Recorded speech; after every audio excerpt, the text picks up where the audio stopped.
Dude, I want you to be as smart as I am. Motherfucker, give me a... Dude, I want you to be as smart as I am. Motherfucker, give me a... Dude, I want you to be as smart as I am. Motherfucker, give me a...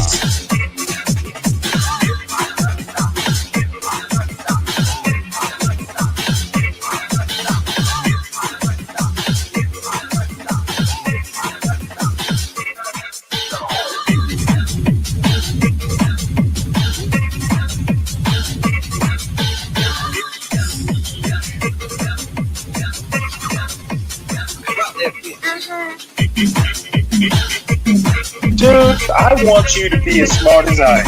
Motherfucker, give me a specific...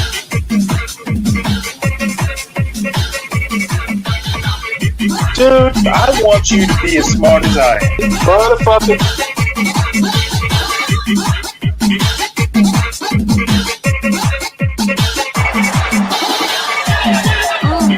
Come on out, you rapist!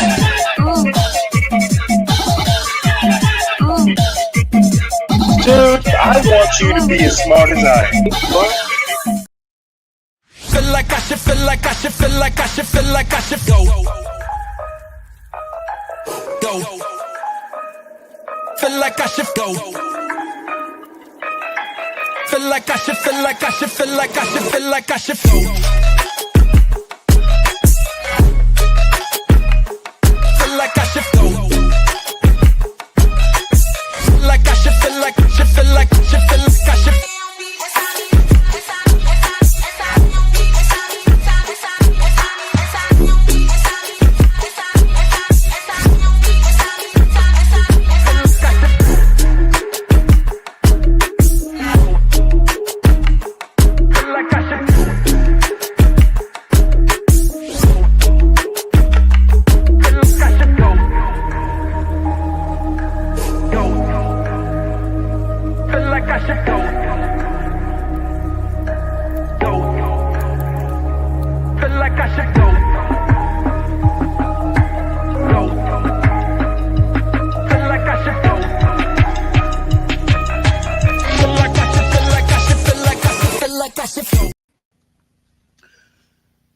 Good morning, everyone. Welcome aboard. We'll transition quickly into the show. Got a few news articles I want to run over. Excuse me. And actually, there's an editorial that I thought I put up there, and guess I'll have to find it. And then they're pretty much videos afterwards. I know Virgo's going to be here, and at some point we'll get to the main thing we want to do overnight is look at recipes and just kind of kibitz. But I actually do. There's an Amy Wax video that's maybe 5 years old. It's pretty old now. The host, it's an interview with her, and I actually know the guy that does the interview. I've never met Amy Wax or talked to her, but anyway, she had some interesting ideas, and I'll get into her background and all that stuff once the video starts. And then there's a lady named Diana Schaub, who's a political science professor, and she talks a little bit about Frederick Douglass. You know, one of my if I had a hero, it would be Frederick Douglass, and of course my father. But anyway, that's kind of serious stuff until we just kind of go into the silliness, which I like to go from serious to silly. It's kind of an arc of my shows. So we will start with looks like we're not going to have a government shutdown. It came down to the wire, as it often does. So we will avoid a government shutdown. There's a continuing resolution for 3 months. So at some point, it'll have to be dealt with once President Trump gets re-inaugurated. One thing I want to point out, and the most interesting thing about this particular fight, over debt ceilings, was Trump basically wanted a debt ceiling limit, and he basically didn't get what he wanted. And this is really interesting that, before he's even inaugurated, the waters in the congressional waters are roiling. This might be a bumpy ride. And Elon Musk, in my opinion, is going to be problematic.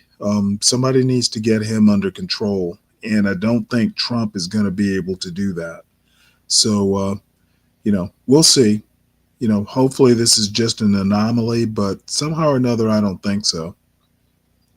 So let's have a look at this article. Let me go ahead and enlarge it, and then I'm going to do the reader for it. And then there's a video that's going to go along with it also, I think. This news story was written by Washington Post staff. Live updates. Senate passes spending bill to avert government shutdown, sending to Biden. The Senate early Saturday morning passed a bill to avert a government shutdown, sending the measure to President Joe Biden to be signed into law. The move comes after the House overwhelmingly passed the bill on Friday. The new spending plan does not include President-elect Donald Trump's demand to suspend the debt limit. The legislation would extend current fiscal levels until mid-March, provide $110 billion in relief to help natural disaster survivors and aid farmers, and grant an extension for the Farm Bill, which must be reauthorized. The Farm Bill is kind of interesting. It's and I have to go back and relook at the story, but there is a conflict between corn growers, and I think it has something to do with ethanol. There's a conflict, and I guess I'll have to go back and revisit it. I ran across it a few days ago, and I can't remember the specifics of it. But I don't know. Elon Musk is, I think, going to be problematic, and we will see how that's going to turn out. Let's have a look at this video right quick.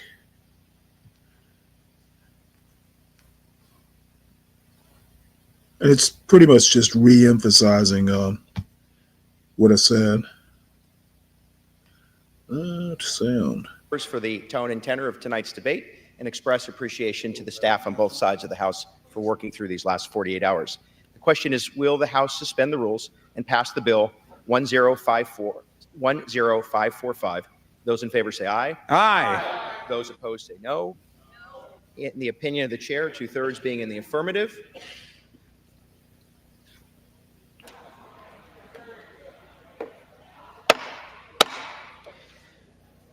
On this vote, the yeas are 366, the nays 34, one member voting present, 2/3 being in the affirmative. The rules are suspended.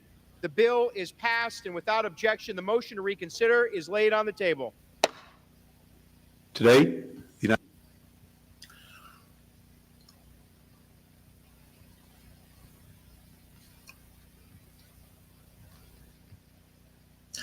Well, my only response is America voted for Trump, and and all the problems he's going to bring. Again, I hope he does a great job. He can make America great again, or he can be Donald Trump. And I guess it's going to be a flip of the coin, whether he's a good president or Donald Trump. And we may have actually a shadow president. That's what they're calling Elon Musk. We shall see. So this next story talks about 38 Republicans who basically defied Trump on the spending debt deal. And I made a slight error. Donald Trump wanted to suspend debt ceiling limits. And apparently there's some Republicans who don't. So it would actually make life easier if there was no debt ceiling limit. But that's not good for the budget. For those who are like budget hawks. So anyway, let's see. I think this particular story does it have a reader? It does not. So we'll go through this story. I think it's a little longish, but I actually want to hear this full story. Republicans who defy Donald Trump will always interest me. And I say good for them. The Republicans who defied Trump on the spending and debt deal. The rebels are largely the most conservative lawmakers who are passionate about slashing spending and debt. They hail from deep red districts where a primary challenge is less of a danger. The rebels are largely the most conservative lawmakers who are passionate about slashing spending and debt. They hail. Now, I want to make a quick point. MAGA is not a conservative movement. There's some conservative elements to it. I also want to emphasize MAGA is not a pro-worker movement. Basically, it is kind of weird. It's basically oligarchical in nature, and the people who think Donald Trump is pro-worker, don't know what to say, but you voted for him. And America gets what America voted for. Hail from deep red districts where a primary challenge is less of a danger. Representative Thomas Massie of Kentucky has never been to President-elect Donald J. Trump.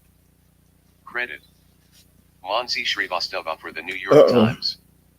The 38 House Republicans who refused to vote for the spending deal pushed by President-elect Donald J. Trump are largely limited government fiscal hawks who believe they are impervious to a primary threat in their bids for re-election. There was Representative Thomas Massie of Kentucky, known on Capitol Hill as Mr. No, who has never been to Mr. Trump and so far never suffered politically for it.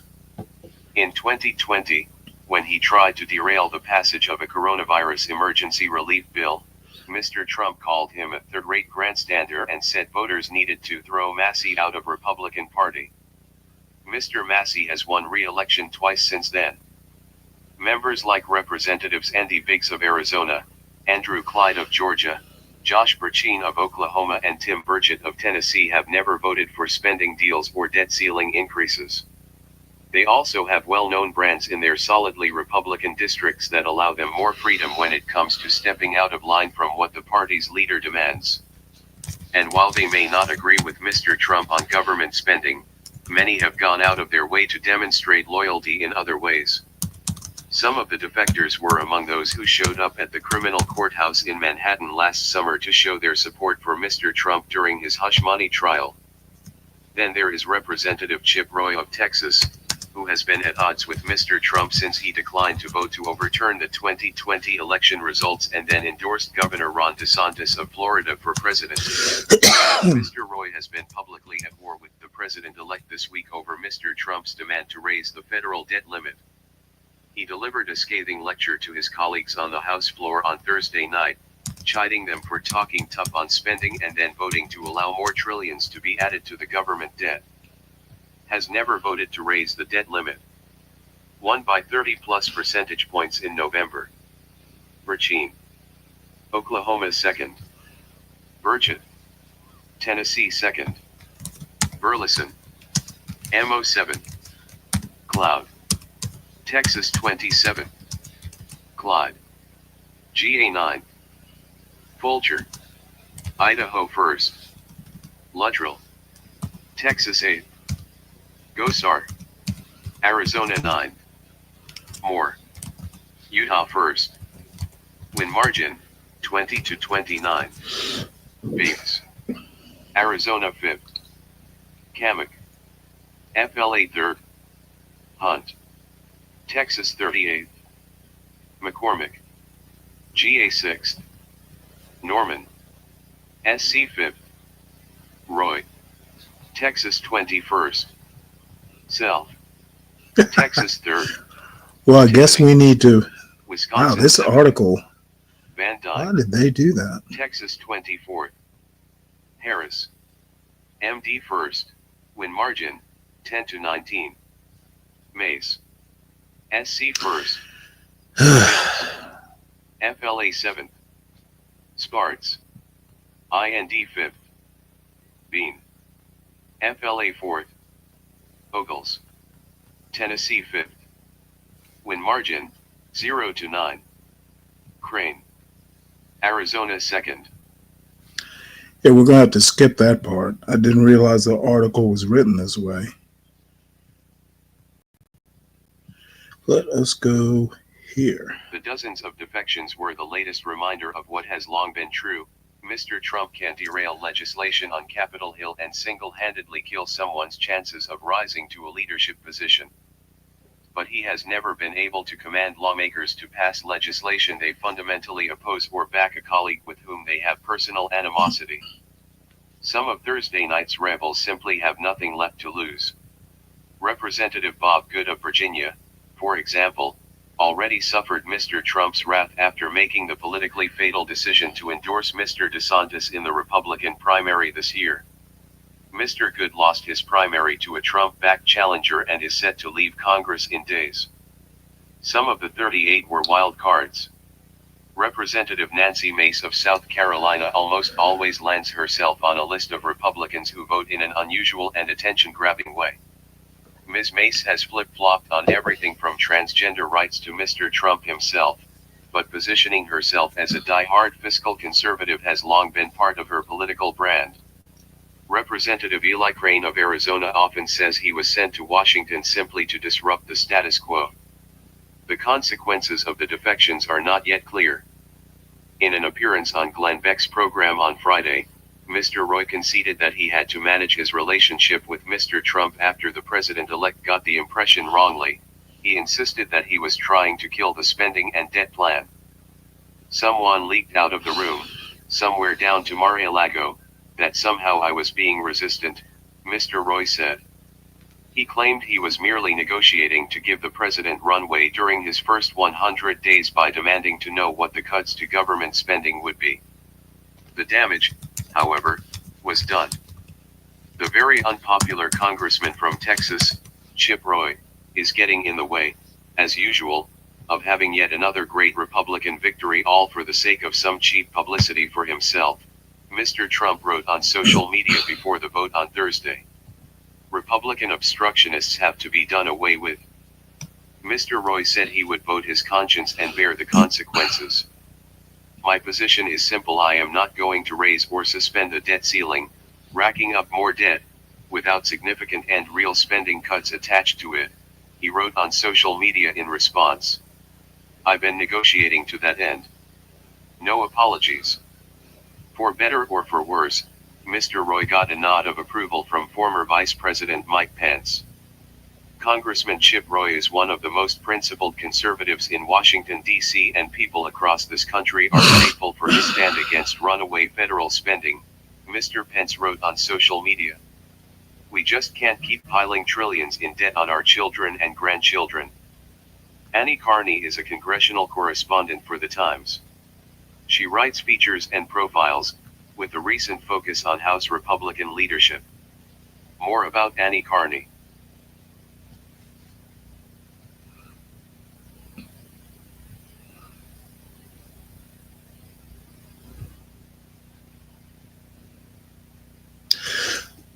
Okay.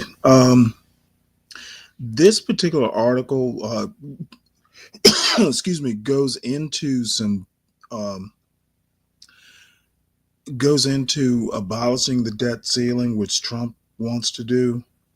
Basically, pros and cons of it, and I think this is fairly important to kind of understand what the fight is about, over what Trump wants versus these fiscal hawks.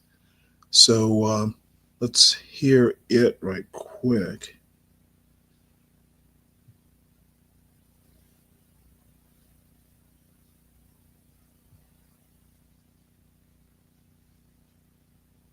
Trump wants Congress to abolish the debt ceiling, the pros and cons.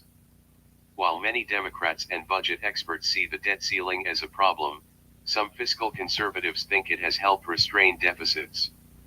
Yet it would be rude by small government conservatives, who have long maintained that the debt ceiling helps restrain spending. They argue that negotiations to raise the debt ceiling have provided some of the few historical instances in which Congress has been forced to reach deals to cut the deficit. The past decade plus has seen a number of showdowns in Congress over raising the debt ceiling, with negotiations going right up to the verge of the government missing a payment on the debt. Another such confrontation could be in store for next year. Here's what to know. What is the debt ceiling? The federal debt ceiling places a limit on the total debt issued by the Treasury. Usually, the debt ceiling is a specific number. Currently, though, the ceiling is suspended until January 1st, thanks to a deal reached by congressional negotiators last year. The debt subject to the limit is just above $36 trillion.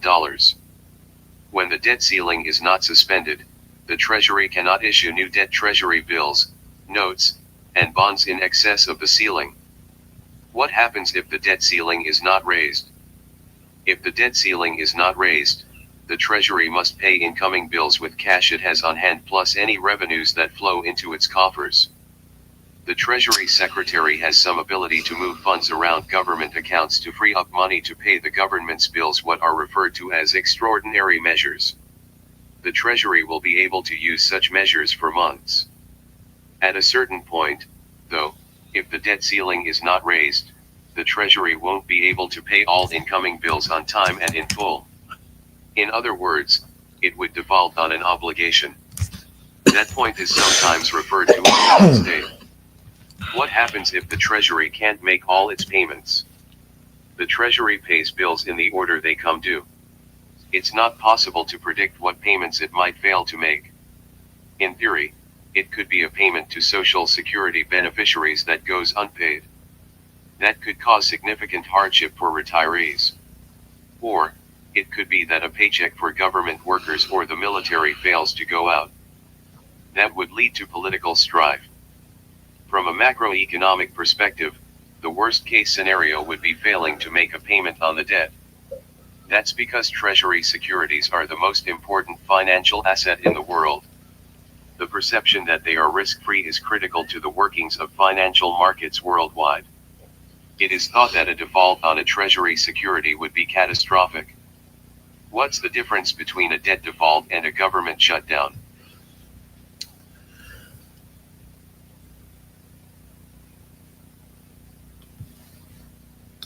I want to make a quick point. Years ago when I got out of the Navy, believe this or not, I actually worked in the as a stockbroker for a couple of years. One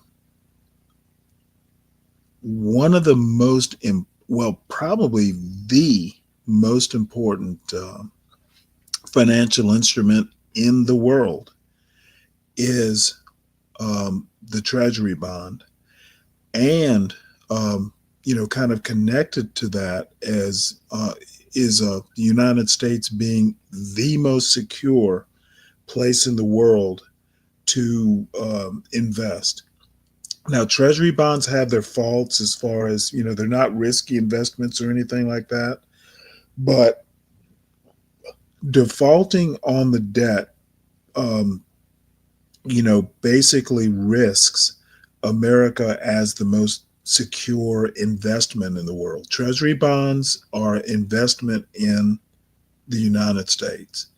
And if the United States is shaky, the rest of the world is shaky. You do not want to default on the debt. It would literally be, the only thing worse would be like the end of the world, at least at this stage. I'm sure maybe it's hyperbolic to say that, but you just don't want to default on paying. America has debts. America does not want to skip payments. If that becomes the norm, that's basically going to empower BRICS And, people will start like, hey, America's not the investment we thought it was. Maybe we need to be looking elsewhere. So, um, America being sound as far as paying its debts is actually a national security issue as well. So, I think Trump wanting to, not have debt limits, that's not very conservative. Um, I think, oddly enough, that being fiscally conservative, at least with, debt ceilings and stuff like that, I don't think it's a bad idea. And I think that Trump, I think, well, the other thing I want to say is I'm actually glad to hear that there's some legislators who have spine and can stand up to Trump and Elon Musk. So, we might be okay after all. Um, Again, Trump can be a good president or he can be Donald Trump. I don't think he can be both. Virgo, hey, I'm sorry for leaving you hanging like that, but I needed to get. No, it's okay, Stanley. I was letting you finish your news. How you doing? Pretty good. I have a couple more news stories. Well, actually, I don't know if I should even. I don't even know if I should do this, but I think I'm gonna do it. Hmm. This is funny. This is from Twitter. Well, the news story is Democrats lean into strategy of trolling Trump following Musk's lead, and this is the picture. Can you see it? Oh, Jesus. You know what, Stanley? It actually made me laugh. I must tell you, I am well, I guess you can say I'm a conservative, but I think I'm more Trump's in the not a middle. conservative, and voting for Trump is not necessarily a conservative position. I'm more in the middle, so I'm more like an Well, independent. let me clarify one thing right quick. Hmm. Trump has some conservative beliefs, but to call him a conservative, I mean, I have conservative beliefs and nobody calls me a conservative. Okay, yeah, but out of the two candidates, I did vote for Trump. But I can tell you this, I do not like Elon Musk. I really don't. There's something about that man.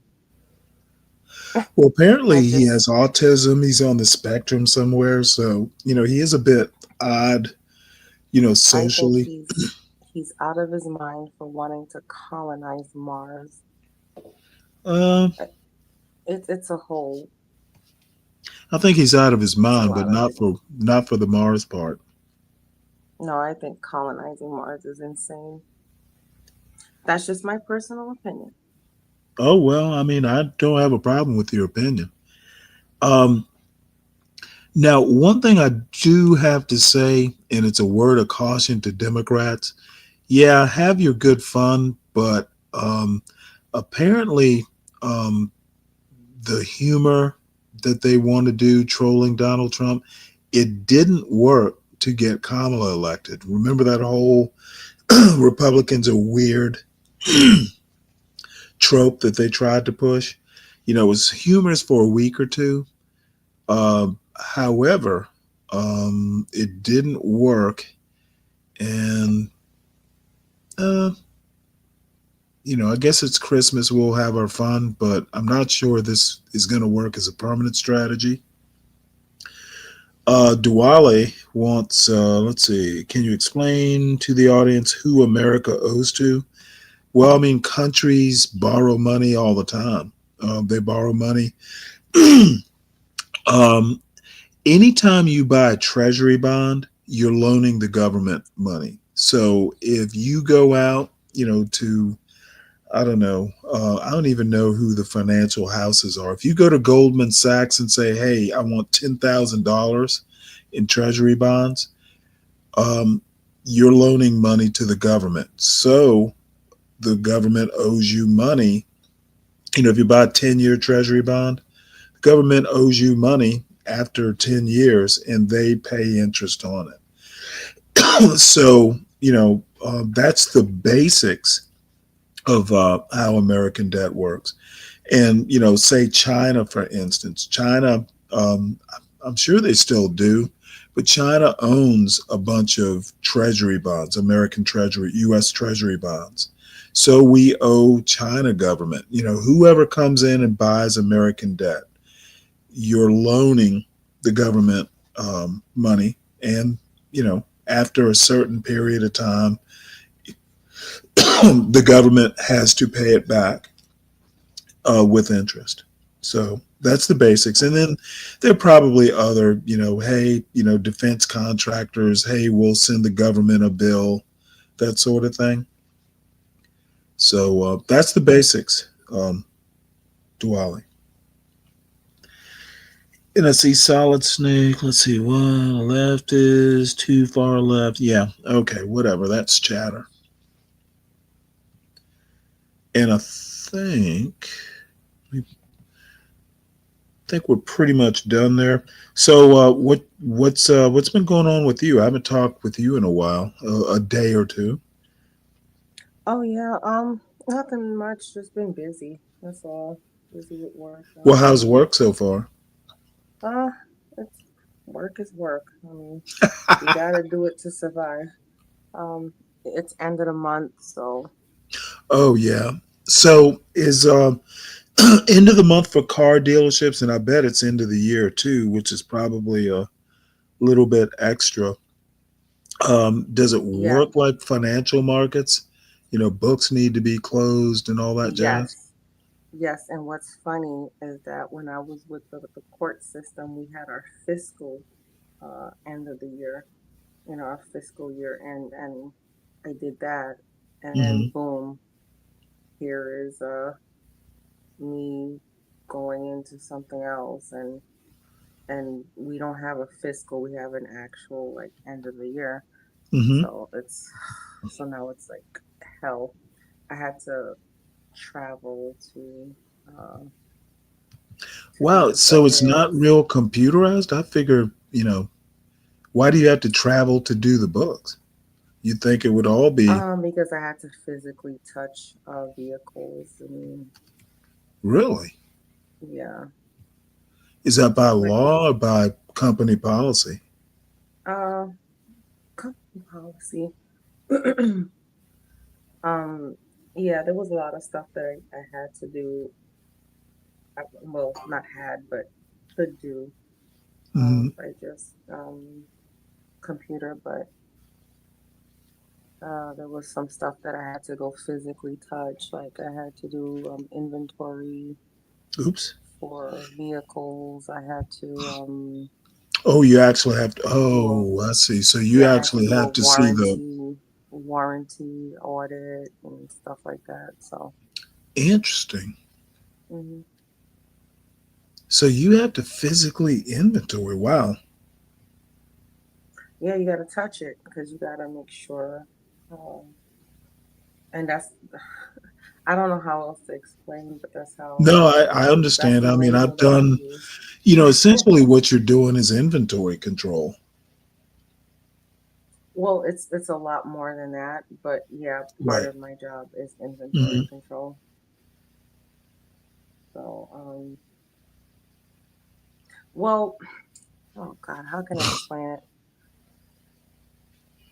My job is not inventory control, or Well, no, no, no. doesn't. I'm not saying that, but hmm you're in audit can be, Yeah, as far as auditing and right. managing, and I gotta make sure that like somebody already did it, so now Mhm. I have to go in as the manager Yeah, and verify. make Yep. sure everything is correct. Yeah, it's accounting. Inventory control is essentially an accounting thing. So yeah, I get it. hmm See, I have actually lived a life. I see. Well, sometimes I think people here just think I'm some young kid who, doesn't know what he's talking about. And Oh, Stanley, I doubt anybody thinks that I you're don't some know. young I get a kid lot that of doesn't know like, what he's talking about. you know, the good thing is I've done, I've had a varied life. The bad thing is that I've had a varied life. But, um, you know, I'm curious about everything, and I'm literally the jack of all trade, master of none. that's where I that's where I get like tripped up. I'm not an expert, but I know about it. Let's see. Uh-huh. What is Solid Snake? Yeah, Christmas Spirit has seemingly been postponed because reality got home for a lot of people. Many are seemingly going homeless on purpose. No idea what that means. Let's see. It was a thing of building me an outdoors bathroom, showers, and renting parking lots. All right. Well, this is the last news story, and this caught my attention. The once booming drug town going bust under Taliban rule. And the thing that drew me to the story was, essentially Afghanistan or the Taliban has won their drug war, and America never has. So that made me laugh. That comparison. So, Mm. so let's see here. Oh, it's a 20-minute news story.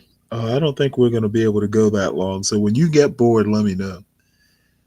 Okay. Seriously, Well, we are you can we tired? can always pause and fast forward as well.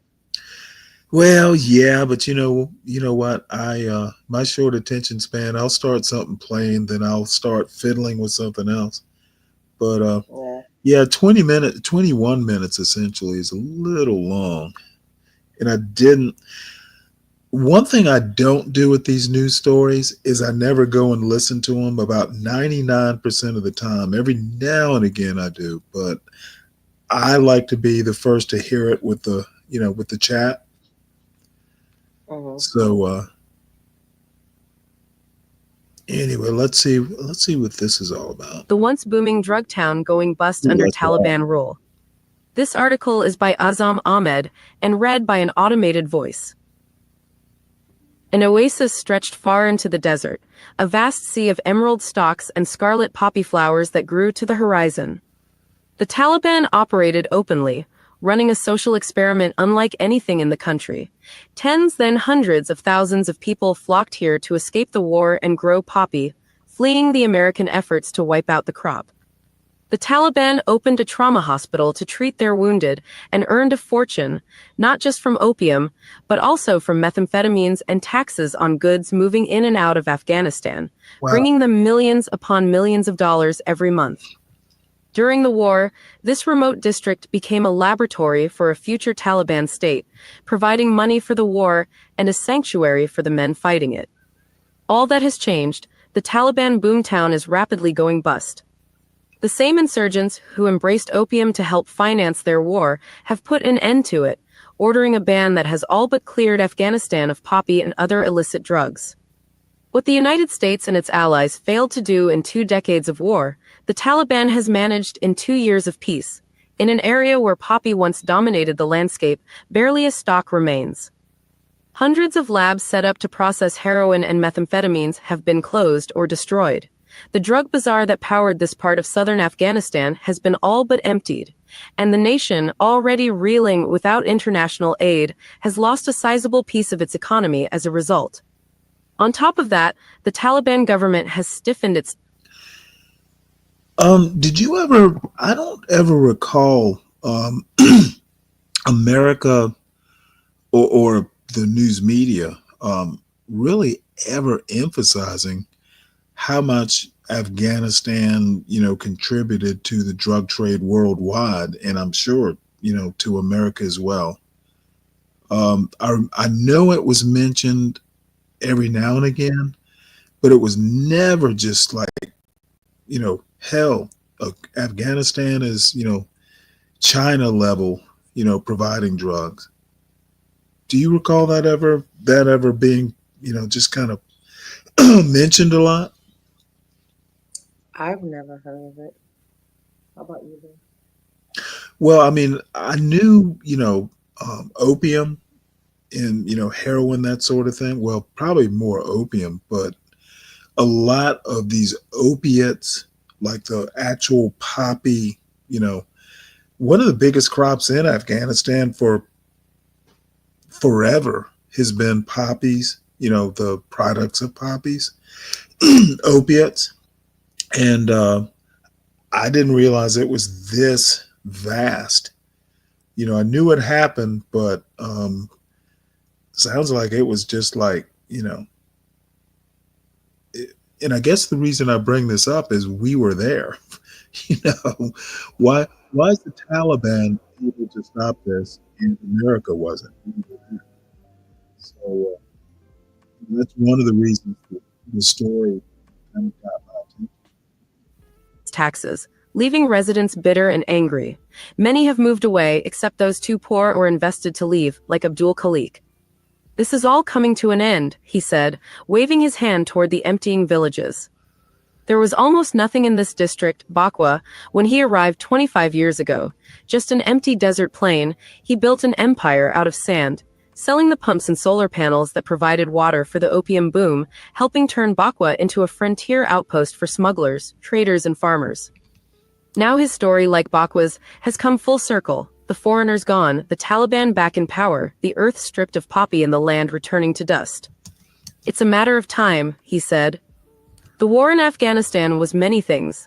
A mission to eliminate al-Qaeda and oust the group that gave safe harbor to Osama bin Laden, an ambitious drive to build a new Afghanistan, where Western ideals ran headlong into local traditions, a seemingly endless entanglement where winning sometimes mattered less than not losing. It was also a drug war. The Americans and their allies tried again and again to sever the Taliban's income and stop one of the world's worst scourges, opium and heroin production. The United States spent nearly $9 billion on heavy-handed eradication and interdiction, yet Afghanistan eclipsed its own records as the largest producer of illicit poppy in the world. What did change was where that poppy was grown. Little by little, farmers flooded once empty deserts in southwestern Afghanistan, barren pockets of sand with almost no populations to speak of before. Communities formed in starburst patterns along ancient irrigation lines, then moved farther into the desert to farm as they pleased. The Taliban followed, finding sanctuary in the utter remoteness of districts like Bakwa and their unnavigable roads. At its height, the Taliban oversaw a narco-state here, a farm-to-table drug operation with hundreds of field labs processing opium into heroin and wild ephedra into methamphetamines for Europe, Asia, and elsewhere. By the end of the war, Bakwa had become an entrepot of the drug trade, home to the largest open-air drug market in the country. The Taliban showed flexibility too, both morally and financially. Despite banning poppy on religious grounds before the American invasion, the Taliban allowed farmers to grow as much of it as they wanted during the war. And they taxed it loosely, often whatever farmers could afford, adopting a hearts and minds strategy. They also taxed smugglers, who were happy to help fund a Taliban war machine that didn't interfere with business. Bakwa soon became an incubator for governance. Taliban courts adjudicated all manner of disputes, while millions of dollars flowed monthly to help finance the Taliban mission beyond Bakwa and the southwest. Western officials took aim at that money. They began with eradication, then tried persuading farmers to grow legal crops, and ended with fighter jets bombing makeshift labs made of mud. At least $200 million of this opium industry goes into the Taliban's bank accounts. General John Nicholson, the U.S. commander in Afghanistan in 2017, a year of peak poppy production, said at the time, and this really pays for the insurgency. But the Taliban's customs checkpoints were just as essential in Bakwa, or even more so, taxing goods to the tune of $10 million a month or more, according to Taliban officials. The money from agriculture, poppy included, funded the war in these regions, said Haji Malavi Asif, now the Taliban's governor for Bakwa district. But the money from the customs operation helped fund the entire movement. Now that poppy has been banned, the farmers the Taliban once relied on feel betrayed, while the Taliban is trying to govern without the money it brings. While economically, the decision to ban poppy costs a lot, politically it makes sense, said Mr. Esif. We are silencing the countries of the world who say we are growing poppy and participating in the global drug trade. Desert people to opium entrepreneurs. When the war started in 2001, Mr. Khalik barely noticed. He had only recently bought land on a roadless expanse in Bakwa that cooked under the summer sun, but just beneath the surface there was water, so bountiful that reeds grew in some areas. Mr. Khalik, a mechanic, opened a tiny workshop to fix water pumps. There were no phones and few neighbors back then, so when the Americans invaded, he heard about it only weeks later. We were desert people, he said. We didn't care about the war. That was the concern of city people. That changed quickly. Before the American invasion, the Taliban had banned poppy production, sending opium prices skyrocketing. Now that they were gone, Mr. Khalik switched from growing wheat to poppy. Others soon joined, and the desert took on new hues. Bright flowers and verdant stems softened the landscape. The money was good, so good that the new Afghan government came knocking. One day, Bakwa's new police chief showed up to marvel at how productive Mr. Khalik's poppy fields were. I bet there's over half a ton of opium here, Mr. Khalik recalled the chief saying. I told him it wasn't that much, but he charged me for that amount anyway, Mr. Khalik said with a laugh, and then he also asked for a bribe. With the Americans in control of Bakwa, eradication programs gained momentum.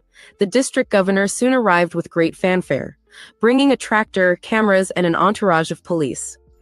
He gathered the farmers and announced there would be no more poppy because the foreigners were serious about getting rid of Afghan opium.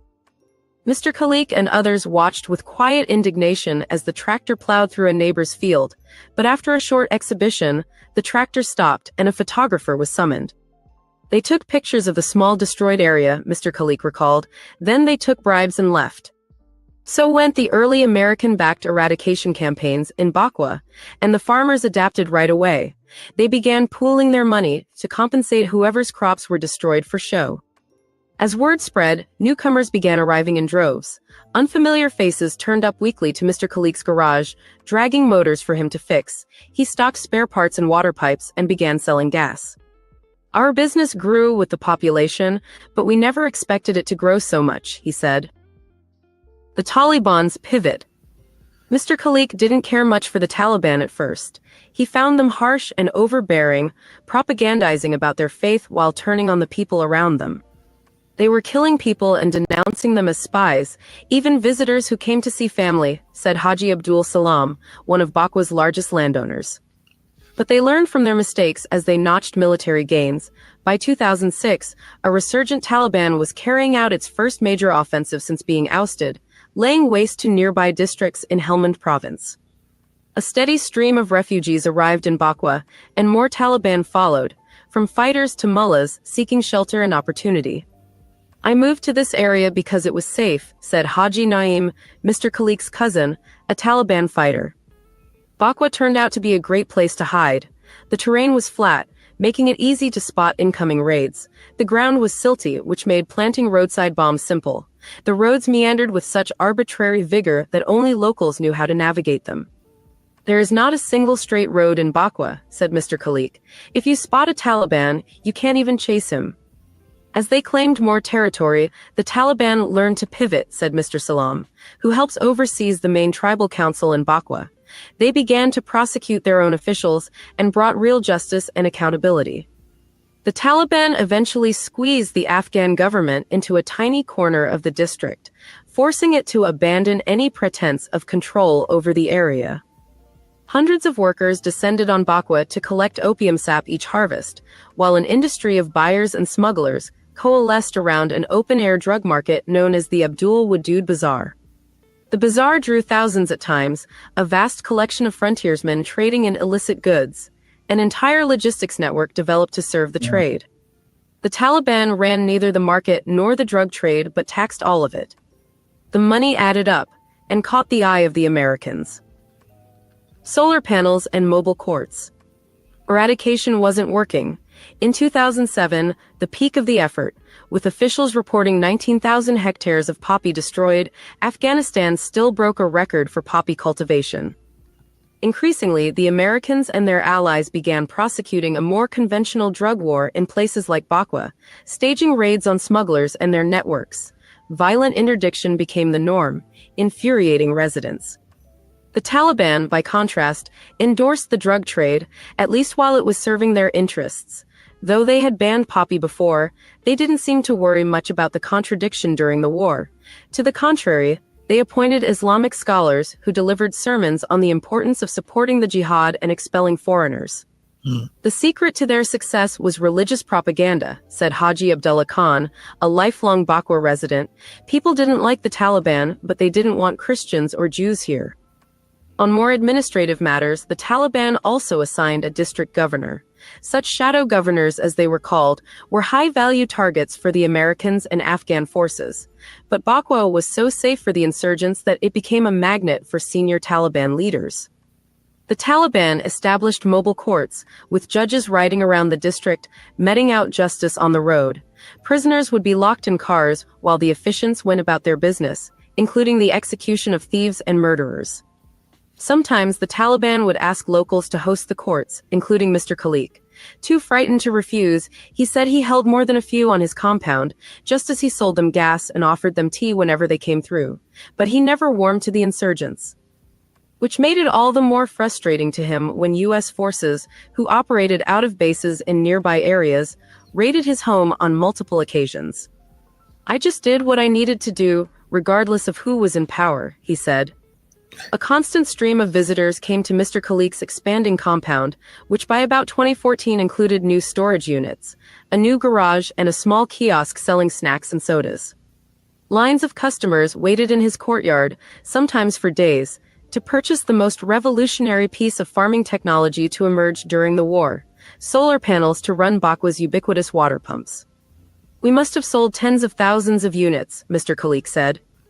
The desert was transformed once more, now with the black tiles of solar setups.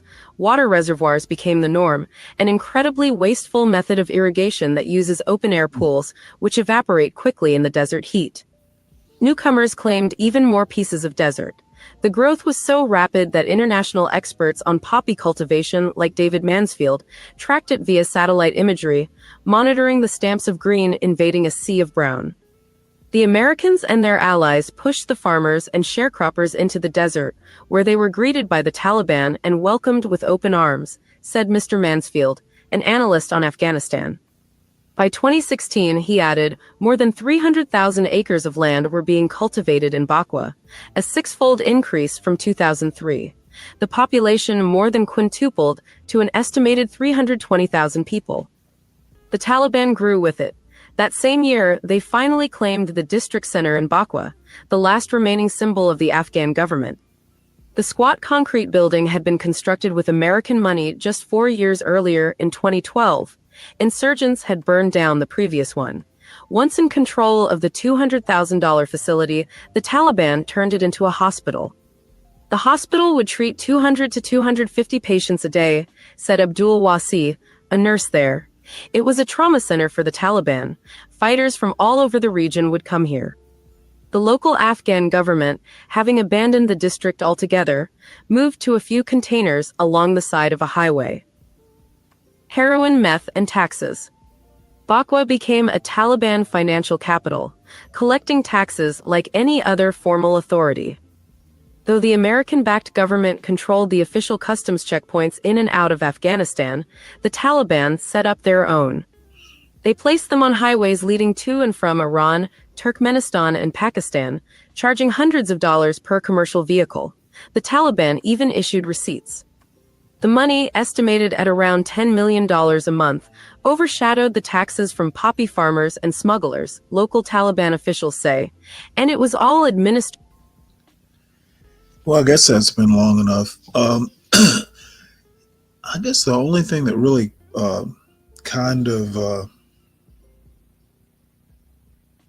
the only impression I'm getting from this is Afghanistan is, I don't think it can be tamed. I don't think America did it. Um, it is one of these places that people just know their countries better than invaders do. And America tried to, well, the U.S. military tried to eliminate the poppy crops and drug production. Couldn't do it, and the Taliban could. Um, I think that's about the only thing you get out of this.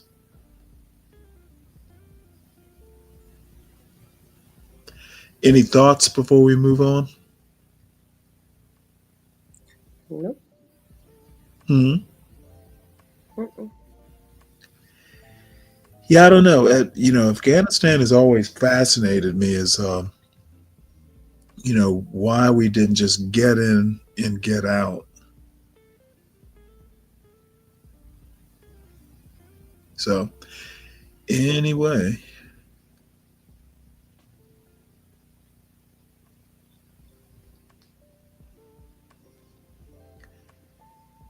ooh, Oh, that's a new background. I like it.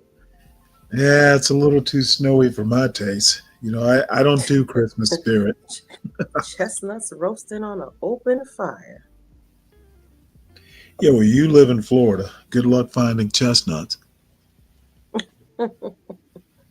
Well, Disney always has the fake snow if you want to experience snow. I've lived through enough snow that I'm over it. So, Yep. Question is, Mr. Stanley, what's the difference between the Mafia, Al Qaeda, and Taliban? Let's see. Italian, Arabic, and Pakistani. Afghani. Pakistani slash Afghanistani. Taliban, is pretty much a Pakistan thing. So, Oh, I Saudi wouldn't even Arabia. say criminal organizations. The mafia had Catholicism, but I would say, Mhm. Al Qaeda's jihadi. Taliban, I wouldn't even call them jihadis. I just call them like a very fundamentalist, And like theocracy type thing. But I'm not that kind of expert, so that's the best I can do. Well, I heard it was because of the oil bush, and yeah, um, who knows? I don't really have a response to that comment. And Solid Snake, those drones just trouble me. My bad about last night. Uh, I appreciate that the drones are worrying you. That's apology accepted. Drones are not that big a problem in my world, maybe in yours.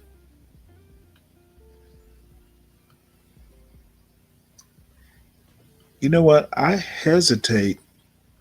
I guess I'm going to save this. Uh-oh. Well, no, it's I have a couple things that are probably too heavy. I do want to watch this though. This is my new fascination. Oh, Lord. Oh no, that farm in Georgia, Tiffany's farm. You remember? Did you see that video? Oh, what? Tiffany's farm. I don't even know where she's from, but she's a city person. She and her father bought some farmland in Georgia. So she's Mm-hmm. basically, talking about being a black landowner farmer in Georgia. She's in Middle Georgia, just south of Atlanta, Mm-hmm. and she does videos, weekly or so, just talking about, what it's like owning land, being a landowner slash farmer. And Oh, I don't think I've ever seen her before. no, it's kind of new. I don't know that she's even been doing it for a year. Um, Now, my family, my father specifically, and mother, um, own a farm in South Georgia, 75 acres of farmland.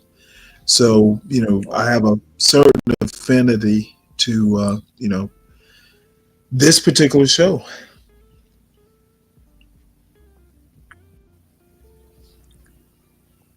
That's on our property that's not supposed to be here, and we're trying to take steps to alleviate the problem. We've already sent out. And I have a story to tell you after this about landowning, farm, that sort of thing. Letters, okay. Individual, but we haven't gotten any response. And now I'm back here with that so that we can measure how far over the fence is. Now, I'm going to tell you right now, she should not be doing this herself. If she can afford it and it's not overly expensive, she needs to get a surveyor out there. And if they haven't done it, surveyors will put down the metal spikes and, they will literally measure it out. They will survey it. And the survey is something that's bankable. You own this land. Now, you do have to get land surveyed every now and again, but she should not be out there, measuring it herself. She needs to get a surveyor. So anyway.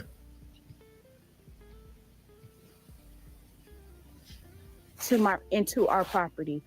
So I'm in the very back corner of the property and we're looking at it right now.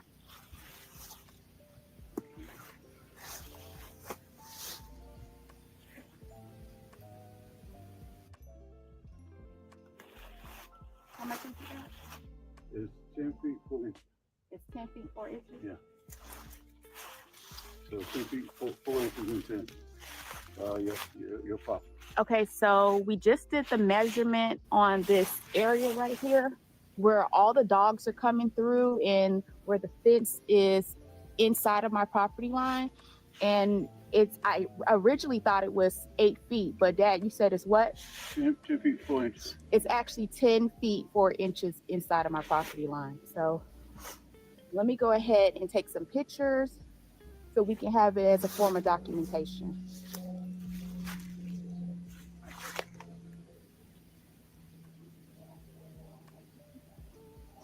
Yeah, I think we should put the tape back up and take pictures.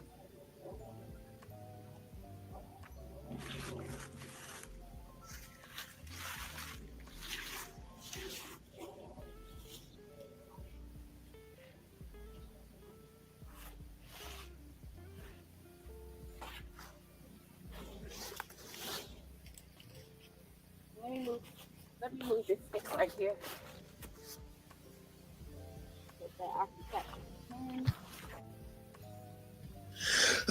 Now, at risk, city folks, that's going to be the only thing I say. City folks.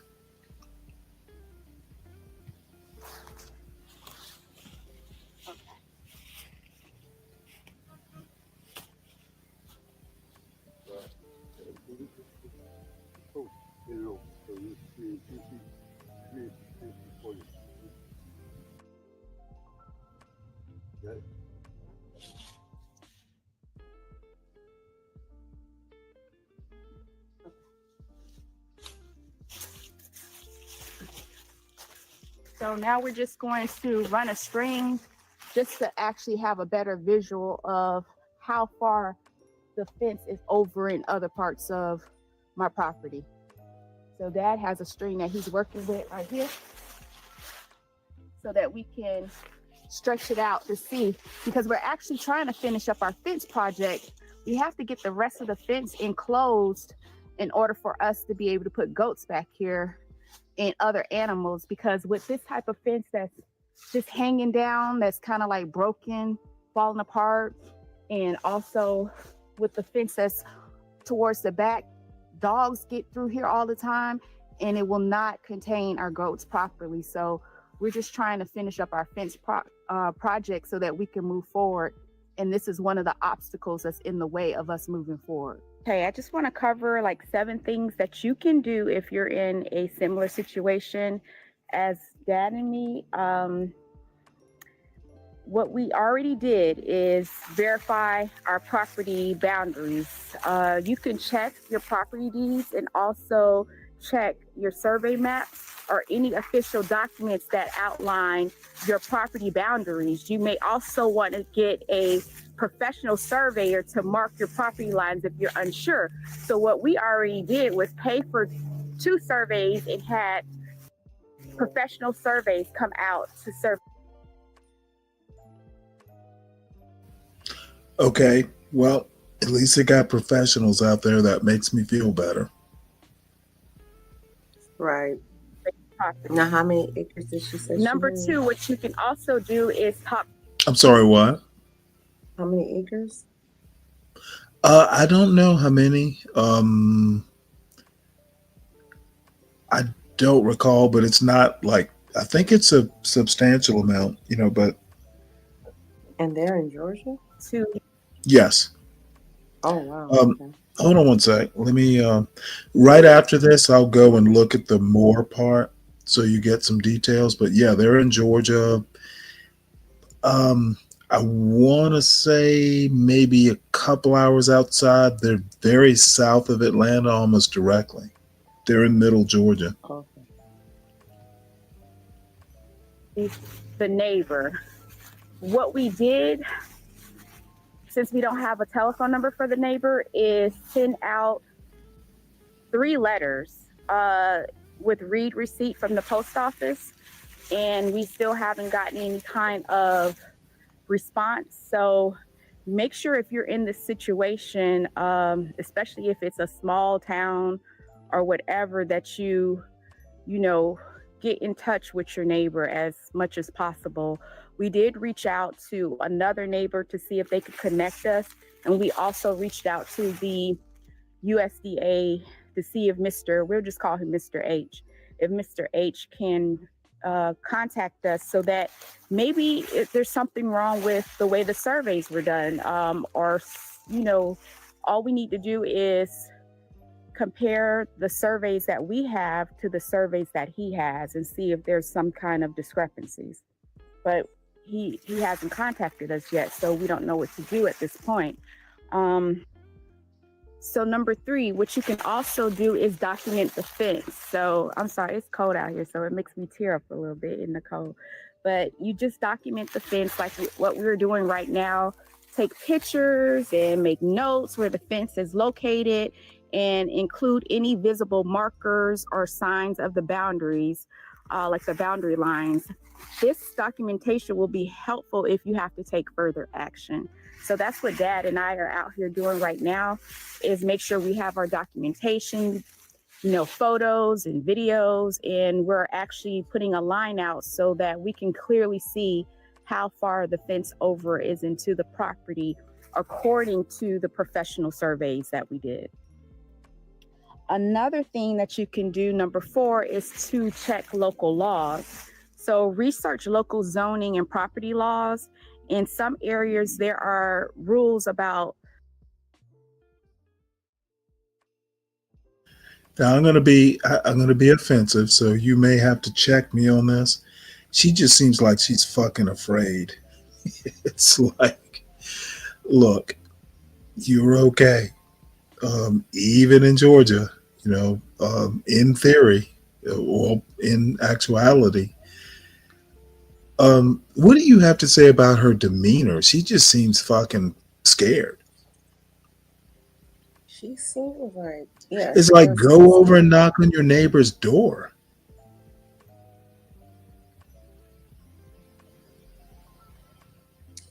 Now, that fence that they put up, since there's a whole bunch of trees.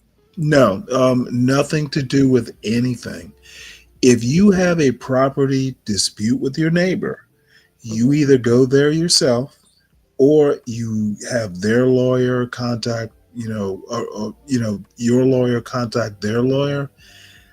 Now, this is just me, and maybe I'm just kind of aggressive on these things. Number one, she either needs to be more willing to talk to her neighbors, or she needs to be more willing to or her father. That's what I'm confused about. Why the fuck is he not taking care of this? Yeah, I was about to say that the neighborly thing to do, at first is. Yeah, if you have a problem, don't make a Mhm. effing video. Go and talk to your neighbor. This, and I'm a city boy, but I have enough country like background, and I lived up on the mountain for damn near 20 years. You go talk to your neighbor. Now, if they're hostile, that changes things, but a lot of times her neighbor probably doesn't even know who the hell she is.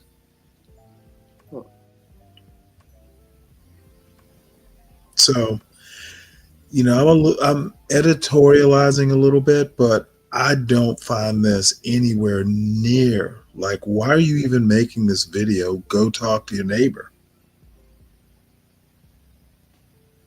And why isn't her father taking care of this so she doesn't have to make videos about it?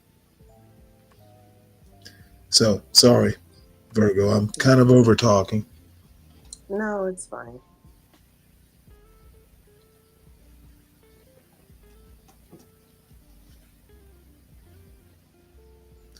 So you want to watch the rest of the video, or you sound engaged? It's up to you. I mean, I want to see some action. I want to see her either talking to the neighbor or. I don't know that it's going to happen. I suspect she's just going to whine for the rest of this video. Oh. Let's see. I see her father there. Let's go back here.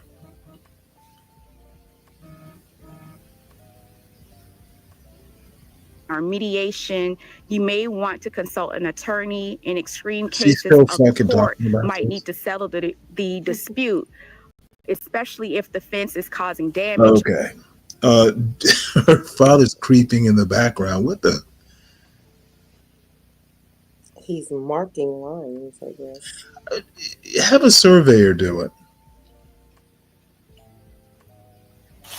Okay, Dad, what's the verdict? Well, he definitely encroached on our property a whole lot. You can see, right here, it's about close to 2 feet from the wire to our property line. This is our property line right here, right? Mm-hmm. This is where they got their fence at. So Okay. it should be on the other side of our property lines. It's on our side of the property line, so it's a problem. As you go further down, it gets wider and wider. It gets way deeper as you go further So further we're down. just straighten out now. You can see this is the string. Shake the string so they could see it. Yeah, look how much over. So it starts at 10 feet and 4 inches all the way up at the top, and then it starts declining. But you can see how much the fence is inside of This is painful. the property line. To all the way, and see how long this goes, because this is where the issue starts at. It begins right here. You see the gap between the strings? It's like right, it's fine for a minute. But then as you go all the way up. Yeah, it's not a goddamn straight run. Move on. You start to see the discrepancy. So hopefully we can get this resolved pretty soon. We will provide you with updates as we go along in regards to the fence that's installed inside of our property line. If anybody else is going through the same situation, hopefully this helps them. But we're going to check on Dad's progress. And this is what we have going on right now. We just put the screen for our property line. This is our property line right here. Okay. And see how much they intruded on our property? It's more than 10 feet. And as you can see at the screen, right now, this is how far they are on our property with this fence right here. The fuck? So we got line. Yep. Okay. I can't watch anymore.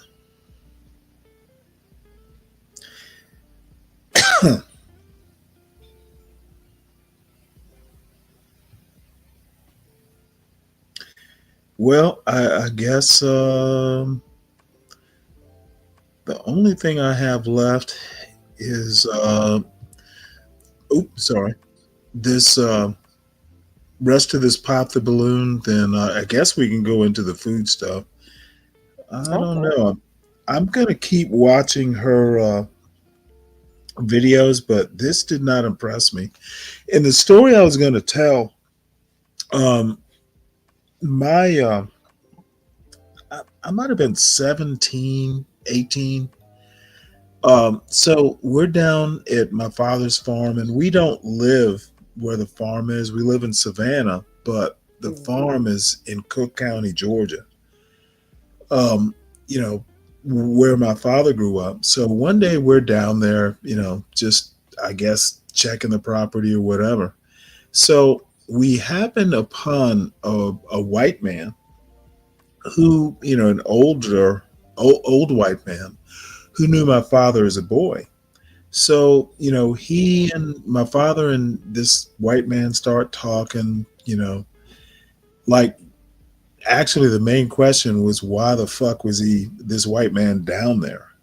Um, and, my father was much too polite, but that was kind of the question in my mind. You have no compelling reason. There's literally no reason for you to be here. So my father and I, my father is talking to this guy, and I'm kind of the, third person there.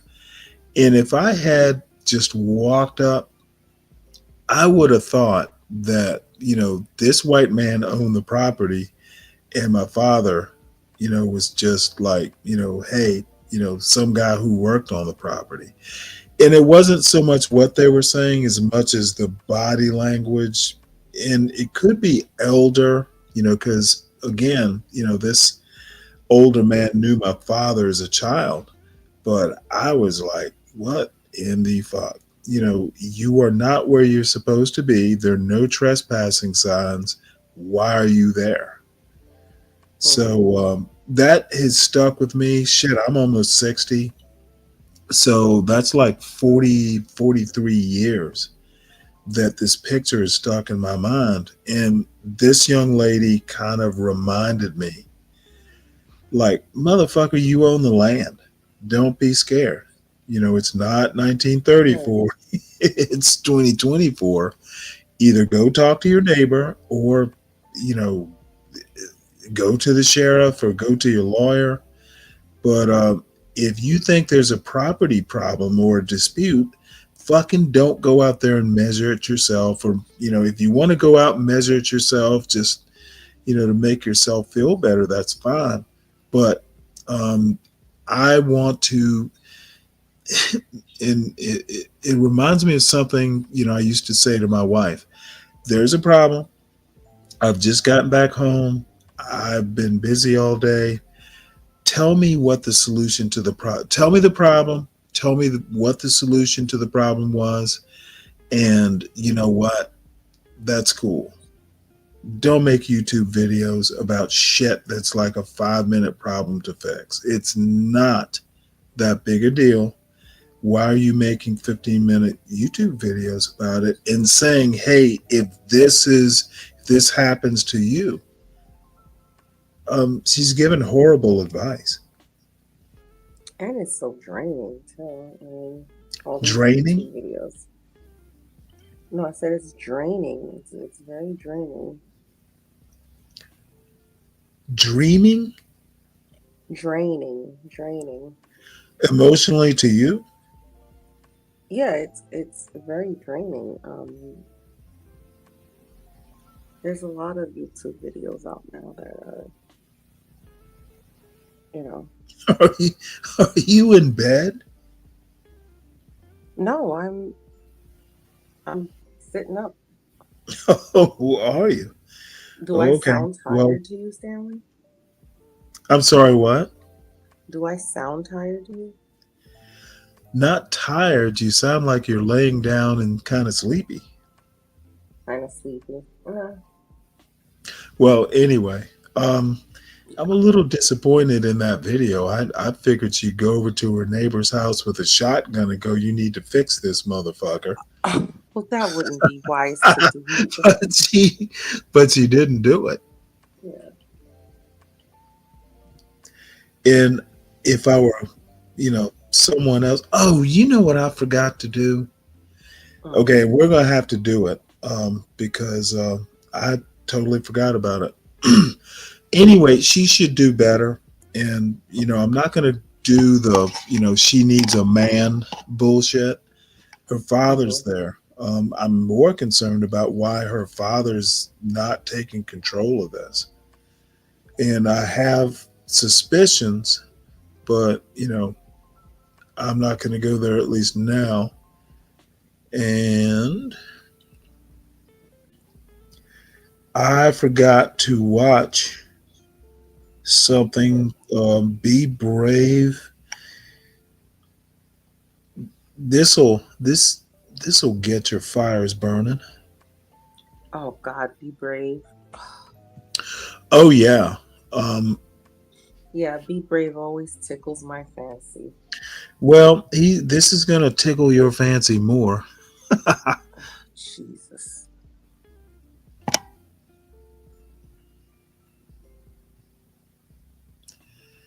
Are you playing it? Where is it? I'm looking for it. Was it earlier today or whatever? Oh yeah. He did a show about a comment I made this morning. And it's always annoying when people do that. Well, I thought you guys were getting along. Oh, we do get along, I guess. But you know what? I think it's kind of weird. People think that getting along means you don't say what's on your mind. And True. I don't know that that's necessarily how that works.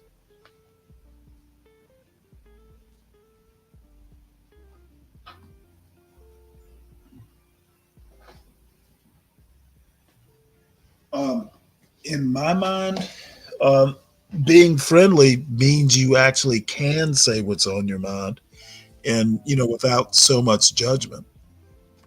What do you think?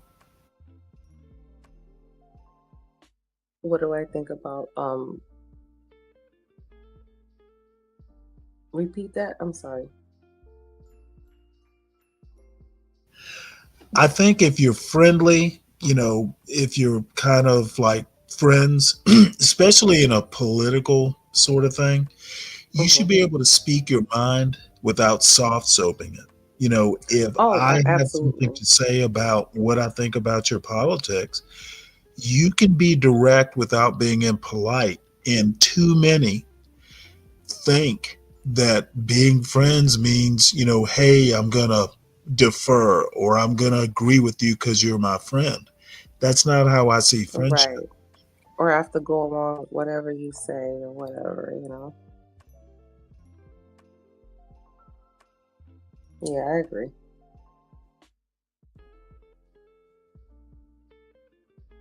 Because we can agree to disagree if it comes to that. Whatever. I don't care.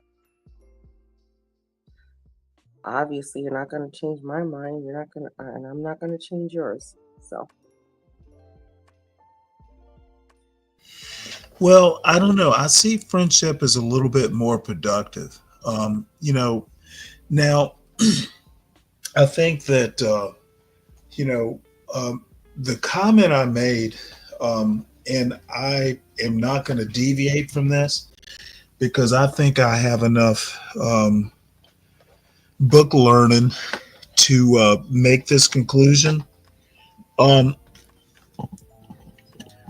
Black culture is a part of American culture, and if it's toxic, American culture is toxic. In American culture, my comment was that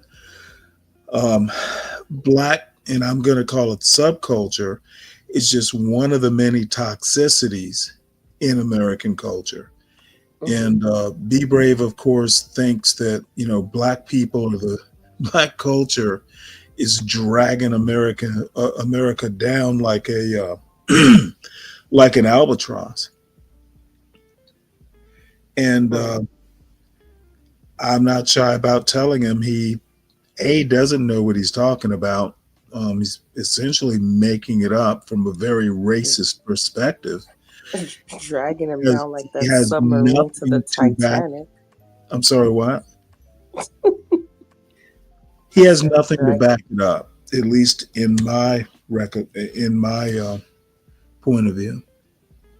I said dragging him down like the submarine to the Titanic.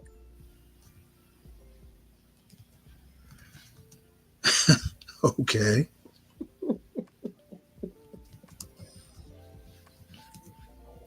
But the thing that really annoyed me was this. You know, I think the thing is if you're gonna disagree with a point and not tell me you disagree with the point, which I had no idea he was even gonna do this. He just basically, says Stanley doesn't. And, that's okay.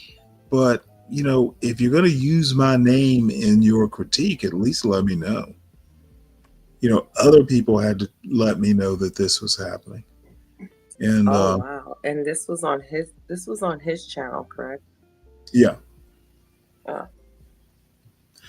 So, I'm not interested in having a YouTube, this, that, or the other, or YouTube brouhaha.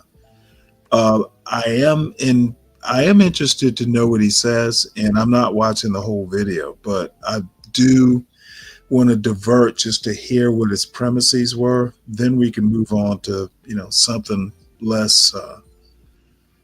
Well, please do highlight the best parts because I didn't watch it. I have no clue what the best parts are. Oh, okay. I just want to kind of watch the beginning part just to see why he thinks I'm wrong. I don't think it'll take more than 10 minutes, then I'm out of here.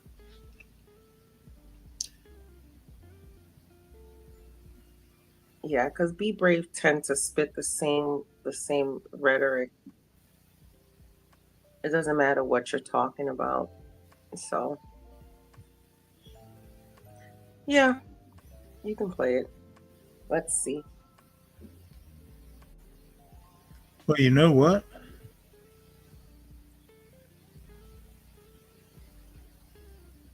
American culture. Bullshit. Okay. I was There he goes. the Stanley.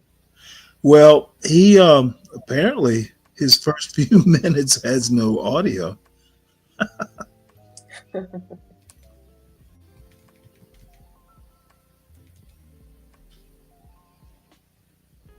we go. Yeah. Okay. Oh, my good old buddy Stanley's gonna give me material about every day a little bit, folks, I think.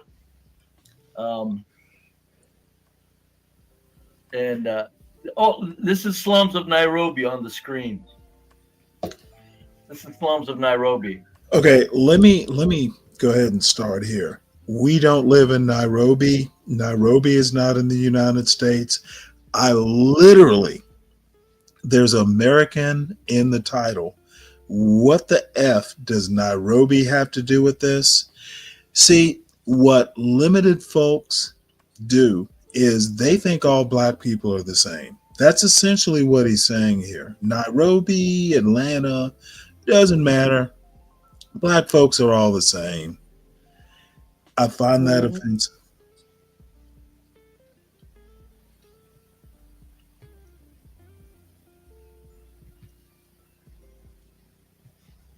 And I would like to ask blacks that piss and moan in America, do you live there?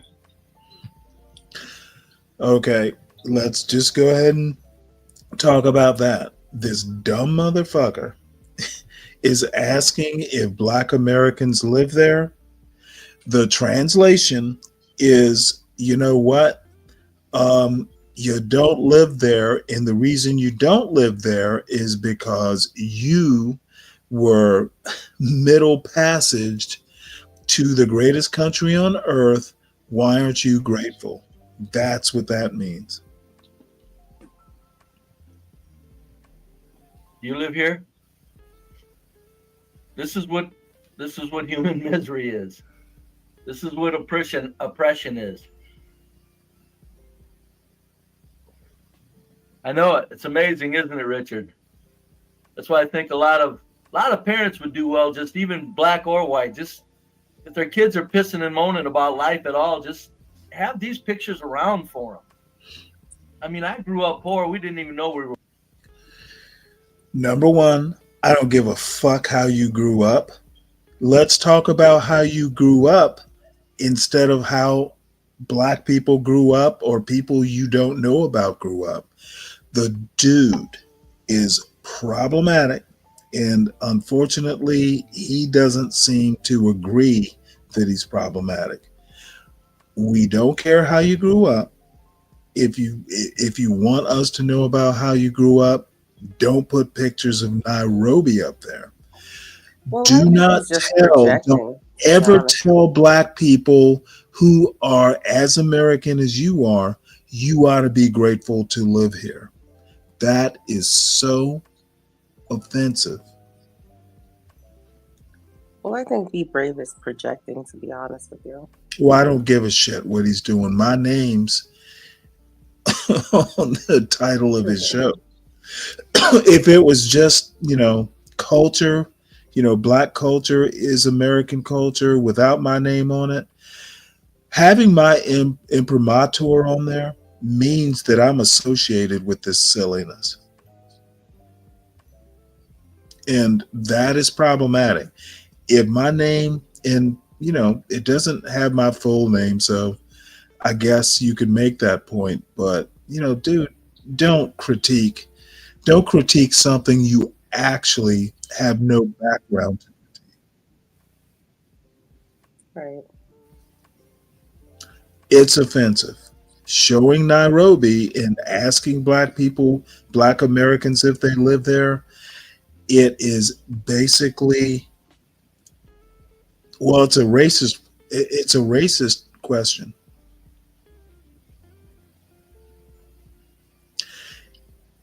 And I'm guessing I'm going to have a conclusion. I might just have to, burn the bridge.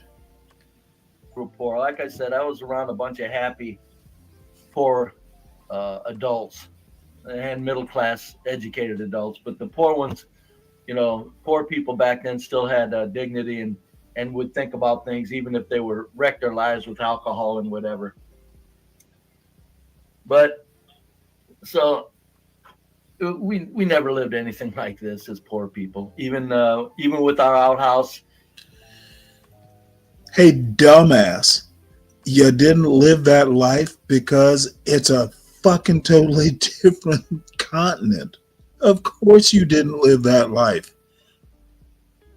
Ugh, this dude, he just does not understand how arguments are made. This is like fucking clownish. I think most of us didn't live that way. So okay, that's not my point either. This isn't second grade. Your second grade teacher would tell you, hey, little Be Brave, is this an American town? We're talking about America. Why would you talk? Why would you talk Nairobi? It's not in America. It's irrelevant to my point. How about just say you don't get what I'm talking about and be done with it? You know what? I'm getting triggered over this fucking idiot. And our hand pump in the kitchen and had a stove to boil water on. We never lived like this. So I'd like to ask black people don't live in Nairobi about living in America if they lived here. Or could they find a place in America where blacks live like this? There are. So that's what this picture's about. But Stanley, oh man. And don't get me wrong, folks. Let me say this for sure. When I come on here talking about quoting Stanley it's going to be very accurate quoting. Yes, I am obsessive compulsive. I am obsessive compulsive. Okay, it's going to be very accurate quoting without fucking understanding what the quote means. That is the problem. The problem isn't the quote, it's the understanding of the quote.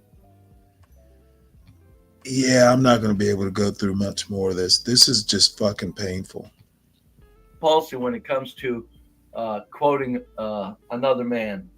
If I'm going to respond to him, I don't want to distort anything. There was no reason to respond, motherfucker. You weren't even on the panel. Why is he responding to something? He wasn't there. As far as I know, apparently he was in the chat watching it. This rebuttal or this critique, I guess you can do stuff like that. I guess I do stuff like that, but I had no clue he was even going to respond or he was even listening. In my opinion, and I had a problem with something Hood Servative said once, not too long ago. So I contacted Hood Servative and asked him if I could take his show and critique it.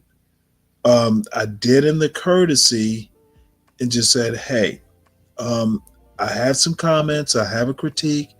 And Hood Servative was kind enough to say, hey, you can always critique my show, no problem.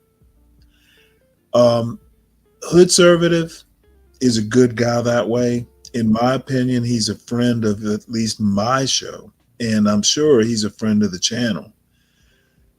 Be brave, do better. I don't have a problem with you critiquing stuff, but don't just fucking blindside me like this. And you did it while I was still on the air. I have some problems with that. Your culture is showing. Your lack of culture. And I've called you stolen valor white. The best whites, and I'm going to get all racial now. The high class whites would never do shit like this. So I'll play a little bit more, but the more I play, the more I'm annoyed. Thing they said. I don't take 3 words out of a sentence and quote that. Entire one sentence quote. So these are very accurate of what Stanley stated. Okay. And let me explain right quick the fun of responding to Stanley.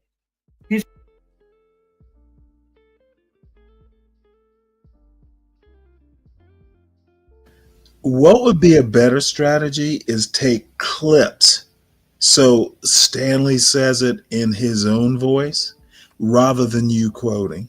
Apparently that tends to be lost on Be Brave. He's pro-black. I'm pro-black in these spaces is a pejorative. I am pro-black, but not in the same way Be Brave might think. I explained it in that same, I think it was this morning on the same video, but I bet he didn't get that part. And I'm not going to explain it here.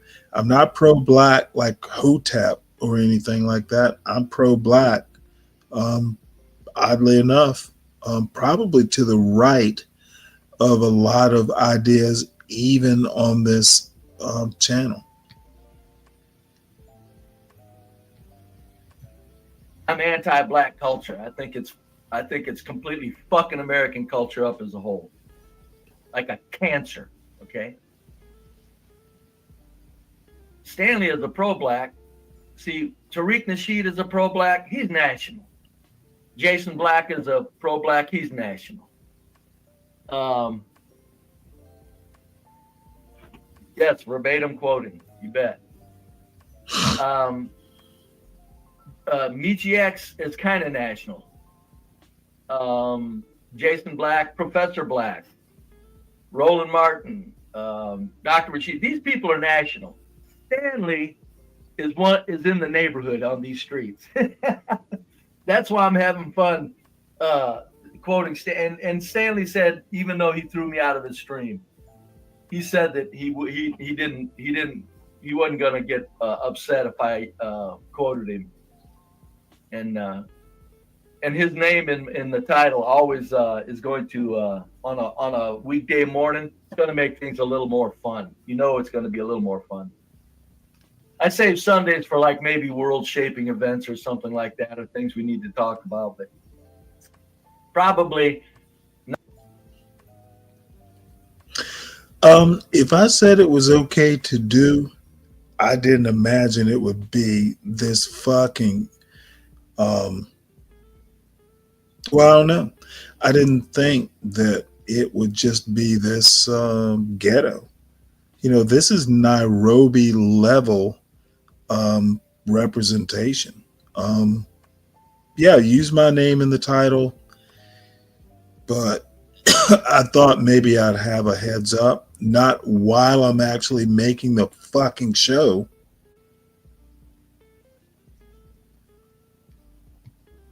Now that Stanley threw me off his stream, yet he's over there still pro-black in it, I'm going, well, now, wait a minute. Hold on a minute. No. And Stanley, well, Stanley, did you throw he's him shaping off his show the way stream? I put him in the back. Oh, well, he said you threw him off. Well, putting in the back is not the same, but I don't think he understands. And you know what? Be brave. Be brave, much like others, and I can name names if I have to. They've been given special treatment on other channels, and I know exactly what you're talking about. Yeah, and they literally think that I'm going to give them the same treatment. Just kind of let them go on for half an hour on their rants, and I kind of did that for a while, and it just got like, I need to be a little bit more in control of these panels, because sometimes I don't even want people on I'm kind of evolving, you know, the way I'm starting to think about how this should evolve is sometimes I just don't need people on the panel at all. You know, I need to state my point, and then people can come in and comment afterwards. The problem, and basically it's a weakness of mine. It's hard for me to, you know, I'm good at thinking on my feet, but, you know, I need a pause to think. These folks will go on forever. And the other thing, and Be Brave in particular, no one ever checks him. No one ever goes, hey, Be Brave, that's a stupid idea. No, I'm probably the first person in quite some time to even, he has this 70% thing. He's unprepared. The 70% thing isn't grounded in anything other than his fertile imagination. And he wants to call Black American culture toxic. And he doesn't know Black American culture. The dude is approaching it from a very uneducated approach. And it saddens me. Well, what saddens me more is he can come on, you know, into spaces like a CT space or John Galt space, and they fucking like encourage him. The dude is uninformed, uneducated. I get it. When I was on CTs, I banned 10 people. Yep, CTs. He banned 10 people off my show, banned them. So I get shaping your own show. I'm kind of into that myself. and I'll shape this show. Like I said, what I don't allow much here is repetitive insulting. No, no, no. Call somebody a little name, and then that should be it for the rest of the. Other than that, respond to what they're saying. That's all I ask. But Stanley's still in the neighborhood. That's why I like responding to Stanley. I wouldn't waste time responding to Tariq or Jason Black or them. Although I should, because they really say stuff that is outlandish, and a lot of times they're outright lying. So, but I respond to Stanley for the absolute fun of it. No, he responds to Stanley because Tariq Nasheed will put a foot up his ass. Okay, he knows Stanley is harmless. He knows Stanley will just like review it on his show and, you know, make a couple weak ass comments. Tariq Nasheed has leverage. He has means to get after Little B Brave. Little old Stanley is just, you know, stuck in his little niche and can't affect his life.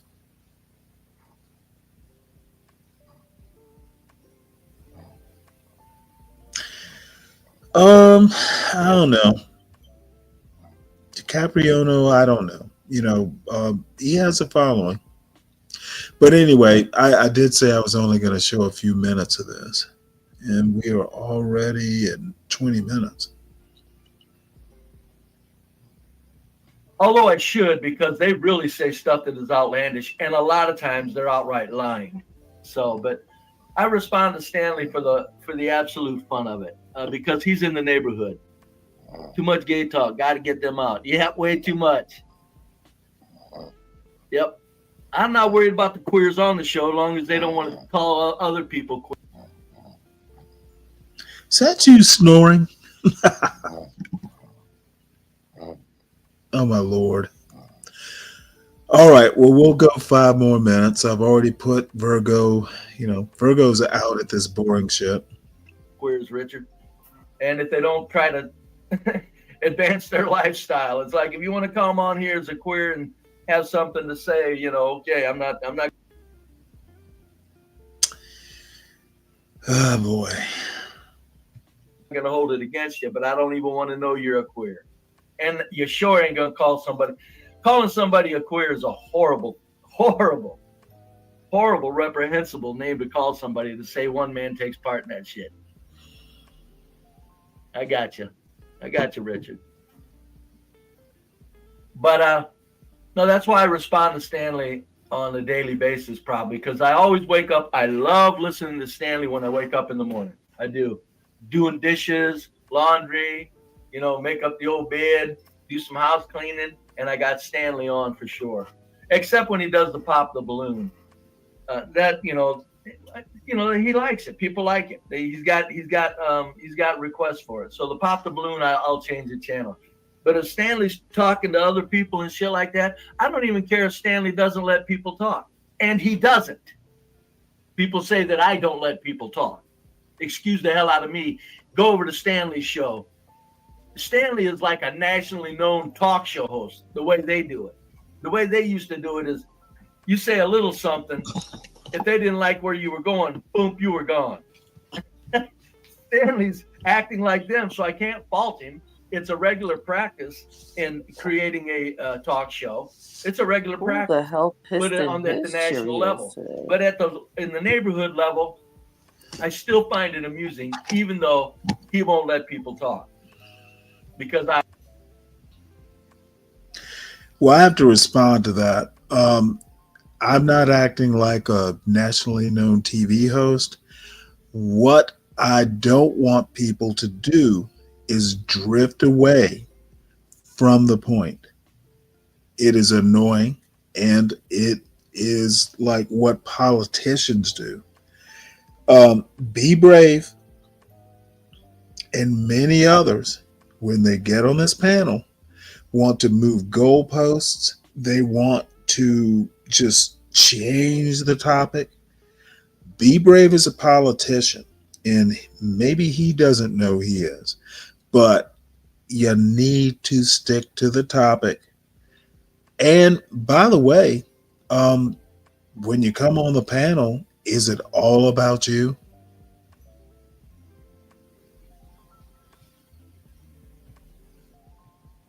I always want to listen to his perspective as a pro-black. I trust him as a pro-black more than I do like a Jason Black or a Tariq Nasheed. I really think Stanley is probably going to be a little more honest about things. But the quotes he had today, I got about 2 or 3 of them, folks. It was like, oh my goodness, Stanley. That was just too easy. I mean, he just teased it up for a hit out of the park. Here's his first one. And I say that, folks, and I know I've been over that a couple of times, but I just want everybody to think, I deserved to be thrown off Stanley's show. I am completely adamant about pointing out the complete fucked up Black American culture. Stanley didn't want it on his show. I did not respect that. He threw me out. I respect that.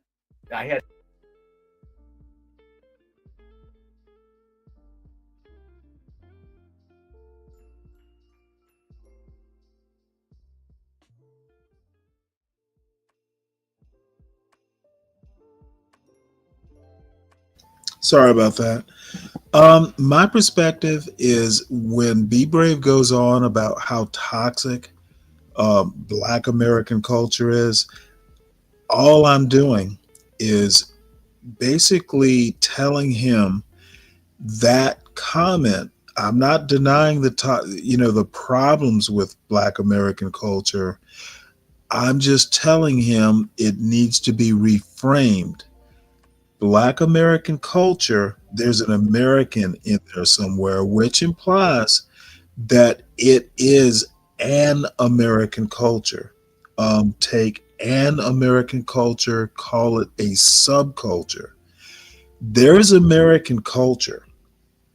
And I think under the umbrella of American culture, there are subcultures. And maybe there's a better term for subcultures. I'm not that kind of expert. But what I can say, when I say something like that, I base it in stuff that I've read.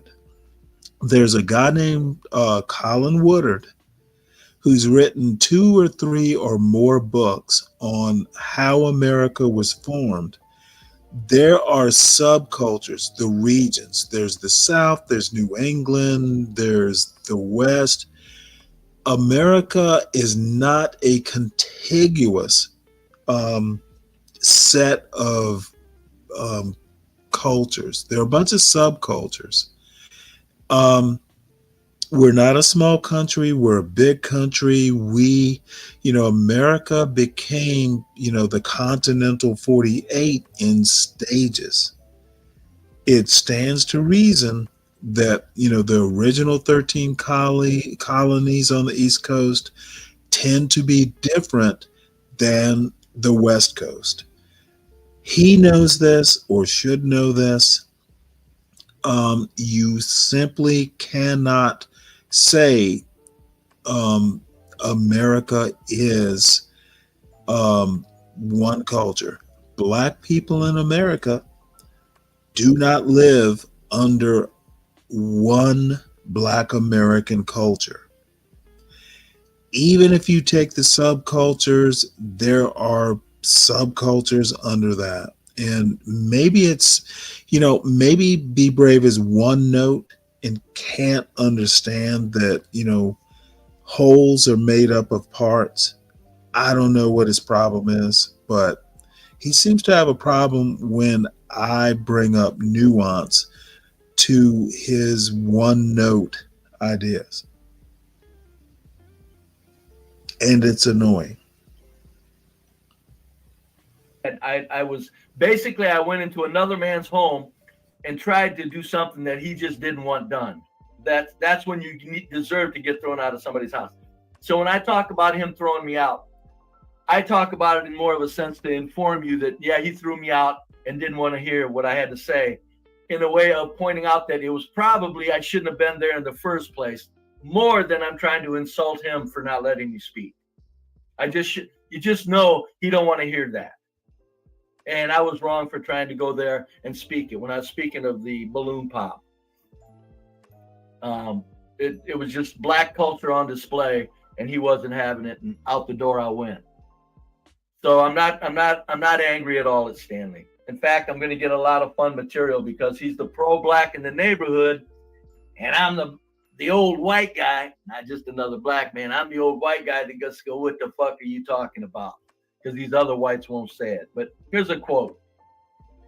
American culture is toxic, and black culture is just one of their toxicities. That's a pretty good one. I like that. Because in a way it's true. But here's and I'll address that. But here's another one. Black culture is the child of American culture. What? I don't recall anywhere in American culture other than in the 30s in Prohibition, where even the mobs were shooting only other mobsters.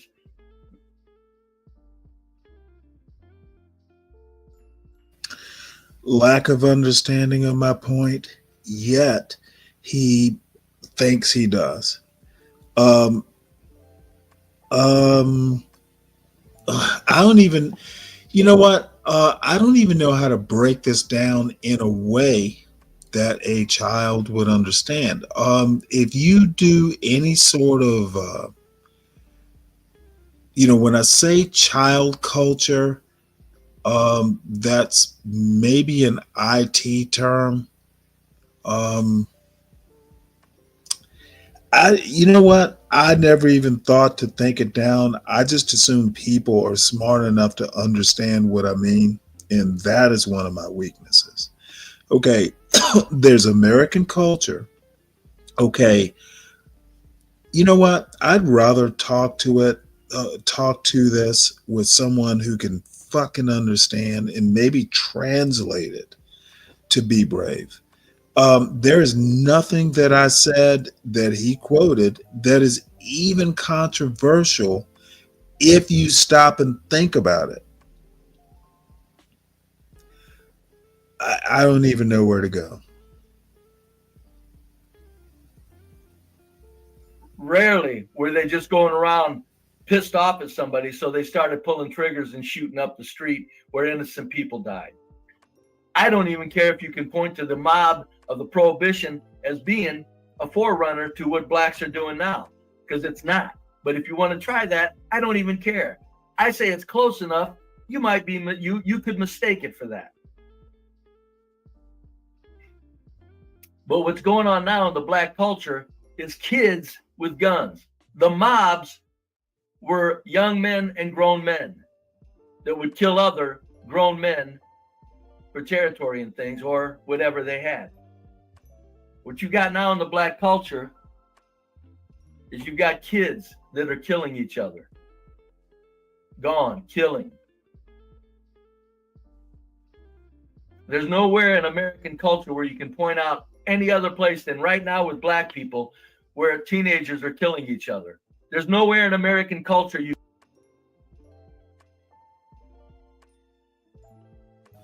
There's nowhere in America that you can point out where teenagers are killing other teenagers. This dude is just like, I don't even know what to say. Nowhere in America are teenagers killing other teenagers except in black communities. Oh my Lord. Hey Virgo. I'm glad you're here. I had a little bit of technical difficulties. You fell asleep. Same thing. All right. Well, I'm not going to tease you. You know what? Jesus Christ, Stanley, can we move on? You know what? Thanks for reminding me that we need to stay here.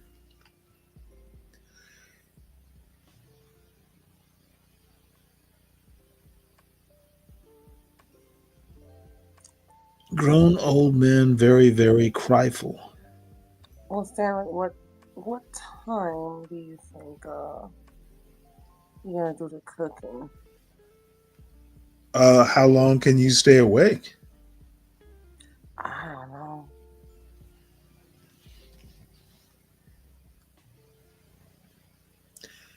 Okay, well let me inform. Now, Diwali, why don't you hit the link and come on up? Or we can do it later on this morning. I don't know how long I'm going to be up. Oh, I because imagine for a while.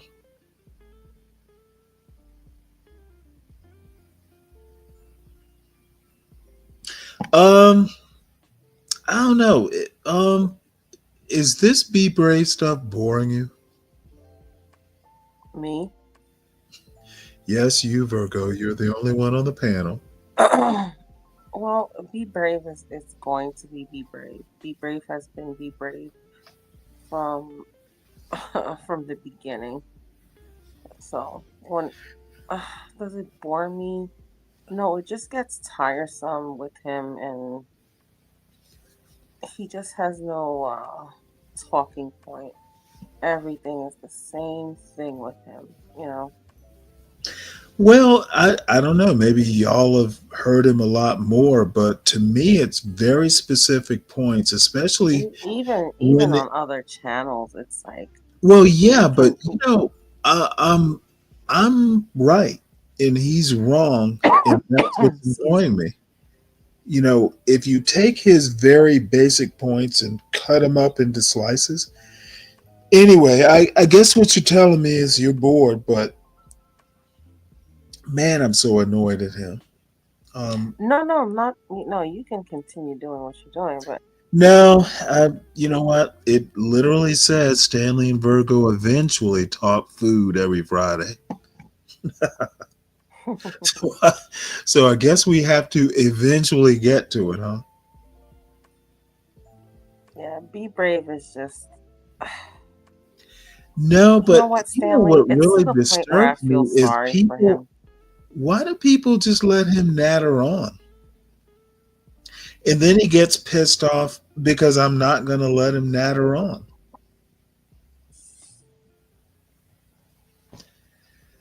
Just Yeah. tell me to get over it, Virgo. No, I don't want you to No, get over it because you're gonna get over it in your own time. no, I've probably gone on too long, but you know, his OCD has activated my OCD. What's Yeah. up, Diwali? Hey, what's up, Stanley? Good morning. Good morning. BB.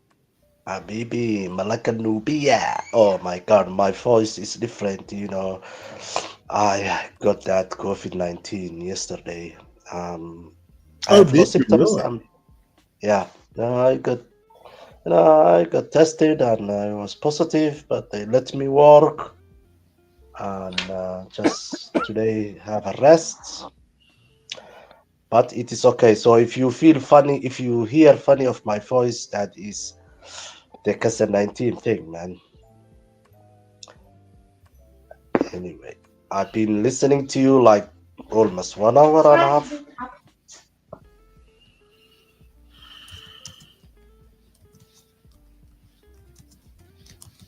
So, you know, Nairobi is a big city. It is one of the greatest cities in Africa, one of the most expensive city actually in Africa. And I don't know if you just read my chat. I wrote it that the United Nations headquarters are moving now. Sometimes it's next year or after next year to Nairobi. Actually, they have the second headquarters, UN in Nairobi, and they want to move all the United Nations back to Nairobi. Like any other major cities, of course, you will have some like these pictures, some poor neighborhoods. I think you can find that in New York, in Los Angeles. Las Vegas, in Frankfurt, in Paris, in London.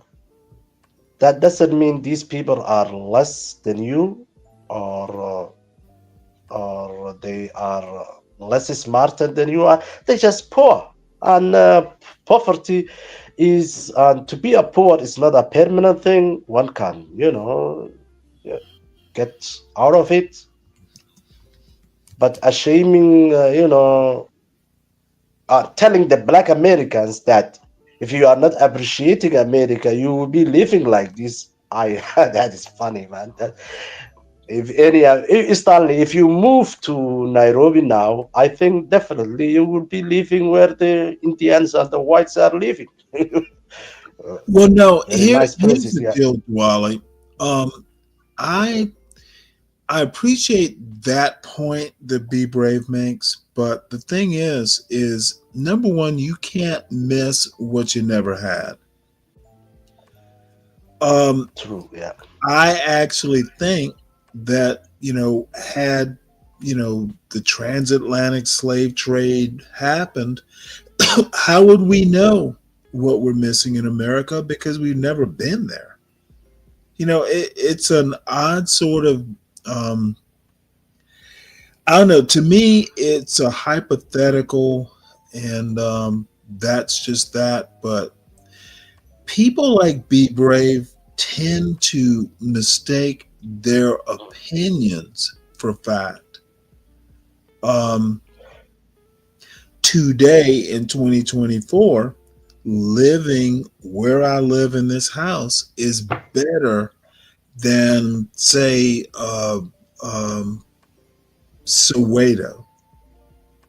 Yeah. Well, if It's you just listen, better, electricity, even et cetera, et cetera.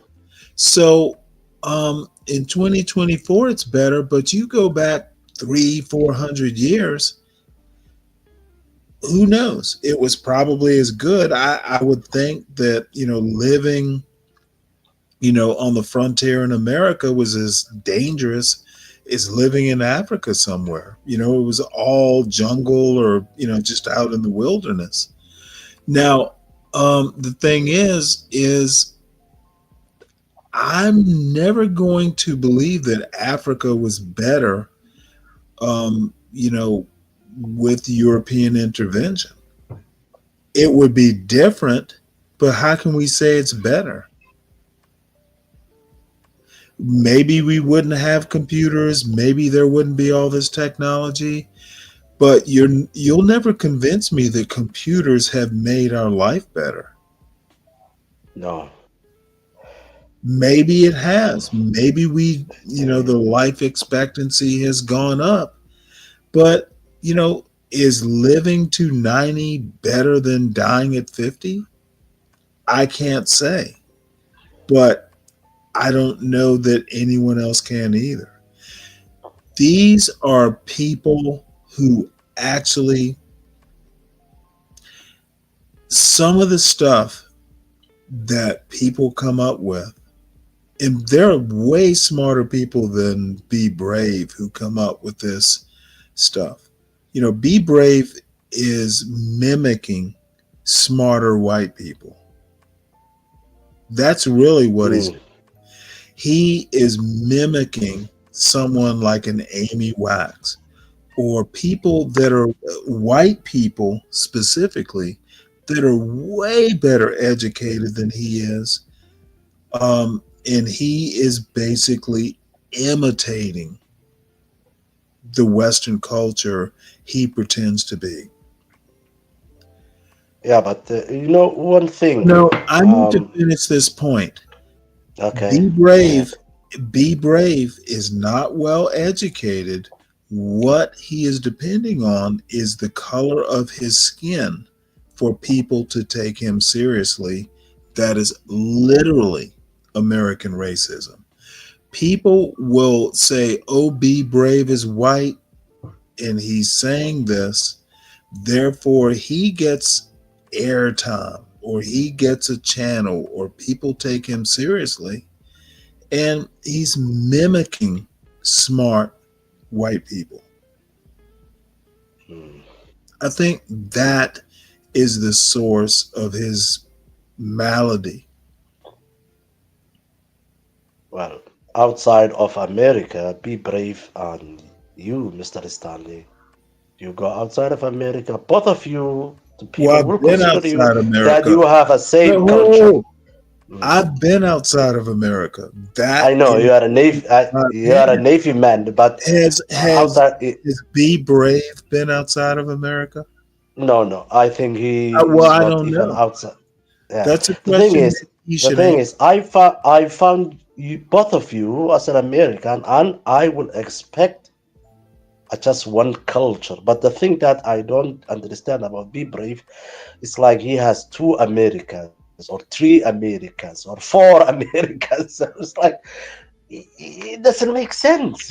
What the hell are you talking? You guys speak the same language. You guys have the same No, we food. You have the same now see, flag. You have this the is the same war. Now let elections. me ask you a How? question, Wally. Hmm? You talk about the same language, but you're an educated man. If you walked into Somalia, just, and I don't know the geography, I barely know where Somalia is. All Americans are ignorant like that. But the one thing you Yeah, do it's have to know is I passed it by in the Red Sea. yeah. Mhm. I've seen the shore. But the bottom line is you can walk into a remote village in Somalia. You think you're speaking the same language, but you're really not. Language isn't just words, it's expressing ideas. Education helps make ideas more sophisticated. You Well, may be using the same words, but some ideas using the same language may be more sophisticated than, a less sophisticated idea in language. yeah, but no, yeah, of course, we have absolutely different. We have, Somalia is a bad example to take that as an African country because Somalia Well, speaks give me a only one better. language, and it's Nigeria is let us better. say, Kenya's better. let us say my neighbor country Ethiopia. Mhm. Ethiopia is almost like over 200 million people, and they speak more than 80 I'm sorry, different which country? ethnic language. Ethiopia. Oh, Ethiopia. I'm sorry, I didn't. Yeah, Ethiopia. Ethiopia. Yeah, Yeah, I got you. yeah. Ethiopia is almost like 200 million. Is the second most populous nation in Africa, and every 48 kilometers, Mister Cross Stanley. Let me say Stanley. Every 84 kilometers that you drive or walk, you will find another different language. But in the same time, they have this common language, which is the Amharic, which is the national language, and everybody is been expected to speak that language. Anyway, the culture is different. Maybe the religion also is different. Some of them are Christians, some of them are Muslims, some of them are not religion. So yes, in Africa you will find that, but each one Okay, has you their own drifted. You culture. you you have drifted away from my point. No, but My outside point. of America, what I'm saying is, as a non-American who lives outside of America, as Be Brave put it, he always said the black culture, and I asked him, "What do you mean the black culture?" Because he's talking about the black American culture, and I tell him, "Isn't that the American culture?" Well, And that's why he failed American. Oh, hold to on. to answer to me. Let, No, no, no, no. There is a different. So you have two no, Americans let there. me Do you let have three Americans there? Do you have a four Americans? I mean, what is going stop. on? We thought all of Hello. you are just one Stop. man. Let me put a corrective in there. Black American culture is part of American culture. Okay, it's not the same. Black American culture is not American culture. American culture, think of it as an umbrella or whatever, a tree. There are subcultures under it. Oh yeah. There Okay. is an I got American it. culture. There are basic ground rules for an American culture. We all speak English, or most of us do. Okay, Mhm. but under that English, there's Black American English, there's Spanglish. That's how people need to understand it. And this isn't some weird theory. Um, you could read a newspaper and find, and if people like Be Brave don't want to understand this, then, you know, he might be part of America's problem. I think he's a symptom, not the cause. Mm. And Be Brave, hit the link. I'm sorry, well, Be Brave too, but Solid Snake, hit the link. But you can be here and be gone. The rules are you be civil. Period. Sorry. Sure. So, how's your family? I haven't talked to you in a while. Oh, they are nice. They put me in a room. They said, "Don't come over there." Did they or Yeah. did you? Of course, both of us.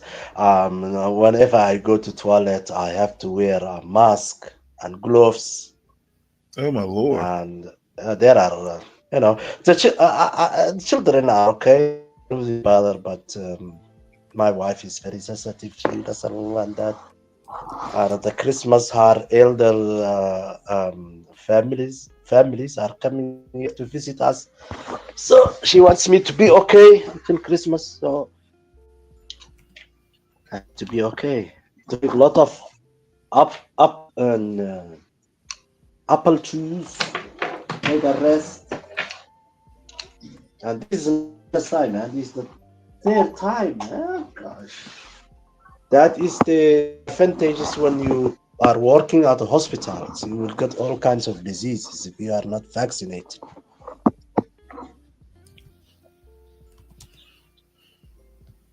I don't want to be vaccinated either, so I will make it. Don't worry, Stanley.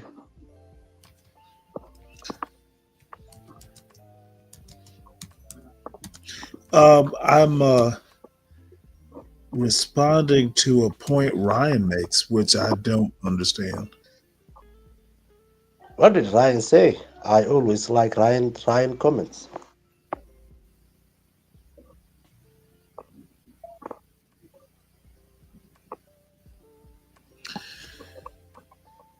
Let me find it here. It was something about me lumping white people together. Ooh, oh, don't do that. There is. Oh no, Don't do that. I'll do. Generalization is always bad. I will do what I want to do and say what I want to say. They can fight You their will way. be like, be brave then. So it says Generalization. Stanley Cross, Be Brave is mimicking a percentage of better whites. Or you sound like Be Brave lumping everyone. Not sure I even understand that. I think Be Brave is when I say, okay, well, maybe I wasn't very specific, and sometimes I'm better at writing. But the bottom line is Be Brave is imitating someone like a Thomas Jefferson or even an Amy Wax. Amy Wax is way smarter than Be Brave and much more sophisticated at her racism. And then the rest of it, if I sound like, if you sound like Be Brave, well, I'm on YouTube. Of course, I'll sound like Be Brave. You know, he Be Brave stinks up the place.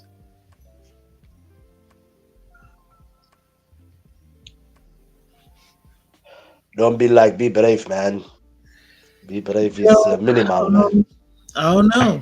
Be Most Brave. of the time, he doesn't know what is he even talking about. And he I doesn't think. like But push-ups. see, He's a here's paranoid. If you talk to him, he will say, "You are attacking me. You are," and he whines like a girl. So you can't be like, be well, brave. Diwali. Now Um, I think there are way more Be Braves in America than non-Be Braves. And the thing is Be Brave is not just white. Um, there are black Be Braves, there are Hispanic Be Braves. Be Brave, there are Be Brave is more than just the color of his skin. He's an American philosophy. He's an American toxicity. So we got Black Bee Braves. Who do you think who is Black Bee Braves in on this channel? Let me know. On this channel, Let us name names. I don't think there are any Be Black. There are no black Be Braves on this channel. That part I'm comfortable in saying. All right. Okay, that's fair enough. But when I say Be Brave, I mean like they don't read books, never have come late to understanding what America really is, and then they're winging it. They'll make a joke, and then there are people who will fall for the joke, and then they think they're like brilliant. All right. Like the 70% of Black Americans, cover or defend or make excuses for the 3%. 3% of criminals in the Black community specifically. And I don't have a problem with the 3% of criminals. I have a problem with people defending it. Like 70% of the Black community fucking ran. They're not defending shit. They're avoiding it. And this fool does not have, I don't know what he's lacking, but he's not actually lacking. He's not actually lacking hubris about talking about stuff he doesn't know about. The dude just doesn't know better. Yeah, the way Be Brave puts on the blame of Black Americans is not the 3%, it's the 70% who are covering that up. Then I ask myself, most of the victims of those 3%, mainly 99.9 are blacks. The way he says it, I don't know. That's no. But see, that's the way crime works in America. Because we tend to be fairly segregated where we live. Blacks kill more blacks, whites kill more whites. It tends to be that way because we are segregated. Nothing wrong with the segregation, but blacks kill more blacks than blacks kill whites. Before I lose my thought, so then that is where all his argument fail, because they are putting the Americans down. So okay, you said the victims are blacks, and the people who are not reporting are blacks, and the people who are perpetuating this are blacks. Well, if I'm a victim of a crime, if my child is a I will believe one into a place, dude. It's not the black on black crime or any black on black crime is a point. Really, what Be Brave will argue to support his argument is literally the crime rate. Like the murder rate in the Black community per capita is so high. That is their argument. Essentially, their argument is that Black people in their Black communities kill a lot more people than other communities. That's really the essence of the argument. No. I want to concentrate on the 70%. I don't care about the 3%. Okay, hold on before you concentrate on the 70%. It's a fictional number. It's a number Be Brave makes up. It's not. That's what I'm saying. Exactly, that's what I'm saying. Okay, That's well, where then if you his know it's argument not all real, failed. why concentrate on a non-real number? He is telling you that if you are a black family and your Okay, child is being killed, you are not going to report the murderer. That's exactly what he's saying. I correct, say, fuck you, man. I correct, will. I will. I correct. will report. Yeah. And what I'm saying is that Mhm. why are we concentrating on a Be Brave number that is fictional? Because that's all his argument. And when you push him back and you tell him this is not this is not common sense, this is not logical, this is people don't do that. That's where he will say you are attacking me, and that's where the argument all fails, and he will cut you off, say personal things. Yeah. Nobody likes criminals anyway. Any group. Who likes Well, I criminals, don't man? know. You know what? Actually, that's a that's a funny thing to say. I think Be Braves thinks that black people like criminals. They like black criminals. Black I people, don't. essentially, when he says something like that, he's saying 70% of the black American community celebrate crime. And yeah, celebrate We crime pretend that against themselves, and that is, well, if that's true, then there will be no black Americans for the next future, the next 20, 25 years. It will be all gone, man. no, But mathematics is a say, lie. They were being there like 500 and 400 years. What the hell are you telling me? It's not true. yeah, well, I am spending too much time obsessing. Yeah, yeah, yeah, yeah. I'm glad he finds what I say amusing and can build a whole show around it. Mhm. Sometimes that's how it works. Anyway, I think this is YouTube, Hey, Ryan. man. Hey So guys, YouTube people are. Oh, TG, Ryan. Guten Morgen. TG, TG, who gives Guten Morgan, TG, who gives B Brave the most smoke? You do. You do. I used to golf on there for years and just fight them Ah, all. you do. Man, you get irritated It's by just people. Brave. it used to piss me off, but I just accept it's where he is, right? Like just okay, he's not. We've hashed everything out like 100 times, but um, so I'm mostly irritated with the statistical analysis, which is horrendous.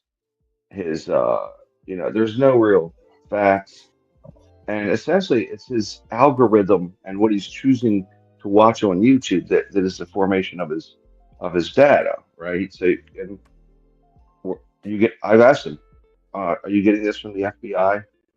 No, I'm not. It's just common sense. No, listen, go to FBI.gov. You can look at all the data, right? It's all there. You can just look at it. But my main point to be brave is always the same. Listen, I critique my own culture, so to speak, because I don't want, or I critique. I'm part of the main culture, right? But my point is, it may be hurtful if you say, "Hey, I see this about this other group," and then you sound like an idiot, right? Because it's not helpful, it's not constructive. So pointing out someone else's situation and saying, you, it's not effective. Okay. We know there's issues with carjackings. We know that, right? It happens to form around cities and teenagers that happen to be black. There's other specific cultural crimes, like I say this all the time. Asians love to gamble. All the gambling crimes are Asian, right? Why is that? I don't know. But pointing it out over and over to people who happen to be possibly from their community is damaging because you're pointing at them and saying, you did this, you did this, you did this, right? I don't like when people draw these broad generalizations. I think it's not good. It's not good. And I've asked him, do you think you're helping people?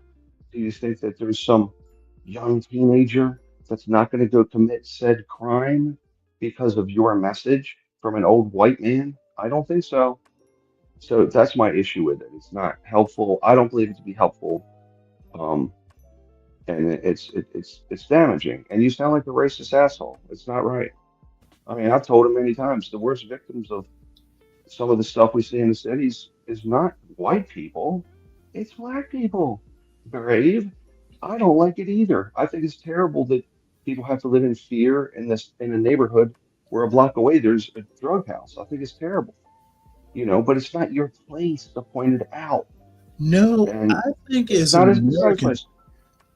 It's not his as place. an American, he can actually comment on it. I don't have a problem with him commenting on it, but if you're going to do it, get it right. Well, you mean his statistical quotes, Stanley? As a lover of statistics, and I love. It's one of my favorite things, right? I quote statistics all the time. That's the most frustrating. Is I'm like, dude, get those right. You're not even close. If you look at the crime in the cities and the specific violent crime, it is it's 0.004. It's very small. It's not even 1%.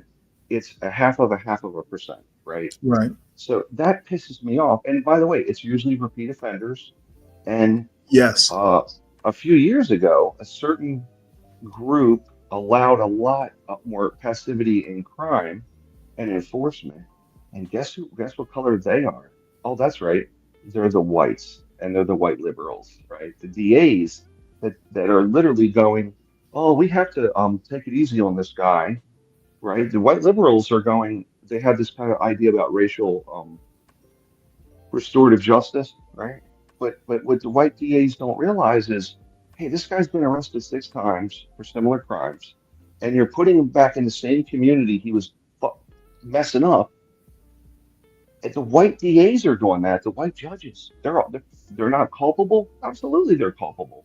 Because again, it's the same offenders. It's not like, hey, I just got out. I just got out of high school and I want to go commit crime. It's the same offenders. So anyway, I get very frustrated for the lack of information, lack of real statistical. He's never looked at the FBI website. I mean, you fucking kidding me? Like, I'd think you'd be forming all your opinions on that, right? Anyway, so Well, I've tried to. Stanley, I've gone up on his show. After you guys get into it, I've been up on his show to argue with him, right? yeah, I saw you today. I I've watched gone up this. on argue on the show because I don't look. You're a good dude. Uh, I think you guys have more in common than you do apart. And I think if you knew the reality of the stats, um, and another thing is the media also plays a part in this, in my opinion, right? Because they keep putting the same shit up, like the same kid fighting a cop, right, in the city. Oh no! So people start to form these opinions like this is happening on every corner in the country, which is not. It's usually a very isolated situation, and it's affecting a small group of people in those neighborhoods. It's terrible, but anyway, so I go up and argue with him, but I don't know if he's ever going to come around to just the Well, reality of it. here's the interesting thing from my perspective. I don't care if he does or doesn't. Um, again, It's okay. the stats are the stats. It's the interpretation of the stats, the context that tends to be problematic because that's how you convince people there's one problem or another. It's this type of a problem or not. Yeah. What Be Brave doesn't understand is that you don't live by stats. 70% of Black people, and let's just use his stats. I'm not going to make a judgment other than the context of his stats. Or he's saying that 70% of the Black community in America approve of that fictional 3%. Essentially he's saying 70% of the Black community in America is okay with crime. Now, he needs to defend the context, his interpretation of it. I And just like I that. destroyed that yesterday. Oh, sorry. I just destroyed that argument yesterday with this. In Well, Baltimore City, in Baltimore City, they elected the DA. The new prosecutor of Baltimore City was elected. His name's Ivan Bates. He said, "I'm going to hammer these epic criminals." And Baltimore City is predominantly a black city, right? It's mostly black. I think 80% or something. It's a very high percentage. He said, I'm gonna be locking fools up. I'm excited about it." He said as much as, "Listen, when I was a kid, the cops would walk over to a street corner and they knew we got to get out of here. That's not the case anymore, and I'm going to make that the case again." I was like, that's pretty bold, right? They voted for him. The predominantly black city voted to hammer these criminals in these neighborhoods that are predominant. I mean, there's a couple of Latin gangs, but it's predominantly a black issue in Baltimore City. They voted to hammer these people. So you're telling me 70% of black folks are caping for the criminals when they had voted in Ivan Bates. That alone shows the statistics that he's quoting are incorrect. That alone, okay? So maybe on TV you hear Tariq Nasheed or someone making some excuse or some, but generally speaking, people don't want to be criminalized. That's why PG County was a very wealthy black county, black area. The huge houses all through the place. They're like, we don't want to be around crime. We're going to move to Charles County because there were a lot of criminals being put back in PG County. And they're like, we're out of here. Nobody likes crime, obviously.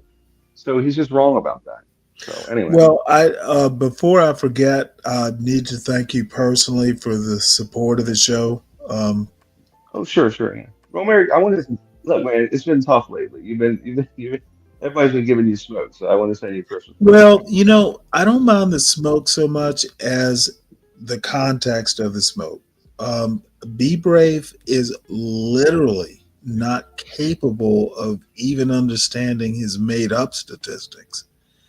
Yeah. The context of it, and I think the bottom line is I talked about Black Americans and American culture. And this dude puts up a picture of Nairobi. Well, that's just no. Just saying that a picture of Nairobi is okay. Is a defense, is a counterpoint to my American point. That just proves to me he doesn't understand what I'm saying. What does Nairobi or a slum in Nairobi have anything to do with American culture? Just that. Don't think about the stats or Be Brave or anyone. What does Nairobi have to do with American culture?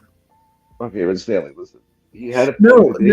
Please, nothing. No, don't skirt off. Nothing. No, I'm not. I need you to help me understand what does Nairobi have to do with Black Americans? And Nairobi's Kenya, right? Okay, you're still not getting my point. Well, no. Okay, listen. It has absolutely nothing. I don't want to move off at all. Point. I don't even want to move. Seriously. No. Seriously. I'll answer your question. What it has nothing of Nairobi and mentioning Nairobi. There's nothing to do. Well, then that's what I'm looking for. Yeah. Even a it's obvious. It's obvious, right? It's obvious. And, well, then why does he do this? Listen, I said you could have got a picture of Eastern Europe, and Eastern Europe was broke as shit for a long time. I said, why didn't you use that? Right? Like, would you just pick a poor place and said, let's put this up? Oh, these happen to be black. Let's throw that. I understand. His thing is Americans. If I complain about poverty in America, we're not as poor as Nairobi is his point, but it's a totally different argument. Yes, and I tried to explain that yesterday to him, as did Joe Cool and Jay Rillo. And my point was, listen, you're asking for the definition of poverty. And in America, we have a higher bottom. However, it's still okay. Poverty in America. That is besides the point. In my head, it is besides the point. And I think in reality, it's besides the point. Why I even bring this up is what the fuck do I have to do with this kind of dude? He's just, why do people even entertain this shit? It's an illogical argument. It's Well, it's beyond illogical. it's This just is dumb. like this motherfucker. And now that he's presented himself, dude, you're pretending to be a smart white man. That's what annoys me more. Give me a smart white man to argue this point. But it's not really an arguable point. Well, It's no, not, my it's not. offense. If I'm It's going to have wrong. to argue It's this wrong. culture point, I just Yeah. want to argue with a smart white man. If Yeah, that's but if that's what it's a coming smart man, down, a smart white man wouldn't argue the point because comparing Nairobi to America doesn't work. That's conflation completely. why do people Comparing entertain? Why are people false statistics, 70%. Why are people entertaining a pretend stolen valor white man? Dude's not even a good white man. Well, If I you're think gonna, that, if you're gonna pretend to put up a show and sound smart, and essentially his argument is, I'm white, I know more than Stanley. That's essentially his argument. I think the premise of his argument is actually should be directed at, uh, the social justice thing. No, And I think he the misses reason that. he made the argument is because a young black man, younger than him, told him he's full of shit and put him in the back. That's really what he's fussing about. That's correct. There's no question. So, Well, that's what's took. triggered him. That's what's triggered him. Yes, that's what's triggered him. But um, that's what's got him flustered, and he's doing the shows and all that. That's what he's doing. But you Hey, know, John. I think the issue is. I think the issue is, and I asked him the question. I said, "Do you not think that there's enough black folks making shows and pointing to the bad behavior? They're doing that. You don't need to do that. You can maybe point to the white liberals that are releasing all You know criminals what? all the time. You want to make an argument about white liberals, and white liberals have nothing to do with B. Brave's argument. Not directly. See, if he had said white liberals say black culture is American culture, it would be about white liberals. Here's what I'm saying. No, he makes it about Stanley, and it'll be a very short point here. Why is it about Stanley? Why is it about B. Brave doesn't actually understand what the fuck he's talking about and do better? Yeah, I think I totally agree with you. I totally agree with you. But I think that what I point out to him is that there has been negative effects, and some of this behavior we see recently, which is bad. You don't think is the result of B. white Brave is a negative effect? I mean, if you measure it by life success or all that stuff, then no. I don't care about any of his life. I never asked him that much about his life. Oh, do you mean his message? No, his message, his show specifically. I don't think that. I mean, it's not. I guess it would be if there was any truth to what he's stating, it would affect me, right? Like I'd be like, oh, no, it would not no real affect truth to you, it. not immediately. What I mean is, if I'm trying to figure out the way to say it. Well, it affected you to a point to where you went on the show, and I'm not going to even fuss about that. What I'm saying is that I just want to argue with him. Be Brave needs to understand. And he almost threw me off. He almost threw me off too, by the way. Help him understand his own point. Be Brave. Me and Joe Gola, trying to throw us off. I don't know if he'll ever connect the dots with what I'm trying to convey to him. Sadly, Right. I've tried to spin it many ways, but I guess I see it like this: if someone comes to me and says, you know what, you're a piece of this or that, and you were a terrible father, and you did a terrible job as a father, and you're 10 foot tall. It has no effect because I know the truth. And the truth is, he doesn't affect me because a lot of the stuff he's saying is very inaccurate. So it just doesn't have an impact. I'm like, well, this guy's just wrong. Let me straighten him out. And I go on the show. So it doesn't really, but I think you have a more emotional effect reaction to it. You Well, do. no, I'm actually not But he's also very throwing stones at emotional. black people when you happen to be black. So I get it. No, it's worse than that. It's bad for America. Well, I agree. I think that Dumb white people pretending to be smart white people are bad for yeah, America. and I've said, do you think this is helpful or hurtful to people? Oh, Because I don't even think hurtful or not even matters. It's just it's bad for America. We have I don't know.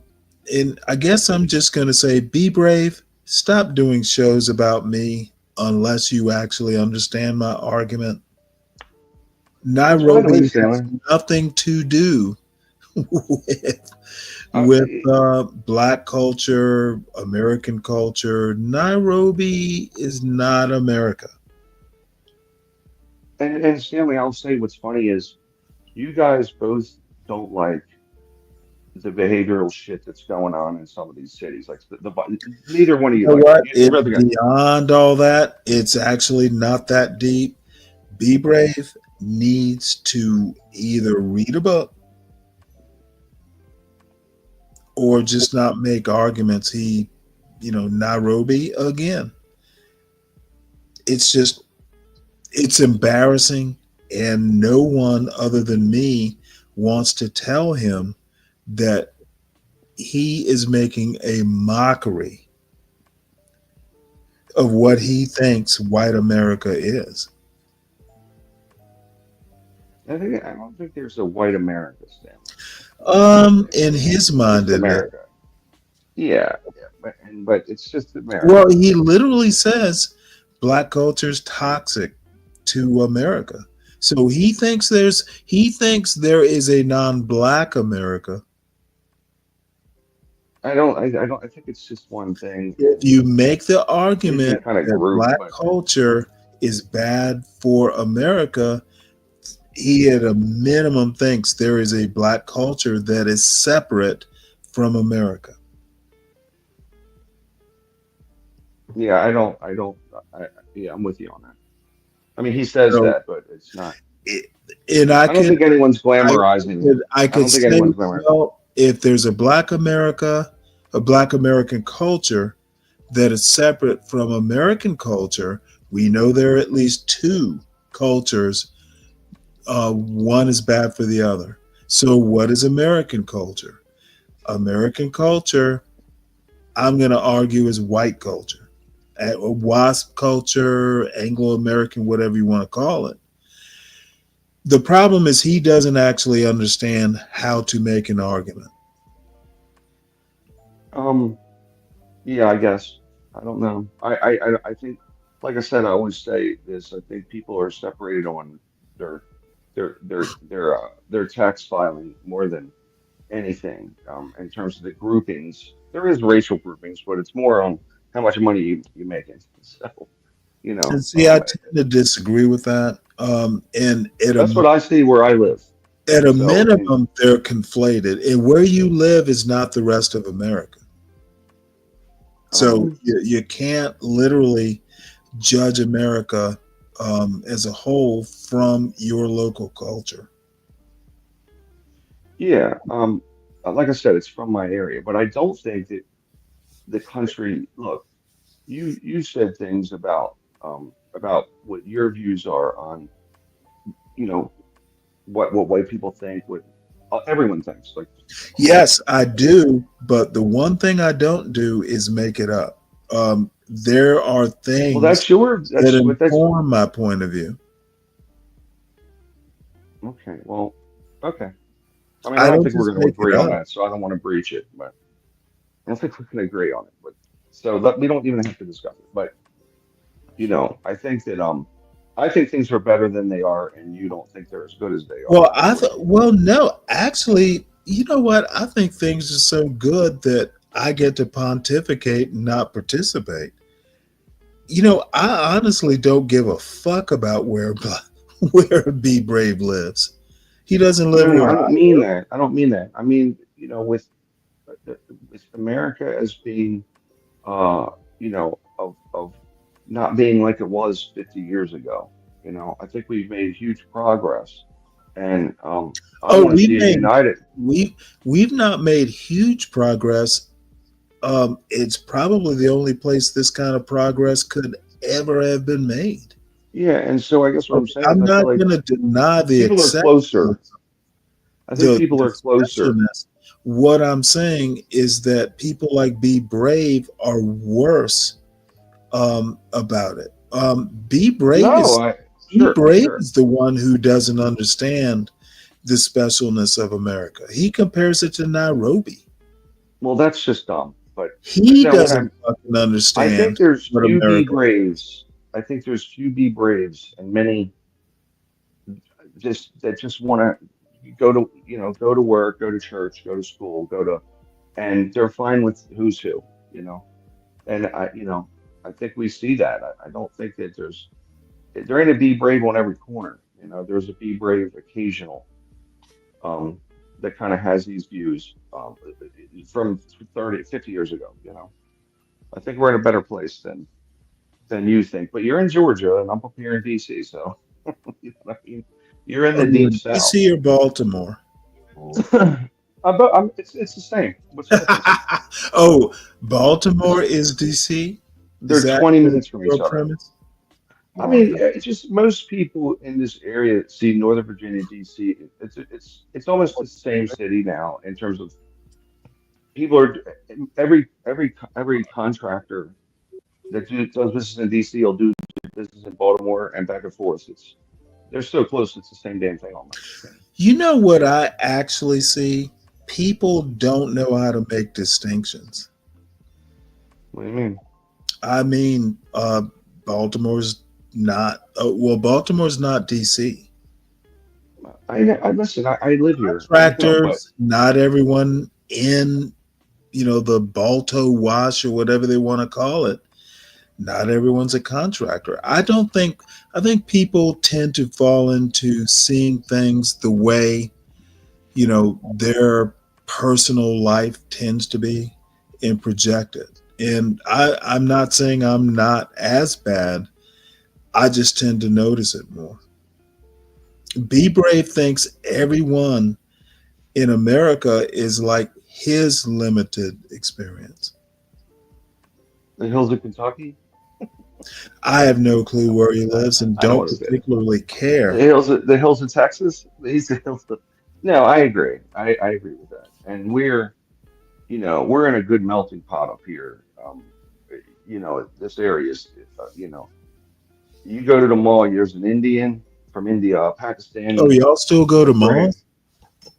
Not anymore, but I'm saying if you go to a public place, it's the United Nations. You know what I mean? So, and I'm sure if I go to you know, Kentucky, it's different, and Montana, it's different, and Atlanta, it's different. So, but I don't know. Well, John, I've pretty much, looked at B Brave's analysis, and I'm sure it gets worse. But I don't know. I wonder about this guy sometimes. He's actually worse than Hood Conservative, and at least Hood Conservative and SKC are smart. So, Stanley, let me ask you this. Okay, I got to ask you this question. John did an analysis and he was very concerned. I've never cared about the bus. I don't. I have a vehicle. But John was really going on one day about his mom and the bus, and he was very upset. because he The said he didn't feel bus? safe. Like The bus, city buses? the city bus, yeah, because John puts his mom on a bus, and he was very upset about this bus issue because there's some shitheads on the bus, right? And he's like, I'm scared for my mom. And Be Brave commented that he had to ride a bus, and he had to. It was the same thing, right? Um, Apparently there's a lot of crime going on buses, but I wouldn't know. So, but I know, and I took the position like, what's a big deal? What's a big deal, right? But then when John said he was worried for his mom, I kind of understood better. So, I think they both have that same argument. Would you be madder at Brave or John for making the Um, argument about the bus? I wouldn't even get into the argument because number one, I literally haven't ridden a city bus since I was a teenager, I'm with you. Yeah. for various reasons. But I would say if John is worried, he knows the details. I don't. And neither I'm does saying, Be Brave, and neither do you. but I guess my point is, When's the I last time you rode a city bus? I mean, it was like if I go to the football game, I'll have to take the bus and stuff. But I try to avoid buses in And Be general. Brave, I think the last time Be Brave rode a bus was 30 years or something, probably. yeah. So there's certain arguments I don't get into. John knows. But the larger point, I have a have to larger listen point to of this. John. I My don't point know. Is my answer. so my point is this: you got a white dude and a black dude both complaining about a bus and quote unquote black crime, right, in the neighborhood. So my reaction to that is, hey, listen, let's not go in on the people's races. If John wants to go in on, John says a lot of expletives and things uh, on these buses, then it's Was kind of that his. what happened? It's yes. I mean, yeah. John always goes in and says the N word. Okay. Okay. Yeah. Well, John is But here. yeah, well, no, I know he's here. I know he's here, but I'm saying, if like I feel he shouldn't. I don't think anyone should be doing Motherfucker, that about you can't tell John how he should feel. He's here. Come on now, Ryan. I'm asking you a question. I literally gave you the What is your gut want to reaction render an to opinion. whether Brave does it or John honestly does it? don't know. Okay. I mean, I get irritated when Brave does it more than when John does it. 'Cause I'm Okay, like, John's but gone. you won't get. Look, and I'm dead serious here.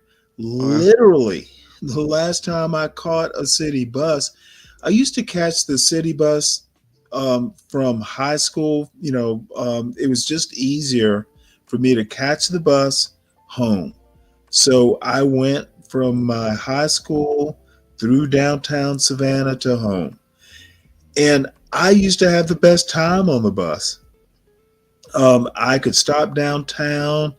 I remember, I used to get jelly beans from Woolworths.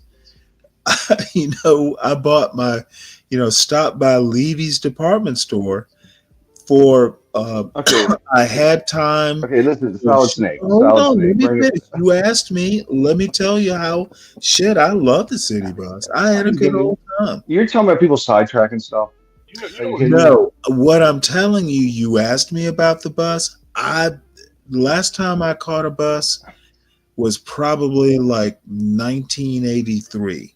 No, actually, it was probably more like 1980. It wasn't even about the bus. You know what's interesting about this, Stanley? I think it's one of those is a generational divide. If you don't know what you don't know, right? So I don't know shit. I don't ride the bus.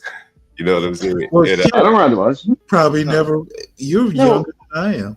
The point to you, Stanley, was this: one dude is a white dude bitching about black dudes on the bus causing problems. Okay, John but was why bitching, and Brave was asking bitching. me? I think the problem. I remember that. I think it was OCT's channel, and I think the problem that I remember more so than anything was like, a lot of the young black people were like, "Well, why you got your mom on the bus? Why you don't get your Yes, a lot of them said that. My grandmother used to take us on the bus. It was kind of, and John, I don't mean to cut you off, but The bus was never a bad experience. Hell, my grandmother used to take us. She had a car. Yeah, you know, it's one of the things that, you know, I've noticed over the years. You know, all of the things that seemingly people fought for, you know, a generation or two ago, all those have been very degraded.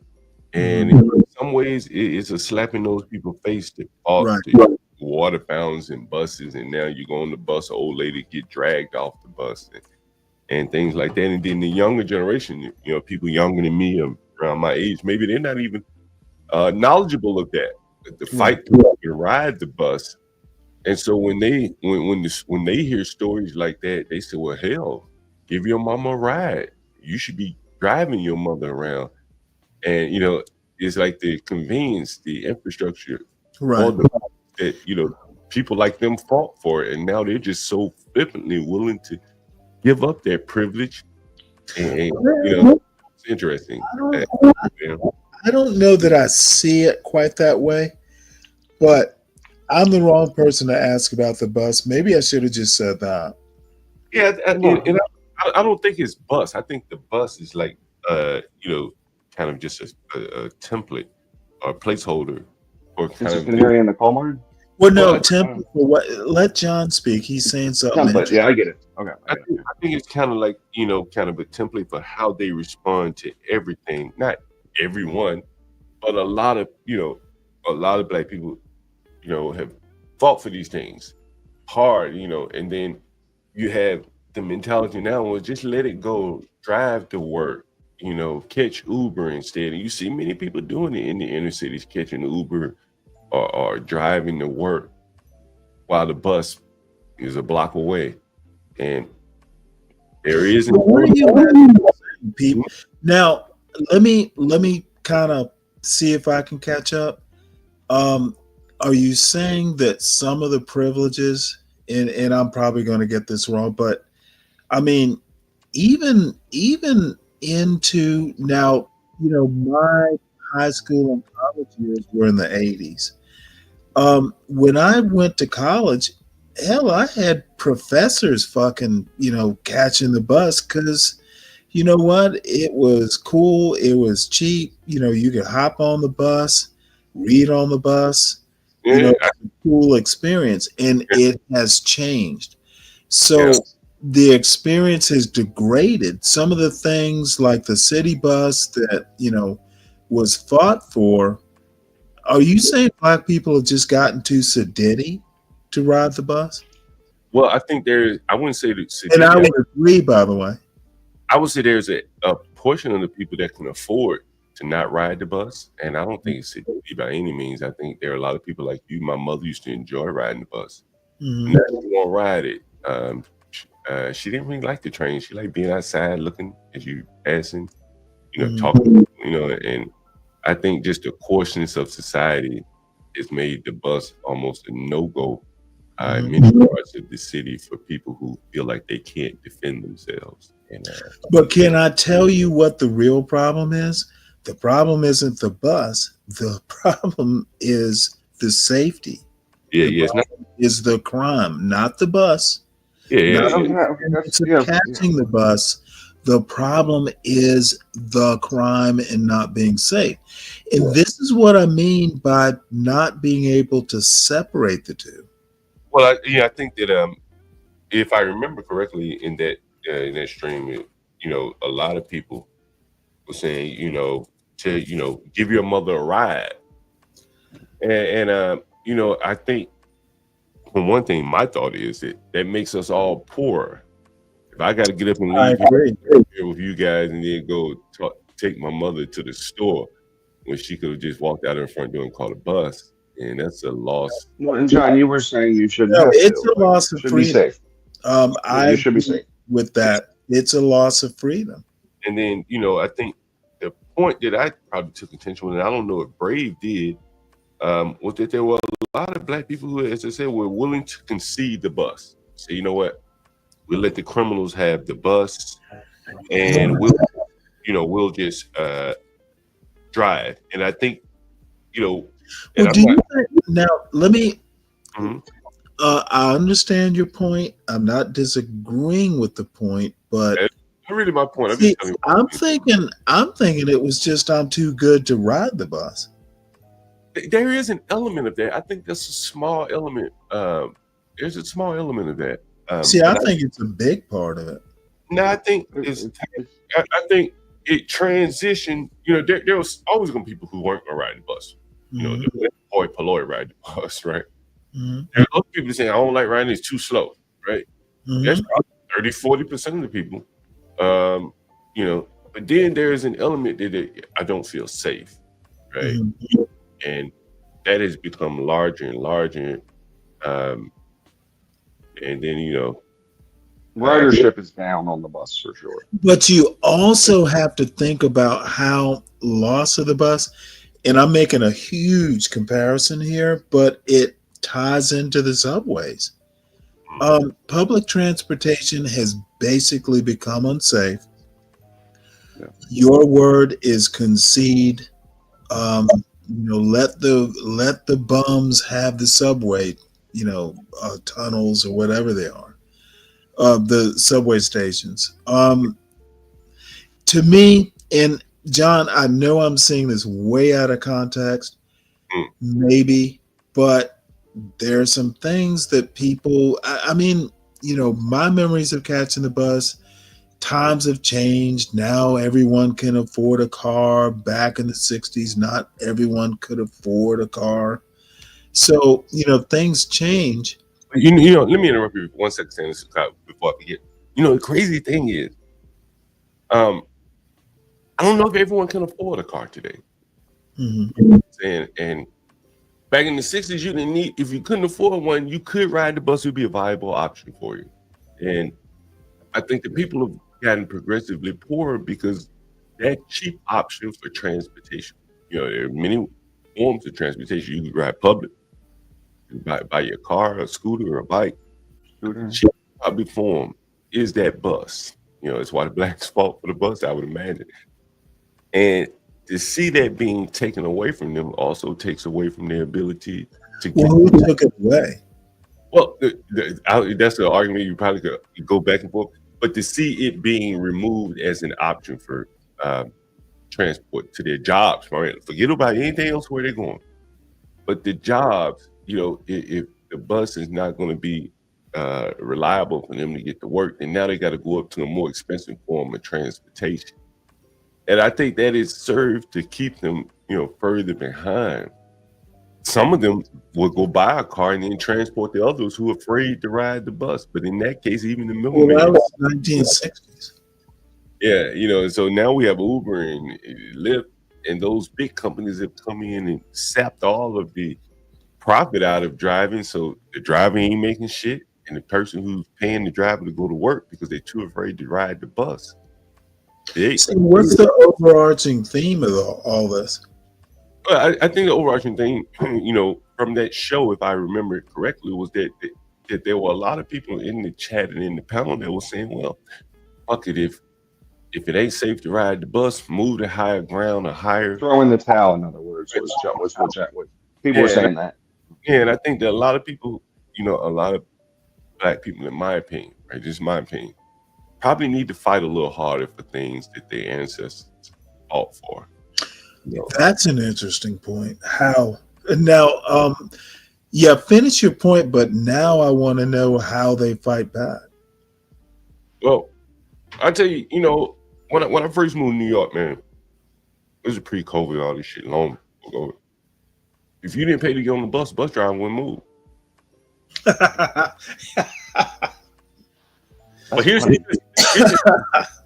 that's actually smart, isn't it? That's pretty. But here's the interesting thing: that nigga didn't have to say a word because the people on the bus were going to enforce that shit because they had to get. They're like, we're gonna kill this person. Pay up. No, or they would pay. They would go, "Hey, I got a quarter. Okay, here's $2. Let's get this bus moving, man." Yes. Right? You know what I'm saying? I get to work. I got to pick my kids up. Yep. But the bus driver didn't have to do that. He was doing it because that just was the way of the world at the time, in my opinion. It just was the way of the world. It was the norm. And if he did it, then everybody else would be on his side. Today, if he doesn't, man, move this motherfucking bus. Get this bus, move, motherfucker. Move on. Yeah, because they had people ain't paid anyway, so they can't be the moral authority. so it's like the bus would never move if he tried to make everybody pay because the vibe has changed. And Well, in DC, you don't have to pay; you just get on. Yeah, DC, but then they openly tell you that they're not going to enforce it, and I think that's the sad part about it. And so now you got people who may have the money in their pocket, or people who will say, I'm gonna go ahead and buy these joints because in the back of their mind they know that the buses are free. And so then you have people kind of with lopsided priorities, Jordans over train, transport to work. And I think those are the longer term, ramifications.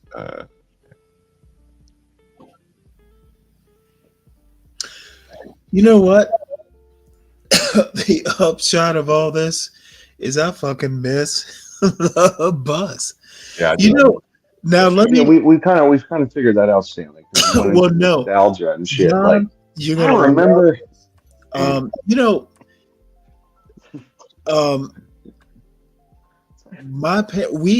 Where my school was quite a ways from the house, and my father worked, my mother worked, and they would come out and pick me up or whatever. But once my freshman year of high school, they picked me up. Maybe the first 6 months, maybe towards the last, but we had a neighbor who was a senior in high school. I was a freshman. So, he kind of taught me, this is where you catch the bus, an older, guy. I mean, we were family friends, went to the same church, all that stuff. Now, this is like old fashioned Savannah.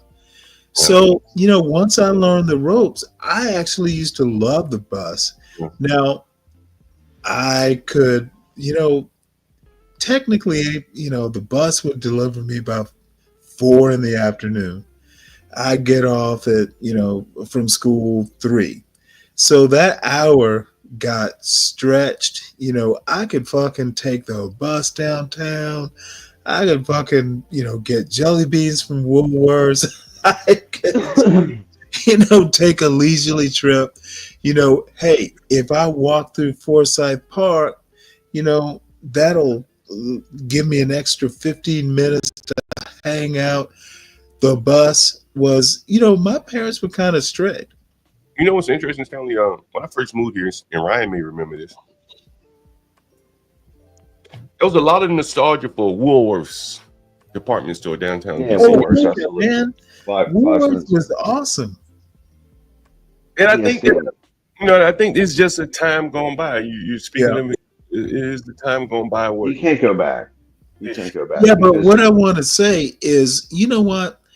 Strict parents, strict high school. I had an hour to an hour and a half of just fucking going downtown. And that's why I love the bus. My grandmother used to take us on the bus, but the bus, the Savannah, what was it? I don't even remember. The Savannah bus. Yeah. It was like an hour and a half every day, 5 days a week. I can do what I want to do. Don't fuck it up. But I got some jelly beans I can get from Woolworths. I can go to Levy's department store. I bought my mother a fucking wok, an electric wok. And that was a running joke for fucking 40 years. She loved the wok. Even when she got, into her dotage, even when she had Alzheimer's, the wok would come up. She appreciated that present, and I'll never know why. But I have you got it for her? Memories of catching the bus. Savannah was a beautiful town. So, I got lucky as a kid. So if you want to come up, I'll take you. You'll never have me talk bad about the bus. We should go back to the bus. And I think, Stanley, what you're talking about are memories that you have from riding the bus that many people will never have it. You know, and I think it's that generational divide where you see people like Lasagna Killer. I'm a little bit older than him, so Oh, you're a little bit older? I That don't know how. motherfucker's like No, 8. okay, so I'm much older than him. But you know, I'm a little bit younger than you, not much, but a little bit. But I think it's enough for the divide to have occurred. You know what I'm saying? Yep. You know, we're about 10 years apart, but it's probably a world of difference in terms of the things you experience versus the things I experienced. It gets even more drastic when you get down another 10 years, say HB, or even 10 more years down to Lasagna Killer. Right. You're seeing people who are experiencing a lot of different circumstances from yours and even your mother's. You probably see some different. Well, my mother's experience was, you know what? She grew up during Jim Crow in Savannah, but even Savannah wasn't Montgomery.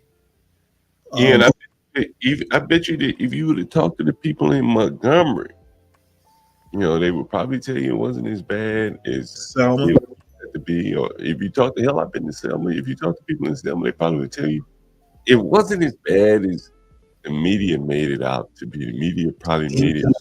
You know what I'm saying? Like You're probably right about that. I grew up in a very segregated town. That's right. I grew up in the town. I told you, Nat King's Cold bus was bombed in my hometown, and I later worked for his granddaughter. Mm-hmm. And, so you know, shit, how much worse than Montgomery could that have been? I know there were some other issues. One of the minister, my church minister, was heavily involved in the civil rights fight, Martin Luther King and things like that. I think Martin Luther King even came to my church. Wild boy, but you know, the church that you know, so you know, I think that you know, things probably were a little bit different than what the media is even portrayed. I think people would, you know, listen to how you talk. Your family grew up in the Jim Crow area, and you're not bitter about how you grew up. Well, I didn't grow up in it. You didn't take the bitter. Oh no! By the way, you know what? You make an excellent point. Now, what I got is, you know, and I'll try and filter this. Everyone who is your friend is not your friend. Everyone who says they're your friend is not your friend. But the funny thing about that is it's kind of colorblind, that advice. Yeah. You know, someone like your father, man, one day you should get him on and ask him, you know, let him talk about how the Jim Crow. Oh, I know him well, and I wouldn't even bother asking him. I think people in the panel would love to hear it. You know, not gonna happen. That's not even a possibility. Number one, he would fucking wonder what the fuck are you doing while you on here. He would be ashamed of Stanley. He would be ashamed. No, he might. No, I don't think he'd be ashamed. But he's like, what are you doing up here, man? This is crazy. This ain't real work. Either that or he'd be like, this motherfucker, he might have his own show. You know, I think that it would be interesting. I mean, you know, I've talked to my father about. Oh, now my mother would love it. You know, I remember Stanley talking to my father. You know, because I've been very curious about this topic for a very long time. Something just never added up to me. Just something didn't make sense to me. You know what I'm saying? My mother, she integrated. She's one of the first blacks to start working for the state of Alabama, like in the welfare department. You know, she's one of the first blacks to go in there. And so I think they hadn't, you know, taken the black first, or, you know, maybe the sentiment of the whites still didn't want to use the bathroom with black people. So, and she would tell me, and I was like, well, what was the difference between the bathrooms? You know, and well, anything.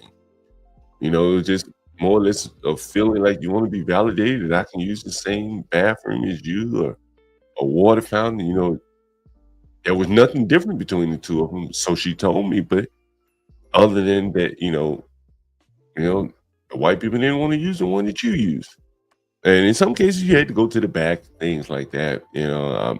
But, you know, my dad, I remember him telling me, he said he started rattling off the number of the black millionaires back in his day. Business owners and things like that. And A.G. Gaston wasn't in my hometown, but he was in, Alabama, not far from my hometown, 60 miles away. So it was like a success story.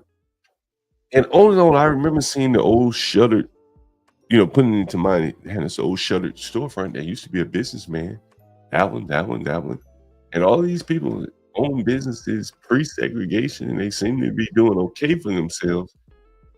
Post-segregation, they don't really have these things. And it's just like something lost. And I just don't think those people were living as poorly. And to be quite frank, I don't even know if they were really agitating for change. The large majority were advocating for change. They may have wanted some additional privileges or benefits. But I think they were at peace with segregation, in my opinion. I'll never be, that kind of segregation was good, mostly. It wasn't so much that, it was bad as much as it was a ceiling. I think something like segregation was a ceiling. You could exist in the Black community when, there was a Black upper class. Okay, but there was a ceiling. You could exist in that aquarium, if you want to call it that, and you could be, a big fish in that aquarium. You could do all this stuff. However, outside of that aquarium, the segregation was the aquarium. Existing outside of that aquarium was the problem. You couldn't be moved to a bigger fish tank or aquarium. That was the problem. It wasn't that the aquarium, the small aquarium was bad. It's when you were ready to grow, you couldn't. That was the problem. Okay, and now I will agree that fish, that small aquarium was great. That's what a Byron Donalds is talking about. It wasn't so bad. It's what if you outgrew it? That was the problem. So Stanley, let me just clarify. So you're basically saying, well, hold on, John looks like, please. Oh, sorry, John. Go ahead. I don't mean to cut you off, John. John is gonna fuss back. No, I was gonna say, when you're in that aquarium, I guess like a fish, you really don't know how big the aquarium is. Well, that's why I used aquarium. It was the easiest. No, let's get it. And there's always room to expand, yeah, but you'll have to eat other fish to do it. But if you're good, if you're talented at something, because again, one of the stories okay, please finish your argument. I just find all kinds of problems with it. One of the stories my dad used to tell me, and I would say, damn, that's a hell of an advantage. There were like restaurants in the ghetto parts in town where I live. You're back in segregation. I don't even know if they were ghetto, but let's just say they're the ghetto parts now. And there were Black people that own restaurants. And white people would come all the way out to the ghetto to get some fried fish or barbecue or whatever. And now the man had all the Black business because the Blacks really couldn't go anywhere else. But the good barbecue, the good fish, man, he had good white people business coming in too. And my dad would always tell me about the juke joints where there would be white people that wanted to come in and hear Black music. And it was like the Black business owner, he had the best of both worlds. He got the white and the Black money. And the Blacks really didn't have anywhere else to go. And, again, he got the white people money too. So up and down the ladder, the people that were really good were able to sell outside of their market and kind of expand the ceiling. And so I just wonder, how, rigid was that ceiling? Maybe it wasn't as rigid as we thought it was. Well, let me do a counterpoint. Let's not talk restaurants. Let's not. Restaurants don't challenge the status quo. It feeds the status quo. It says, hey, the status quo goes, that's delicious food. My best example in, my father. I told you once, or maybe I did, maybe it was someone else, that he and I, He and I stripped a fucking house. Took painting the house one summer, took it down to the wood. We didn't just chip it, we blistered the paint off. So it was down to bare wood. Then it got sanded. Then it got painted with 3 coats. We rebuilt a Volkswagen engine. Now, we didn't hire motherfuckers to help us with the painting. We didn't hire motherfuckers to rebuild that Volkswagen engine. My father did it, and I assisted. Man, I tell you one time I was in, hold on, because it's gonna counter the point about the restaurants. My father's from a very small town in South Georgia. He grew up in Jim Crow. Now, what I want to say is my father probably could have been a pretty good mechanical engineer. That motherfucker could fit, and still can, by the way. He's still alive.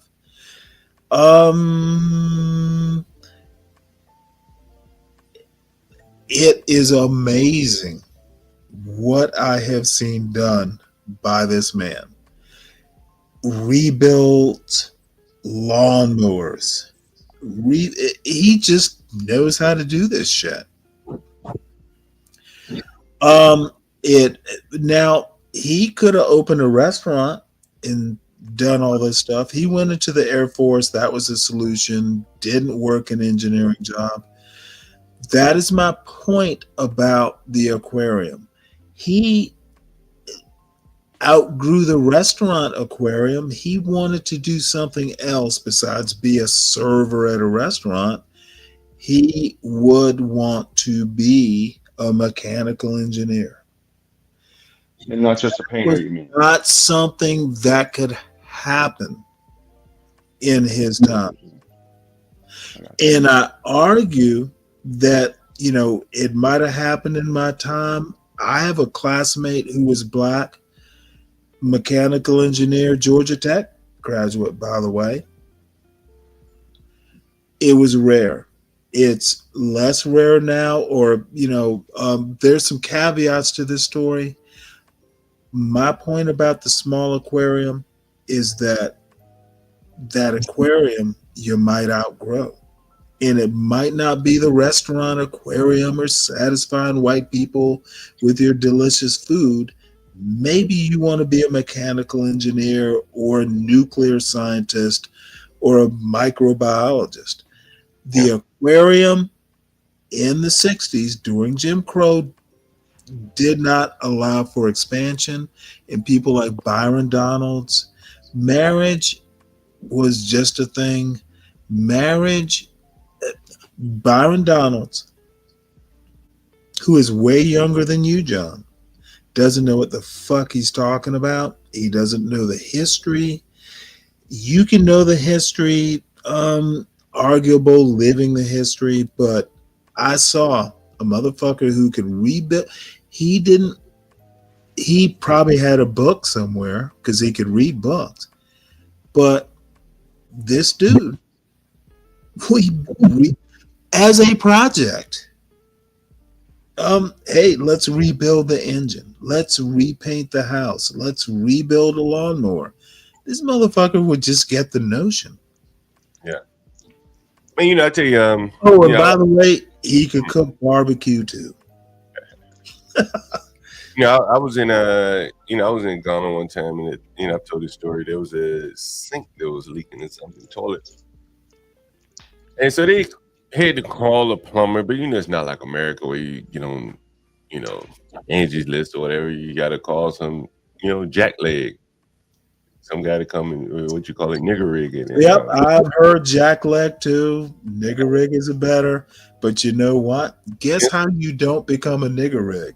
Right. Nigger rigger. And so one of the things, get a goddamn book and do it the right way. And now I'm not saying he did it right every time, but you know what? He didn't fuck it up much, and almost never. The other thing is he was is a perfectionist. I told you about fucking toothbrushes cleaning grout. That's the same father. And I think, honestly, some of those things, are, missing in today's time. Meticulousness. Well, it's missing in the white community too. It's not a particular black problem. Black people live in American culture. Well, if you allow me a second, I'll give you an example of what I mean. I'm sorry, I'm getting excited, John. Forgive me. Oh yeah, I like to hear about your father, Stanley. But I tell you, I was in Ghana once, and the guy came to try basically rig up a leak toilet, and he did the best he could to stop it. It wouldn't have floated in America if he had done that, but in the United States, fuck it. I mean, in Africa, fuck it. Job well done. Okay, when you bring up Africa, you lose me. That's. I understand. Let me see if I can close. Well, no, that's be brave logic. No. What the fuck does Africa have to do? We could have said Mexico, Stanley. I understood what he said. He could have said Mexico. Okay, The third and one. guess what, Ryan? Stanley, You can support this. I Stanley, don't understand. I didn't ask you to help me understand. I said I don't. Stanley, but if you cut people off sometimes, if you just let them finish, I promise. If you don't understand when they finish, then you can ask for further clarification. But if you listen, I don't agree. But you didn't let me finish. That's what I meant by I don't understand. I don't understand why you're bringing it up. Well, if you let me finish, then you may understand why I'm bringing it up. But if you don't, and then Ryan interferes. Well, okay. Hopefully, we can have a civil conversation. But so anyway, so the guy he comes, he fixes the toilet to the best of his ability, and the people they had to be happy with it because there was no other option. Now, the next time he comes back, or 2 years later, he may be better at it, progressively better as he continues to do it. It'll get better and better and better and better. And then if his son continues in that line of work, his son will inherit all of the. What allows the growth? So what I'm saying is that I do think that in many cases is the natural way of things. Since we have Ryan up here on the screen, I know you're itching to go. If you want to say something, go ahead. I can pause. No, I don't think Ryan quite gets. With all due respect to Ryan. So in America, what I'm saying, and you seem to not get my point. You talk about natural growth. Essentially, you're talking about training. I think you are. My question is what allows the growth? I'm going to argue that the growth wasn't possible under Jim Crow. All right. I think, well, here's what I say, and I'll probably leave it at this. We talk a lot about going in. Go ahead, Ryan. Where was Jim Crow? How many states? It was Jim Crow or similar, and there are instances where. Okay, are you saying Jim Crow was limited to the South? I'm saying that there were Jim Crow laws or similar laws. Answer the question. You don't let me finish. Can I finish? And I will be bored because you will avoid the question like many do. Let him finish it. So was no. Was Jim Crow limited to the South? I don't know where the specific Jim Crow laws were. However, I do know that in many states there were various layers. Jim Crow is or was. What are you talking about? There wasn't a universal federal code that said this is the way it is. I think I'm done. Because you actually don't know what you're talking about. You don't know. Okay, well then I don't. Yes. Jim Crow was not just law. Read a book.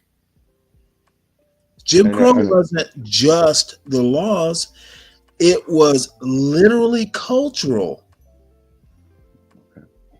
So Jim Crow was not just in the South, is my point.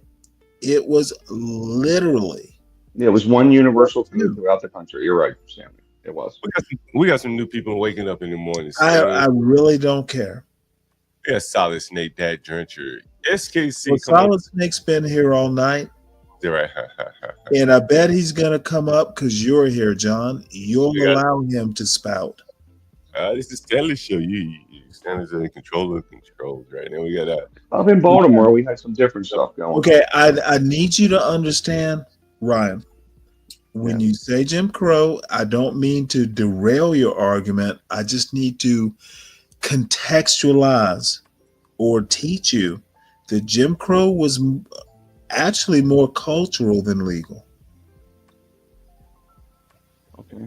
That's what you don't learn in your high school history class. No, I knew that there was, and what I was going to say was there were specific Jim Crow laws, and then there were additional other laws that were Jim Crow like. Okay, you're talking in various laws. states. I just literally said it was cultural as well. And it tell was me how cultural it in many was. places. And it was cultural in many places. I totally agree with that. No, go ahead and continue. But like so like my mother graduated in 1963, and the president of Was her your class mother was black? dude.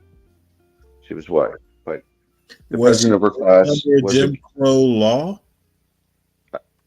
right. The president of her class in 1963 was a black dude in Baltimore. Okay, but Metro Baltimore. So the point is, and I think John was saying there are instances of successes and other things. Oh my Lord. Okay, well, you don't have to listen to me. That's fine. No, I'm listening. But I know it was cultural, and I know that it was national. There was a lot of racism, and in some areas it was horrendous. In other areas it was better. But overall, the country had this idea that we need to be separate from this other group, right? I know that. I never disputed that. I never disputed it. So I don't even know how we got here, but anyway. Well, how we got here is your mother and a black class president. Yeah. And I assume you brought this up to justify or make a point. No, Stanley, I'm not. No, there's no justification for bad behavior of a large part of the country. Even about bad behavior. America was America. An ideology. How it was. I don't have a problem with the bad behavior necessarily. We have grown, but I struggle. Hey, let me ask you this question, Stanley. I'm trying to see how the best to phrase it. So, well, be blunt, be simple and direct is the best way to phrase it. And so I'm trying to get it real concise. You see, and I've shown over the stream, and you can say, well, it's anecdotal. But there are a lot of groups that have come here and done very well in America, right? Okay. So you're going to talk about, are we switching the subject to immigration? Mm-mm. What does immigration have to do with Jim Crow? There is a connection. Let's see if you know it. And so I think that when those people come here, what year? And when the people come my here, question was, are we going from immigration to Jim Crow? There is a connection. And a lot of times, maybe the way I converse is you said you were going to be concise or something like that. Yeah. But you interrupt me, and so no, I simply asked a question. Are we switching topics? You said people coming here. Do you mean Middle Passage or do you mean immigration? Let's just say the current wave of immigration, right? Not Middle. Okay, which has what to do with Jim Crow? All right, well, let me finish, right? If you can't be, let me finish. I think that when those people come here, oftentimes you see them more or less segregate themselves. And at least, let me finish. And seemingly to me, they segregate themselves to get on their feet. Right? They live together. You've heard them calling, and 2, 3 want to live in a room or whatever. We've seen them living in cellars in Brooklyn, 40 to a cellar. They are basically segregating themselves in the group that they feel most comfortable with. You heard that one guy Ebro. He said, man, these are my people. I got to house these people. And he came up with a way to house them, and he probably did very well housing them. I think he was charging $400 per person. And that is how they are building themselves up. We can disagree with it, agree with it. It's against the law, whatever the case. I agree with you on all that shit. But they're going to build themselves up through the struggle by remaining a tight-knit community. And I think that you can get through a lot of things by being tight-knit like those Africans were. We showed living in that cell. Let me finish. And I think that will raise your ceiling above and beyond a lot of external factors. If you can just put your head together and have a cohesive unit, some hyenas could eat up the king of the jungle cohesively, not individually. And I think that Black people had their opportunities to build a cohesive unit in segregation, but then it was kind of disbanded. And so now that time that they had to build a cohesive unit, if you want to go back to the middle capacity, all different people, if they were going to have to find some group, identity and unity there. But this integration came and that opportunity passed them by.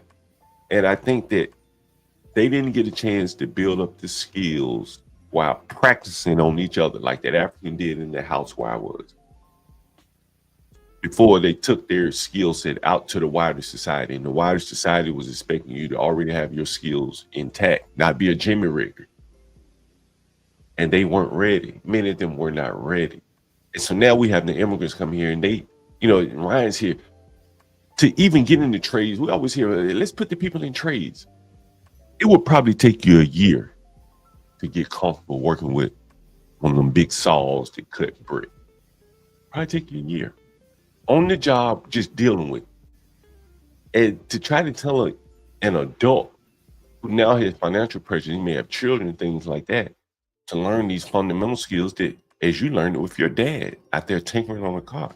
Your dad wasn't a mechanic, but if you had any interest in being a mechanic, you could have taken what your dad exposed you to and built on that. But what we have now is a bunch of people not built, don't have any foundation, any skill set built on anything.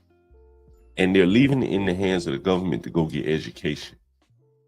While every other group is coming here, they're not screaming about education like that. I don't hear the Hispanics arguing for education. They just want the ability to work because they got skills. Are they willing to learn the skills at the bare bottom, the absolute bottom? And in life, that's where you all start, at the bottom. And you work your way up. You expand the ceiling on your own. I don't think anyone can limit your ceiling. I don't think there's any law. I don't think there's any sentiment by a group of people that can limit your ceiling. Because as I explained to you, there were Black millionaires at the height of segregation. How did they do it? They were exceptional people.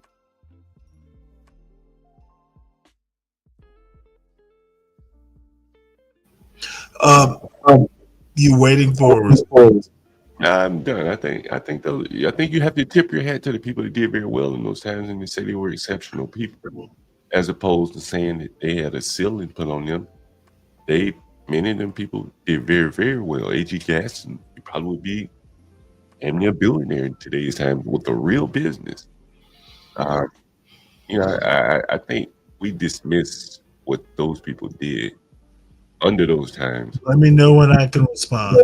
Sure, go right ahead. I'm done. I think you and I are more than just 10 years apart. We see different Americas. And I think communita anthropology, his apparently this is an excerpt from his article. He has more questions than he does answers, and we are years apart, if not history books apart. Well, as you just explained earlier today, Stanley, you said you talked about the nostalgia of riding the bus and going to. Okay, oddly enough, nothing to do with the point you just so eloquently according. What you want to basically take middle passage to 2024's immigration problems. There are connections, but not as succinct as you do. And you're being more political than you are factual or historical. That's my response. Yeah, if I'm being political, I'm definitely probably going to be off. 2024 immigration problems have literally nothing to do with Jim Crow other than 1964 Civil Rights Bill. That's the only connection that I've been able to discern. So you go and thrill Communita, who honestly, he's quoting you messages, and I assume they're love notes. Communita, let me know when you're ready to come up to Big Boy Thought. You're saying like an incubator kind of, John? Like an incubator? Oh, that's you're what you're talking saying. John. Yeah, I think he's saying, John, it's an incubator. Like, in other words, within the group, you can grow strength, and then at some point, you're super strong, like kind of like Asians have done mostly. Is that what you mean, John?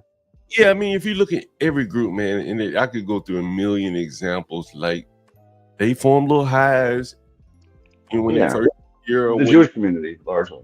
Right, and they still Okay, do it. so just quick question. In let's say 1913, could this have been possible? I don't know enough about Then 1930. motherfucker, that's my point. You actually don't know enough to connect it to your current thinking. Well, it was disturbing. This is be brave level. Let me make an example. I can give you an example in today's time. How about that? Can I do that? No. Okay. Connect 1913 to today. Connect 1964 to today. Okay. I make a totally different argument. Yeah, and I'm not disagreeing with you, right? Well, no, actually you are.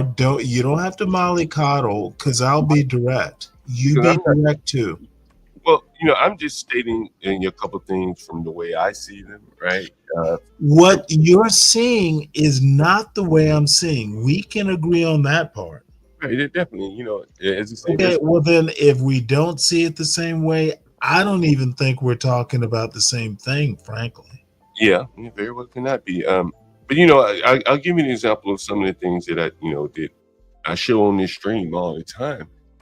Is that there are many, many Black people that call in here and they don't want to live around other Black people, and I think that right there is something that has changed over the years. No, it's not changed. Yesterday is like today, dude. Black people have been not wanting to live around white people forever. I said Black people, not Black people. No. I'm sorry. Which Black people? I'm saying, as a landlord, what I've seen. Okay, your landlord experience has nothing to do with my point. Right. Well, it has nothing actually to do with your job or your living or see. This is the shallowness that I tend to run into in these types of arguments. You want to talk about your job and your experience in the last 10 years and when you were a kid. I tend to think more, history. Mm-hmm. And I think that's where the disconnect is. Your landlordship has nothing to do with my point. As a matter of fact, I'm surprised you bring it up. It is your channel, but I don't care about your landlordship. It has nothing to do with my historical points. And I don't, I appreciate you trying to connect them. Doesn't work for me. I get it. Ryan, you wanted to jump in? Oh, I was just going to say, I just wanted to kind of, from my own understanding, and I know that you guys are having a two-way argument here, but I think Stanley's saying, I'm not putting words in anyone's mouth. I think Stanley's saying, hey, And segregation was that is shit. the other bad thing. Don't speak for Stanley. Stanley's perfectly capable of speaking for No, Stanley. I was stating my own interpretation of what I'm Okay, hearing, well, don't mention my not name. you. You're doing a be brave. Don't put my name into your own thoughts. Okay. I'm hearing one side of the argument state that during segregation had perhaps some No, advantages. there is no argument. There is no John's side. one side or the Yeah. other. Okay. Damn it, Ryan. There is no one side of the argument. I literally just said they're two different arguments. My argument is not John's argument. I was just trying to give my perspective No, okay. Well, on my perception. just We'll say say Ryan is trying to perception. understand Stanley's argument and connect it to John's argument. And that's specifically what I was trying to say. My Okay, I get you perception now. of this. Okay. So my perception of this is I believe John thinks that there were some benefits to segregation, such as working and staying within a community and doing business with each other and kind of working with each other. It was you were competing amongst each other almost, but so it's less competitors.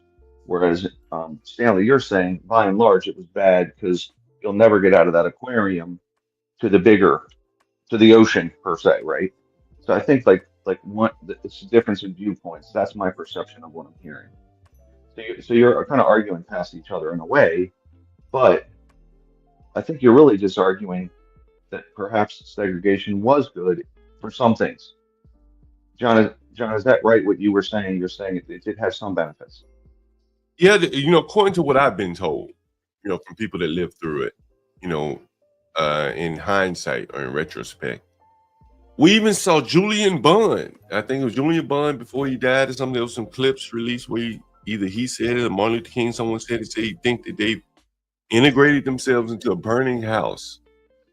And I think, a lot of times when you look for validation from outside yourself, you end up in situations like this, in my opinion, And, I'll go on to say, Stanley, and I know it may be off topic, but you look at how many people that have called into the stream looking for housing, and they're Black and they don't want to live around other Blacks. And, I tell you, man, and it's a different time. You may not understand these things, but every group living around its own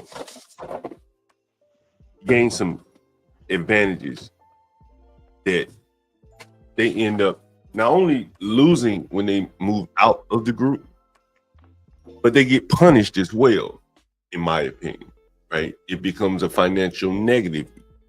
Even if you assume everything stayed the same, say the rent stayed the same, and you can move to a different neighborhood, you can move to a Korean neighborhood if you're Black. You say, well, it's safer over there. There's so many things that you can't measure that they lose by moving to those neighborhoods, and they don't get the cohesiveness that other groups do. And I think that right there, the running from their own people, prevents them from having that cohesiveness. Now, they may live amongst each other and may not have it. That's a possibility. I understand why some people don't want to live around Black people, because they may feel like there's no solutions and it's just not worth it. You only live once.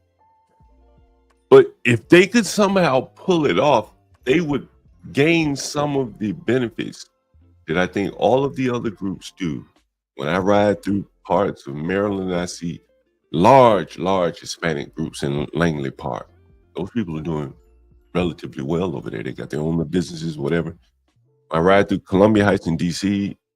Those people are doing very well. I've shown you videos there. But then when I ride through the ghettos, like, where are the people, the entrepreneurial people that could do what the other immigrant groups are doing? They're gone. They bought a house in a nice neighborhood. I don't blame them for that.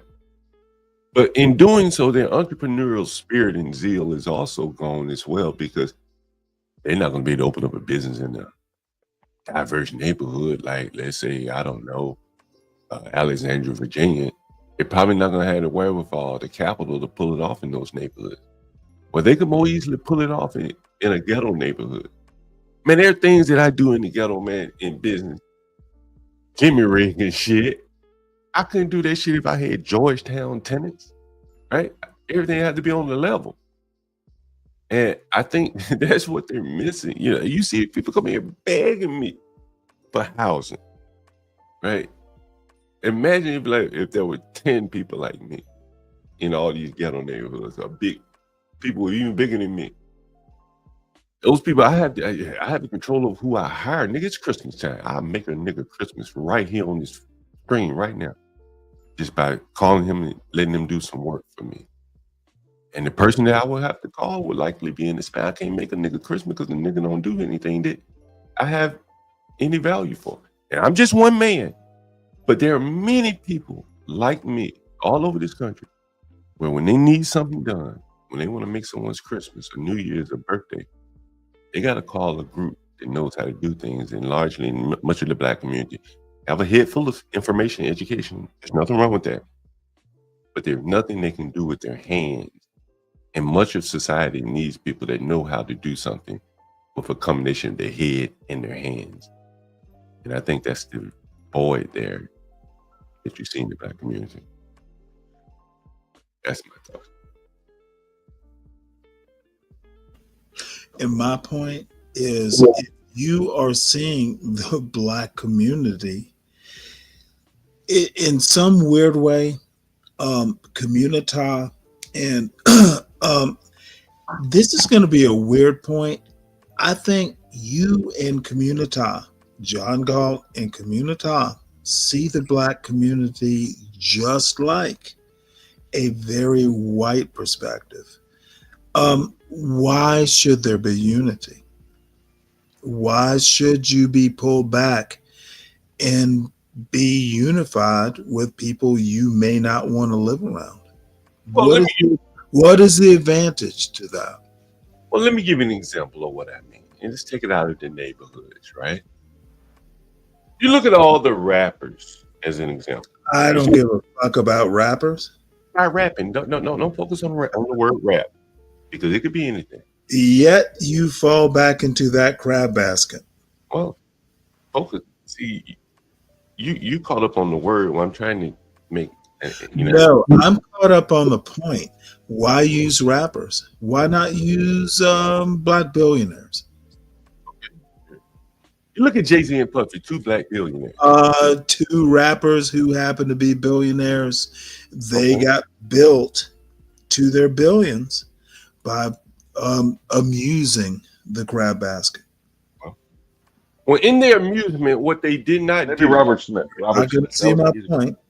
Well, in their amusement and building billions, what they did not do, they never collectively came together and did anything. And secondly, they never built up a foundation amongst themselves. I show it here on this channel. With the billions that Jay-Z created. Maybe they weren't capable of it. You know, this is the weirdest thing. They were capable of using their talents. And you know what? The way they're going to escape it will be through their kids. Not Jay-Z can't not be better than his neighborhood. He made $1 billion on his neighborhood. He's not swimming away. Yeah, fair enough. I mean, I wish Hood was up here. I got a topic I know he would love to cover. You know what? We can start a new show and you can commune with Hood and be together. No, I was just going to tell him a topic that he can run with it. Well, Communitas here, they're symbiotic. Oh, yeah, symbiotic. SKC, I got a topic for you, man. I don't know if you want me to tell you here. You want me to tell you when you come up here. You get a chance to come up. If you're not coming up, I'll just tell you out loud. It's fine. But go right here, Sam.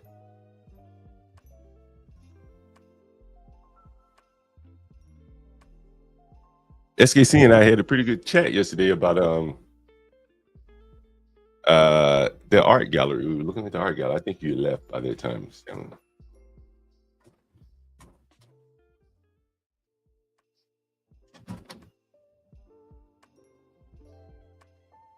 Am I on mute?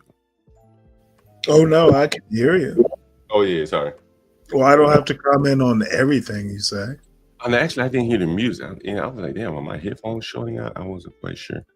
But yeah, we had an interesting conversation about the art galleries. And after you, was it you or SKC brought it up about the mating in art? Someone says SKC and Hood are kind of different, pretty different. He said. You know what? A lot of people think they are, but they actually aren't. Oh, you don't think so? They are. When I say symbiotic, I mean symbiotic. Same. In a way, they have much more in common with a Be Brave. You can. I guess the saying is you can take an SKC out of the Black community, but you can't take the Black community out of SKC. I think that there has to be a certain level of neither is true and both are true at the same time. I don't give a fuck about satisfying, SKC's community. He literally uses community as kind of a pejorative for Black people, yet he doesn't want to be Black. What is the origin behind community? No, he's not smart enough to understand the origin because he doesn't. No, I said it, and I'm going to be simple and direct. He is both trapped by the community and doesn't want to be trapped by the community, yet he can't escape the community. Sometimes, you ask SKC what the community is. I don't even understand what he's talking about. He basically says Black people will be Black people. And I'm paraphrasing. He can come up here and dispute the point. But SKC thinks Black people can't be anything other than Black people. You can be Oprah, but you got to still be Black. You still have to follow the rules. That's community. That is SKC as community. Follow what rules?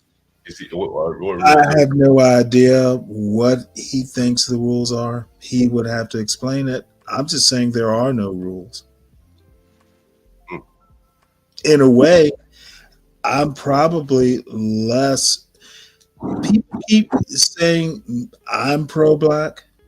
I'm not pro-Black as much as don't say pro-Black can't be. In my opinion, when you say I'm pro-Black, you're basically saying I'm upselling or, commending the Black community. I am. I'm just saying the Black community doesn't have to be trapped by it. And I personally think, and this is Stanley's opinion, I think hood-servative. I think that community, SKC, they're trapped by the Black community, and John Galt for that matter, trapped by a Black community. They think they've escaped it, but they haven't. Escaped and me? Not me now. Come on. Well, maybe not you then, but these folks think that they are teaching, and they're not teaching. They are being the same people they describe. I have immersed myself. I could, assimilate very well into a white community, I guess, if that's what you wanted to call it. Have you now? But where are you living? You're afraid to leave your community. I'm not afraid to leave. I just like where I live. Right? Okay, well, that's perfectly fine. But it's my impression. It's fine. I could easily pack up from here. I mean, most of the time. How many times have you brought up that I didn't marry a Black woman? You have. Yeah, I brought it up. How many times has community, and he's not married to a Black woman, when you use you didn't marry black, but you're talking about or extolling blacks, it tells me that the crab basket is pulling you back. Hood conservative is the same way. I think the black men who want to grow out of that crab basket keep their pull back. Stanley, in my generation, honestly, you heard my buddy Philippe up here the other day. I don't know if you heard him, but And you know what? Well, tell me about Philippe. He's still worried about court cases because he has your profession. well, but he's a very smart young man. He's not so young anymore, but Well, he's your age. yeah, that's what I'm saying. He's not so young anymore. But I think that there has been so much potential, with people like him, that has been lost in the, as SKC would say, the community. And How did he lose? Say what? How has Philippe lost potential? Well, no, I say that the community has lost the potential or loses the potential. Maybe they never had potential. Well, I say the community, the neighborhoods. Well, I heard what you said. It could likely benefit from people like Philippe. I think. I think people like Philippe are part of the community. He's just additive, not, he's not growing out of it. Sure. I don't think you are. Nah, I'm immersed, but well, no, I didn't say you were immersed. I said you're not growing out or beyond the immersion. That's my point. Stanley, you got SKC up here. And I'm afraid you let him up. He's your buddy. No, I thought he comes to the battle with you. And he just shows about you, not me. Oh, this motherfucker's showing 1776. It's up to you, Stanley. You got to bring. Oh, he's here. Oh, is that right? What's up, SKC? Oh, good morning. What's up, SKC? Oh, nothing much. Just finishing up some writing and listening, drinking some coffee, and trying to I don't know if you know, John, but when you have the kiddos and everything, you try to do everything as early as possible. Yeah. You're the first black man to drink coffee and have kiddos. Hey, congratulations, you have grown out of the black community. And you hear it, most people probably, I don't know, maybe they do ask you the question, but they probably ask you from a point of trying to, from a point of derision. But I'm going to ask you, when you do your show, and seemingly you are open about who you're married to, right? And again, I don't have any problem with that kind of stuff. But I would imagine your audience probably tries to use that as an angle to attack you. Is it? Well, correct me if I'm wrong. I'm just asking.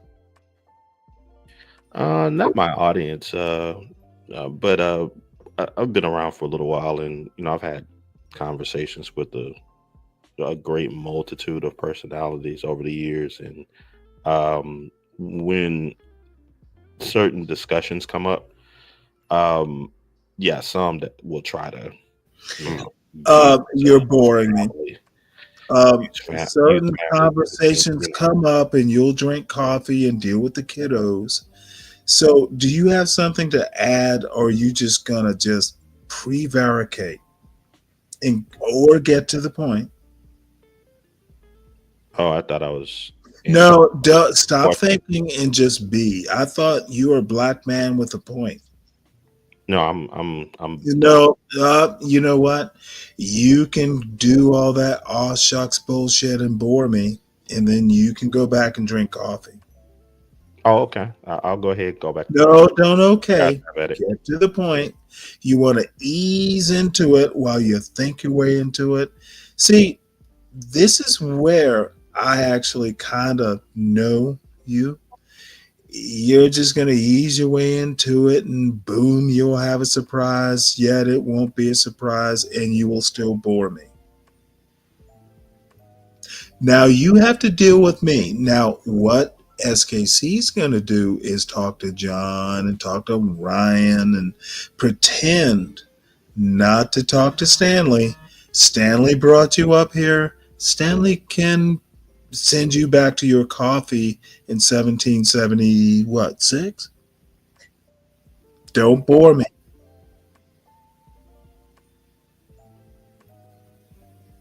Yeah, your time to talk. Oh, he's on mute. Well, I guess I'll have to move on. Yeah, I was just curious about that. You know, when you talk about black issues, is it one of those guys, Tariq Nasheed, or Okay, let's not talk about Tariq Nasheed. My opinion of Tariq Nasheed is he's a flash in the pan in history. Okay, I don't know anything about him, so I take your opinion. Well, so you mention him, but you don't know anything about him, really? No, what I was going to say is that one of the criticisms of those guys is that they have a black. Whose criticism? Yours? No, the criticism of his audience, or like, oh my God, are you part of his audience? No, I look on from the outside and I say, okay. So you bring him up, and we're supposed to have a conversation about something you don't know about. You're not part of his audience. Well, that's what prompted me to ask SKC the question about him being married to a non-black woman while talking about black issues. So we're talking marriage. Well, no, more or less about his show and how people may try to attack him from the angle of you're talking about all these black issues, but you're not married to a black woman. I noticed Umar Rashid, one of those guys, get attacked in kind of the same angle, so that's why I asked him that question. It's more or less a social media dealing with criticism, while running your show. So, I'm willing to, my name doesn't have to be associated with this social media conversation because I'm not particularly interested in the social media conversation. Okay, we can move on. SKC, why did you come up here? Oh, I thought it was an open conversation. Nope. Oh, okay. Well, I'll just be nice, man. Be nice, man. Oh, no. I don't even have to be nice. That's what motherfuckers don't understand. That's a polite thing to do, though. No. You know what? I'm beyond politeness. I'm a little annoyed. So what I'm saying, and people will have to address what I'm talking about and stop wandering off. I think that even people like SKC and Hood Conservative, they're just grabbing the basket people. They want to drag people down with false feminist arguments. I'm not absolutely sure they even understand what feminism is other than their own personal victimization. SKC, you're a bit better than that. You want to talk about fucking art that no one cares about. So how are you, SKC, I'm thoroughly curious. Why did you come up here? Did you come up to talk to John about a point that I just think is like, I don't think people like SKC are actually addressing the problem in the Black community. I don't think they're escaping the Black community.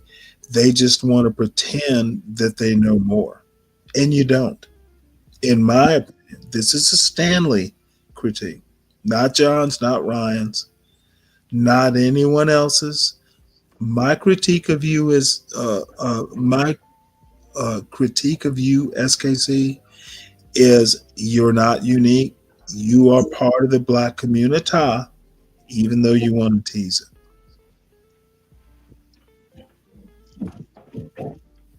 You can unmute and address my point, or, if you fell asleep, I'm okay with that too. Oh no, I didn't fall asleep. I don't have a rebuttal. I'm too dumb to have. Okay, good. Then you can just mute up, and then I'll move on. I'm just here to learn by. You got lots to learn, son.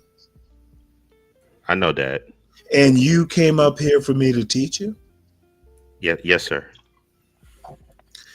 Good response. Well, Stanley, when are you coming up to DC, man? You gonna come up? Me, John, you. Dude, I literally lived in Northern Virginia. I know what DC is. Take a trip. You do know I've been in DC before, right? Hey Ryan, what's you talking about? It's not like I've never been there. Mm-hmm. Hey Ryan, I'm supposed to go there. Just name it. It's like begins with A. I don't know. It was on my calendar and we got pushed. It's in Northwest, and I just know it's a Korean restaurant. All the good restaurants in Northwest. It was in an article though, because I think it's called Anglo, maybe, I don't know. It's a Korean word. Oh, okay. And it begins with A. Let me look. I think it's like, hold on. But it ain't. It's like $50 a plate. That's all I know. And I did have a question for Dude you. was like a top chef. He's like a top chef. Dude. The guy runs it. He's like a top chef. I did have a question for you, John, from yesterday. You know, you were showing me those guys, and their father. Yeah. Well, maybe I did show you the father. I can't remember. Yeah, you showed me the father's art. You know, the guy with the stilts and. You know, oh yeah, right. So is this art with John and SKC? Did that guy that drew all of that? Right. Did he grow up in Jim Crow? SKC seems to think that he can skirt around what I want to do. No, I was just wondering if that guy if he grew up in Jim Crow or not. Oh, I don't think so. He didn't look old. Oh, the dad, yeah. The dad might be about Stanley's. No, he's older than Stanley. He's about 70. I'm not sure. Would that be Jim Crow Stanley? You know what? I don't know the context. SKC came up and asked you a question about art. I'm not into art. Right now, he's asking a question about Jim Crow. He says, if you're in, and so I'm asking, if you're in, let's say 72, would you have grown up through Jim Crow? Is that the age? Yeah, but the tail end of it, and it depends on where you grew up. Did you grow up in Massachusetts, or did you grow up in Georgia? In Georgia. These are the details that. These are the details. These are the jet lag, nigger rigged questions that SKC tends to ask. He can't be precise in his questioning. He just has to spew shit out there. Non-contextual, just doesn't know. He'll just spew a question. Yeah. Details are needed, SKC. How about be more precise in your questioning? I'm not smart enough. No, you know what? I'm starting to believe what you believe about yourself. But earlier you told Ryan. No, don't tell me what I said. Let's concentrate on the. I thought we were supposed to concentrate on what you said. You're gonna just talk whether people want you to talk or not, right? Oh, so you don't want me to ask more precise questions is my point. Now, do you have a question? Did you not tell Ryan? I don't care about what you had to say. No, I'm saying what you said. No, you're not saying what I said. Yeah, I have a question about what you said. Ask me, not John. I didn't ask John. I didn't ask Ryan. I just literally told you the code of being on this panel. Ask me. I'm asking you a question. No, don't skip to my loo. Ask me a question. I'm asking you a question. No, that's a statement. Ask me a question. Did you not tell Ryan that Jim Crow was a culture? Yes. Didn't matter where. No, you were. that's not exactly what I said. Do you need me to re-pontificate? Yes, because I'm Jim slow. Crow wasn't just laws. It was part of the culture too. Now tell me I'm wrong. So No, motherfucker. I asked you a direct question. Jim Crow, let me actually, you said the restate statement. my point. You're going to be gone if you keep restating. I need you to answer questions since you came up here. But you didn't ask a question. No. You think this is You going to gave me. go. You said, "Tell me you're wrong." Dude, Jim Crow wasn't just law, and it just didn't exist in law in the South, by the way. It was part of American culture. Tell me specifically where I'm wrong, sir.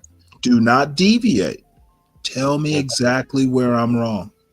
Your previous statement was, "Is it No, matter?" motherfucker, I know what I said. Don't prevaricate.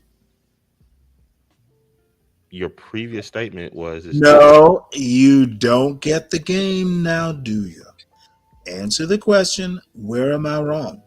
Just tell me where I'm wrong. Don't tell me what I said. I recall what I said. You contradicted yourself. How? When I was explaining that, but then you No, stated, motherfucker, I didn't ask you to explain shit. I asked you to answer my question. "Oh, okay." You made two conflicting statements. I'll allow.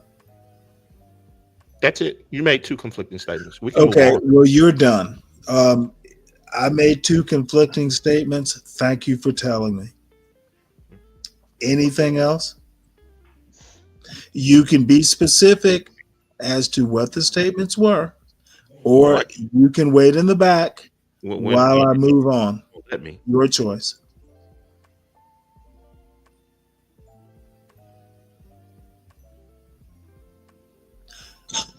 I guess that's I want to go into the back. Thank you, SKC, for your No, participation. leave him up, Stanley. Leave him up. We're just all having a dialect here. Just all having a dialect. No, we're literally not having a dialectic. The dude wants to come up and dilly dally, probably preparing for a show. That's what SKC does.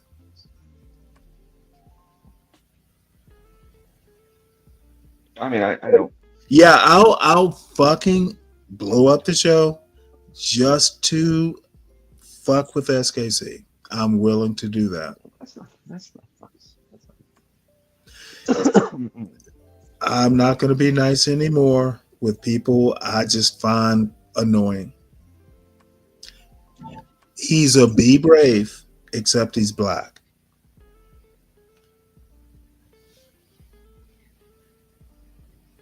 I don't know how to respond to that.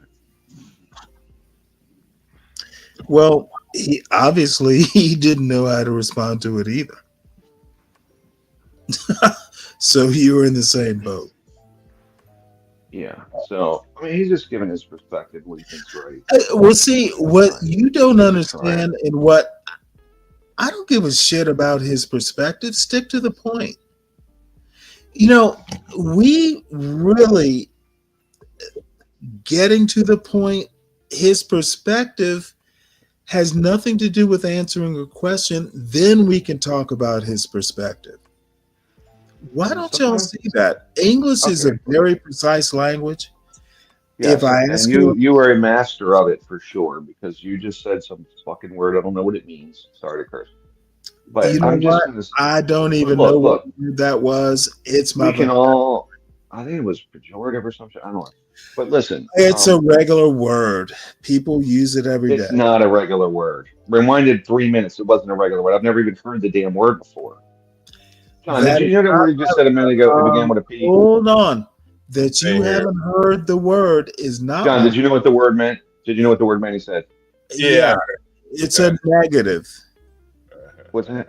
It's an insult. It's like the word sanguine. people don't use that shit in regular Sanguine. conversation. Yeah, Sanguine. people don't just say that in Not casual combo. sanguine. Hey, this is really all right. Well, I'm from Baltimore. We don't know how to talk. Okay, so You give me a know, break. that is not a People don't. Savannah problem. In That's not a Savannah, we know noble. how to use words. Your Or Baltimore dour. problems need to stay. You're being very dour, and it's a very dour situation. Like people, that's not You just know what? What do normal. you want? You know, apparently you expect black men to be entertaining. Is that what Okay, that's it. That's it. I just enter into every situation like, please entertain me. That's what I do. apparently you do? That's it. No, what I'm Now, saying I is, will admit, if you want entertainment, we can call Mr. Bojangles, also known as SKC, up here, because he entertains me. well, I guess my bigger point was we can all meander a bit. I think you may do that. I mean, I'll give you a quick Oh, I example. do. You just reminisced about some bus story and about when you Yeah, were but like 2 hours ago. But the point is, we can all meander, and sometimes it takes a minute or two to get to the point, the larger point. So, sometimes We it can just all takes a cut little the fat time. out of our conversations. I agree with But if that. we all do it, you just said you did it too with the bus story. SKC was trying to, like, maybe he was trying to go somewhere, and you didn't allow him. And He didn't get there fast enough.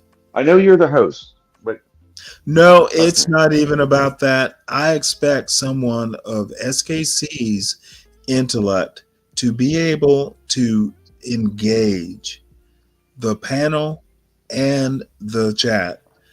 And not like when I ask him a question, I just expect it to be answered. My bad.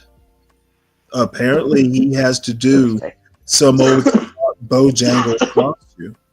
Were you looking for a yes/no answer? Yes. Okay. Well, someone see how quick that was. Yes, You okay. asked a yes/no question, and how quickly did yes come back to you? And sometimes answers aren't all yes. No, what you're saying is sometimes people like SKC simply don't understand a yes/no question. But do birds fly fast? Yes or no? That's not a yes/no question. That's a binary answer. That's not the question. Larger question. Though. Okay. And plus, if I'd asked, do the birds fly? Sure. He could just tap dance around and do seriously. He could, if I asked SKC, do the birds fly? That motherfucker would be talking about bluebirds and singing an Uncle Remus song about the bluebird. Okay, Stanley. Okay, I think that's an assumption, but so you attempt to put people in the cul-de-sacs for debate reasons, and that's usually starts with a yes/no answer. No, you're used to you're used to CT panels where everyone gets to argue about every point. I'm looking just for a little bit more brevity and gravitas, for that matter. Okay, I don't know what gravitas is, but that's fine. Oh, for God's sake! Well, I'm not as well read as it means. I don't have the vernacular. Okay, that I don't. You know what? The lexicon that you possess. SKC all shucks bullshit. Well, no. In all you seriousness, cannot go to a golf course and not know what gravitas means. You can. Okay, you can. You really can. So you really can. There's plenty of dumbasses on the golf course. Trust me. So, hey, CKJ, how you doing? Good morning, y'all. How y'all doing? Good morning, sir.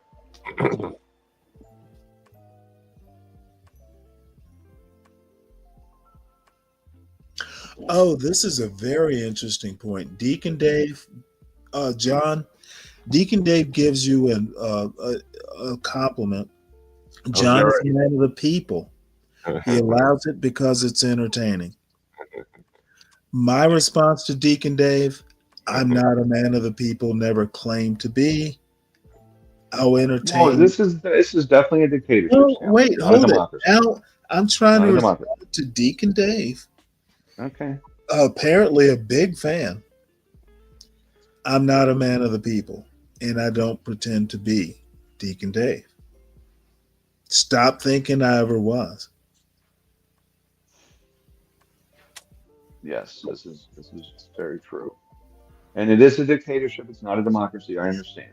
I know It that doesn't have to be a dictatorship, but sometimes there have to be rules. Yes. I fully understand Mao Zedong. It's all good. You know what? How about you just I'm just kidding. I'm fine with it. how about you just understand Donald Trump? Well, no, I don't. I'm not about that. He's already going left and right, and he's just meandering at this point. I don't know what he's doing. Donald Trump. And let me ask you, Stanley and Ryan. Has the threat of government shutdowns kind of just worn out its welcome with people where it doesn't work like it used to? No, I don't care. It doesn't really affect me because they just close the park and then that's it. And people go home and get a vacation because they get back pay. It doesn't save any money. It's just a waste. I mean, like they get their money. They get back pay. It's like a vacation for these guys. Well, I'm not worried about that. For the people that don't know the ins and outs, we do because we live here. I'm wondering, like, for the people in the rest of the country, like, has the threat of a government shutdown kind of is it like your wife saying, "I'm going to leave you"? You're like, "Go ahead, right? Go ahead to leave." No, it really is. It really is. It really is for me. It is not. Yeah. Okay. All right. I'm just asking. Yeah. It was basically, I think I kind of covered it, believe it or not, at the beginning of this show.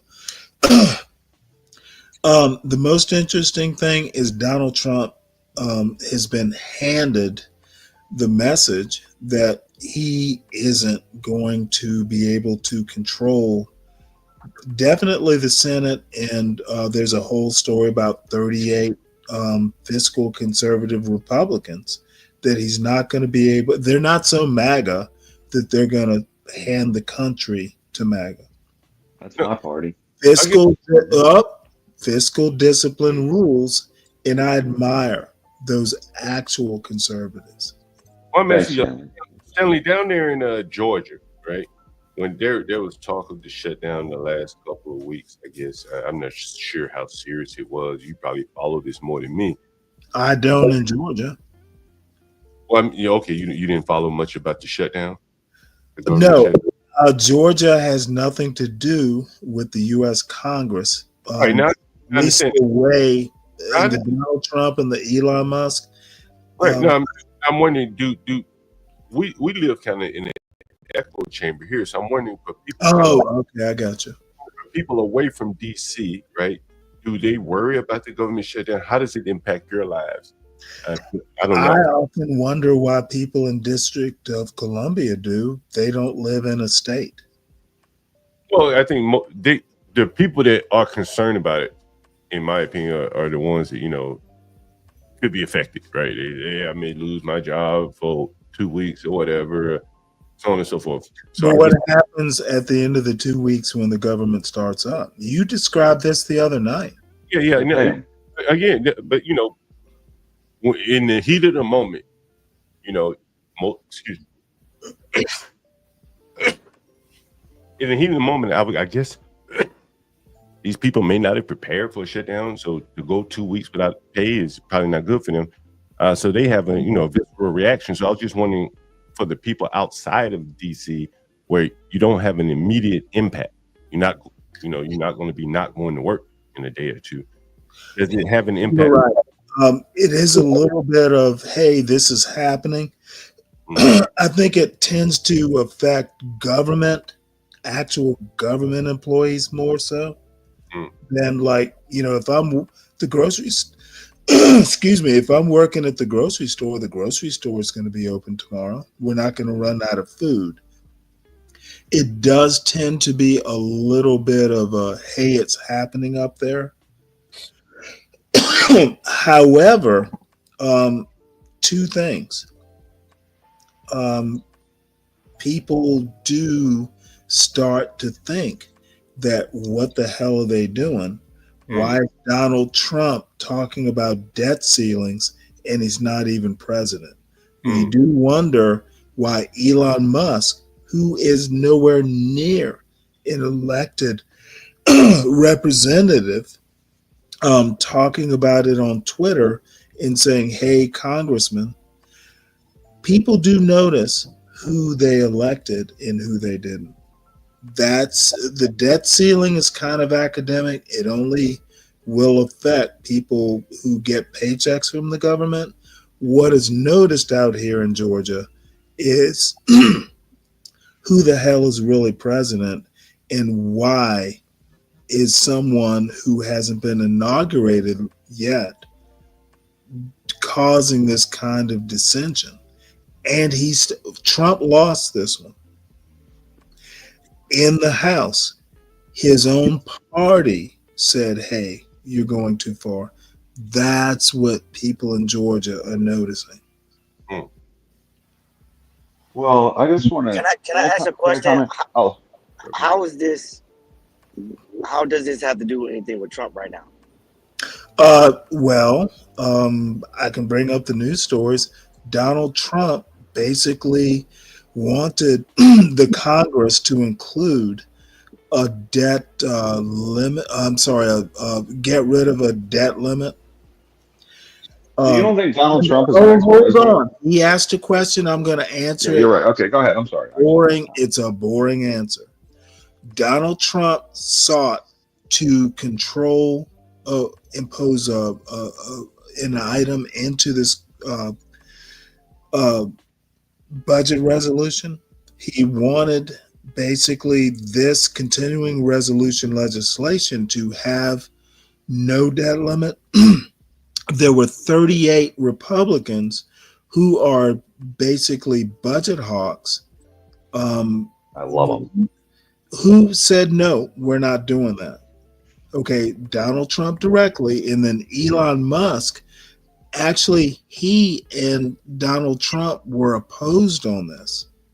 So Donald Trump literally interjected himself into this continuing resolution. I can send you news articles. I can put them in the back if you want. He definitely but he doesn't have enough. You would think. The president. Okay. The president. You can either listen to Ron. Well, you know what? I'll just put the articles in the back. No. I get what you're saying, but he's not the president. So he has no power right now. To my point, people who don't live in DC, who live in Ohio, who live in Georgia, are asking this question. That's how this has repercussions outside of DC. So he's not the one to blame. It's the people that's actually running the show, right? Well, no, the people running the show actually won because they actually know legislation. Donald Trump interjected himself into it and lost. I mean, I get that, but he can interject all he wants. He's not the president right now. You're not getting my point. He doesn't seem to understand he's not the president. It's kind of like Obama does it when he got rid of Joe Biden. Kind of like Obama doesn't get into the newspapers. George Clooney got rid of the last president. Ryan, right. Yeah. Okay. I'm sorry. This is why I find you kind of ineffectual. You want to do whataboutism. Has anyone said Obama is like talking to Congress about what should be in legislation? I know you thought you were making legislation specific, but let me joke. Let me just use the word you obviously don't understand: gravitas. Okay, I gotta look that up. John asked, "What do people outside of DC think about this?" It was a joke, Stanley. I pretty much will do better, Ryan. Make me laugh next time. Whether it's George Clooney or Donald Trump, we have to stop giving these people power when they don't have power. Elon tweeting on his platform. CKJ, Donald Trump has a mandate. No, what I'm saying is So you Not as mentioned much. Trump, and you mentioned Trump and Elon. Elon is just tweeting. He's tweeting on his platform.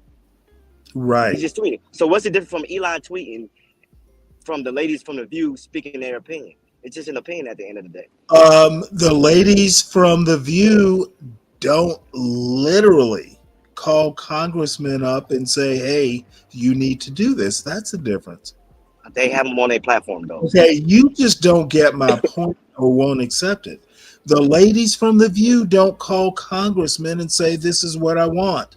That's the difference. Do they have an influence over people? Oh, Stanley? for motherfucking God's sake. I just asked the literally question. told I just you asked the the difference. question. I just And you asked the keep question. asking questions. I think it's the same, Stanley.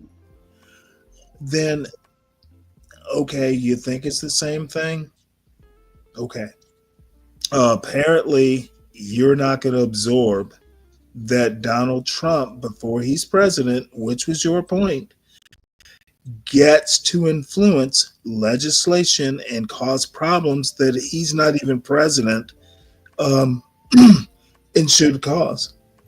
The ladies on The View, Whoopi Goldberg, does not call the Speaker of the House and express her, at least as far as we know.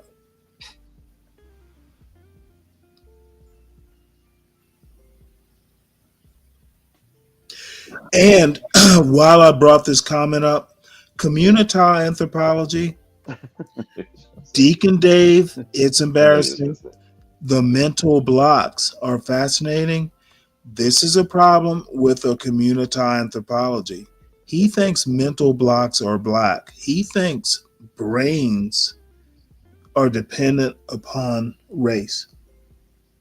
I didn't think he said that. That's why I think community is a problem.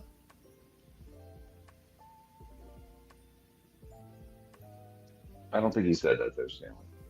I do. But look, can I just say something? CK3, please. So there's a CKJ3. There's a lot of outside influence, especially Trump was influencing the last.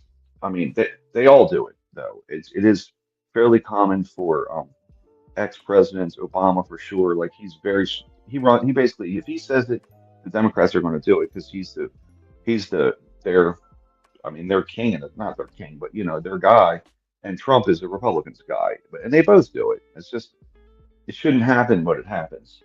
Like that Clooney letter, the Clooney's and Obama's are friends. Actually, moving a goalpost. Who was in the newspapers today? Was it Obama or Trump and Elon? Well, George Clooney wrote that New York Times letter. Biden was gone within 3 days, and he was a sitting president. Today, Ryan. Ousted a sitting president, New York Times, and you know what? This is why I don't like talking to disingenuous people. I ask you a simple question, and you will not answer it. You are SKC. I'm not SKC. But go ahead. Ask the question. Yeah, Trump is influencing it now, and he did lose. And I love the fiscal conservatives because that's what I am. I'm all about it. I think Trump spends way too much money, and he always wants to spend a lot of money. I don't like it. The fiscal conservative Chip Roy. I like Chip Roy. He wants to get us in line. So get the budget in line. I think it's important for both parties to do it. That's my number one thing. Is hey, you got to rein in the spending, and treat it. Be fiscally responsible. Our debt rating got knocked down. So. That's my party, is the fiscal conservative party. So believe me, I'm against Trump on this. All I'm saying is there's a lot of outside influences in this. That's all. About 138 words when one will do. Is Obama in the newspapers today or Trump? He is not. Trump is. For sure, Trump is indicted. For sure. Okay. That's fine. Thank you for answering the question. I wasn't trying to whataboutism. Okay, of course you're going to use me. I just think it's ironic. Stanley, when is Trump not in the newspaper? Okay, Trump is in the newspapers a lot, CKJ3. However, today's or yesterday's actually was specifically about the continuing resolution. I think it got passed. I'm concentrating on yesterday's newspapers, not when is he in the newspapers. I'm not concentrating on all the time. Focus. I'm just saying he's always in the newspaper. He's never You're not in the just newspaper. saying, you're just saying, but what I'm saying, No, I get what you're saying, but he's not the obviously there. president. Like, Well, no, he's been in if the you newspaper get for the what I'm last saying, 4 if you years. get He's what been I'm in the saying, newspaper. I appreciate They it. always talking about him I'm not every day. focusing He's on not the president. always. I'm not focusing on always. Guy's not the I'm president right now. focusing on current events. These people need to focus on their job, man. Do your job. Just do your job. He's not the president. And guess what Donald Trump doesn't have as a job? He's right not the now? president. He's not the president. Right. I agree You with got you. it. You got it. He needs to Why we not talking about him? He needs to not focus on a job he does not currently occupy. Well, So is he to blame for that, or are the people who are that have the job, they need to do their job, to blame for it? Well, you know what? The problem, the good thing is the people who actually have the job rejected what Donald Trump wanted and did their job. And that's a good thing. As long as they're doing their job. That is the America I know and love and I served.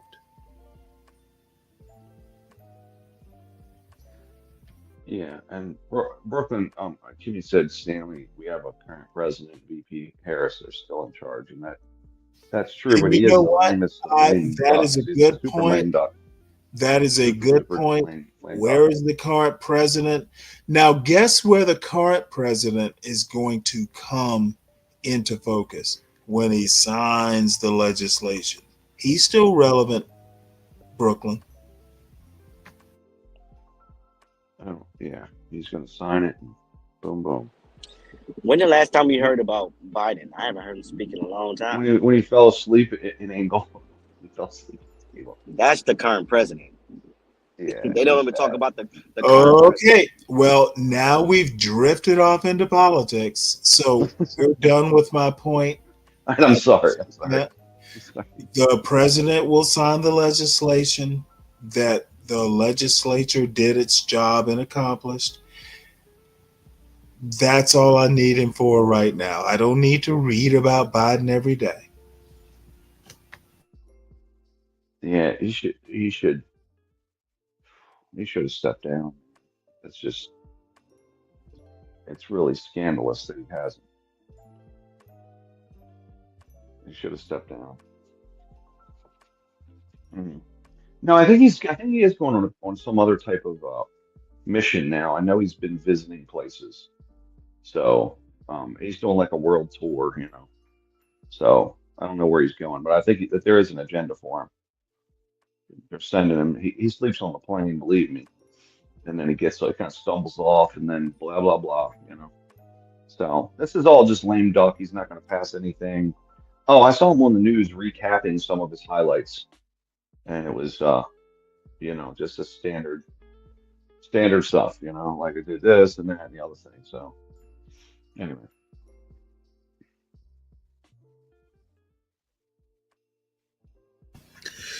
So how's the family, CK? Everybody's good, man. Awesome. Y'all ready for Christmas? Well, I got Christmas and birthday stands back to back. Oh, really? So yeah, this time of the year is I'm just a guy with the money, You know what? It is so funny. Y'all better be, your family better be happy that I'm not rich. I would buy your niece a car. Hey, you know what's funny? So my daughter, I would get my ass kicked.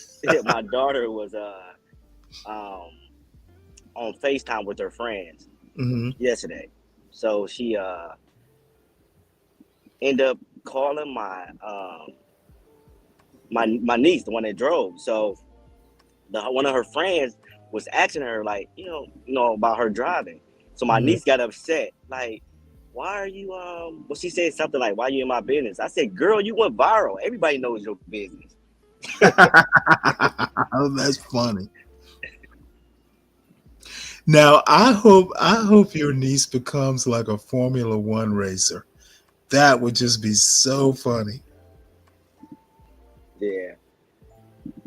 But yeah, Christmas and then my kid's birthday is the beginning of January, so both of them are like 2 days apart. So yeah, I'm just spending money. It's crazy, Stanley. Like my wife and my daughter last couple weeks, they've been planning this party, right?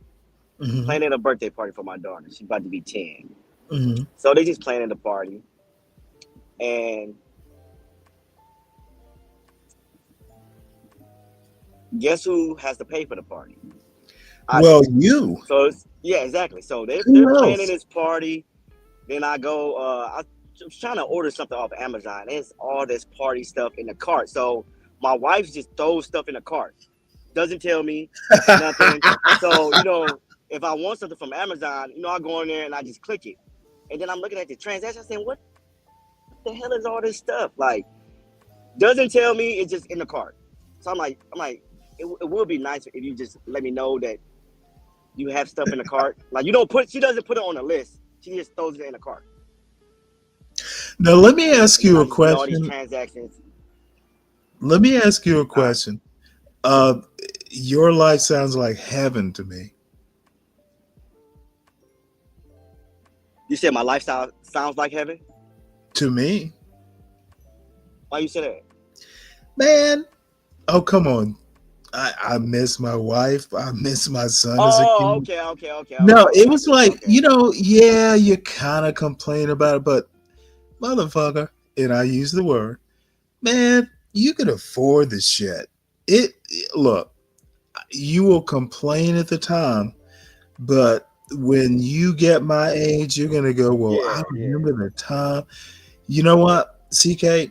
All I have to say is I remember, the days when you joke, complain, like, what the fuck are y'all doing? Why? But I'm at the point right now to where so my daughter's getting older, so it's like she's about to be 10, so I can see like man, the teenage years is about to come. So it won't be so bad. You're no. It's no. mean. I'm gonna give you a compliment. The okay. type of man you are, you know how to navigate those waters. So like the last couple of months, all her friends, they got phones now, right? So I tell my daughter, I say, all you have to do is do good in gymnastics, listen to your coaches, listen to your teachers, and do the right thing. That's it. And you can get whatever you want. That's your job. You do the right thing, I give you whatever you want. Simple. So she was like, well, Dad, I'll be trying. I said, well, just stop trying. Just do it. You want all these things. I give it to you. Just do it. So she texts me. Now don't be like your chief. Oh no. So she texts me from her iPad. I'm at work, right? She texts me. She's like, Dad, can I get a phone? So I said, what's the rules? Oh, come on, Dad. My friends got phones. I said, well, if you just do the right thing, I'll get your phone. So Christmas coming, her birthday coming up. So yesterday I go get the phone, right?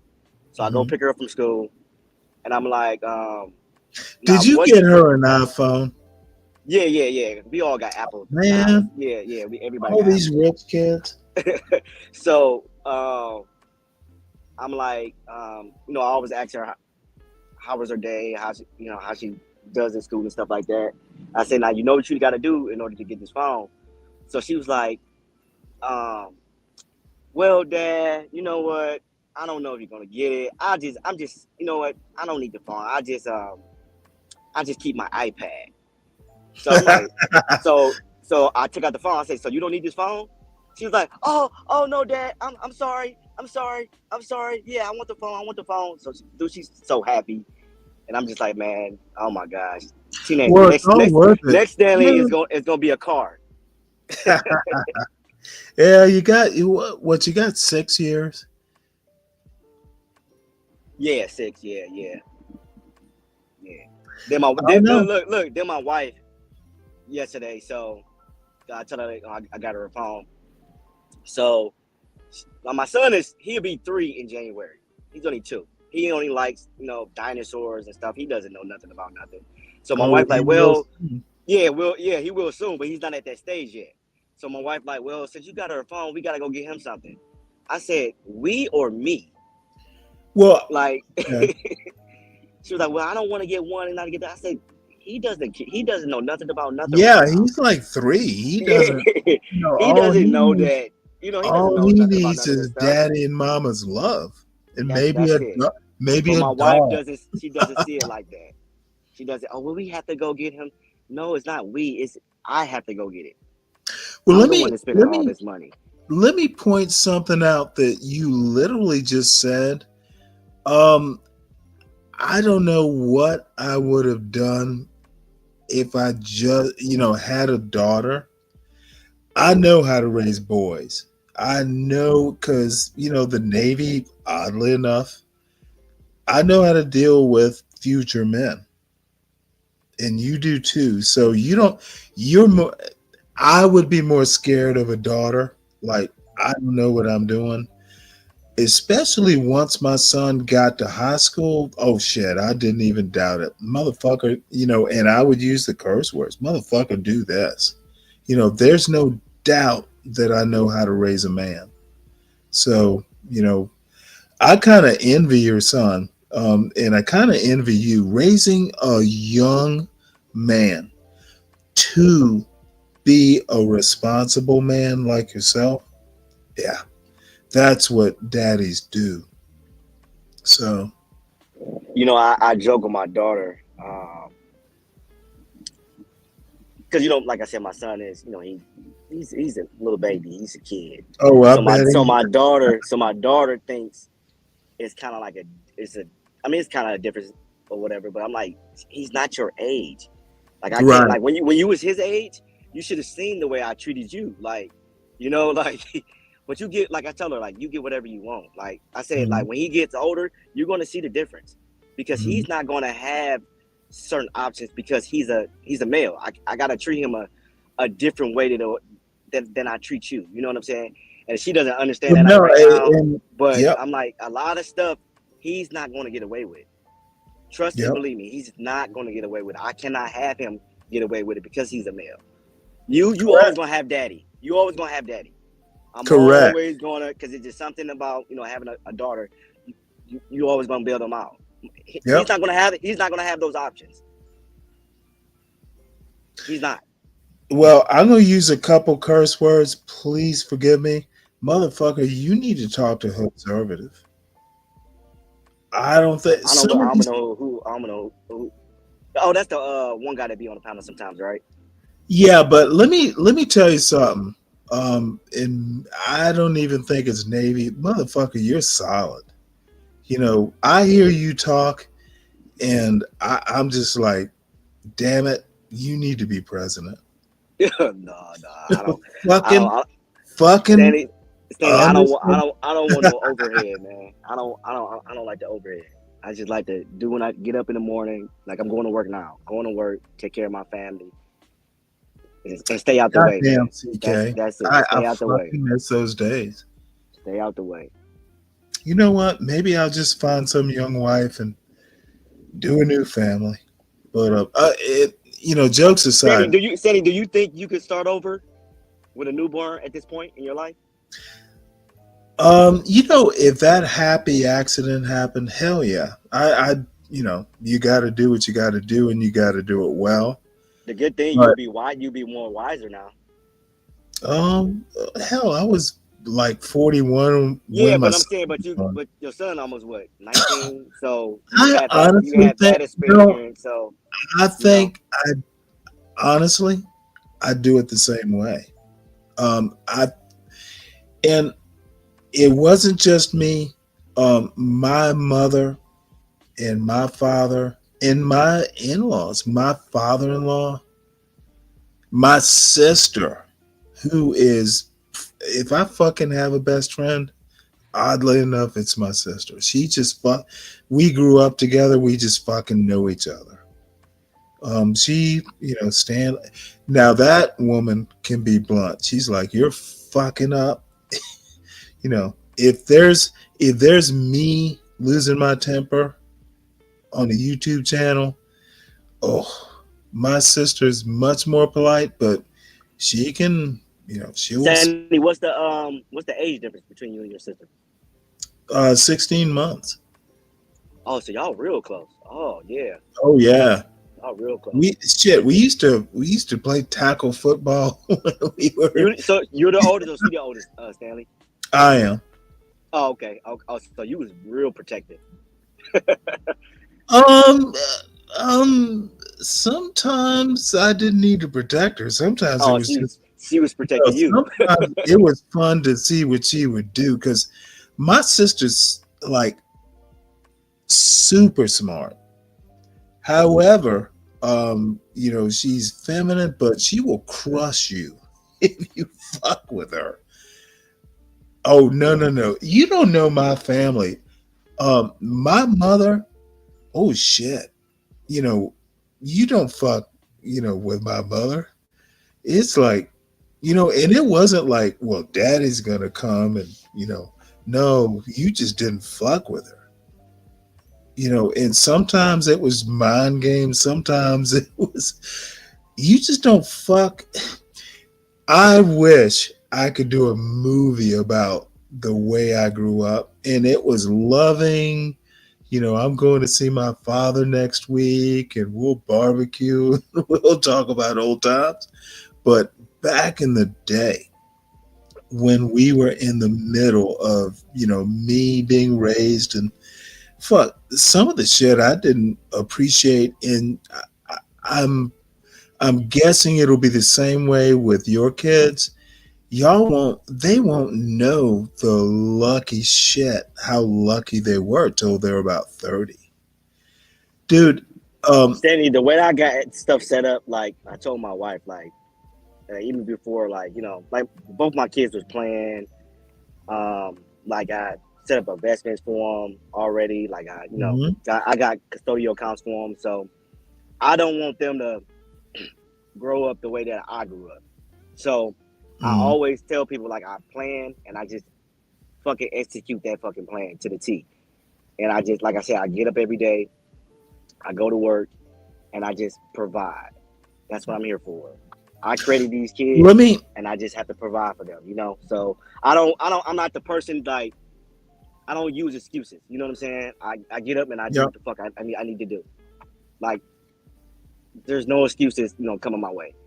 So, CKJ, let me also, you're the only motherfucker up here who actually knows shit about how to raise a family. That Navy training shows, no excuses. I heard you say that, and god damn it, my son, he would say this, that, I'm like, there is no such thing as I can't. It exists, but it's rarely used, and usually, you pull that I can't bullshit out when you actually can. When I hear you talk about raising kids, about what can be done, what can't be done, motherfucker, the Navy shows.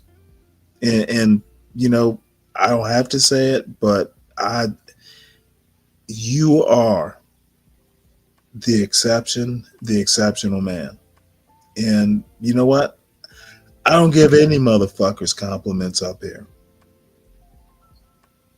So take it for what it's worth. Yeah, but Stanley, like, I think a lot of people sometimes they think it's hard, and it's not. Like, I don't even like. No, it's not hard. Maybe it's just me, but it's like, Stanley, like, I've been like this since I was a kid. Yeah. Like, I stay focused. I know what I need to do, and like I told you, Stanley, I just fucking do it. There's nothing about it. So, like, even like when I have conversations like with my daughter, like when she was telling me, like, I try. I was like, don't try. Just do it. Well, you don't laugh. Because I know you can do it. You know, I see you do it. Like, dude, her teacher called me like, oh, she's so smart, and I don't think she knows how smart she is. Oh, you know what I'm saying? She's at that point to where like it's so. I think it's easy for her. Did you tell her teacher she's not really that smart? No, I know her.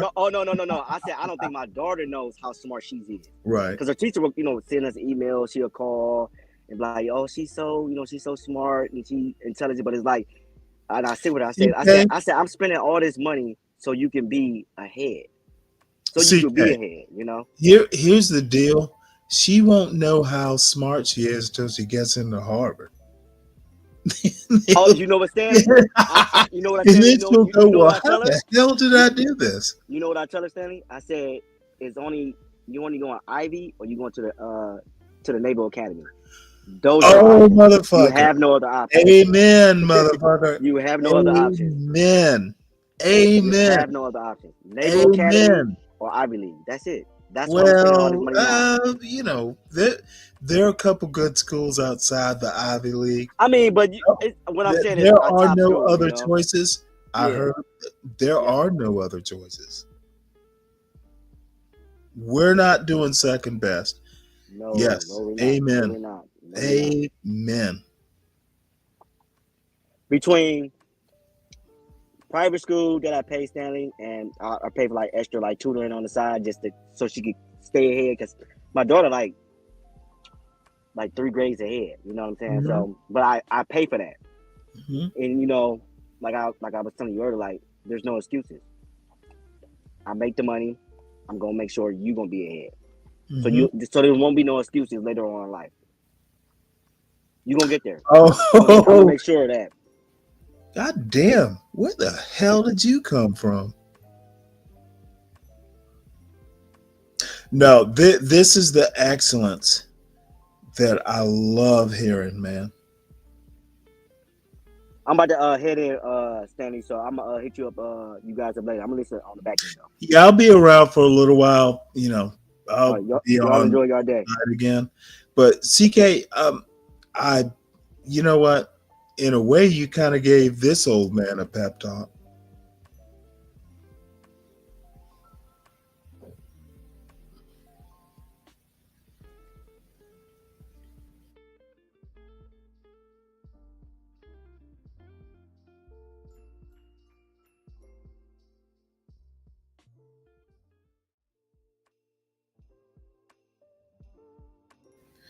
Let's go back to this Appalachian bullshit.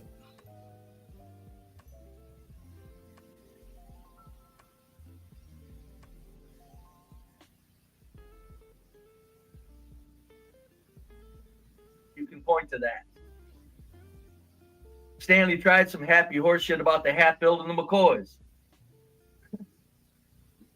Sorry, that was some hill rats that families were. No, that's not what's going on in black culture. You don't have black culture with female pornographic rap. All their female rappers are doing pornographic rap. Talking about booty holes and riding dicks and everything else. These are the rap females that blacks are listening to. There's nowhere in American culture that's ever been.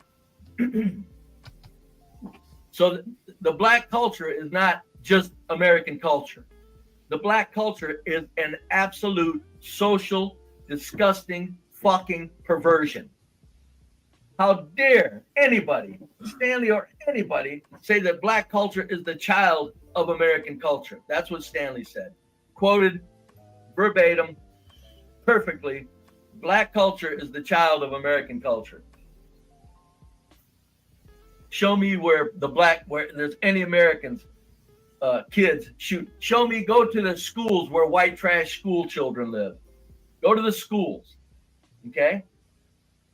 Now look at those white hillbilly trash. If it's all white trash students in an all white area, that school is still orderly, even with the dumbest white trash hillbillies attending the kids. Now take your happy ass into a large city. Anyone pick it. Now go into a large inner city school where black kids are at. They're tearing the shit out of it. The people that want to try to learn are lames. The people that are destroying the peace and tranquility of a learning atmosphere are not disciplined at all. That's your Black American culture in the inner cities, school aspect, the school aspect of Black American culture. Show me where you've got all white kids tearing up their schools. So Black culture is the child of American culture is bullshit. I don't even think Stanley actually believes that. I think he says that stuff because he's just pissed about people focusing on the foul nature of Black American culture.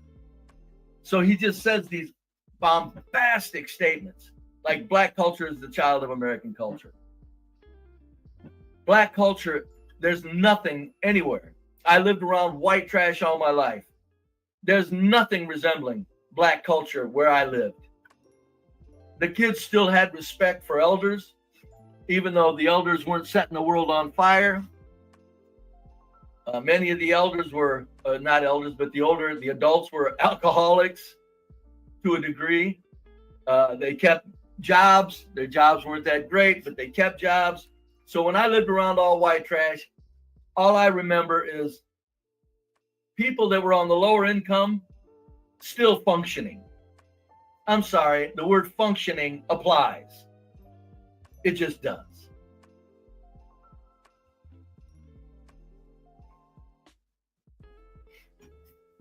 When you go to where all black trash lives. That's why that's my shtick. I say white trash because I don't want the black trash to go, well, you guys are all wealthy and doing well and you got legacy wealth. No, no, no. We're loaded with white trash across this nation. There's all kinds of complete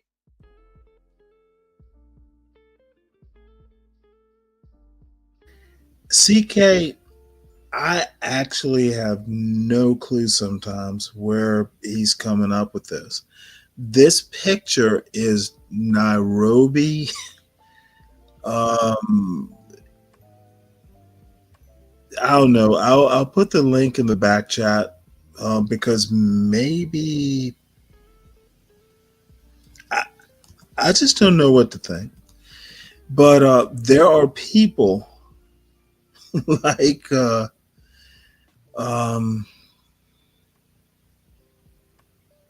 there are people who support this kind of logic, and I don't know. Too many beers, too many just fucking what the fuck is this man talking about? What does Nairobi, Kenya have to do with this? How is I'm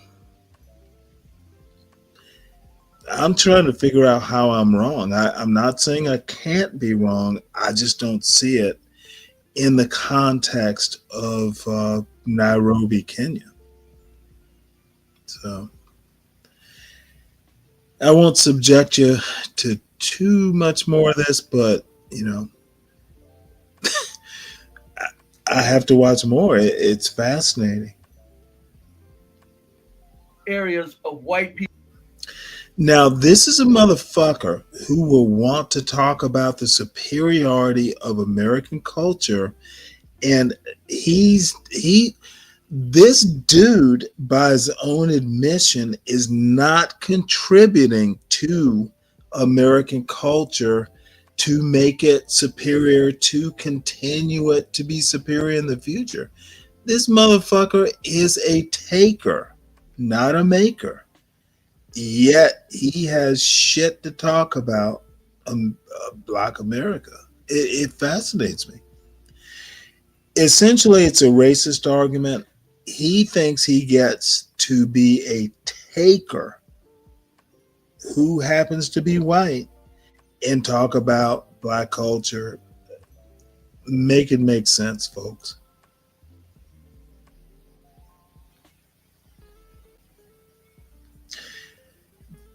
It's why America is failing.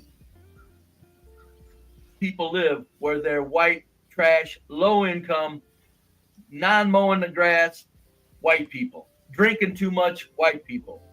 Doing too much meth, white people. There's nobody shooting up the streets. You don't get to blame that bullshit on American culture. Not in front of me. I'm going to rewind this. Listen to this motherfucker.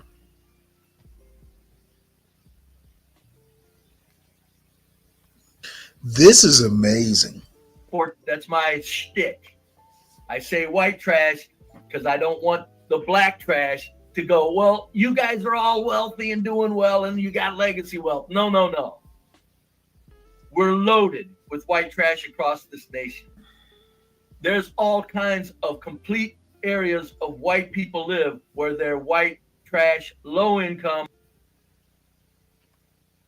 So white trash isn't contributing to American culture. Listen to this simpletons talking.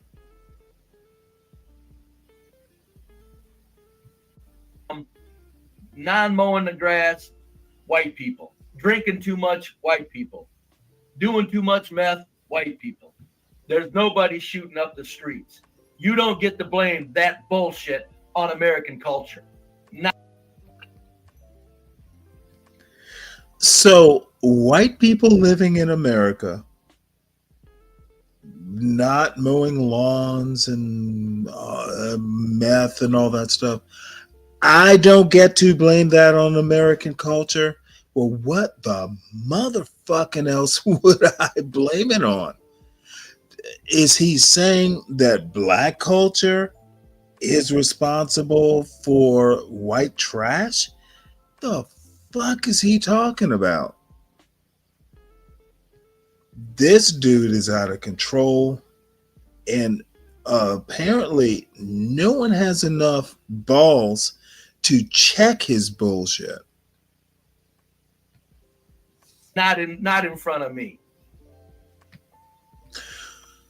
Oh, not in front of him. We can't say white people have problems and they are deleterious to the culture.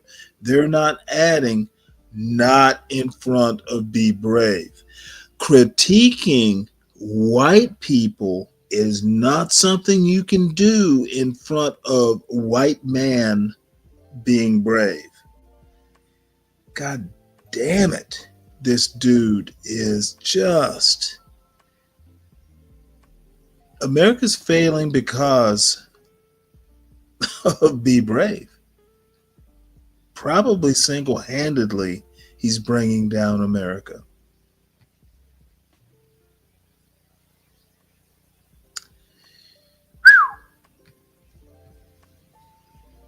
Not in front of me. It's not going to happen. That's a crock of shit, and it's almost, if Stanley means it, it's almost, I don't think he does.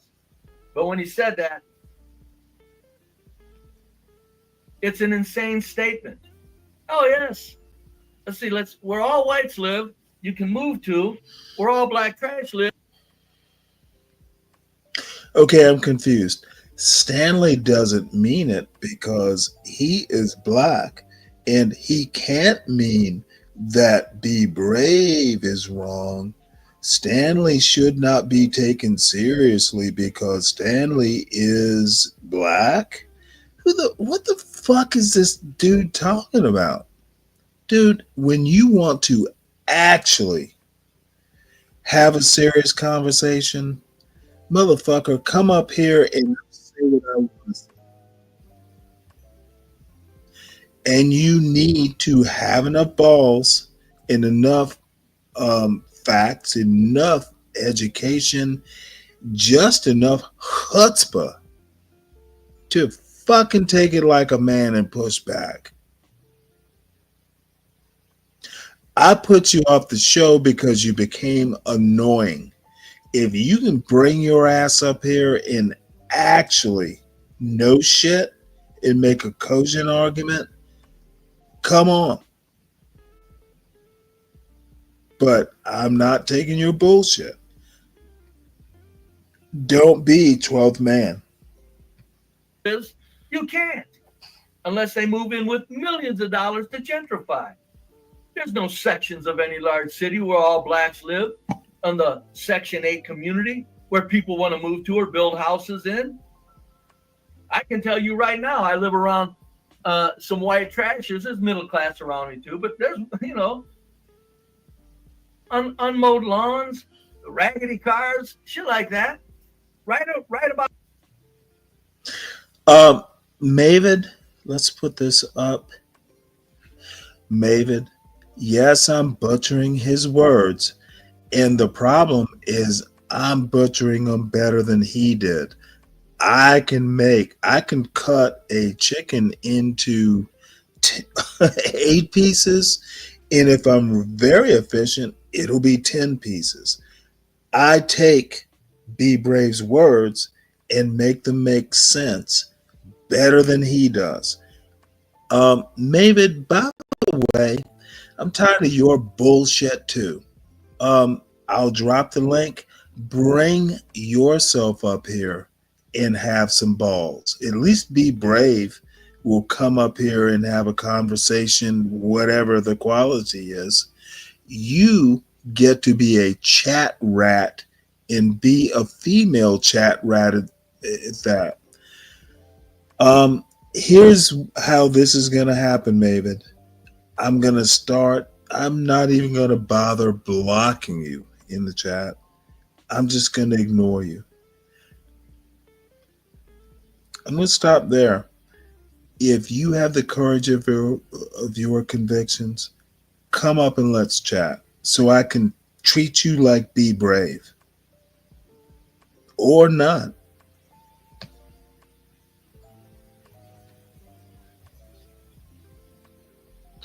And SKC, I saw your chat. I'm not sure I'm interested in your question. You can either ask a direct question or you can just fucking act like your usual teddy bear self. I don't take you that seriously.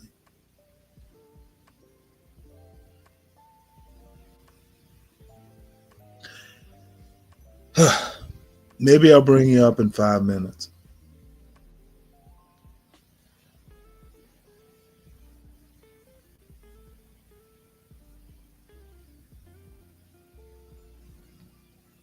About 2 blocks away, they're building $400,000 homes. You don't have that where black trash lives. They'll gentrify a commercial building or something in a city. That don't count. I'm asking you, tell me where black trash lives, where they build brand new goddamn subdivisions of homes. God damn it, where is it at? There's no equivalent to the fucking damage that black culture is doing. Therefore, you can't have any equivalent. There's no way you can say that black culture is the child of American culture. That's disgusting to even try to say that. It's pathetic. It's not funny, folks. Now, as much as I enjoy watching Stanley's show, these quotes are going to serve me well. They're going to. This motherfucker thinks I'm being funny. It blows my mind that the great white man doesn't even. Here's the most interesting thing. There are fucking conservative intellectuals who would laugh at Be Brave. Motherfucker, you are literally would be a laughing stock. Dude, fucking Thomas Jefferson would laugh at your dumb ass.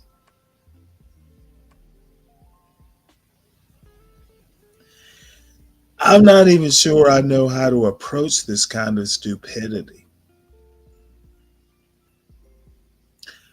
Be brave, do better. Do better. If I'm making you laugh, it's because you don't know what the joke is. And didn't know I was making a joke.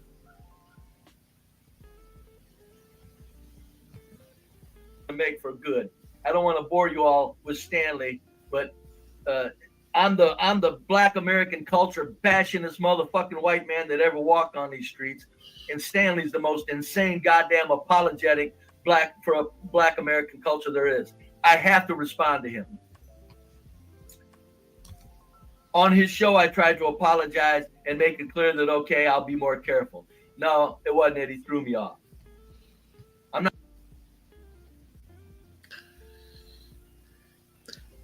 What Be Brave doesn't understand is sometimes apologies, I apologize, but I'm going to keep doing what I do. Motherfucker, you're not even smart enough to understand that I apologize means, yeah, I did wrong, but it gives you carte blanche to keep doing what you're doing. Be brave. Don't apologize. Do better. Doing better. Reading a book. Being a better motherfucking if you're going to critique culture, you need to learn the culture. Do better. When you learn American culture, the one you claim to defend, we can talk about it, but dude, you are literally a laughingstock to American culture. America needs to do better than be brave. And we have. I'm literally saying we as American culture can do better and have. Motherfucker, they're better rednecks than you and motherfucking smart rednecks. That is the biggest issue. One of the best English professors I ever knew fucking pronounced theater. Well, that motherfucker was smart. Be brave. Live up to your own fucking redneck culture. Motherfucker, redneck culture is okay. You're not even up to that standard. Be brave culture. It might be good enough in your neighborhood, but American culture, you're not fit to critique. You don't know enough. I'm not saying anything against Stanley. He's a chicken shit. You can't face a goddamn white dude that can talk it and say it and point it out like it is. He doesn't want to. I'm not saying he can't. He doesn't want to. So this is where he faces me. I had 73 views yesterday. Thank you, everybody that stops by on the replays. Thank you so much. And thank you for the viewers here while I'm on. The 3 or 4 of you. Yeah, I really appreciate it. Richard and the rest of you. Keep it rolling, Richard says. This is good. So this is why I'm saying thank you, Richard. Richard, actually, if there's one dude enjoying it, you can keep me rolling. I don't need 50 people. It's like 1 or 2 people listening. No. You don't have any goddamn people going into where black trash lives and build $400,000 homes in a goddamn subdivision. I'm going to let this play for a little bit. Be right back. Leave this message up here. Mavid G makes a very important point, and I'll address it in just a minute.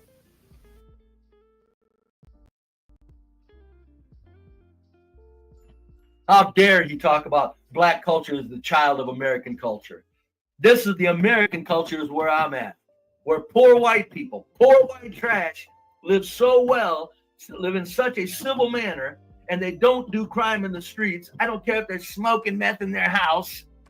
They don't shoot up their streets. You don't see 3 white kids carjacking people. This is white culture, top to bottom. Yes, white trash is part of the American culture. I can easily say, Stanley says black culture is the child of American culture. Bullshit. I can say white trash culture is a child of American culture because white trashers adhere to civility and the functioning of a society in lawful behavior and respect for people and raising their children so they're not shooting up the street or 14-year-olds carjacking other fucking people. 700 carjackings in Washington, D.C. last year. Hell, in Chicago, I don't even know how many they have this year. Look at Baltimore. You got kids that are out of their goddamn minds because of black culture. That's not a child of American culture. That's black culture perversion. You have to give that credit all on its own. It should stand alone. Black culture is goddamn black culture. Defend it or whatever you want, but don't sit here and try to sell some happy shit like black culture is the child of American culture. Oh, we got to blame, again, in a subliminal manner. Oh, we got to blame Whitey. We got to blame Whitey for blacks shooting up their neighborhoods. Jesus Christ. That shit's getting so goddamn sickening. I understand, folks, about goddamn, I do.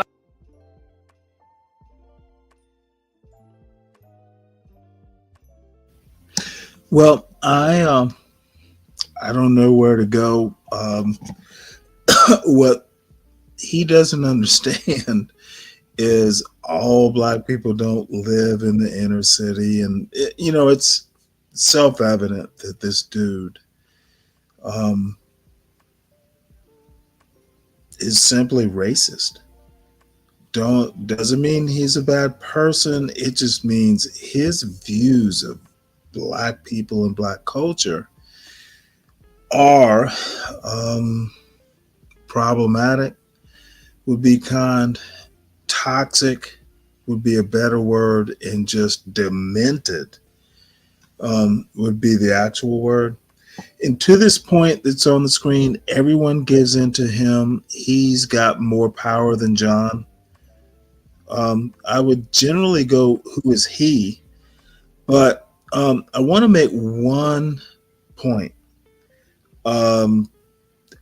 I exist because of John Galt, the urban landlord, Portia, HB, and Get Crack. I am like the last on the food chain. They kind of give me latitude, probably because they think I'm Fred Sanford and John is Lamont. Poor John has to deal with Fred Sanford. But I will just literally say this. This channel, I wouldn't exist without this channel, and there is total loyalty up. They are my bosses. They just give me latitude. And yeah, I can leave anytime I want. I'm not John Galt's slave. They'd probably do better without me. They tolerate me. And I just have to say, John Galt, Portia, HB, Get Crack, total loyalty to them too. I know who's boss.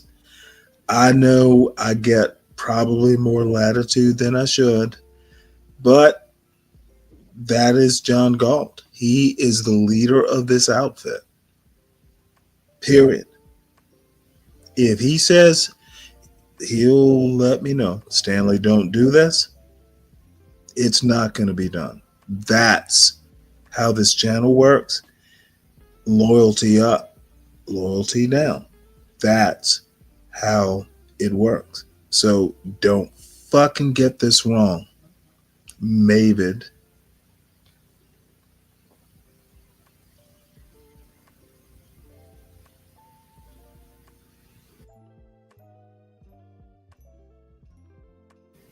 So I guess we should do something different. I'm just fascinated at how wrong Be Brave gets this. Apparently he thinks black people in America have a kinship to Africa. So,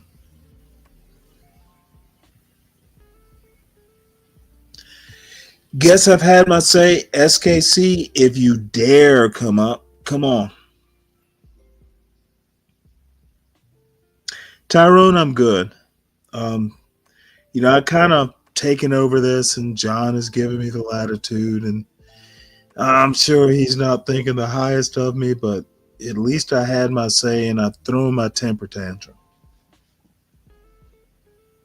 In SKC, I know you were up here. I just didn't let you up. You can come up, or you cannot, but you gotta start forming better arguments. I don't know what to say to you, son, but save that shit for your acolytes. We're friends. And SKC, you're a friend to the channel, but you know what? Don't give me your worst shit. You don't always give me your best. Oh, I love this. Yeah. What is Jake? Let's see. Come on up, JQ, if you want. Well, I guess I'll have to go to Pop the Balloon. Everyone thinks I don't have much else to go on besides Pop the Balloon or... Ooh, this is interesting.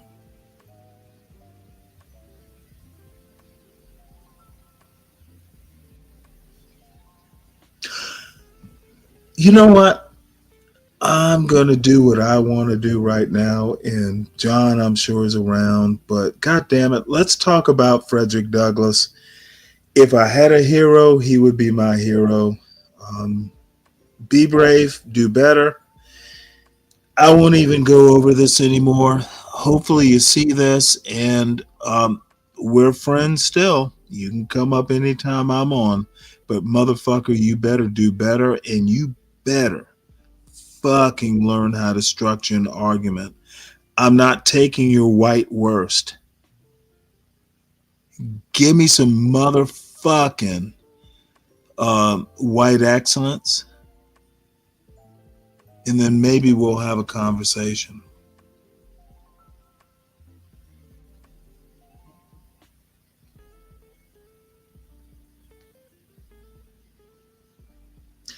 Hold on one sec. There we go.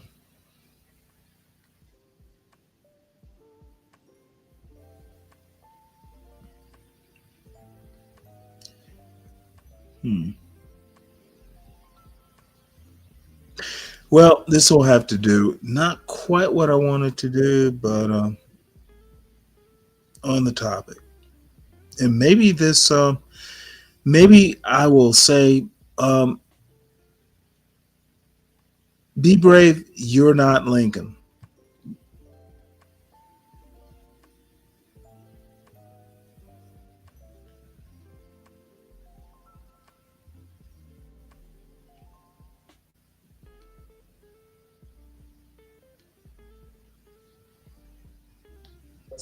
At Washington and Lee University, and I welcome you to the second in a series of lectures devoted to Abraham Lincoln.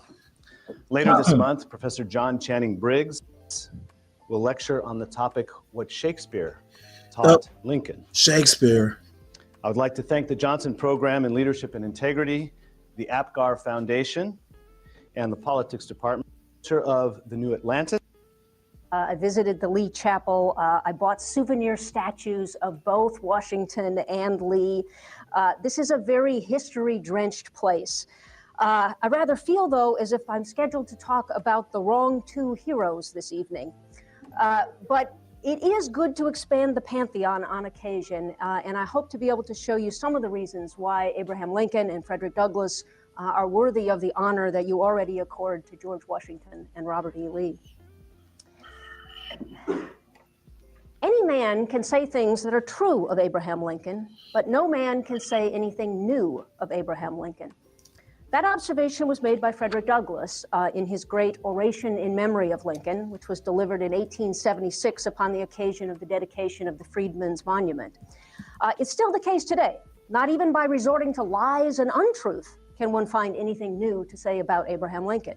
The truths and the untruths, and maybe most common, the half-truths, have all been around for a long time. The task, however, is not to be original in one's appreciation of Lincoln, but to be just.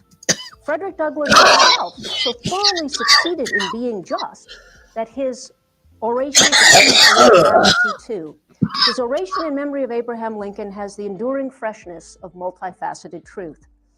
As befitted the occasion, Douglass' speech expressed gratitude toward Lincoln, but more intriguingly, it reflected on the political significance of gratitude. It's a speech both of gratitude and about gratitude. Douglass says that the sentiment of gratitude, which perpetuates the memories of great public men, is one of the noblest that can stir and thrill the human heart. Further, he points out that with the dedication of the Freedmen's Monument, Black Americans now, for the first time in the history of our people, join in this high worship. Douglass wants the world to notice what we, the colored people, are doing in honoring Abraham Lincoln. As he explains, first things are always interesting, and this is one of our first things. Now, the story of how the memorial to Lincoln took the shape that it did, and Douglass's role in ensuring that his people's first national act came off well, is fascinating. Douglass was approached by W.J. Wilson in 1865 to see if he would lend his name to the Educational Monument Association, which proposed to raise money from blacks and whites alike to build a black college in honor of Lincoln's memory. Reminds me, this is, well, maybe sort of like Washington and Lee. So this will be his reflections on this may be interesting, especially interesting to you all. A black college in honor of Lincoln's memory. Douglass writes a letter in response, declining to associate himself with the project and strongly objecting to the association's plans. Always civil, Douglass is at the same time emphatic.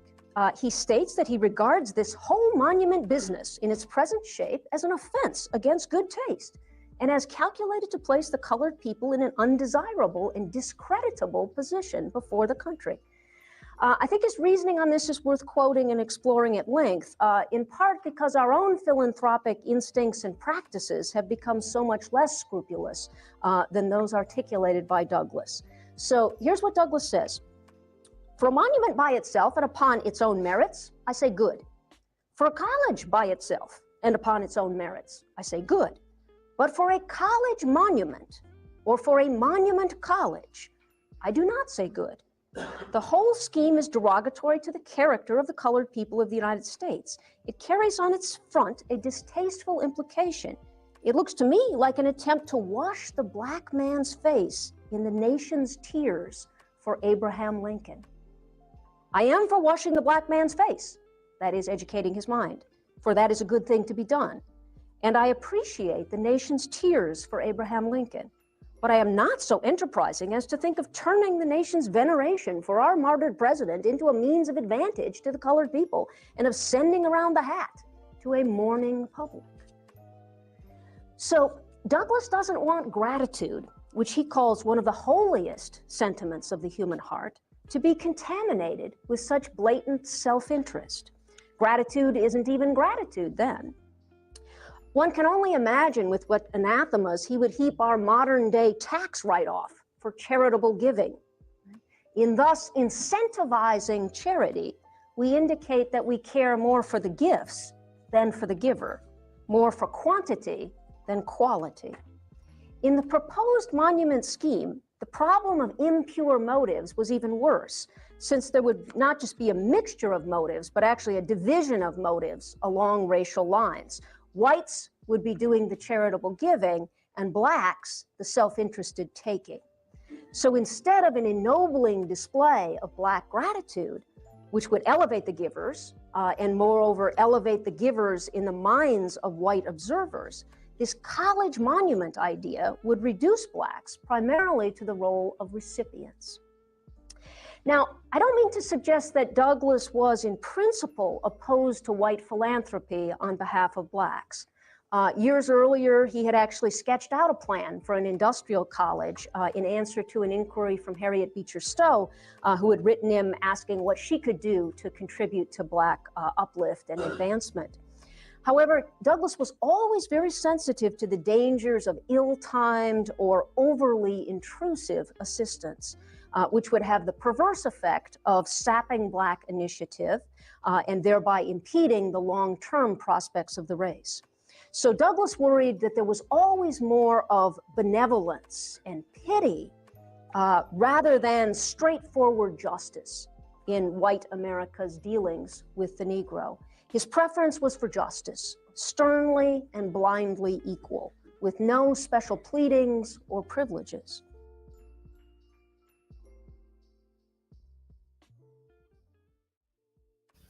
Sorry about that.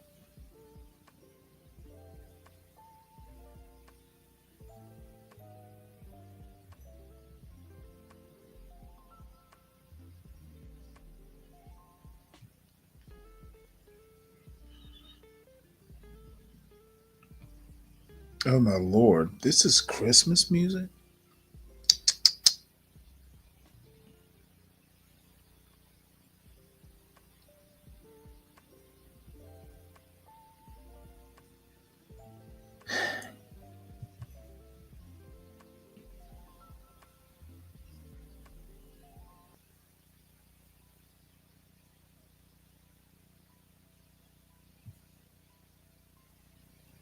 There we go. Something much more appropriate.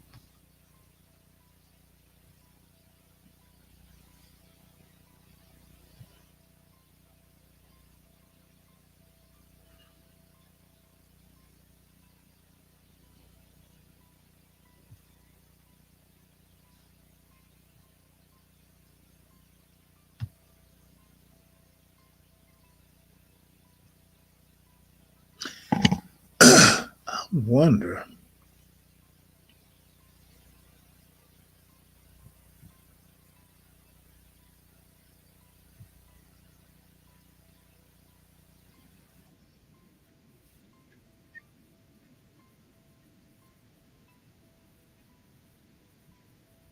As is well known, Douglass's vision of America, his ultimate hope for America, was a fundamentally integrationist vision. Nonetheless, he wants the monument to be an exclusively Black effort. However humble, he says, it should be our own act and deed. On the other hand, when it comes to the idea of a college, Douglass speaks not only against the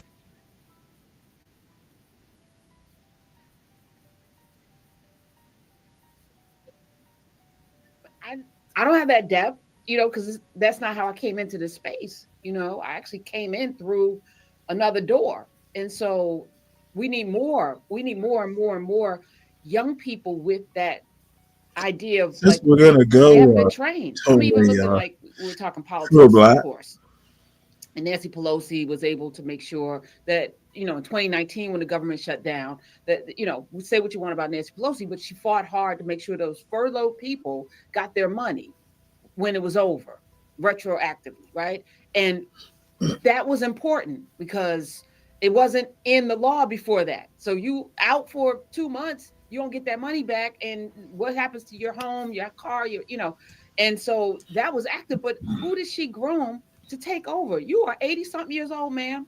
You will not be living forever, okay? Like the fact that there's nobody with that institutional knowledge to come behind her. And then y'all sat AOC down. You can say what you want about her, but there's still like no succession plan. There are so many scenarios in Congress. It's embarrassing. We should not have this many 80-year-old mamas and people and all of that governing. They should be grooming the next generation, and that next generation should be in their 20s, not in their 50s. Something's broken. So even or fixed. Okay. We don't want to face. Well, we do, but this system, this social structure doesn't want to face white nationalism. It doesn't want to face white nationalism because it is white nationalism. Nancy Pelosi is a white nationalist, and it's okay. But it's unsustainable. We're talking about well, it is. It is 7% of the world population built on a house of cards because race doesn't exist. So you created a power structure that would always be dominated by the people because it doesn't exist. Whiteness is not a thing. You made it up and then you built your whole empire on it. It's Absolutely. got to crumble. Yeah. Well, I mean, people don't believe that. They won't believe it until the pain hits them. And imagine, and again, I'll just use the allegory without getting into the historical accuracy or inaccuracy. It doesn't matter because it's an allegory. It's a way of knowing. Imagine if Noah had simply, after receiving word that there was going to be a flood, imagine if Noah had spent the intervening time trying to convince people to help him build an ark. Everybody would have drowned. So building an ark, there's a reason why Amiri Baraka and Amina Baraka and that whole committee for a unified Newark and the elders that remain here who remember quite well, not only the 1960s, but the 50s and for some of them the 40s. The reason why they refer to Newark as New Ark, following behind the cultural meaning making of the great Leroy Jones, Amiri Baraka. New Ark. You build an ark, you don't build an ark by getting everybody out there to bring wood, you build an ark by getting your team that's clear, that trusts you, and building an ark. And the flood is here. The flood is here. And the idea, we saw the white nationalist, the punk governor of Missouri, Mike Parsons, commute the sentence of another killer, this Kansas City police detective who will be nameless this afternoon, whenever you're watching this, because he is absolutely irrelevant to art building. A killer, a liar, not by dint of opinion, but by dint of conviction. But Mike Parson, who's a white nationalist, said, "This is my white nationalist brother, so I have to help him." And so he did. He did yesterday, and I saw something probably posted on social media. You said they just taking the hoods off now. So we are in a season that should be very clarifying. It won't be. Wait, in that governor, didn't he make sure that the black man, again, I just Yeah. say it again, Dr. Carr. So No, go ahead. year was it Marcellus? Yes, Brother Khalifa, right. Oh yeah, he got to die. Right. So I got to make this point. There's nothing I can do. That man, even though there's evidence That's that right. he did not commit this crime, he got executed in that same state. That's right. This man commuted the sentence for a person that on record lynched somebody, a black person, Yeah. police officer who was sworn to protect and serve humanity, lynched a black person, and he gets his sentence commuted. Yeah. Well, I mean, the beautiful thing about that is that it takes us one step closer for some of us. The tragic thing is not enough, but the beautiful thing is to understand where we are as opposed to where we would like to be. There is no police officer. There's no officer of the law in the United States of America, and for the most part around the world, whose sworn duty is to protect the rest of us. That's just simply historically inaccurate, and it's inaccurate now. And people say, well, in the oath, that oath means nothing.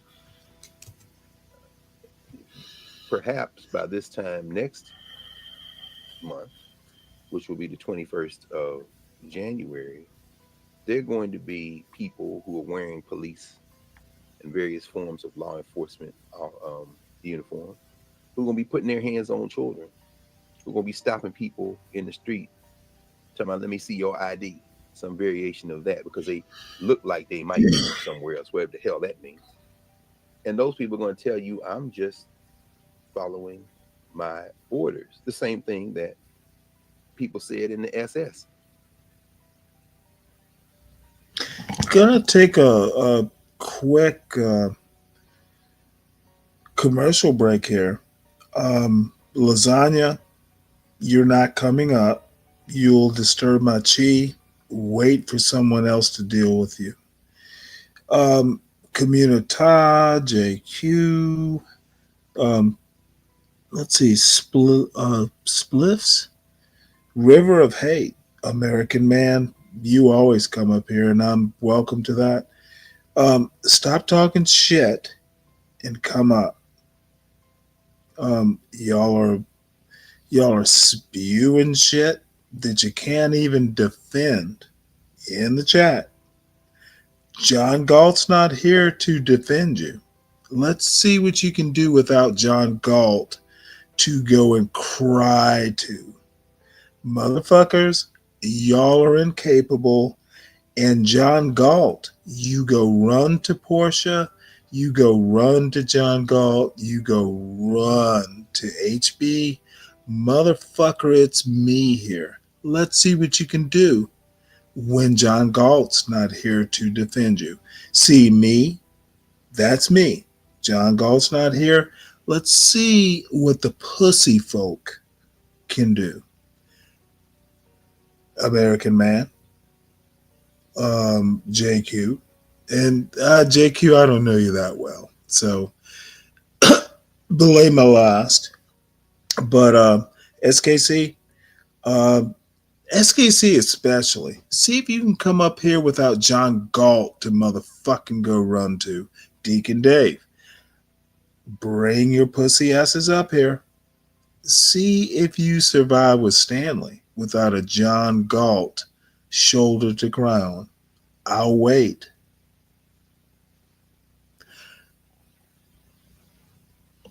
I would go farther, but it would just be too much. John Galt's not here. He left for a reason. Let's see what a communita disaster ta can do. And Deacon Dave, I want to talk to you especially because oh my goodness. So back to the regularly scheduled. Yeah, I'm a little drunk. Lasagna, not on my watch. You can go find HB or John or someone who will tolerate your dumb ass. I don't have that kind of patience. So you can stay in the back. You're not going to come up and I'm on this panel. Son.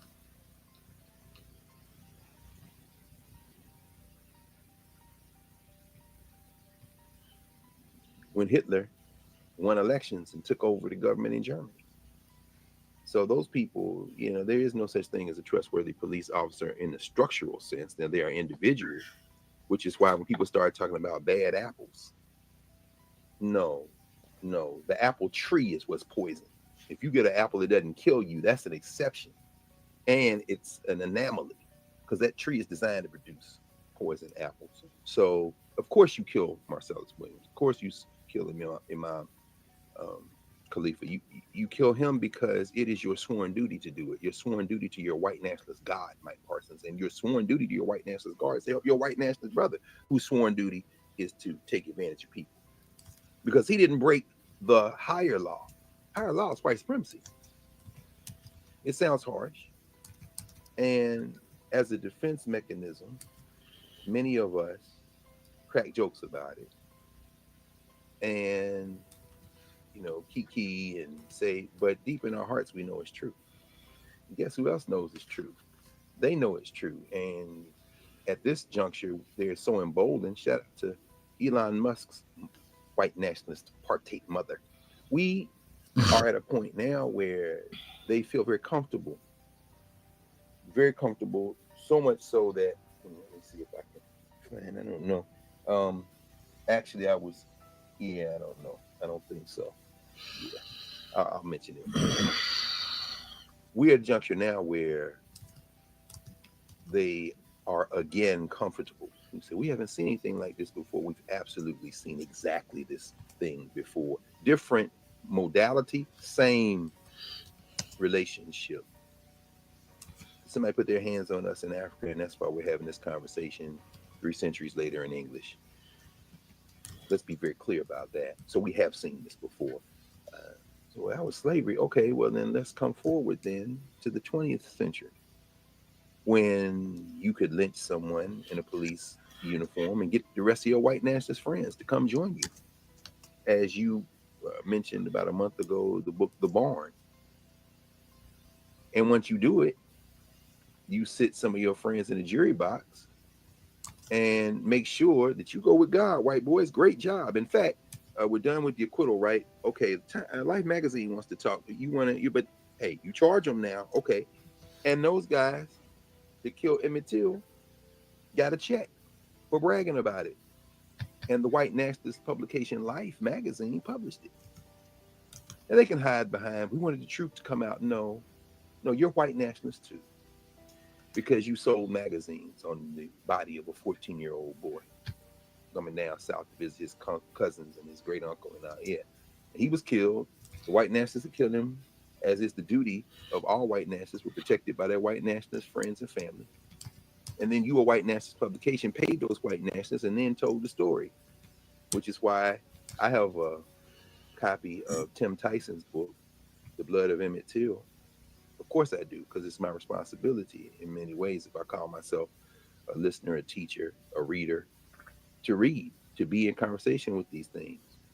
But I didn't buy it, because I won't spend 1 penny of 1 dime of $1 of one $10 bill, one $20 bill, $1 million bill of anything Tim Tyson wrote where you sat. Very good, very diligent, very committed white scholar. You sat on Carolyn Bryant's story. I understand why. I don't agree or disagree with it. But you'll starve before you feed yourself with a penny I paid on a book that you got some money from. And I'm not mad at you, because I understand it's very difficult to be a John Brown, because you pay for it. You pay for it with your whiteness, because you disabuse yourself of the illusion, and ultimately you pay for it with your life. I was on the way to the city yesterday. We're going to talk a little bit about that in this conversation we're having, number 250, which, is really quite something we think about it. There's another white scholar who, Lisa Clyde, who just published a book, and I'm going to mention a few books between this week and next week as we kind of close out the year, the calendar year of books from 2024, and I'll mention some today. But this is a book that just came out called Unveiling the Color Line, W.E.B. Du Bois and the Problem of Whiteness, Lisa McLeod. It's a very good book, because what Professor McLeod does is walk through W.E.B. Du Bois's analysis of whiteness and white supremacy from when he was a teenager.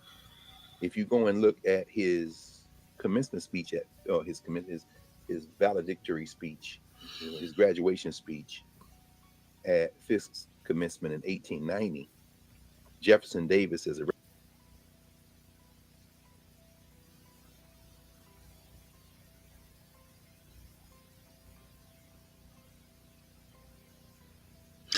Well, I'm going to do something I've only done once before. Let's see, JQ, Lasagna, and others. I'm going to be blatantly capitalist here. If you want to see Lasagna up here, let me put my cash up, and I'm going to debase myself. Motherfuckers, if y'all want to see this dude up here, uh-oh.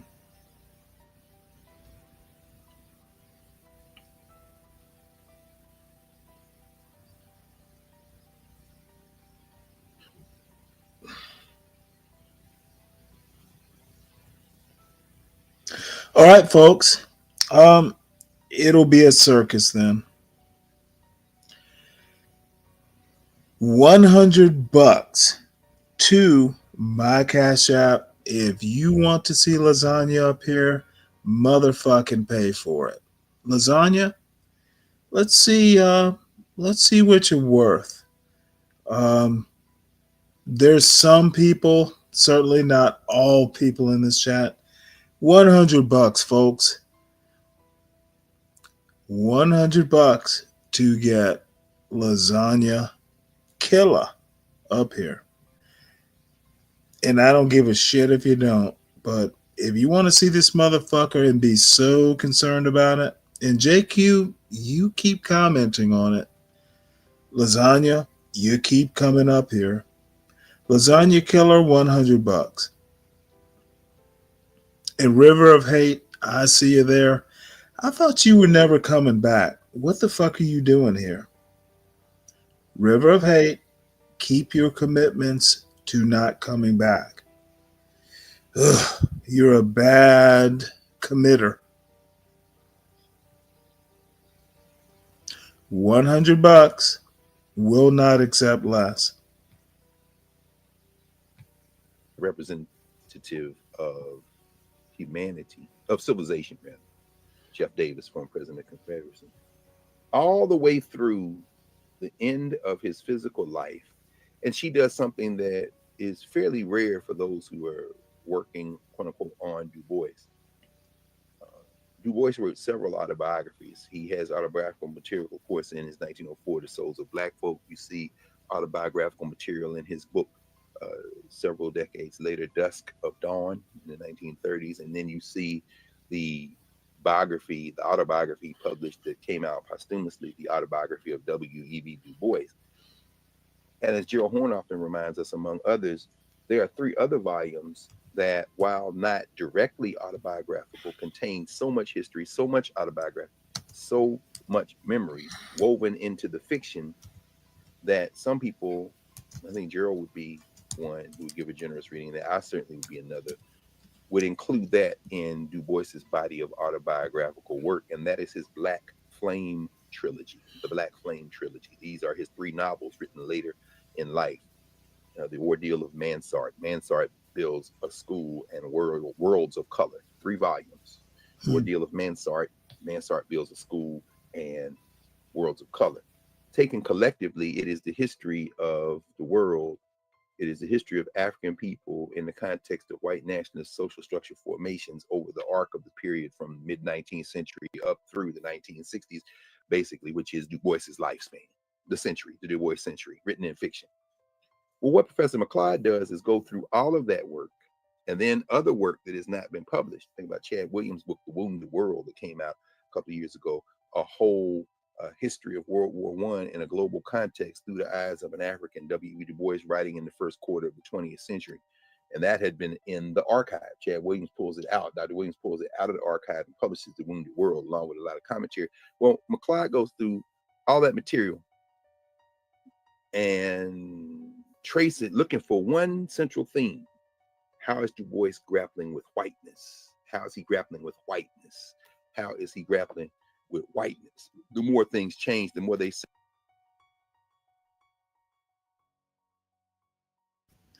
Excellent point. Marketing Lasagna Killer.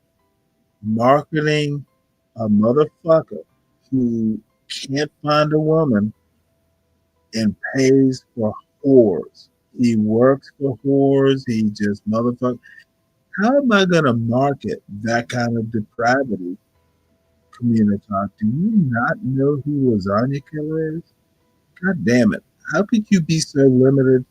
So, community, you expect me to market the whoremonger? I just want $100 to let the dumbass come up. I'm not going to market a whoremonger. Community, get your morality in order. Ugh.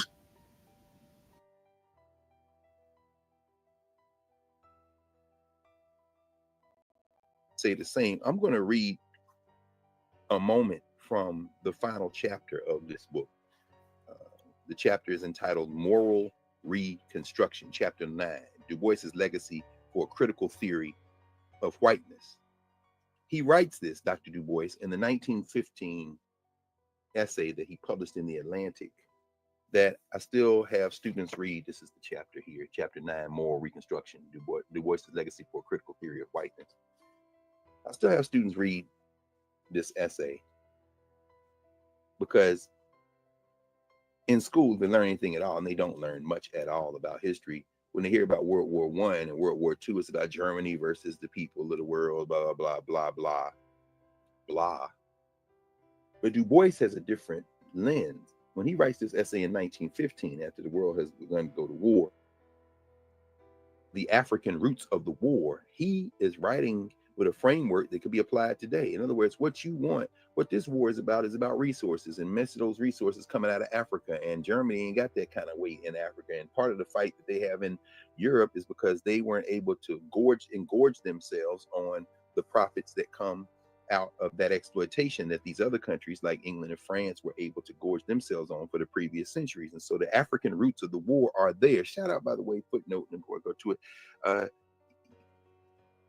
to Elon Musk again, who now is running not only the United States of America, but in many ways the white world from his X account, as he would call it, for coming out in support of the white nationalist party in Germany that is helping to disrupt the German government. You may have seen Olaf Scholz, the German chancellor, the government that he led collapsed this previous week. By collapsed, I don't mean the governments of Germany don't exist anymore. It means that his ruling coalition collapsed, and now he's going to be in search of building again another coalition rather.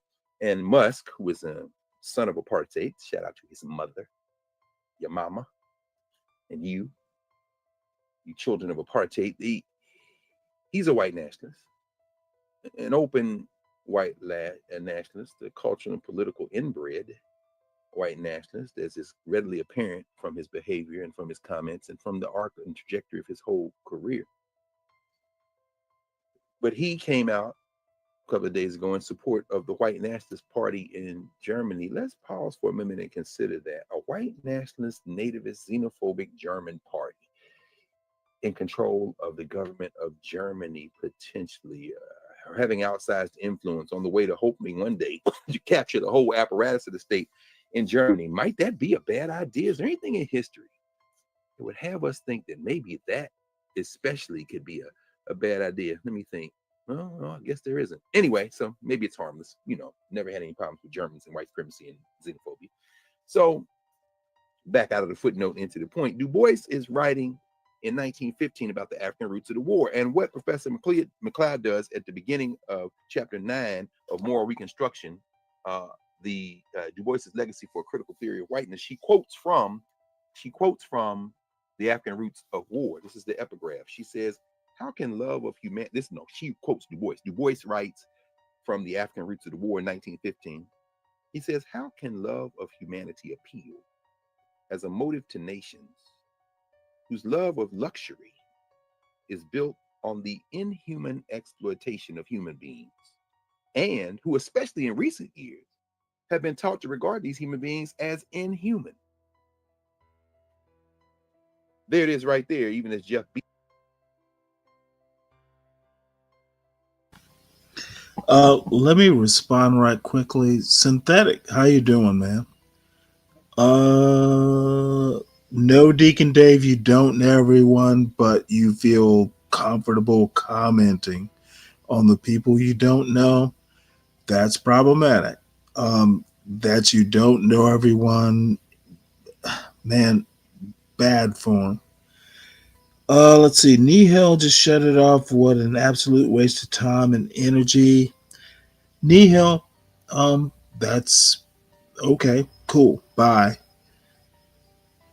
Communitag on screen. Excellent specimen of race insanity. Yeah, Communitag.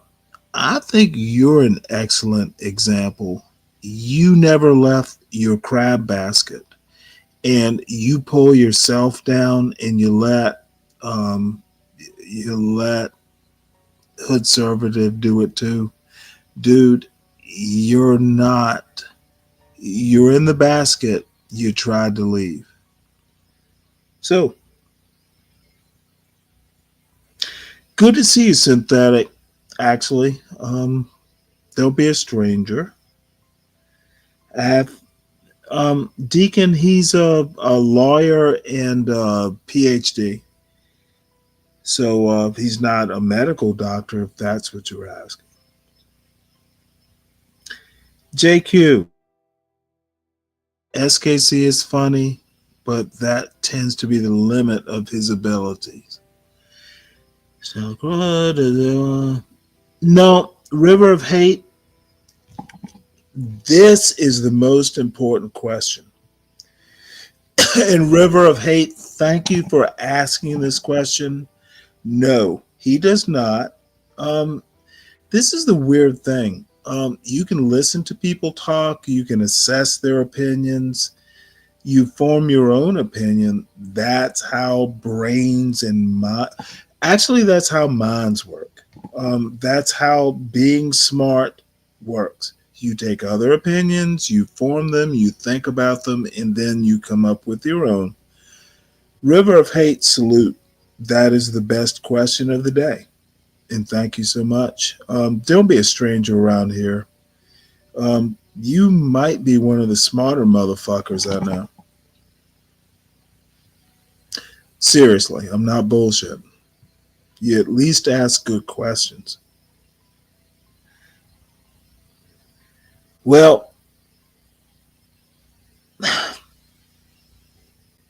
pop the balloon or watch the rest of this. Synthetic, you're smart. Let me know what. In River of Hate, you're smart. So those, and JQ, you're smart too. 111. We can watch Pop the Balloon, or we can do totally different things. I think John's gonna make me suffer.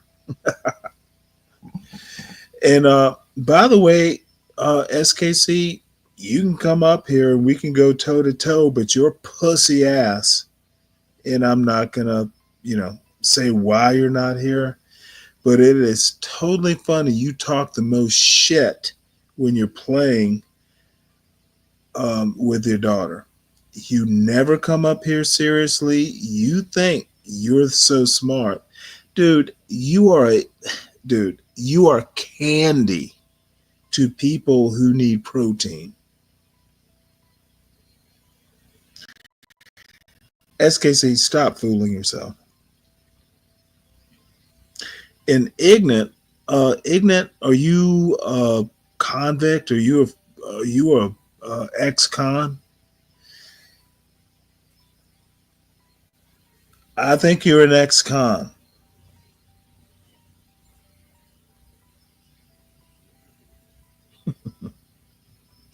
JQ, I wasn't even. See, this is the true. Oh, this is such a good point.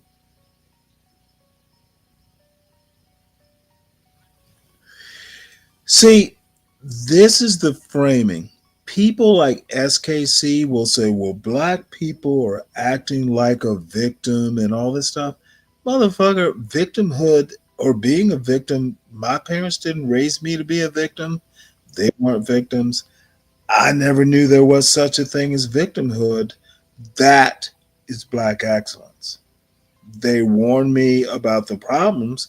You could be a victim if you do this. But motherfucker, victim.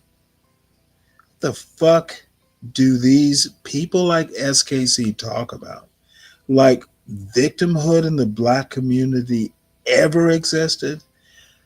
The punks, the dumbasses are people who talk about victimhood.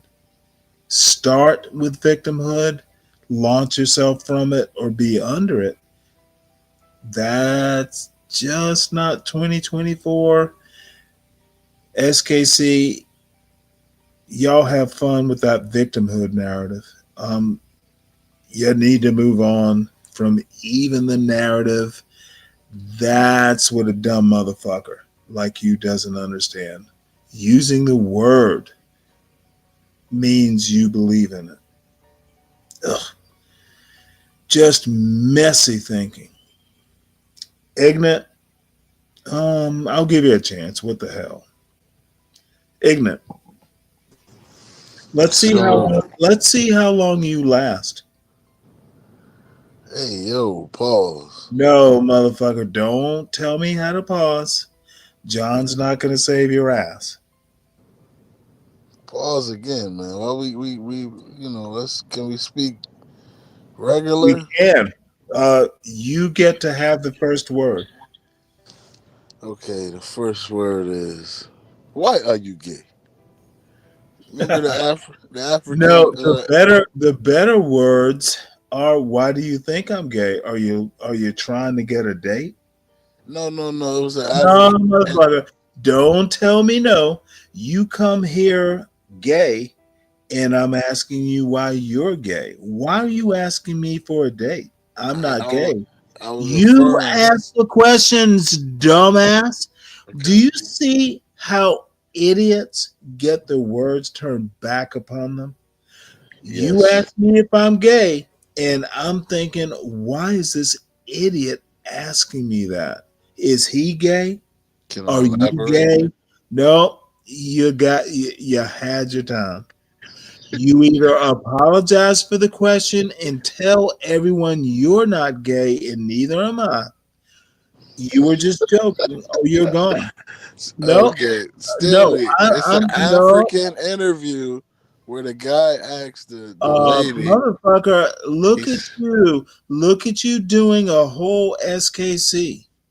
You asked a question. Now you have to be held accountable for your fucking dumbass gay words.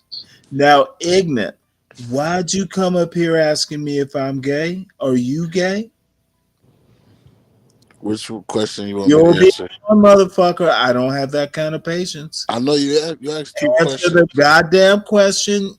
You better answer the question. You're I'm gone. not gay. No, I'm not gay, brother. Am I? I mean, I'm not. Motherfucker. I don't label myself. Guess what's gonna happen? I'm asking, are you? No, you asked the you're not. question, but motherfucker, am I gay? You sound gay. Motherfucker, you know what? I know what you want to hear, but I've said I'm not gay. Now, motherfucker, I believe you. No, don't tell me what you believe. You answer the question directly. Is Stanley Cross gay? Yes or no? I can only go off what you said. No, You said you're motherfucker. not. I'm going to tell you right now. Stanley you're Cross is not gay, and motherfucker, I don't have patience with ignorants who act gay. Now, am I gay, bitch? I mean, in my book, you're No, you want a motherfucker. Your book is not what I'm reading. I didn't ask to read your dumbass gay book. But this scholar is I didn't ask to read your diary where you admit to your mama and daddy you're gay and you want to dress pink. Motherfucker, I asked you a question. Now answer it or be gone. You have used up my patience. What's the question? No, motherfucker, you want to dance like it's your quinceañera, but it's not. But dear, you had your coffee No, this motherfucker, morning. you're acting like a girl. Answer the goddamn coffee, question lady. like a man, motherfucker. I already answered it. You sound like a fruitcake. I'm being And you honest. know what? You You act sound like a you're fruitcake. you I had your respect chance. you though. No, I ain't got no motherfucker. problem with No, the motherfucker. LGBT. Don't respect me in your own way. Listen. No. Here. Ignorant. You respect me the way I expect you to respect me. Here is your one last chance, or your ass is kicked. You won't even be in the back. I'll just toss your ass off. Bitch, don't fuck with me. John's not here to save your weak, unclean ass. Yes, sir. Stanley. Dude, I don't have the patience. Listen, Stanley. I don't have the patience. I don't want to Need some listen. coffee or something. Drink some coffee because you asking questions. I'm answering them. If it affects you, Motherfucker, and you're not answering the questions. That makes you a pussy. what's the question, Stanley? Stop being motherfucker. Am I gay? You asked the question. Now I'm asking you if you think I'm gay. Fucking say yes and just not talk to me.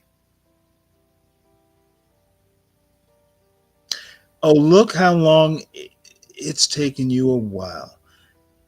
I don't have the kind of patience. I told you I'm not gay. Motherfucker, you're being treated like the little. Oh, there he is. So the answer is Ignat is gay. He couldn't stand the man test. Questions to a man are simply answered. Questions to a pussy like Ignat, he has to caterwaul. He has to fucking go dance to the band at his little quinceanera and then fucking run away. Well,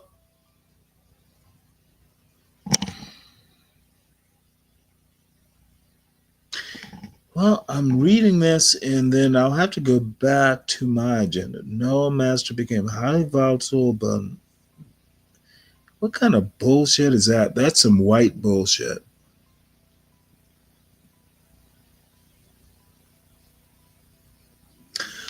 Oh well, I'm bored. Bezos joined Elon Musk with their feet under Donald Trump's table at Mar-a-Lago on Wednesday night. 'Tis the season to be jolly as you engorge yourself on tax dollars of people who are working in this country, including many of the people that Elon white supremacist Musk wants to put out of the country, which are people who are here without documents, who nevertheless pay taxes and will never see a penny of a dollar of any of those taxes in terms of benefits for themselves. But some of the places they're working include, I am sure, SpaceX in Texas, where they're mopping floors, cutting grass, loading and unloading boxes. All those things that enable the economy to persist. I'm sure as we speak, some of these people are delivering Jeff Bezos' packages because you can't put everything on a drone yet.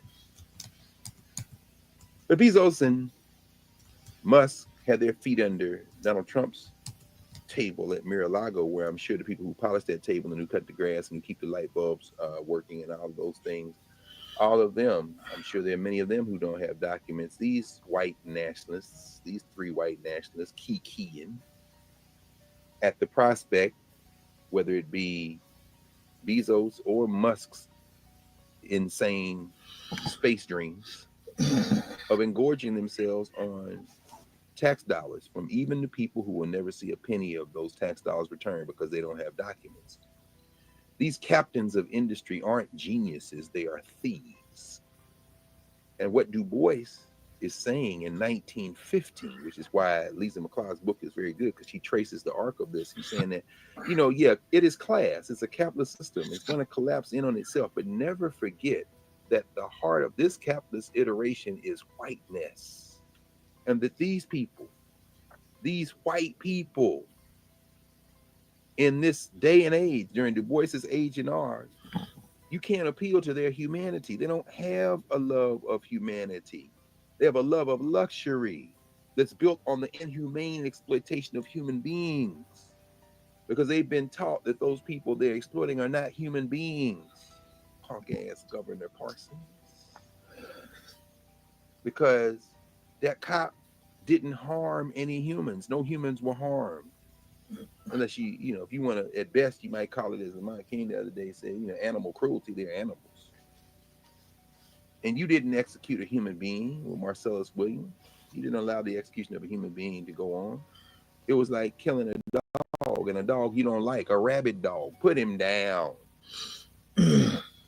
If you don't think this is true, come on in Monday night. Let's talk about it on office hours. I'd like to be dissuaded, but after 59 years of life, And after the great balance of all of my adult life spent reading and in conversation, and most of that life spent in teaching and in conversation, I've seen nothing yet to disabuse myself of that notion. And when I see a white scholar like Professor Lisa McLeod say at the end of this book that Du Bois critiqued whiteness, understood whiteness without removing white people from humanity, I think of James Baldwin. And therein lies this glimmer of hope that people can change.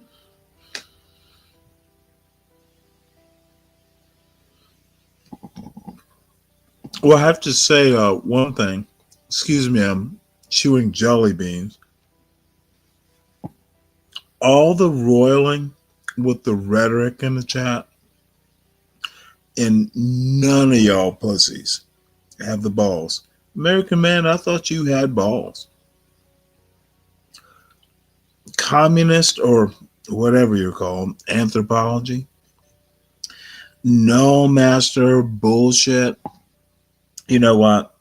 I don't even know what that is. Apparently, you're smarter than me. Tyrone, cool.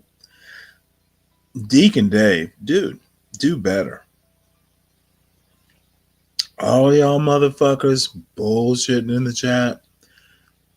Other than Princess Lasagna, none of you has balls.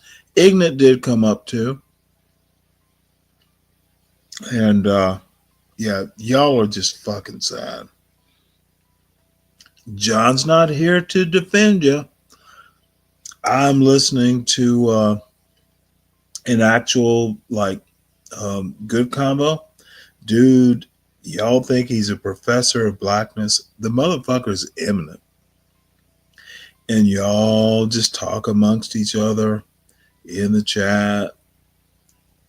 Pussies. Pussies. American man, I honestly think that you're a disappointment. All the bullshit you talk, all the influence you have, motherfucker, apparently you're influencing the chat. You might have more influence in the chat than you would ever have on me. You're a American man. Come up to the chat, son. A critical drinker. Yeah, the word of the day is gravitas. Maybe I have too much.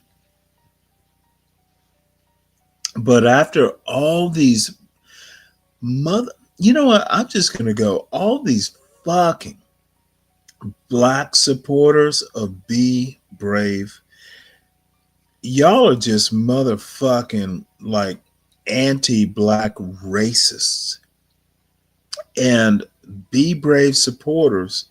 And he has a criticism of the black community that is it's not even unfounded. It's just this motherfucker is in the playground. This motherfucker is in the playground of cultural criticism, and y'all play. Which one of your pussies can come up here and talk to Stanley, your daddy? Y'all are weak. And there's a reason why John Galt's not here, and he expects one of you dumb motherfuckers to come up. John Galt's not that impressed. At least the prompt for it, because the ultimate change, as Lisa McLeod says here, is that white people will have to give up whiteness. And she says everybody can't a crop of dumb Negroes. Everybody can't be the person who rejects their whiteness and in doing so puts themselves in harm. Oh, is Master Kim in the link? Not because that's even better. I can have some fried rice and a side over their whiteness. But that's not the quote I wanted to read. this is where at the end of this chapter, which I started there with, this is what she says. She says, it is no surprise that Du Bois's work to make whiteness visible has become the foundation from which more recent theorists and activists have conceived and critiqued whiteness. Every theorist I mentioned in this chapter has continued his work of delineating the problem of white racial identity. With Rodriguez, and she's speaking here about Dylan Rodriguez,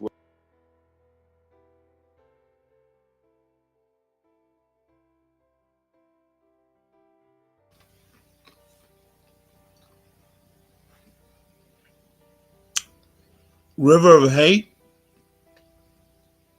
because you're not white and you don't even understand, motherfucker, you are stolen valor white, much like Be Brave. You claim the greatness of whititude, and motherfucker, you're not even contributing to the excellence of Western civilization. You're a mudsill. And that's a word. Actually, I knew the word, but SKC helped me rediscover the word. Yeah, why would you give up your whiteness? Because it's the only reason you won't be called a piece of shit failure is why. River of hate. Otherwise, you just be black. What a dumbass you are. wrote a very interesting book called White Reconstruction. With Rodriguez, who models his own thinking directly on Du Bois's Black Reconstruction, offering especially complex and illuminating arguments. Clearly, Du Bois's writings still resonate, and in many cases, they surpass newer examinations of whiteness. His insight, analytical skills, and compassion allowed him to lay bare the crimes of whiteness while continuing to recognize the humanity of white people. Given the length of his career, his books offer a breadth and depth that are unmatched. We still have a great deal to learn from him. And that's true. I thought it was interesting that she's holding that hope out. And of course, that's why we read Du Bois' Souls of Black Folk very early on in Nubia, when we went through the Souls of Black Folk. But given that setup, I'm going to go back a couple of pages and I'm going to put this book down.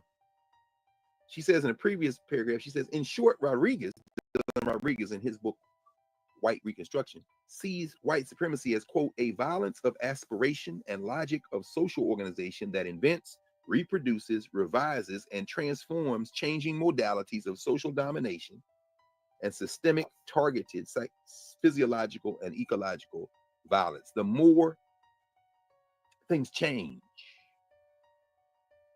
One more time, a violence of aspiration.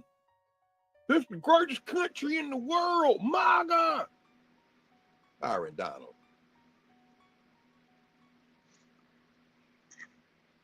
Hello?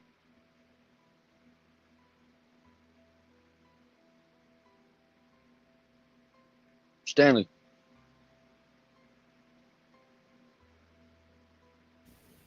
My bad. How you doing? I'm all right. I'm new to the chat here. I'm just I was confused. just asking you that. Are you gonna porn bomb? No, I'm on mobile. I can't even. No.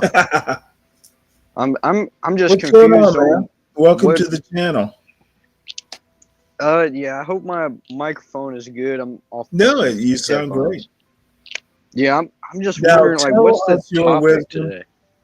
No, I don't have much wisdom. It's an overarching topic.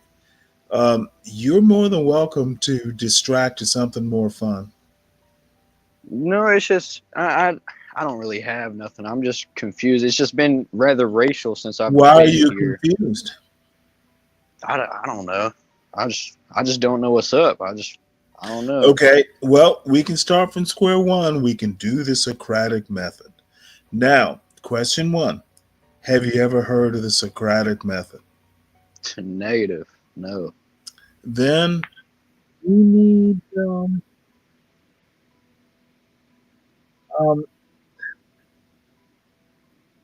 are you from America? Yeah, I'm from America. So you literally, I'm assuming you're like over 18 Yeah, I'm 23. and you never heard of the Socratic method. Negative. Never heard of it. I haven't Well, even.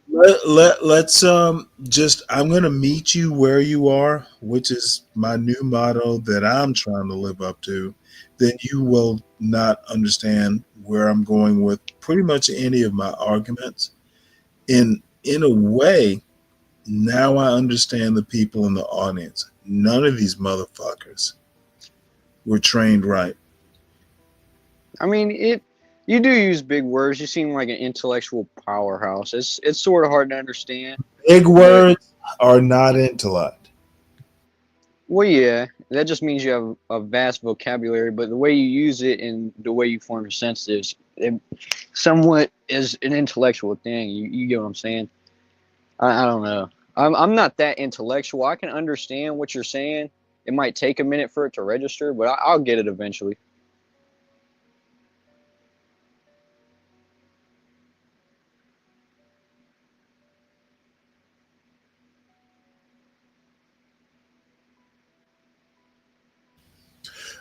Well, actually, I kind of you helped me here.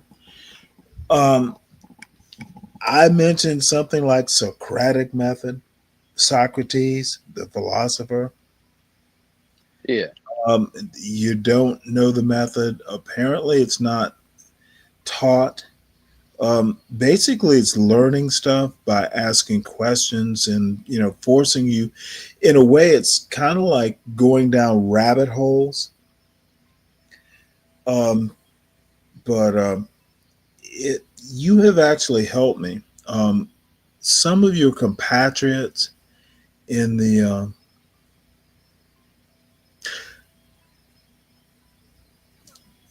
you actually these motherfuckers don't know how questions and answering works.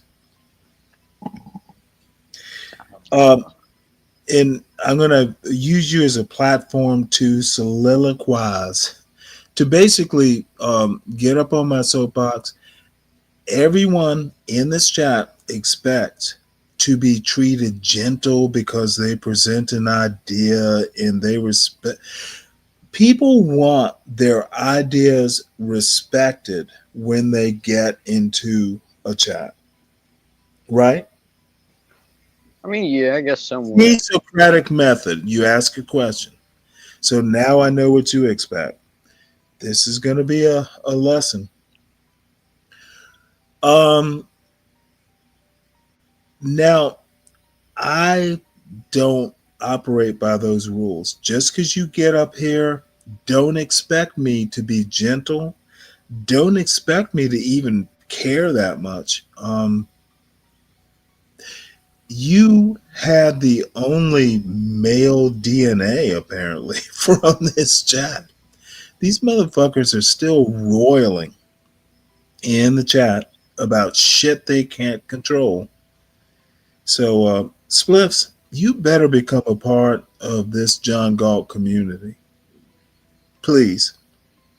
Well, I'm here now. Freaking that dude earlier, that white guy that was talking shit earlier. Not Do you that know he wasn't. which white guy?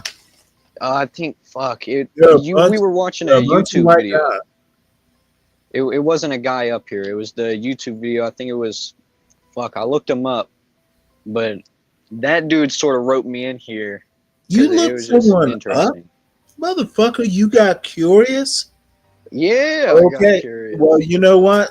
I am done. I'm actually talking to someone who thinks. Okay, let's go.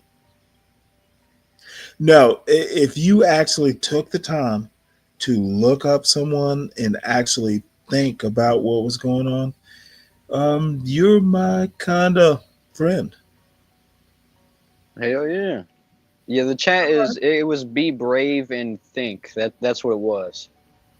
Oh, be brave. That wasn't today, was it? That was a few days ago. No, whenever I came in here earlier, they said Oh, that you it were was be watching brave. the video. Okay. Yeah. He and I are kind of friends, but bottom line is his idea of how American culture works. You know, it's I'm not going to say he's absolutely wrong, but he's about 95% wrong. There are enough be braves that American culture works that way. But anyway, I'm glad to have you here, man. So, what'd you Yeah. think of Be Brave? Did you watch the whole video? No, I got in here probably about halfway through. It's just I'm not sure how to feel on it, honestly, because it's just, Well, you're you know what I 23. mean? I just don't think about these things, like, you know what I mean, the Right. racial politics and all this and Right. that. I just All right. go on with my life because I'm not, you know what I mean, I'm not in the position to like make decisions on racial politics. So I mean, I just don't Let educate me ask myself in you a fact. question, though. Now you are a little bit older than my son, and please, you're gonna have to take a lump or two, but you can push back. And Virgo, my friend, is here, who's also a great mother. She'll tell me to shut the fuck up. But no, seriously. Um. Okay. You don't know about race or anything like that. Were you ever raised to care about it? And I mean in school or by your parents for that matter. No, it's just it wasn't like a thing where Mm. like it was sat down and talked about. It's just, you know what I mean, I went to school with all different races. I've talked to people all different races. They don't bother me. You know what I mean? It's like we're all Nice. just one person. We're all humans to me. You know what I mean? It's like Good. there's no black, there's no white, there's no none of that. We're all just humans because we all bleed red. You know what I mean? It's just I don't know. I never thought it was that big of a thing. It obviously is because of everything that's happened in the past so many years and all this and that. But it's just I don't know. To me, it's not that deep, but it is. No, You know what you I mean? don't Because have there's to people defend. struggling. Hey, you don't have to defend your position. I admire it. Do not defend your position. I'm not even going to bother critiquing it. I envy you. I don't know. It's just it's a difficult What? topic. It really is. You weren't ready to take a compliment? I mean, I don't know. I just wasn't expecting it. I don't know. Oh, fuck. You are living the best life. Half these dumb motherfuckers in the chat are too old to even understand what. And I'll include myself in that. You know, before you were born, my son's somewhat younger than you are. Race was a thing in America. And it still is probably for the next 50 years. And then after that, I won't be allowed to notice it. But the one thing, and I'm switching the goalpost slightly, I just think we need smarter Americans. And America has done very well about eliminating race. In your generation is probably maybe the first generation who doesn't give a fuck about it. However, my next worry is America will stop caring about knowing stuff. And when I say knowing stuff, I think knowing American history is important. I also think just knowing stuff. English, knowing how to read a book, knowing what words mean. I come across a ton of motherfuckers. And you know, people say I'm always pissed off around this channel. It's because these motherfuckers are dumb. They don't know how to do arguments. They don't know what words mean. If I say a sentence, half of them are fucking asking 88 questions that have nothing to do with the question. So, yeah, I'm venting, and I'm glad there are a bunch of people in the audience. Most of them too pussy, like Mavis G, to bring your dumb ass up here. Yep, you can, Mavis G, especially, you can say all the things about ego and pretend to be smart, but the one thing you haven't done is hit the link and talk to Stanley. I will shred you. That's why you don't come up, bitch. Stay your lame, pasty ass down there and be all Canadian. What you won't do is come up and deal with me. So, sorry, that was my public service announcement.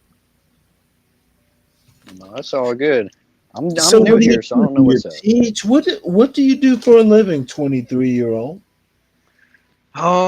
Right now I'm in the middle of trade school. I'm just working a Oh, regular really? Doing 9 to what? 5. What are you learning?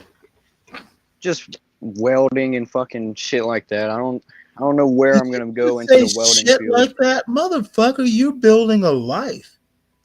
Did you just say shit like that? That's not shit. That's not shit. Yeah, That is I building don't a know. life. Building Just a life. welding pays good.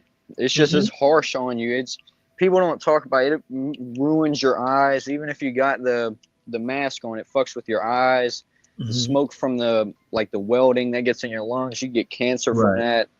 It's just I don't know. It's not like a grueling thing because you're Mhm. not doing that much physical work, but Mhm. it's just the side effects from it, the carcinogens, your eyes. It's How long? pretty Well, wait, interesting. hold it. How long have you been welding or learning to weld? I've been in trade school for 1.5 years, but I used to weld with my like uncles and shit on cars, like Oh, whenever I was really? a lot younger. So you know the shit. Nice. Yeah, I wouldn't say I'm a pro at it or anything like that. I'm probably like an intermediate welder. Like Mhm. if I go and get a welding job right now, I'm probably gonna get like 15, 16 an hour just based on my welds, which Let isn't me ask bad, but you it a isn't question. good. So, what are you gonna do? And just sift through what I'm saying. Are you married right now? No, no, Okay. I Okay. don't, Well, no, I no. don't You know. don't have to explain any of that. You just have to do the Socratic method. Just yes, no. Um, do you ever plan on owning a business? You can do welding business. Yeah, maybe one What, day, what's maybe your one day. 5-year plan? That's what people usually say. Well, I'm gonna get out of trade school after Mhm. I'm working right now, saving up my Mhm. money. I'm gonna Mhm. get out of trade school, and then I think I'm gonna go work for Timken Steel, something along those lines, because you Nice. weld and do. I don't know. It's a hard process. I haven't thought that far down the line because I Well, you have better like start 2.5 years thinking left five of trade years school. down the line. Yeah, that's true. Years go by fast. Figured that out the hard way. Oh, they. Let me tell you my experience. They start going fast after you're married and have a kid. They fly by. So what I and I'm some old motherfucker you don't know, but um, learn your trade well, and you sound like a very conscientious young man. Um, don't you know, motherfucker, learn your shit and thrive. Build a business. Don't don't waste your years, young man. I And just gotta yeah, find something I'm I don't. passionate at. I For am real. the Fred Sanford of this channel. Hell yeah. Nah, but you sound really smart. That's a good thing. I don't know about really smart. I'm somewhat here. Like I'm intellectually all right, but I'm not Oh well, freaking fuck Neil that. You deGrasse can read a Tyson. book and be a welder. Did you Yeah, not know that? I don't know. I learned the welding just from trial and error and watching because I used to watch my family because my family has a towing business, so freaking they would have to Oh tow really? cars, things would break, have to Mhm. weld it for them, keep the cars if they don't pay for it, and then sell them. So I would just watch them work on the cars, get to welding and stuff, Did and you learn? that's how I chose this Oh, okay. path. Would you learn how to do cars? Oh, not really. There's so many things in that. Cars are so, dude. That'll give you So, gray hair. That'll give you gray hair. motherfucker, you'll learn it. So what? And I am being invasive, but what are your do? How are you gonna? Do you want a family? I mean, I think we all want a family. I'm not really focused on it right now. I think maybe, I don't know, whenever I'm older, you know, what I mean, I don't know. It's just, this isn't the time for And it. you know what? Do I sound like the horrible uncle? When is older? And I ask for a specific reason. I, motherfucker, I wish I were your age and getting to build shit. Man, you are building a whole life. Do you know how special that is? You get to design how you're going to live, especially when you're 23, especially when you're younger. You don't know the gift you have. And I sound like your grandmother right now, but no, motherfucker, you get to design your life. Yeah, and you only get to do it once. I don't know. There you get to do do-overs. You get to do workarounds. Don't. It's not, set in a weld. You can always break a weld, right? There are Oh, ways to yeah. break a weld. Even I know, you can re-weld. It'll never be the same as it was. To me, that's kind of like life. You break a weld. Re-welding is never going to be as good as the first weld. Or maybe I don't understand welding, but man, you better take this shit seriously. Not like tomorrow. You can have a good time and still design or meet or, man, lucky you. You sound like you have a good head on your shoulders. I try to keep it that way. I don't like to have like influenced by like bad Motherfucker, don't things, just just negative try. things. Just do it. You know how to do it. Don't try. Just do it. You got the tools. Sounds like you came and I don't, I might be a little presumptuous, but sounds like you came from a family that supports you. So don't fuck Yeah, up. I That's what I don't know tell about my that, but don't it fuck is up. what it is. I try my best every day to do the right thing, no matter what. That's all that matters to me. If I'm doing the right thing in my head, if I think that I'm doing the right thing, I'm not wrong. It's the only thing that matters to me. Just Like right thing can be rather subjective, but oddly enough, there are people who will be surprised to hear me say this, but if the Bible supports, now there are other, gods, but and I'm not a, huge Christian or anything, but Christianity has a purpose. If you can follow those minimal rules, you'll be okay.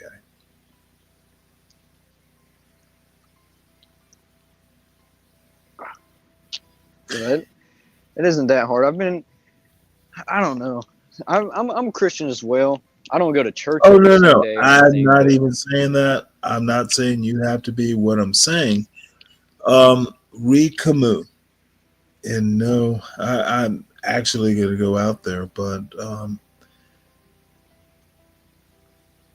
the golden rule will work. It's like the Swiss Army knife of morality.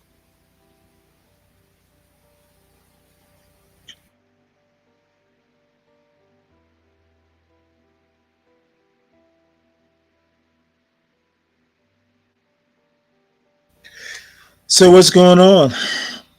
Um, Virgo, I know I've been over talking, and please don't be mad. Oh, Stanley, it's all good. I fell asleep last night. Oh, Well, look at this motherfucker.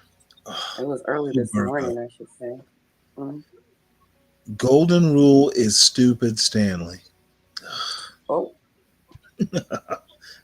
That's a harsh criticism. I think Maven should come on Poorly tomorrow. written. It is this dude poorly written, Maven. So splits meet Virgo. Um, Tasteless. you know. So how'd you sleep? You got a good amount of it or what? Oh, yeah. You know what? How's your TMI, husband? he's fine. He was the one that told me I was snoring. You probably needed the sleep more than he did. I sure did. You know what? We need to have a specific time for cooking with Stanley and Virgo. Hey, we can do it tonight, but we can't do it too late because I have to leave for Savannah tomorrow. So Oh, great. yeah, I'm neutral. I would rather stay here. Yeah. Well, yeah, maybe eight-ish would be fine. Oh, tonight? Cool. Yeah. Works for me. We'll have to work it out with management. Yes, we gotta go to HR. You mean HB? HB. HB is HR. HR2N. HR to win. Yeah, that's his new name. So splits. Sorry, Virgo and I are older friends. So No, that's all I fine. don't know. I'm eating chips right I now. don't know what's going motherfucker, on, but have you hit the like and subscribe? Yeah, I hit them both. I joined that dude earlier that fuck, I forget his name again. But he got me to subscribe because I was just curious about what this is. Oh, And then freaking it's gonna be a lot of things. it seems pretty diverse. Like it's a multitude of subjects. No, it you know, oddly enough, you will get a lot. I think the hosts tend to have their bailiwicks, to use a term, and I'm the oldest and the most boring, so I do overnights, and you know that way people don't have to suffer through it.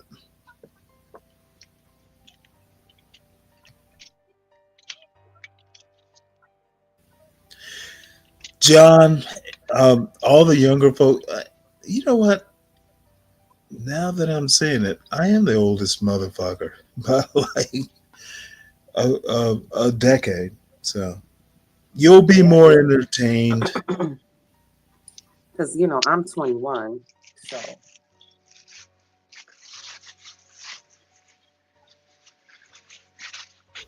But turn it 20. is diverse.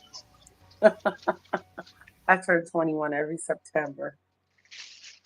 This September, I'm 21 with what, 27 years experience. That's what I call it.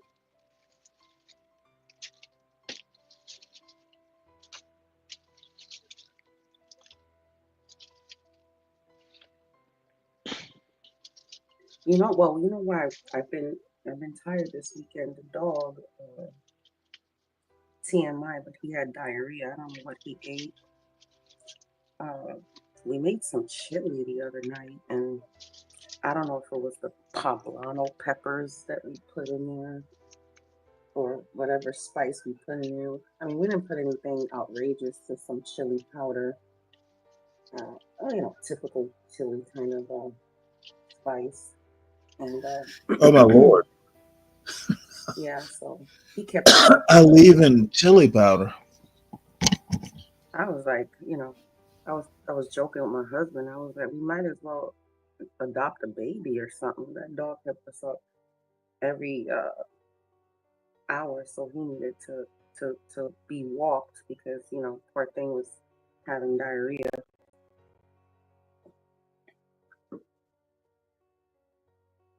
I was like, my baby years are over. I can't do the waking up in a Well, walker. Spliffs, do you like cooking? Yeah, who doesn't like cooking? I actually just made chili the other day. Weirdly to say. Oh, Oh, okay. it's not weird. Did you put some poblano peppers in it? Nah. Well, poblano's Mine's not just that hot. kidney beans, ground beef, and freaking chili powder. A lot of it, like a freaking 2 things of like the chili powder things. Just open them up, dump them in there. Oh my lord! Let me tell you something that will change your chili's life, right? Put a pinch of cinnamon in there. It will give your chili, how can I say, je ne sais quoi. Not enough to make it taste like cinnamon, but just a pinch. It will change your life.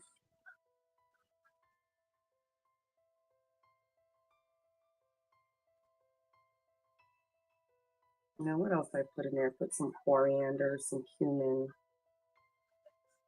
of course, some chopped onions.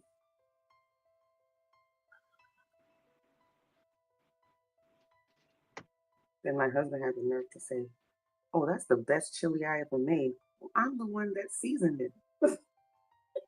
Usually he makes the chili on his own, but he was on chop duty this time around. So he chopped up all the stuff and the garlic and the poblanos. I kind of like mine's a little bit spicier with chipotle, but we had to go with everybody in the house. Nobody likes spicy except for me. My husband can handle a little bit spicy too, but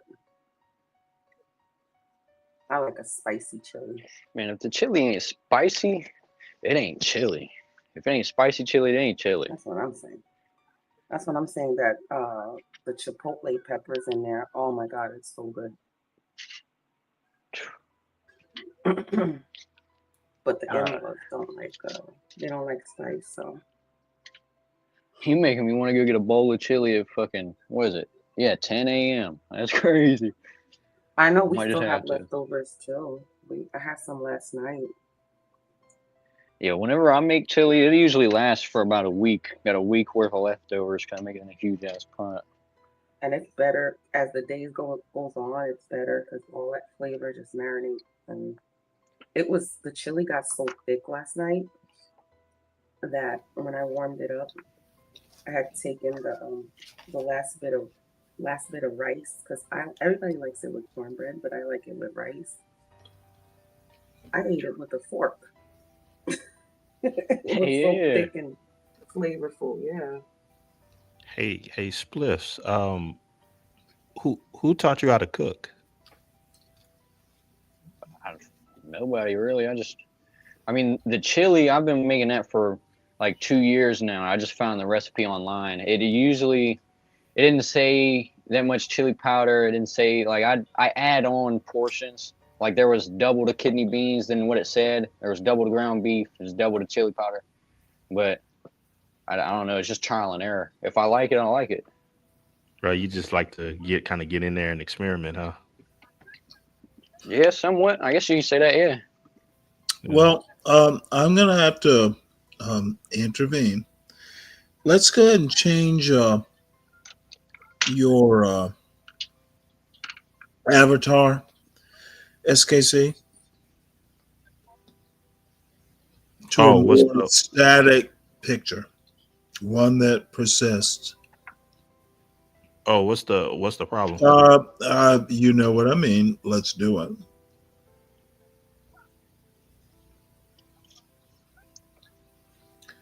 Well, apparently you can't follow my rules.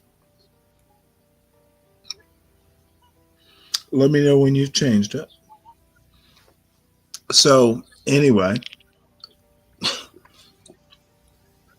there are people who come up to my panel, and it's not my channel, it's my panel, and can't follow rules.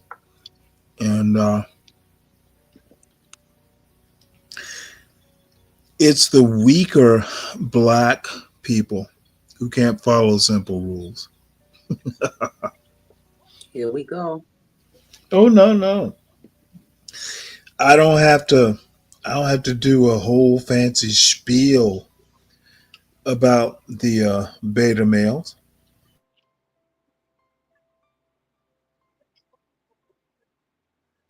Are we gonna So do a roll my call? my thing is you always serrano peppers, not poblano. And serranos are way smaller. Um, pack them. You could take a little serrano and pack the punch, and I'm never sure that a poblano ever has a punch. So No, defend your poblanos don't. poblano choice, woman. No, poblanos don't. Yeah, I know serranos are a little bit more spicier, but uh, shoot, I told you I like chipotle peppers in there, so I like mine's like fire hot. Even even my greens, I have to make them separate if it's for everybody because like I'll put some red pepper flakes in there, touch of vinegar, and like my daughter loves it. My husband will eat it like as long as I don't put too much red pepper flakes. But everybody else is like, oh my god, it's too hot. So it is what it is. You can always add red pepper flakes or cayenne or whatever. Oh, let me tell you. So we were supposed to make chili for Christmas Eve, but apparently we made it already. So I'm making a gumbo.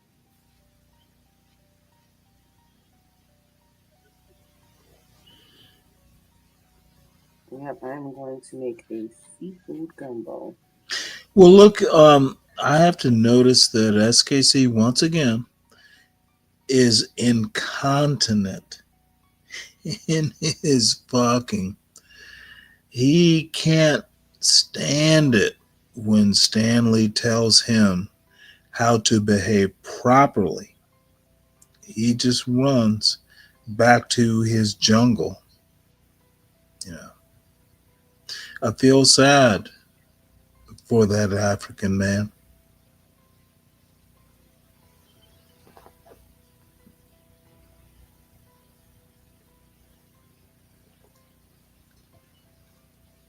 Sorry, I had to do I had to do that comment. SKC's reminds me a lot of Be Brave. Just fucking undisciplined, unfocused, and just sometimes they wild out for the audience.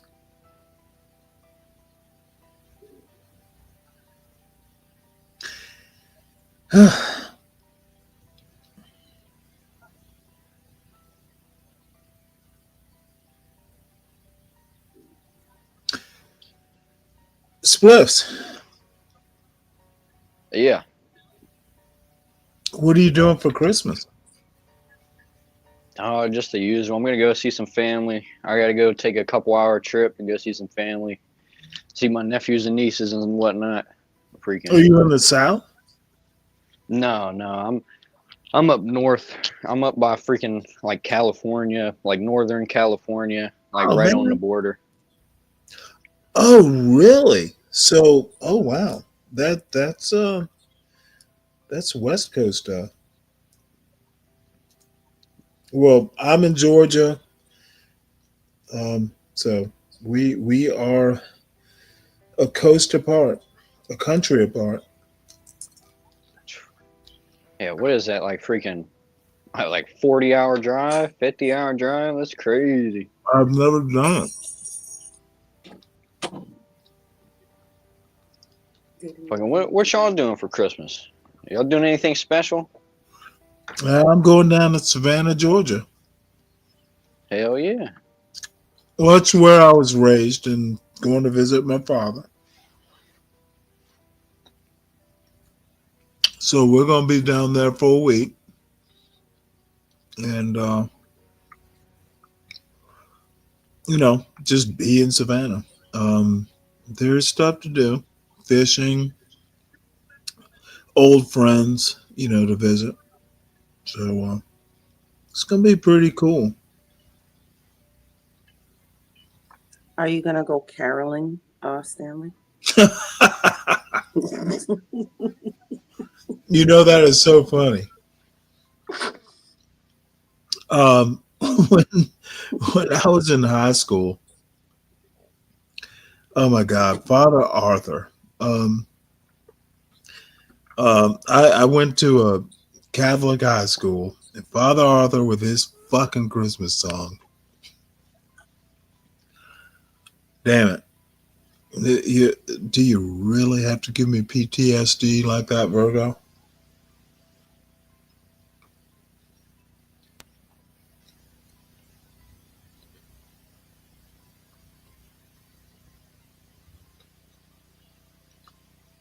The lead says Christmas was for the Vikings. I had no clue.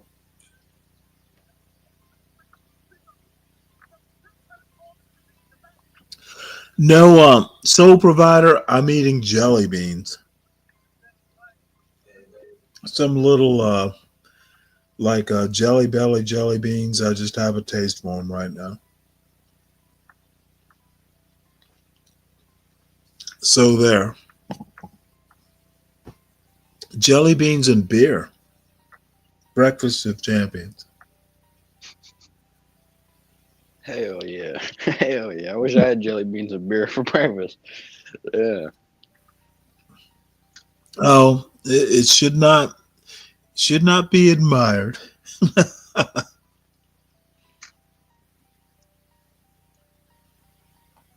But I don't know. I might go get more beer. I might fall asleep. Who knows?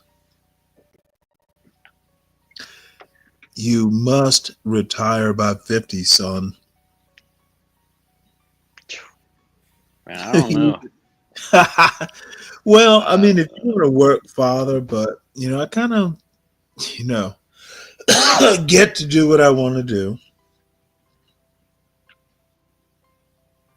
I don't know. It's just Listen, without beer. doing something every day, like without having to so you come off whenever you're younger, you go to school every day, every weekday. You know what I mean? Mhm. From a certain time to a certain time. You Right. get out of school, you get a job. You go there every so many days from a certain time to a certain time. I just don't feel like I can just stop that. You know what I mean? Oh, you I can. don't know. Well, you shouldn't stop who you are. You know what? Never say never, though.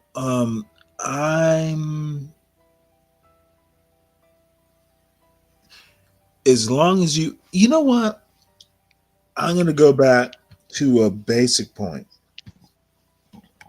Just make sure you have options. I'm not saying you have to retire by 50, but make sure you have the option to say, yes, I'm going to retire, or nope, I'm going to go a few years longer. And I always forget this point. Someone made it to me decades ago, but it was how I raised my son. Have options on the table. You have to put the work in up front, but when the options are laid, the accomplishment, the goal, oh shit, I made it, is you can go, hey, I'm 50. I want to go to the beach and fucking be there forever, or I want to keep doing what I do or do something else. Options are the most important thing. That's actually, for me, the way I think anyway. Everyone thinks differently, but I want the choice to say yes or no. I want the choice to say, hey, I'm going to retire or not. Choices. And maybe approach life like I need to be able to make decisions. I need the most options. The Navy taught me to think that way. You fucking must have options. Don't ever put yourself in a position where you're forced to one option or you only have two. Work to make more than one. The best decisions, or maybe the worst, multiple options. And you at 23 have the option of creating options. Man, you just don't know how lucky you are. You'll hear old motherfuckers bullshitting around, but they're actually right. You have some shit going on and you can make something. You can create options. You can create a life.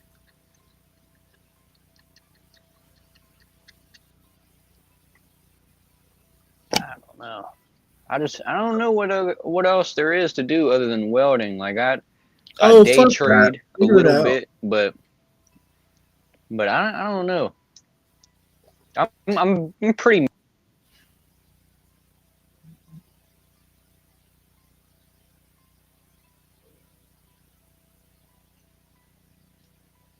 Still there?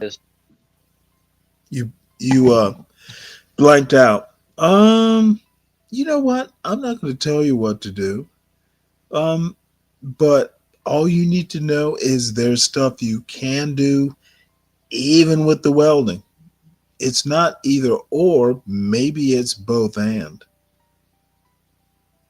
Don't, shit on welding. Do something with welding. Do something and welding. Don't you'll figure it out. You sound smart enough. I mean, it isn't going to be hard. You know what I mean? Once I get this welding stuff set up and I'm making money off of welding, I mean, it won't be hard. Like, see what you said about multiple things. I don't think I'm going to have multiple jobs, but you know how the stock market works. No. And Multiple thinking. Don't limit yourself to a one-track mind. I don't know how to describe it, but welding is not necessarily your life. Welding can build a life. Think of it that way. Does that make sense? yeah, because I can make a business with welding. I could, support absolutely. myself, etc. Yep. And you can do more than that. Motherfucker, you're smart. Figure it out. Just be careful. Just, try and, dude, I'm excited for you. And I don't even fucking know you.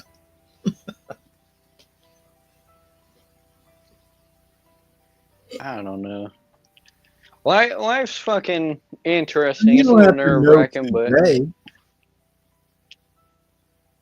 I mean, we always figure things out as we go. We're not going to know everything right off the rip. Sometimes you have to.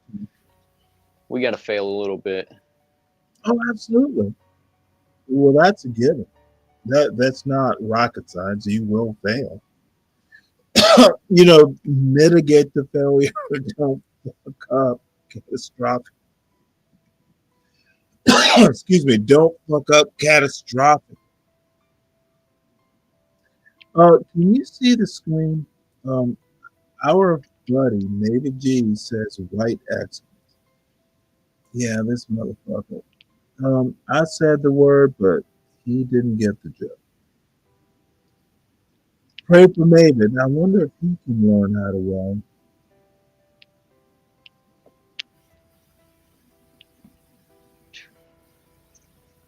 I don't know how to respond to that.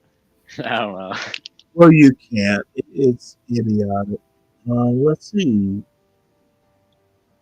Deacon Dave says, weld your finger to the like button. Don't weld it, just push it.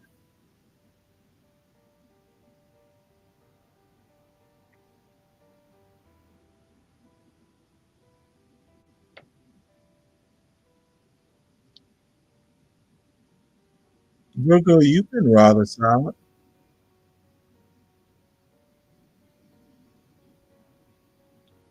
That she fell asleep.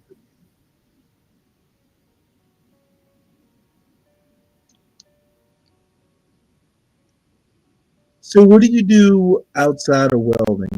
Ever? Let me ask you a question, and it's going to be a. What do you do to improve your intellect? What do you do to grow? Don't want to talk about TV shows, but what do you read? Do you read? No, I honestly don't read that often. I don't know. I try and learn things as much as I can because, I mean, as humans, we're supposed to adapt and overcome as much as we can. But it's just, whenever I'm focused on, I mean, the weld and trade school, freaking, I mean, family matters. I'm not really focused on freaking expanding, learning about this or like a specific topic. You know what I mean? Why I just not? try and I don't know. Do It's you just think it's freaking. unnecessary to, the mission or what? I mean, yeah, somewhat. It's unnecessary to the mission because like earlier, like freaking like how I said I don't know nothing about racial politics. You know what I mean? Mm-hmm. Why would I learn about racial politics whenever I don't have nothing to do with it and I'm not in the right, you know what I mean? I can't make any decisions on it. You know what I mean? I'm not the person that should be talking about it. You know what I mean? Like I can watch things about it and educate myself, learn things about it, but I'm not gonna talk about it. I'm not gonna, you know what I mean, go out my way to seek knowledge because it's just not about me. You know what I mean? I'm very self-centered, I guess. Like it's just, I don't know. I try to better myself as a person, like how I interact with others, how I communicate, how this and that. Like that's how I try and better myself and gain intellect. It's social intellect, not Right. like on paper. Like 9 plus 10 is 19. You know what I mean? You know what? Don't sell yourself short, but you said nothing that, yeah, sounds like there's nothing wrong with your ontology. Essentially, when you're good, and I was getting ready to render judgment, but motherfucker, you're good. Nothing wrong. I don't know. I don't know. I just try and stay to The myself only for real. thing, the only thing you need to know is you pretty much keep growing. You don't stop at 23 as long as you know that growth is not only possible, it's necessary. That's really all you need to know from now on. No, I know that it's necessary to grow in all stages of life because you don't want to be sitting there stagnant. Like, so I've got some friends or really some acquaintances now, but they were some friends and we used to kick it in high school and whatnot, and they're just stuck in high school. You know what I mean? Like they're my age and they're just stuck in the past. They haven't adapted. They haven't Now, overcame let me anything. ask you a question. How did you not wind up like them? I don't know. I could have, honestly, I could have ended up like them, but it's just, I need this money. You know what I mean? Like, I can't be sitting here broke. Like, I gotta freaking do things, get money, go out there, be an adult. You know what I mean? Who Make taught moves. Nobody. I just learned that. You know what I mean? Nobody really taught me much. Like earlier, you said that it sounds like I have a supportive family. I don't really. They didn't really teach me much. I was a crash dummy. You know what I mean? I had to go through and just bump my head on walls and figure it out. But it is what it is. At the end of the day, I figured it out. You know what? Actually, I always, maybe my point is it's easier, but you learned it without a family. I mean, the welding and stuff, yeah, I learned that with them. But like normal things, like no, they didn't really teach me nothing. They didn't really sit me down. It's like, this is what you got to do. This, that. You know what I mean? I just watched. You know what I mean? I'm a visual learner, I guess. Lead by example. I don't want to pry because it is the internet, but mother and father, uncles and aunts, how brothers and sisters. If you're comfortable, tell us. If you're not, I'm good with that. No, I got 6 sisters and 1 brother, and then my real dad, he was going around being promiscuous, so he might have more kids. I don't talk to him. But my mom, she has 2 daughters, so those are my sisters I grew up with. Mm-hmm. And you know what I mean? It was a rough time. It was a rough time. My uncles really raised me. You know what I mean? My parents were in and out of prison. So it's just like, you know what I mean? My uncles is the one that's raised me. Because they didn't really have their shit set together, like fully. Like they didn't really have it set up. Well, they did right by you. Yeah. Yeah, so they kudos to them. Don't be they got you to where you are and you're not chopped liver. Motherfucker, I'm hearing excellence. So don't be, realize where you are and respect the people who got you here. Oh yeah. Yeah, no, I respect my uncles like crazy. And you know what I mean? Nobody's perfect. Nobody can be, you know what I mean, that freaking the diamond that's already cut out the thing. You gotta shape the diamond, you know what I mean? Right. You can't just I don't know. You're your uncle's diamond, as weird as that sounds. But they weren't wasting their time, obviously. So good for them, good for you.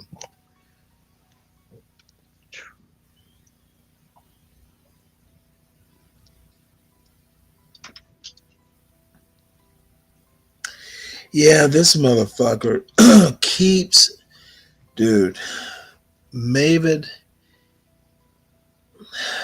this dude just manufactures. Well, don't be young like some of the folks in our chat. I don't know what's up with my camera this morning, Stanley. What's going on? Well, I didn't do anything with the camera. Meet Spliff. Hey, what's up, Spliff?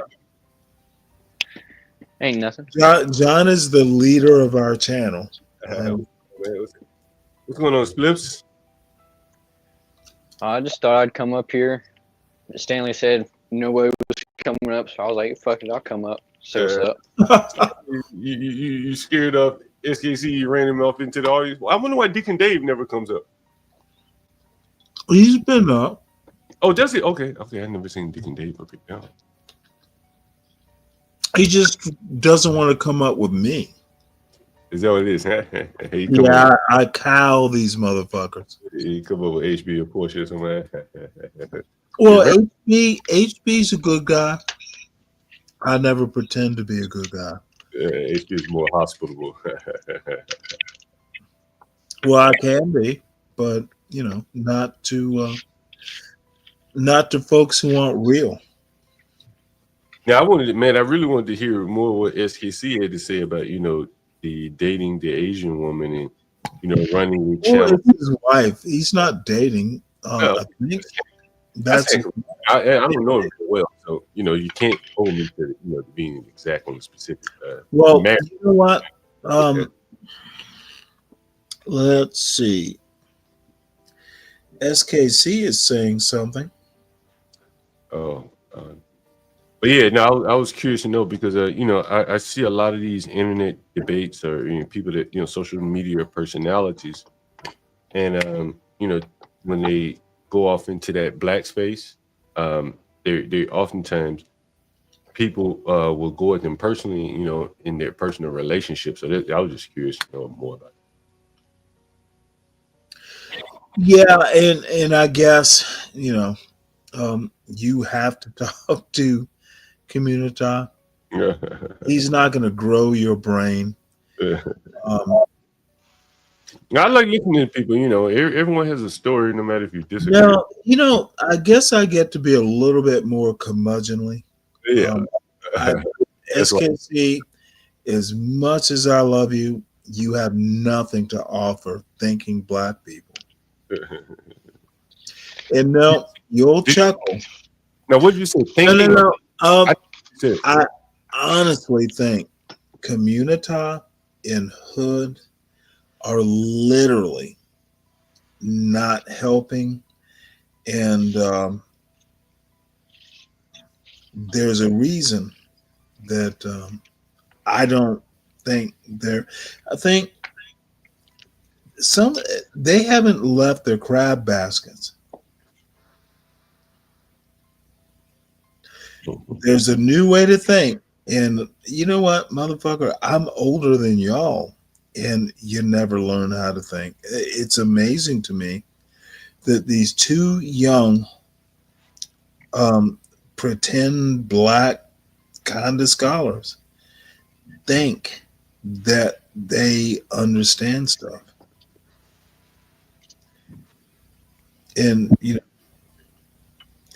SKC, his intelligence is wrapped in a quilted blanket. So when when it becomes difficult, he wraps himself in a blanket and Hood. That motherfucker just runs to the ghetto.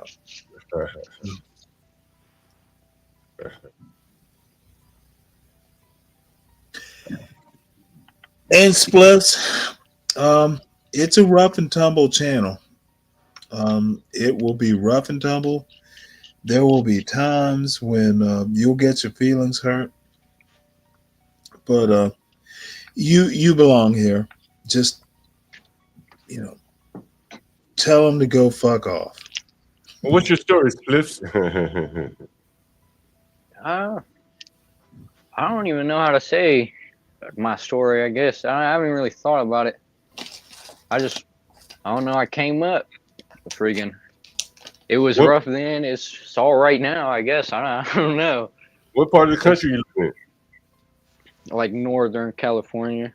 Oh, okay. Humboldt County area. Hell yeah. Hell yeah.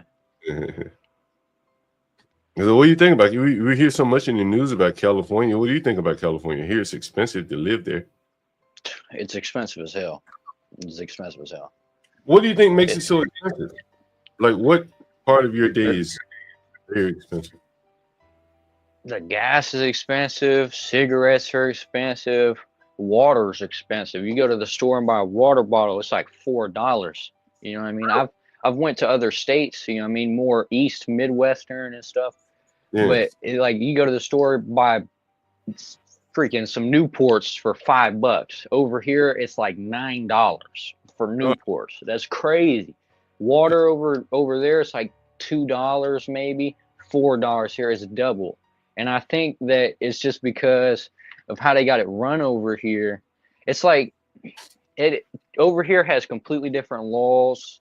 It's like its own little tiny country, but it's not. It's really weird. It's run very differently. And there's a lot of people here. So that means that, everything is in higher demand. So that adds to the price, but there's no reason it should be this high whenever you go 6 hours east and it's significantly less. Like, that's crazy. Yeah. I don't know. So what keeps you there?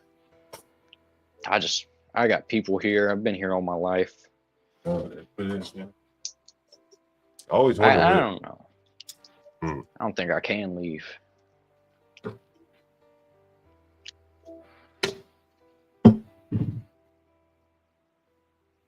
Community has a comment for you, Stanley.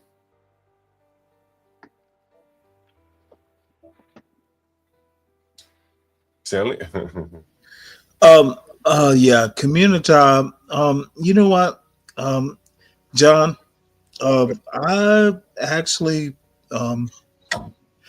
your channel, Portia, you and Portia and HB and Crack, y'all motherfuckers put up with me a lot, and I honestly,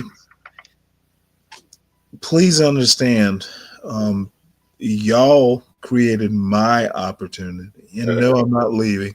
Still going to do the overnight, but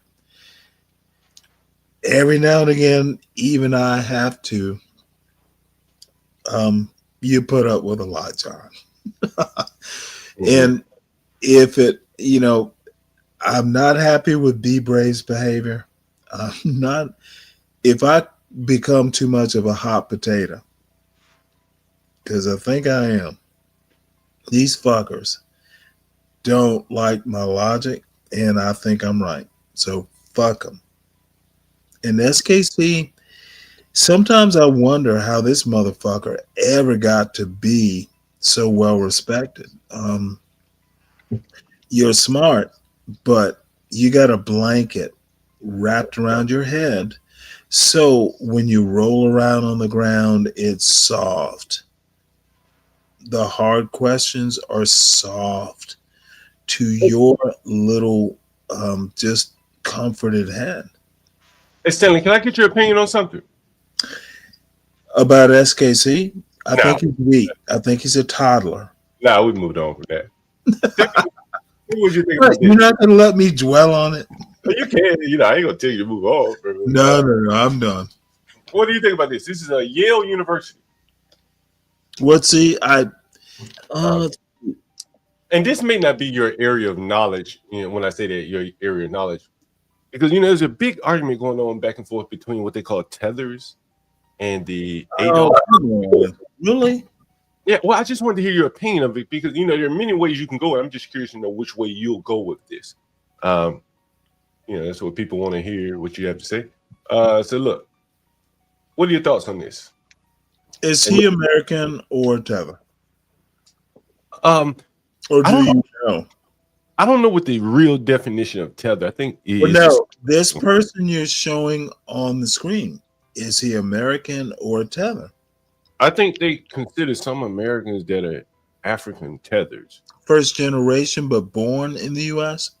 Yeah, I don't know the actual definition, Stanley, to be honest with you. Okay, well, here is the problem. You gotta know the definition of tether and what people mean by it. Look, don't focus on tether. What I want you to just focus on. No, you use the word. Why can I not focus on your point? Because I think the bigger point is I wanted to hear your opinion on this. This what's showing on screen, regardless if he's tether or whatever. A guy in opposite house. Is he a professor? I'm not sure if he's going to be a professor or not. Let's see. Oh my God, you're asking my opinion about something you can't define. Well, we can read and find out, right? He's got a PhD. Assistant professor. He's the assistant professor, right? No. Yeah, that's what it says. His title is. Well, no, ethnicity. That is critical theory. No, I said he's an assistant professor. You asked if he's a professor. He's an assistant. Of what, John? I've already read it. Okay, all right. Now I just wanted to get my decision. And I just wanted to get your opinion. There's a new course on what it means to be black, and this will be the guy speaking it. I don't. That's fine. God damn it, John! You're pushing my buttons, aren't you? I just wanted to hear your opinion. I didn't mean to. No, what it means to be a black professor is to be smart and be a good teacher. And I saw what his PhD is in, and it was not so specific. What was his PhD? I saw race, gender, or something. Let's see. Okay. How about just be not politicizing? I'm not politicizing. I haven't mentioned political part. Is a PhD in anthropology at Boston. Oh, okay. Shit, same degree that SKC. Okay. Was that right? Okay. He's SKC, but with a PhD and Right. probably better dressed. And look, he's lived in Morocco. Okay, so is it a basket weaving degree? Is that your point? Oh, me? I 'Cause didn't know. I'm going to go back to SKC. Oh, you talking about? Well, no. He's called Communita Anthro. Wait, that PhD is in what? Anthropology. And what's on the screen? Communita Anthropology. Motherfucker, I think SKC's a better judge. SKC, come on up here. Tell us about your. Do you even? I think he has a degree in anthropology. There's a motherfucker with a PhD in it. I want the Communita anthropologist to come up and critique a PhD anthropologist for my entertainment. Yeah, that'd be interesting. Anyway, The motherfucker. You know what? SKC doesn't know anthropology, and I want to freeze this into the amber. Anthropology Communita, or whatever the order of the words. John is calling you to come up and critique a professional anthropologist. I bet he won't come because that would be too hard, because he would have to ask feather pillow brain questions about where did he get his degree from. Dude, feather for brains. Come on up, Communita. And I know I'm pissing you off too, John. no, you're not picking me up. You ain't taking that. I want to. Since this motherfucker has toyed with me all day, let's see what Communita, drinking tea all day at the table, talking shit all day. Communita, come on up. Let's talk. He won't. Brave was doing a lot of streaming yesterday. I think he did 2 streams yesterday. No, HB, I'm going to make assumptions. Everyone does it about me. So I'm going to have the same fun a Be Brave does. Let me have some fun too, HB.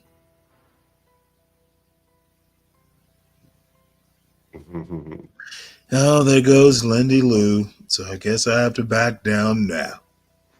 We may have a lady about to call in. No, I'm done. But I guess still got smoke for I'm sorry for. That's what they're here for, Stanley. They're here for the smoke, Stanley. No, they're not here for the smoke. But Communita is. Bring your fucking nebulous dumbass up here. Communita. Now, my guess is once I go, he's going to be up here all day talking shit.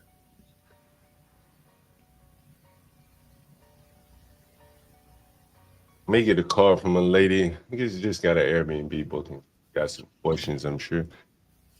You're going to see me do. I'm going to end up trying to upgrade her to a private bath or something. See if she want to get a little more for her money here.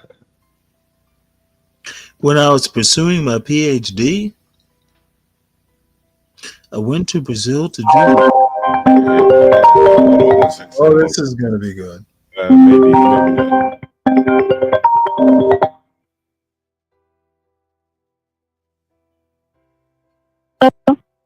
Yeah, hello? Hello. Yes. Good morning. Hi, Eddie. Good morning. This is Karina Valdez. How are you doing today? I'm doing great. That's good to hear. I just got I'm well. Thank you for asking. I just got my confirmation email, and the payment was successful.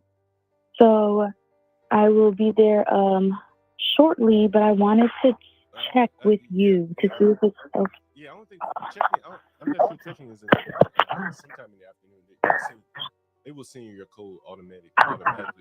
Do you need an early check-in? Matter of fact, we have a private bath available for you, not far from the neighborhood that you're in. You might like that better. I may need an early check-in, and that's only because my latest checkout from this Airbnb is 12 p.m. And I'm staying at Airbnb, so I don't have really anywhere else to go. So yeah, I just wanted to double check with you to see if that was okay. Yeah, we can do an early check-in. Again, I think it's $25. I can send your request by Airbnb. And the other thing is we do have a private bath, as I mentioned earlier, in the same neighborhood as where you booked. And you have a private bath and for a little bit of upgrade. So I chose the one that I chose because of my budget right now. So I probably won't even be able to do the early check-in request. But if we can work something out, maybe I can give you like cash or something. Sure. That works. Yeah. Okay, great. Now you know this is a twin bed that you booked. I'm not sure if you knew that. Yes, and then I will be sharing common spaces as far as like the kitchen, living room, and bathroom. Correct? Yeah, there's no kitchen. There's like a little kitchenette type thing where there's a microwave, common refrigerator, stuff like that. But there's no like stove. Sorry, can you say that one more time? You were breaking up just now. Yeah, there is no kitchen, but there is like a little microwave, refrigerator, and there's a microwave, a common refrigerator. I guess you call it like a kitchenette. But if you need a kitchen, we have another place for you where there is a full kitchen. Are you planning on cooking like with this? Hello?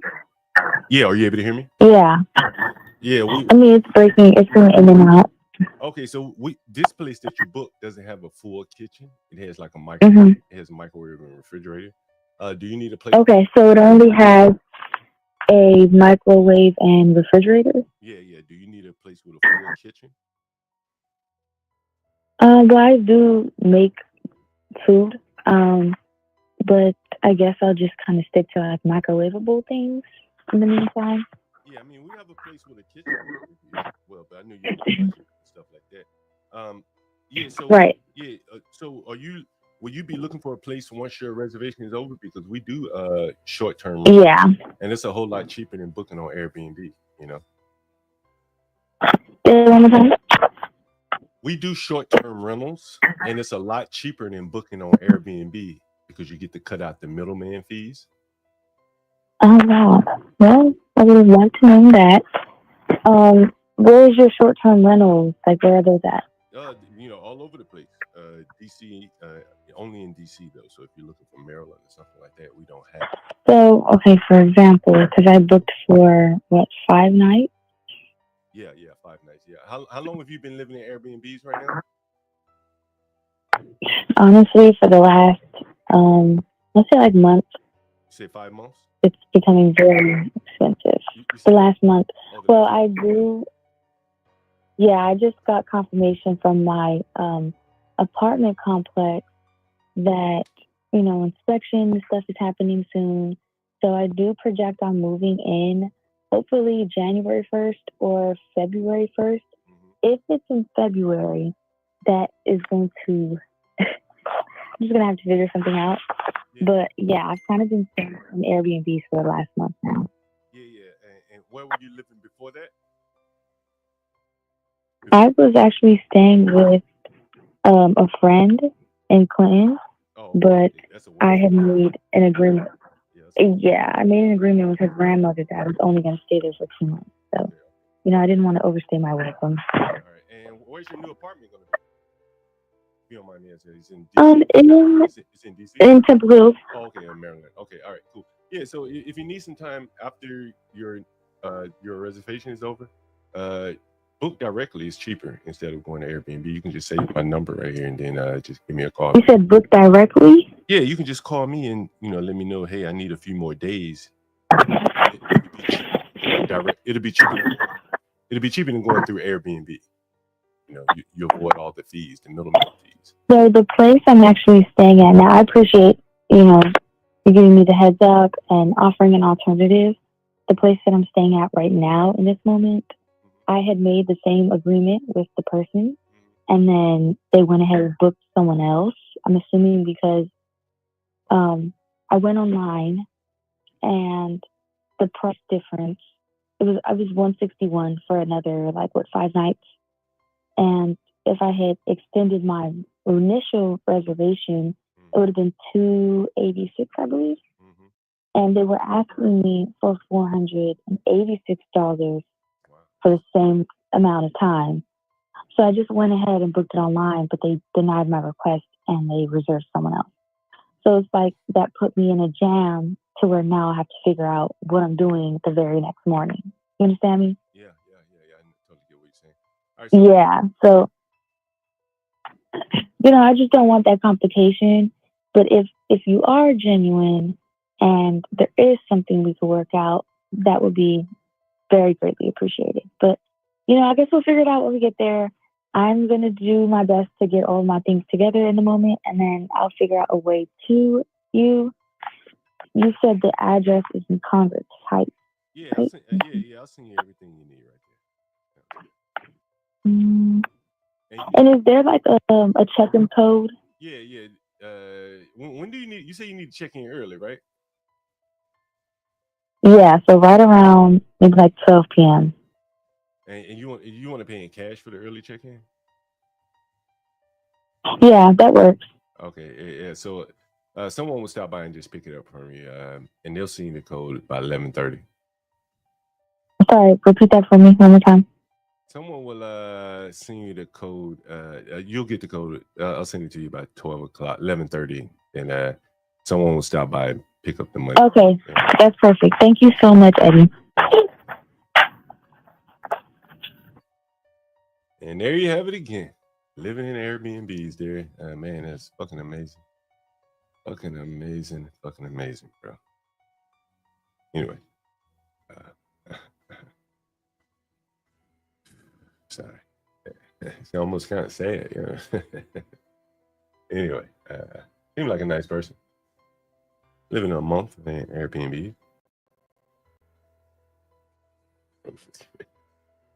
There you go. How was it?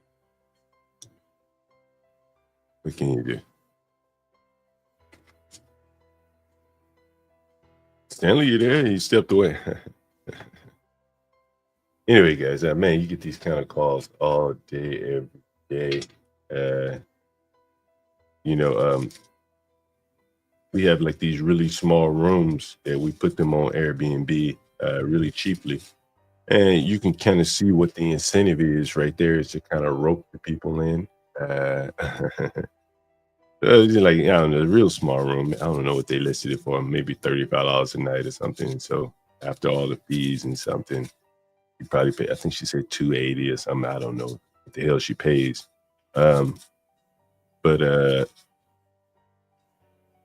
clearly she's homeless and it's what do they call them? Unhoused. Clearly she's unhoused, and she's one of the people that they get roped in on the low prices, kind of like Uber ropes to people in on the paying them a lot initially. So everybody jumps in, want to drive Uber, and then they're stuck, driving Uber. And the pay is not that much anymore. So it's kind of interesting. There. Anyway, very interesting. Stanley, you walked away. I'm sorry. I had to go out and grab some food. Oh yeah, no, there was just a lady that called in, and she's just more or less talking about how she's Well, her part of it. Say that again. Sorry, I heard part of it. Oh yeah, no, she was just saying. I heard her. I left when she asked about you mentioned microwave or it came up and she was talking, is the food microwavable? I left on that because I'm like, of course. The food is microwavable. Someone says my volume was up and down. I think I just turned my volume up. Is it better now? I think it should be better now. No, you've been good all along. It's me chewing. I think my mic is down, but yeah, it's interesting. Young lady. She's this person. Who is that? Who you talking about? Oh, you got tired of those jelly beans? I never get tired of jelly beans.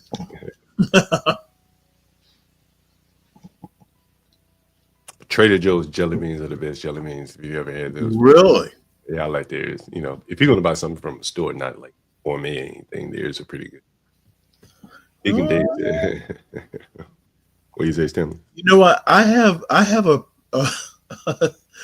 a jar. It's a vase actually that was my wife's. It holds 6 pounds of jelly beans. We always keep jelly beans around the house. They get in my teeth too much. I can't eat them too much. You know what? I don't care. I like jelly beans. Actually, I've always since I was a kid. So it's my one sweet. I like them myself, Stanley. I can't deny that. What was I about to say, Stanley? Well, no. Tell me about this. Your impressions of the woman. I heard the microwave. She asked about can you microwave food. I got kind of. Yeah, she was more or less saying that she wanted a place to cook, so I give her some credit for that. She's trying. Nice. Yeah, she wanted to be able to cook something, but I'll suffer through without it. She's been living in motels or hotels, probably motels for the last 6 months or so. So that's what she. Oh wow. Yeah, not 6 months. I'm sorry, the last month or so. And she was living way out in Maryland, like Clinton, Maryland. Yeah, I'm not sure if you know what it is. I think it's I-5. Not exactly, but I know it's in the area. I think it's on the way to like Waldorf, Maryland, or something like that. So that's heading west. I think east. Okay, I don't know Maryland that well. Yeah, because I'm in the east, and if you keep going east from here, I think you'll be in Maryland, and keep going east, you probably end up in Charles County or PG County first, in Charles County. So she was living kind of on the fringes of PG County. Maybe that's Charles County. I'm not sure. But that's a long ways out. It's like 30-minute drive in. Oh, so on the eastern shore? No, it's shit. Let me see if I can pull up. That is way out east. No, she's not that far now. Shit, she'd have to find her a job in Annapolis if that were the case. Let's see if I can find it, Stanley. Let me see. Are you able to see my screen? No, you see my screen. This is where she was living. This is Clinton, right? This is where she said she was living. And this is DC right here. Right? This is coming into this is the DC line. So this is how far out she was. Wow, okay. A little ways, a little ways. And like I said, I think it's a different county, right? Mm-hmm. So that's a long commute to come in for, probably not a very high paying job. So she's a little south. Okay. Yeah. South and east. Yeah. Yeah. Wow. Frederick Douglass Historic Site. Interesting.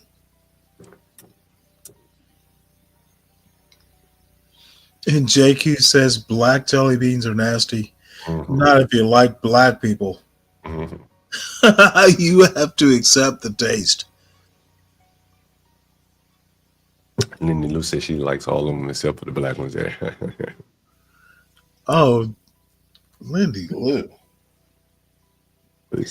There's a joke, but I just can't tell it. Stanley, I don't know if you, I'm going to show you this message I got the other day. You remember the guy I told you that broke the lady's jaw?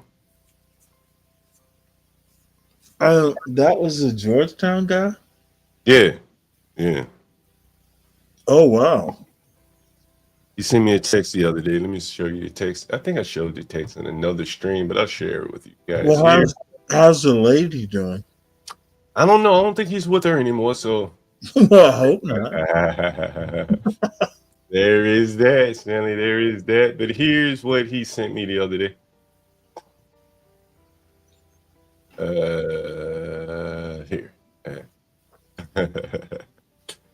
He sent me that the other day, Stanley. I'm not sure if you can see that. Yeah. See that, Stanley? Let's see, 2 weeks. Okay, I'm lost. What does this have to? Didn't he leave? Mm-hmm. He's still with you. No. He's writing me back. Okay. Does he owe you something? Mm-mm. Read it. What is he saying, Stanley? Read it. Okay, it's unintelligible. I'll I read it. just need 2 weeks. Can we do 200 stamps and 350 cash? You can't hear a peep from me, and I'll be at work anyway. I'll look up. The only one in the room. Look out for me, please. What is he? What is he stashing a woman for food stamps or what? Okay, wait, Keep on hold reading. it. Let me read this shit. Okay, can get that you ASAP or 400 cash for the next 2 weeks and the stamps. Okay. You want me to explain that? People You are know laughing what? at you like a motherfucker. Go ahead and fucking They laughing at a motherfucker. I bet. So he has a woman and he's trying to take care of her with food stamps? Yep, go ahead. Yeah, man. God damn, boy, we gotta see. Why is he laughing? You know what we gotta do? We gotta get that African that was teaching that motherfucking class up in Yale. We gotta teach him. No, actually, dude, I've survived 60 years without knowing this shit. You And gotta I be. don't Yeah, we particularly gotta see you back to knowing now. We gotta see you back to school. Like you wouldn't see talking about nigger rig. Like, Oh, this motherfucker. I know how you did that. Okay, I never thought for rent. Is that, I thought it was just like mechanical.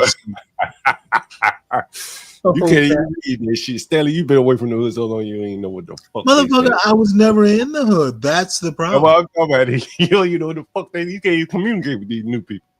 These new people, see, their language, they coming up with their own language. So you try to say that they speaking English, and that's the connection with the culture, American culture. That's I'm talking about this motherfucker. Couple. No, it's a new language. Pidgin. Okay. Seriously, You should not be laughing at this. No, we Honestly, not. When I read it, I thought there was a woman at your place that he was paying for with rent. Mm-mm.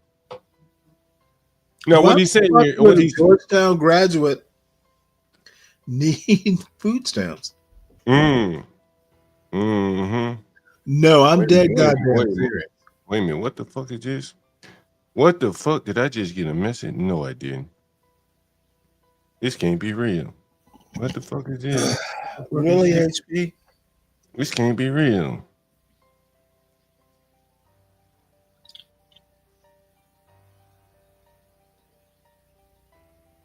What the fuck is this? Just send me this text. I don't know what the fuck. You all right? Man, I don't know what the fuck the context of this is, but I think the guy just made a mistake. He sent me a message. You ain't gonna fucking believe it. You ain't gonna believe it. I think he made a mistake and send me a message now. Okay. So he sent it to you by mistake. I think so, yeah. Oh wow. That's even worse. You want to see it? Do I have to? God damn, it just came through.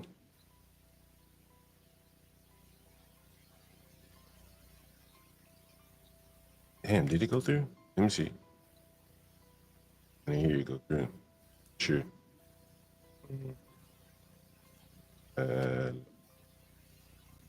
This fucking message just came through, bro. You won't fucking believe this. What time is it? It's fucking 11 o'clock in the morning. You see the hell to stress these people in. Early in the morning, you read this message. Let me read this message before we get to it again. Which room and house, though? He's asking about another place to live. He wants to live in one of my houses. He's still homeless. A year later.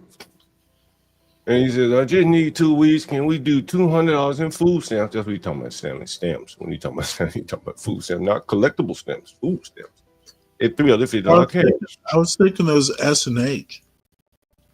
like they used to give it Piggly Wiggly. And he says, you can't hear you. He's really saying you won't hear a peep from me, and I'll be at work anyway, and I'll be the only one in the room. In other words, that girl that I beat up won't be there this time. Right? Look out for me, please. Can get that to you ASAP. Or now I didn't respond. So he get desperate. He said, man, hey, I'll get you $400 in cash and the food stamp. He went up by $50. And this motherfucker. And then so he just sent me a message, but he probably sent it to the wrong motherfucker. You won't believe this. Well, it doesn't matter. We know now. Look at this shit. Look at this shit. You just Now said you that. assaulted my brother, bitch. Don't. Really? That's what he just sent me that picture, like literally that text message. Yeah, and I'm literally just, man. You know what? Talking my brother. Stay positive. Give me some time of soul now. No.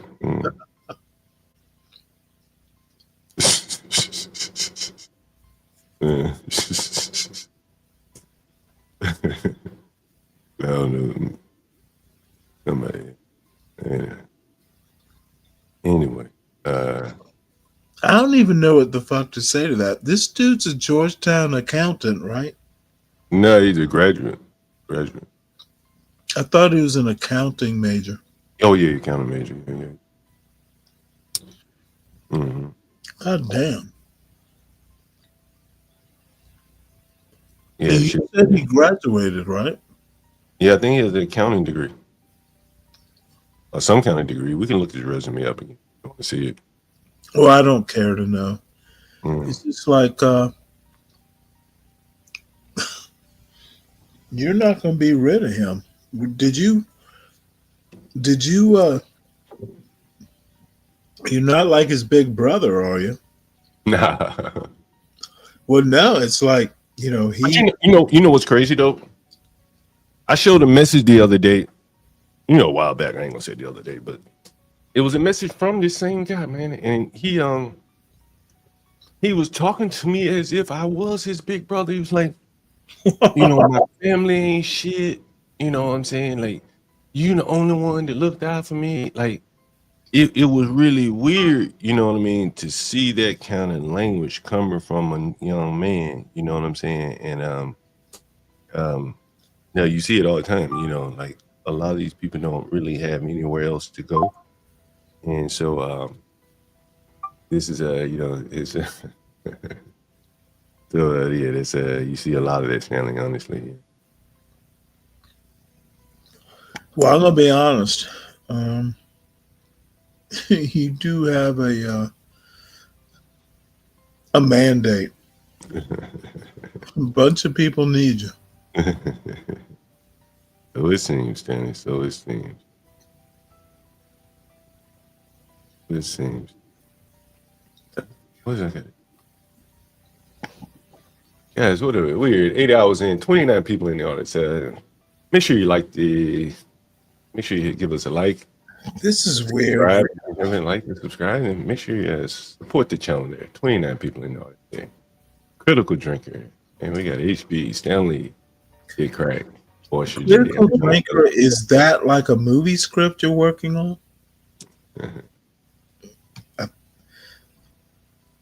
You know what? Critical Drinker is an interesting writer. Is that right? American Man says Critical Drinker Pachangas. No idea what that means.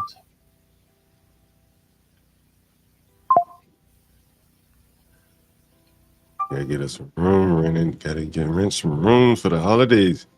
The kids need presents. And the kids need presents. They want presents. They don't need the shit. They want it.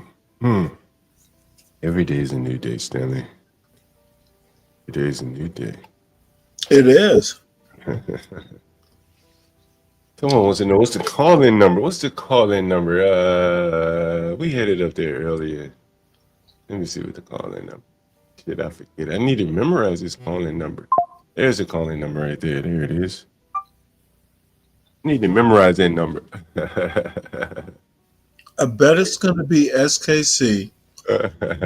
He's afraid to talk to me with those quilted questions.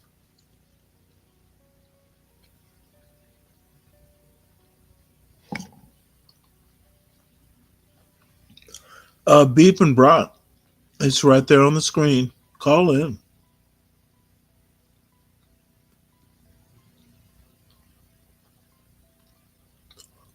Looking to box with Stanley.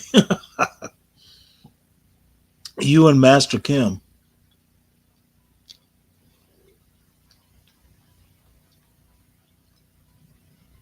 We got to call in, Stanley. Yeah, we got to call in. I'm sure it's for you, Stanley. Hello? Hello? Hello? Hey, why are you pushing that wee into Stanley? What? That's Man, SKC, isn't it? pushing that wee all up in the Stanley. Stanley, it's for you. No, it's not. Hey, we saw what y'all did on X videos, man. He was talking about don't let that wee get hard, and then you pushed it into him. What the fuck wrong with you, man? That's just wrong, man. Is that SKC? You think that would be SKC without? That's SKC on a phone, not talking into like a mobile phone. Come on, man. Stanley, stop with that gay shit, man. Calm down, SKC. SKC, you Listen, man, you like that wee SKC, You you're like that called wee-wee. in. You're called in talking wee-wees. Sorry. You brought up the gay shit. Man, you pulled up eating wee, man. I'm just saying Yeah, what I happened. pulled up. I'm gay I for said telling you wee-wee. what happened.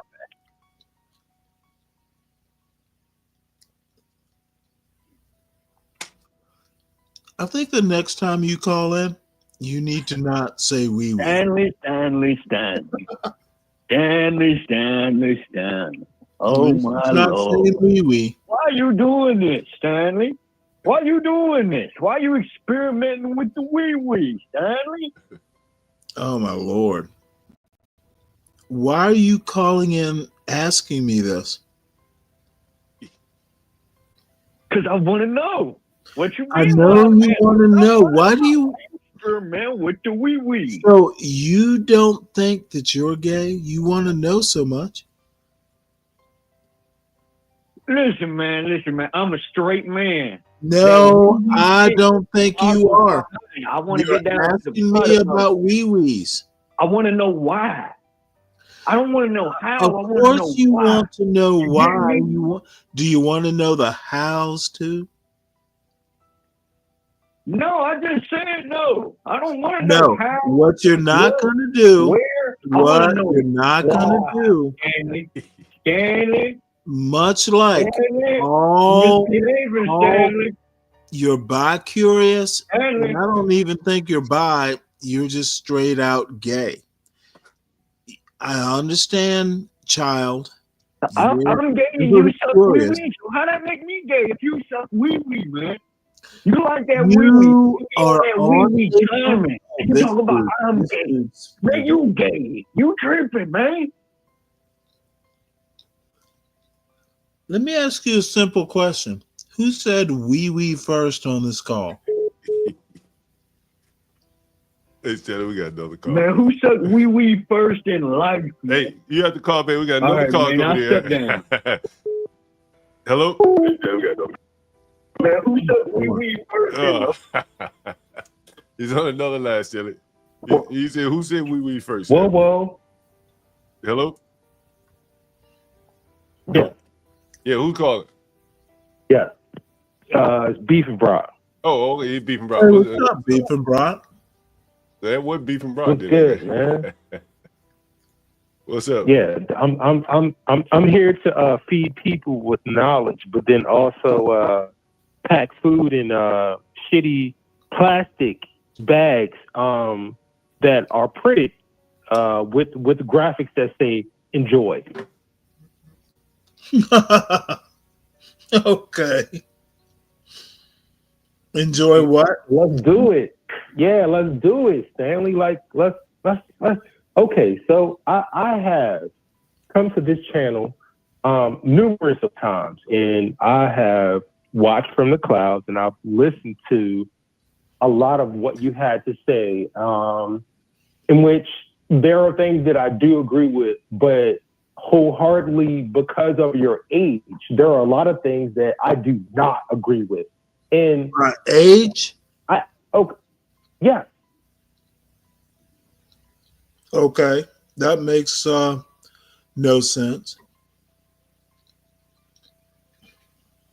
How Okay, does well, cool. how does age actually change something you believe in? Give me something, an example of what you believe in. I mean, regardless of whether what I do or don't believe in, it's benign toward like your philosophy, like your like perspective on life is. What is my philosophy? Like, before we go anywhere, what is my philosophy? I think my dog doesn't agree because she just actually barked. So with that being said, she's a pity. Okay, well, love to your dog. What is my philosophy? You said you don't agree. It's my philosophy. It's very archaic. It's extremely archaic. It's arcane. What is arcane? It's very draconian. You're a draconian as term. Okay, all right. Let me slow you down, son. What is my philosophy? So your philosophy is everyone should be stoic, let the women eat. No, I think stoicism is misunderstood and mostly a bad tool in the hands of people who would even talk about stoicism on a phone. Okay, well, if you have enough stoicism, time, you don't talk stoicism on a phone call, son. Well, then See, how do you do it? I'm more stoic than you are. Don't talk about something you don't understand. It is annoying. Now, are you an SKC? I think you're an SKC kind of guy. He talks about people like you. Did you know SKC talks about people like you? Okay, well, since you already know me, would you like to know what SKC says about you? Please would paint you my like life to know in a Rockwell picture. SKC Paint my picture in a Rockwell perspective, because obviously you're the artist and you're going to tell me exactly how my lifestyle and everything that I live is either lower than you or I don't get it. So like, therefore I'm a low information voter. I don't even know where to go. I'm trying to figure out how you even knew who SKC was.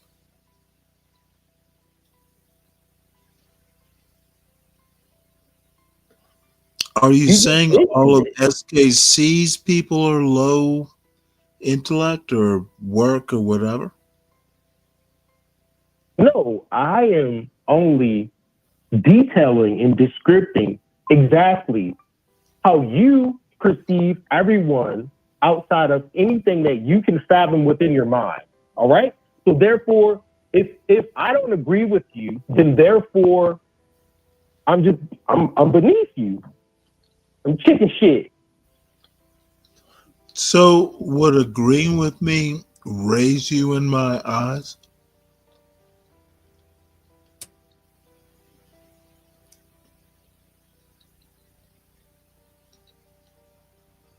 Honestly, yes and no. it's a hyperbole. But at the same time, I'm going to double down on no, because you've had enough time in these internet streets. Yep, I've had enough time.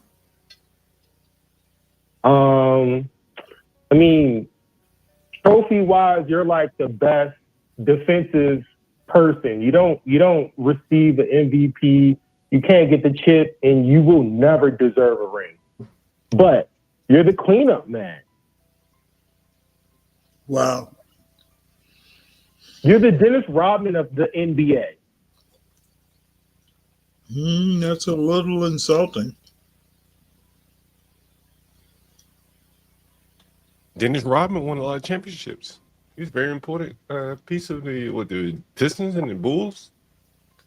Yeah, I'm sleep dissing, but I'm also uppercutting him, and I'm giving him a compliment at the same time. So there's a level of things that I do agree with and I don't agree with, but wholeheartedly, some of the things that like Stanley has most definitely shared with this particular channel.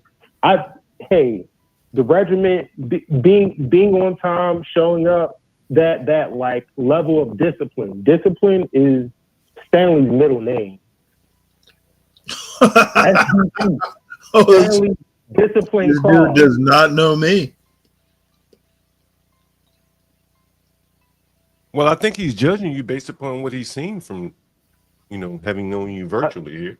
Well, I mean, if he's saying I'm disciplined, do you mean discipline as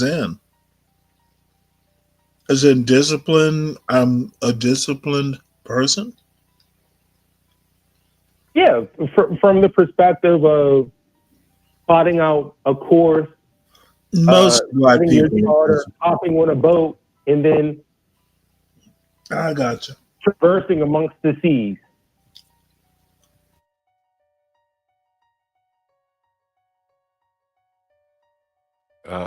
Break it down for us. What do you mean by that?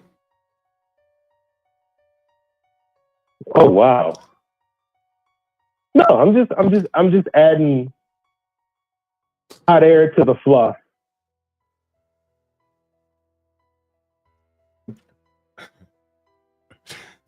Yeah, well, which are you, the hot air or the fluff? Both. Okay, well, you've answered my question.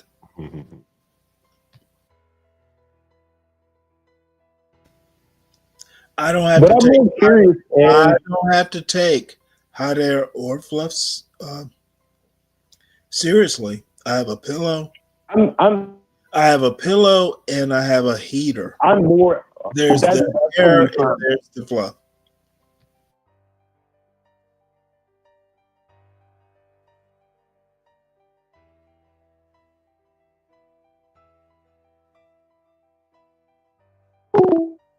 I think he hung up, Stanley. I think you get up here, Stanley, and getting intimidated. Someone maybe the call in, and I'm not sure. It's hard, if you're a puff of air, it's hard to hold the phone. Oh man. About to say. Can you see what's on the screen? NYPD's top cop Jeffrey Madry abruptly resigns after allegedly demanding underling perform sexual favors, including kiss the D, in exchange for overtime. We just heard someone just get marched out of NYPD, I think, for overtime just the other day. This is fucking amazing, man. Fucking amazing, bro. Like, why can't you don't ask this for the first time? It's happened before. No, I'm not saying it has happened. No. Why can't I live this life? What life are you talking about? You must be talking in the chat. Chief Madry or Commissioner Madry? Oh, yeah, man. That's shit, man. New York PD in the higher ranks, they are having a lot of trouble, man. Jesus Christ. Damn. If the people didn't trust the police initially, man, they're really not going to trust them with all these scandals going on. You ever heard of Daniel Holtzclaw? Anyone ever heard of Daniel Holtzclaw? I have, but I can't place the name. Man, it was an interesting case years back. Man, he was convicted of raping some women, and there was a lot of let's say controversies around it, right? And man, they got a lot of time, and some of the women he was accused of raping, not to question their accounts or anything. I don't remember their accounts, but it just kind of didn't look like he would rape those people. I'm not saying he didn't or did, but he was convicted of it, so it doesn't matter what I think. What's up, Kim? But damn, like, hey, what's up, Kim? You're a little low there. Oh, I don't know. Am I Oh, better? you better. Yeah, you better now. Yeah, Daniel Holtzclaw. Well, I can hear you, Kimmy. Yeah. I always hear you. Yeah. Well, interestingly, Jeff Madry is a friend of mine. Oh, really? I'm shocked. I feel like calling him to figure out what happened. You should, I almost say you should call him on the stream. Oh no. I don't want that type of smoke. You might send the NYPD goons to your house. You find that out. Very interesting. Yeah, damn. Yeah. He got corrupted, or he was already corrupted. That's crazy. Yeah, that is crazy. I mean, it's not the first time a story came out like this about him, but the last time it happened, it was all proven to be false. Oh wow, I didn't know that. The lady was mad at him because he wouldn't do what she wanted, and she lied. And then when they went through his phone, his texts, and certain things, they found out the truth. She ended up leaving. It's crazy. Yeah, that is crazy. Damn. I remember that. It turned his life upside down for a while. But I guess he was like, not again. Fuck this shit. Let's see what he says. See, I guess they have a video. It's probably oh wow, Juanisha Epps. I think we talked about her yesterday. Yeah. She was the one that was doing 400,000. Yeah. Yeah, that is true. Damn, isn't it? Chief Jeff Madry. Was he the top cop? He was the top cop, right? Damn. Pretty much, yeah. I thought they had appointed like the FBI guy in charge of the NYPD. No, they have a commission. Oh, you're saying the new commissioner is former FBI. Yeah, Tom Donlin. Probably. I don't know. So is this guy above or below Donlin? Is that a different position? Most likely it's below, like probably right below him. Oh wow. Okay, damn. Yeah. New York City. But they were getting ready to push him way up in New York politics. He was in law school. I think he probably finished by now. I'm just really shocked. I'm so shocked. Well, it could not be true. It could be. It's possible that it's not true. It's just an allegation, as Yeah, they but say. he resigned. Him resigning is a big deal. Like, Oh yeah. him resigning is a big deal. Like, he's responsible for all the shit that got busted up in New York City. All the drugs, all the K2 in the corner stores, all of that stopped because of him. But damn. Damn, there you go. Damn. Go. Crazy. See what happens. This is why you have Any news coming out of New York? Any other news coming out of New York? Kimmy Cakes. Not that I know of. I just been living life. I'm not even gonna lie. I'm working on. What have you been up to? Now. Yeah, I saw you were editing some videos. Yeah. Did you know how to edit before you got into started your stream? Yeah, that's what Oh, you kind did? of like pushed me into it, because people were always like, "Yo, like you should just do that. That's what you should do, because your stuff always comes out nice." And I'm like, maybe I should.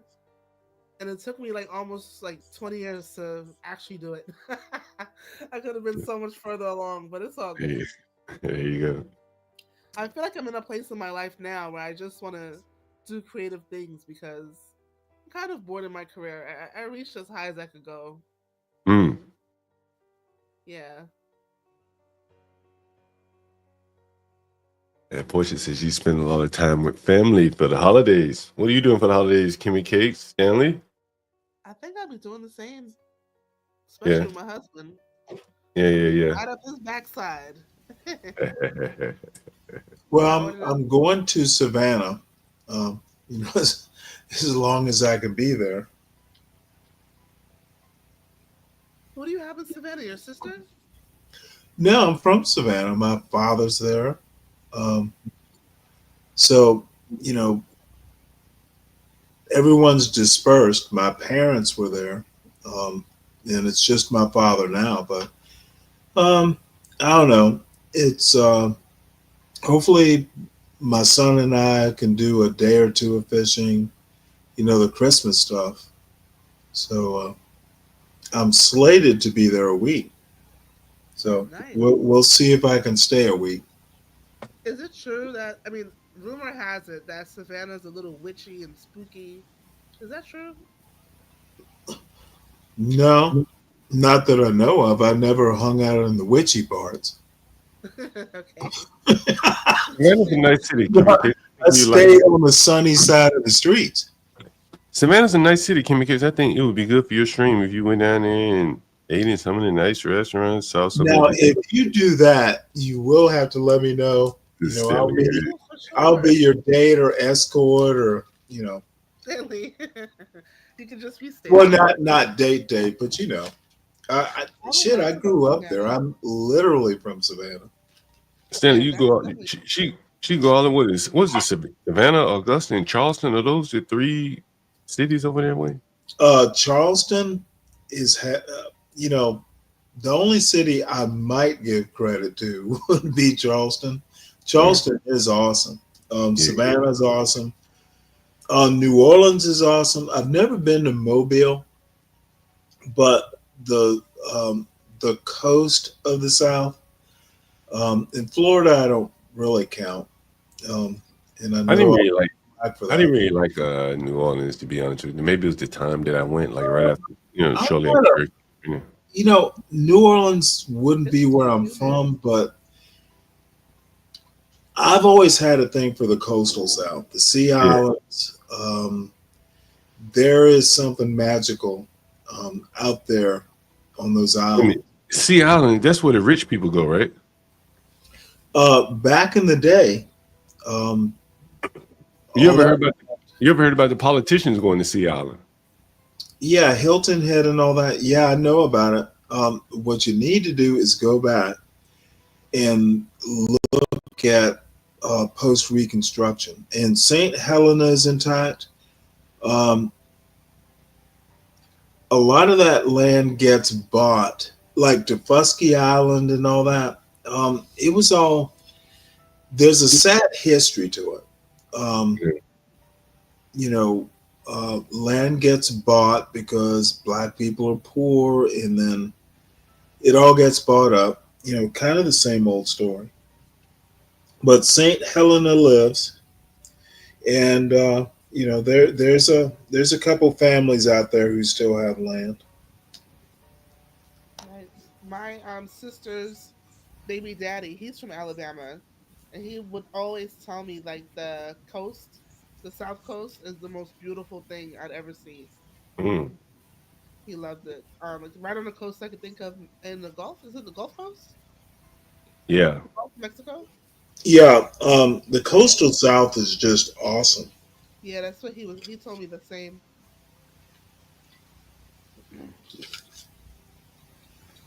I like New Orleans. The food was good. It was fun, but I don't know. I don't think I would like. I went. I have no desire to go back again. There's an element of safety that you have to take into account when you're in New Orleans. You know what I'm saying? Like, you can't just be running around drunk. You can get yourself hurt really badly. Whereas I didn't feel that in Savannah. Oh, you've been to Savannah? Yeah, I've stayed there. What's that? Where did you hang out? Down on River Street? I mean, we went all over, man. We went all over, but we stayed in a hotel somewhere on the river. I can't remember the name of it. Nice hotel. It would either be the Hilton or over on it's Hilton. I can't even remember. I'm not rich enough to stay there. Yeah, the Marriott may have had a hotel there too. We were only there for a couple nights. We didn't stay too long. Yeah. No, Savannah. I haven't lived there in years, decades, but I grew up there. If you saw the cathedral and the little school next to it, you'll get how I grew up. Down on that square. Oh yeah, I know what the square is. Yeah, we went by the square. Yeah.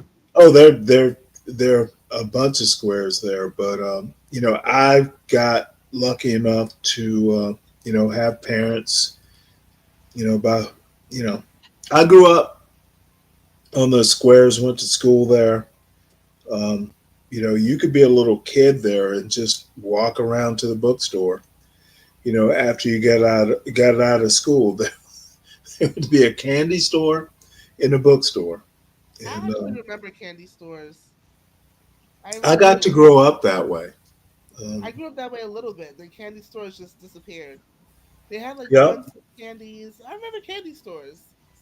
I really do. Well, We used to get our sour powers and our sour belts from there. and that's the same city that had city buses. You go from high school to home on those city buses, and get up. If there was a pregnant woman or a older woman, you get up and you let them sit. These young people just stare them in the face, but it's how they were taught. Their parents are like, Well, apparently, young people don't ride buses. "What people?" Yeah, young people do.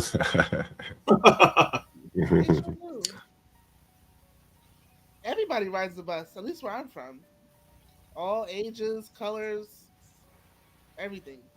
Everyone's on the bus. Well, I think John makes good points about buses.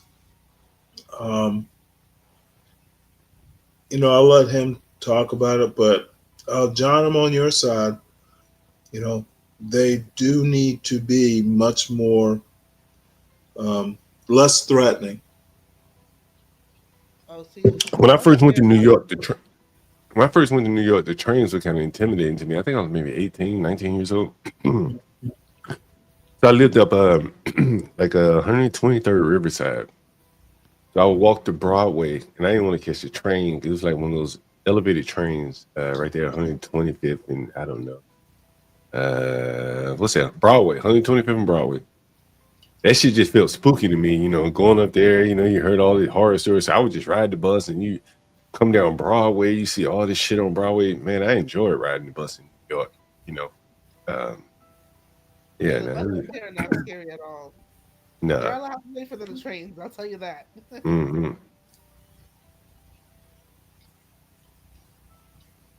The buses in New York. Y'all New Yorkers. Mm-hmm. And then Lou said she never rode a city bus except in Vegas. Really? Mm-hmm. I actually have a lot of family in Vegas. And every time I go there, I just don't remember what happens. I'm like, what happened again? Like a distant memory.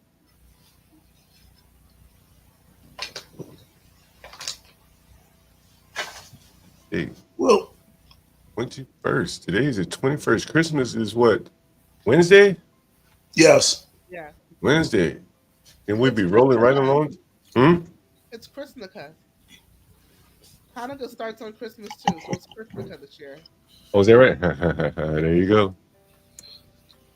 And we'd be well on our way to the first of the year, huh? What do you think about that, guys? First of the year? New year. Are you going to drop the ball on your stream? Oh, maybe we should do that. That's a good idea. Give me a case. What do you think? I think you should. I'll be in the house, so I'll watch it. This guy is still texting me. Can you fucking Oh, believe it? shit. Antoine, I was in Savannah over July 4th. Wish I'd known that. They said So this guy still texting me. I should call this nigga. Hold on. Let me call this nigga. Let him know. Hey, bro, you texting the wrong person. Well, Antoine, next time you're down in Savannah, let me know if I'm there. We can hang out. Let me call this guy, Stanley. Go ahead. What you about to say, Stanley? Let me call this guy, see what he says. Yeah, okay.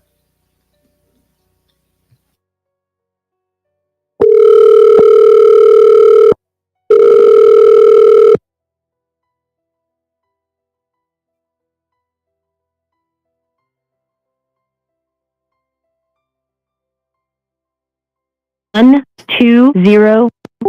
didn't fucking answer. He's having a fit on the phone, though, Stanley. But he's texting the wrong person. And I don't know if he notices that he's texting the wrong person or whatever, but he's having a fucking fit on the phone, though. I tell you, it's 11:30, man. These people wake up and they, it'd be so much frustration in their life. They get on the phone, texting and shit, calling people, arguing and shit. Well, I can tell you right now, there's frustration much earlier than that. Yeah. Antoine said he went to Paula Dean's. I think I went there right after the Paula Dean's. Oh, that is so funny. I've never been to Paula Dean's. Was it a shop or a restaurant? That's a tourist place. Yeah, I think she has a little bit of both, a shop, tourist place, and all that. Yeah. I think. But is that right? More pots and pans. No, all I have to say is I wish I'd known. I spent a week down there around last July 4th. Oh, really? Oh, yeah. I went down there. Shit. I talked to, it's mostly on CT's channel from the kitchen table in my grandmother's house. And we call it my grandmother's house. She's been dead for like quite some time, but, when the kids go down there with their kids. What's up, Antoine? Hey, how y'all doing? John, when you went to Paula Dean's, did you like it? Well, I didn't eat there. We got there too late, so we just stood outside, maybe took some pictures or something like that. Yeah. But yeah, You remember when they had that controversy with her saying the N-word? Yeah. But yeah. I noticed in her restaurant, it was like mixed. It was like a lot of blacks there, so they didn't care about it. And the food was real good. Out of Seasoned town good. blacks. Native blacks don't eat there. Never did. It's probably like Sylvia's. Do you really think blacks in Savannah think Paula Dean can cook? She learned from us, not the other way around. I don't think so, Stanley. Not at all. That's like, and you know what? She's not even from Savannah. She's from either Augusta or Albany. She's a transplant. No, I'm not going to say my girl love her though. Hey, what was that? I wanted to share something for Kimmy Cates. This is specifically really for Kimmy Cates. I mean for anyone, but this may ring home with Kimmy Cates. I want to see if she remembers this. Okay. Kimmy Cates, do you remember this? Absolutely not. Don't say don't tie something to our culture. Half of that shit was pushed on us. Oh my Lord. No motherfucking way. They've been business owners long enough to create no motherfucking 40. Yeah. That shit was pushed in. Word. Yeah. And then we fought through all that shit. We fought through all that shit. Still fighting. Yes. And we the motherfucking trendsetters. It's familiar. Do you? Hey, I was about to say, if it looks familiar, I'm gonna keep going. You ain't gonna take some motherfucking.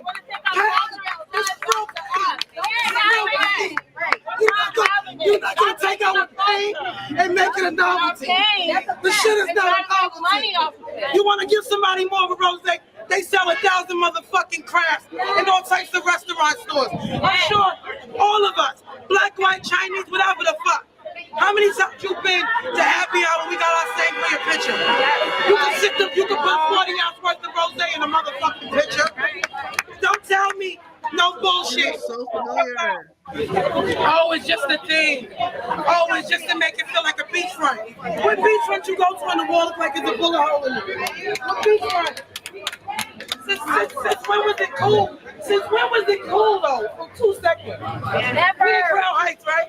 And I mean no offense. But I gotta say some offensive that shit right now. So y'all can get the coffee. You recognize what this is yet, Kimmy Cakes? It's Notion Avenue. I respect everybody's struggle.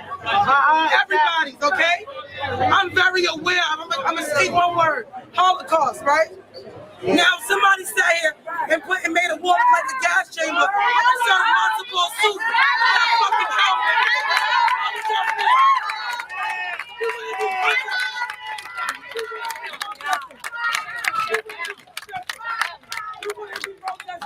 that should have been shut down. That should have been shut down. Everybody who gonna sit here and justify this fuck shit? I don't even think I gotta give you a title. I don't. Antoine, you said when you went to Paula, Since when was it cool? you said when you went to Paula Dean's, it was a lot of like mixed people in there in her restaurant. And if you look at their pictures, it was a mix. you look at even in this restaurant, you can see it's mixed, right? Even though they're protesting this restaurant, there are some black people that came out to support the woman. There's a couple of them here. But this is an interesting bar. I ended up going to this bar to support the lady after she opened up a bar in Brooklyn, and I guess she decided to design it with some bullet holes or some shit in the wall. Actually, they weren't even bullet holes. Damn. What bar was it? Let me see. I can pull it up. Here it is. Summer Hill. You know where Summer Hill is, right? Yeah. I've seen Summer Hill. I can't remember exactly where it is. Let me see if I can maximize this screen. Summer Hill, a bar and restaurant owned by first-hand restaurant owner Becca Brennan. I met her. Is located in Crown Heights, Black, West Indian, and Jewish neighborhoods, Kim's neighborhood. And a recent press release touting his bullet hole ridden wall, 40-ounce bottles of rosé, and the place's alleged history as an illegal gunshot raised eyebrows for its apparent capitalization on stereotypes of black violence and popularity.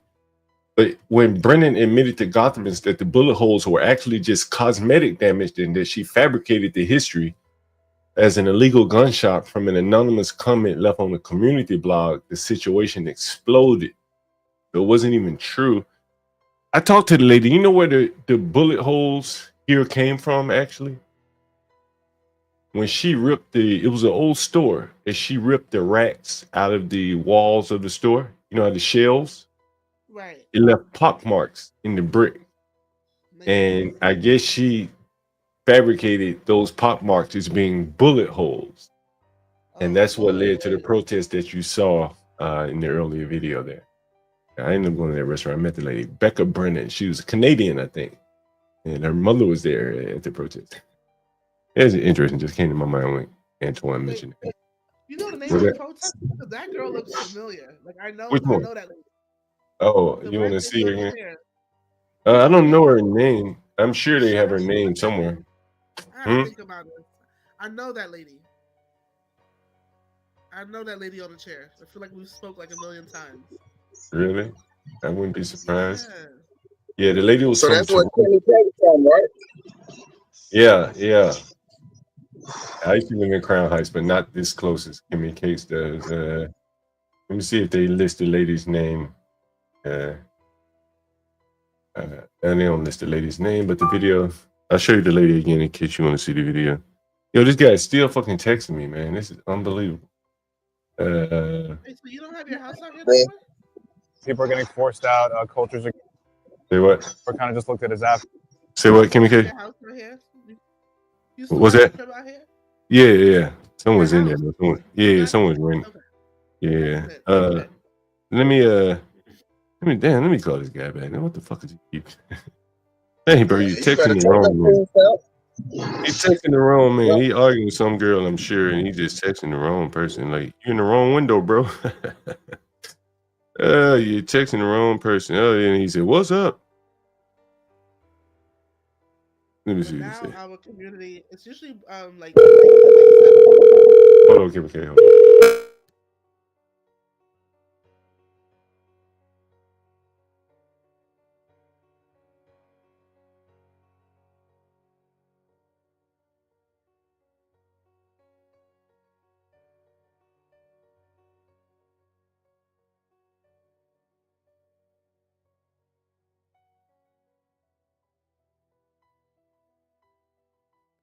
Yeah, what's going on? I think you texting the wrong person, man. Oh, my bad. Mm.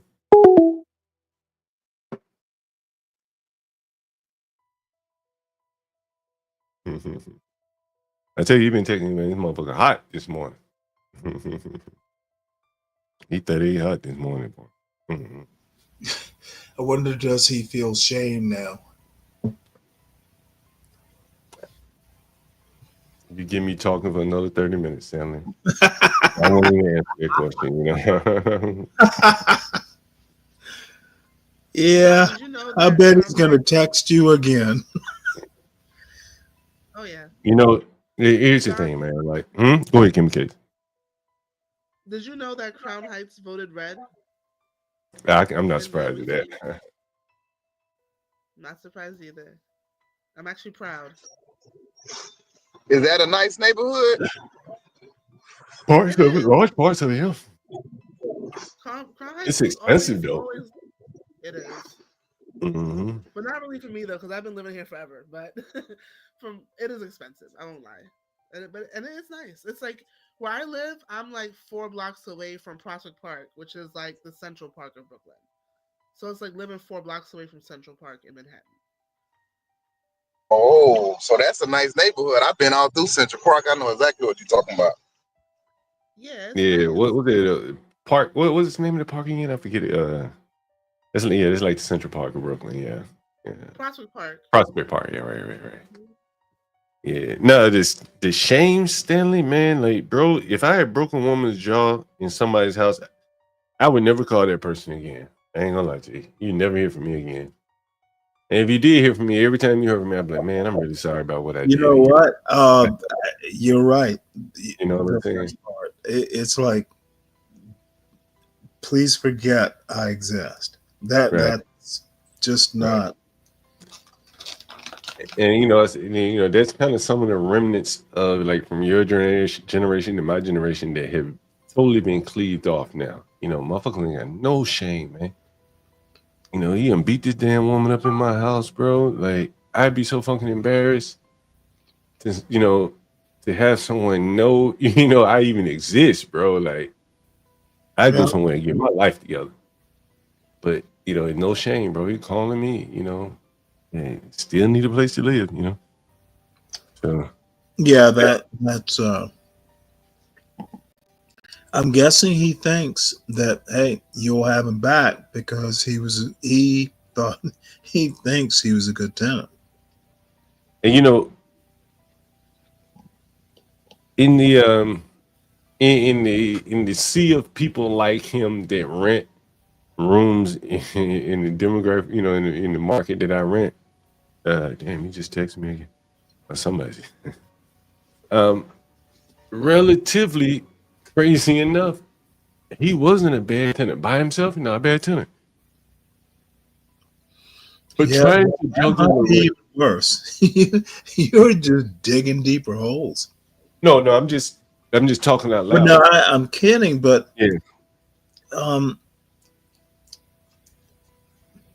don't know. I pray my son turns out better.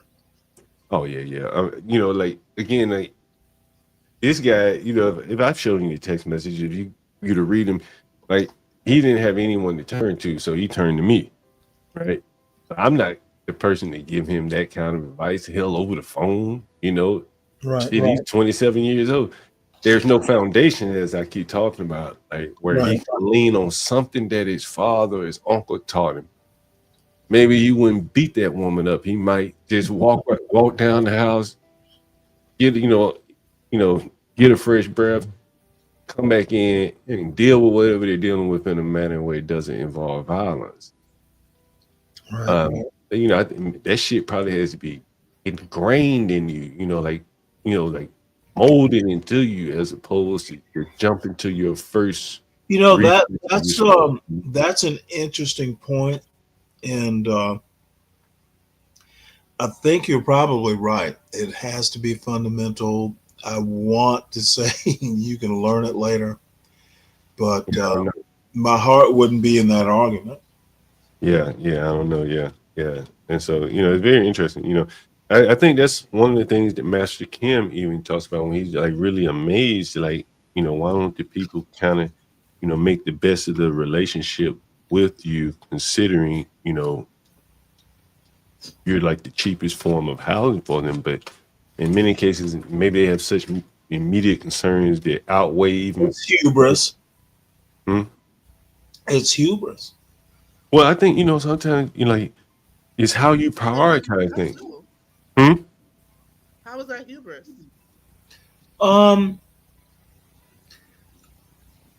Master Kim said work with John. They're not going to work with someone who is in their best interest.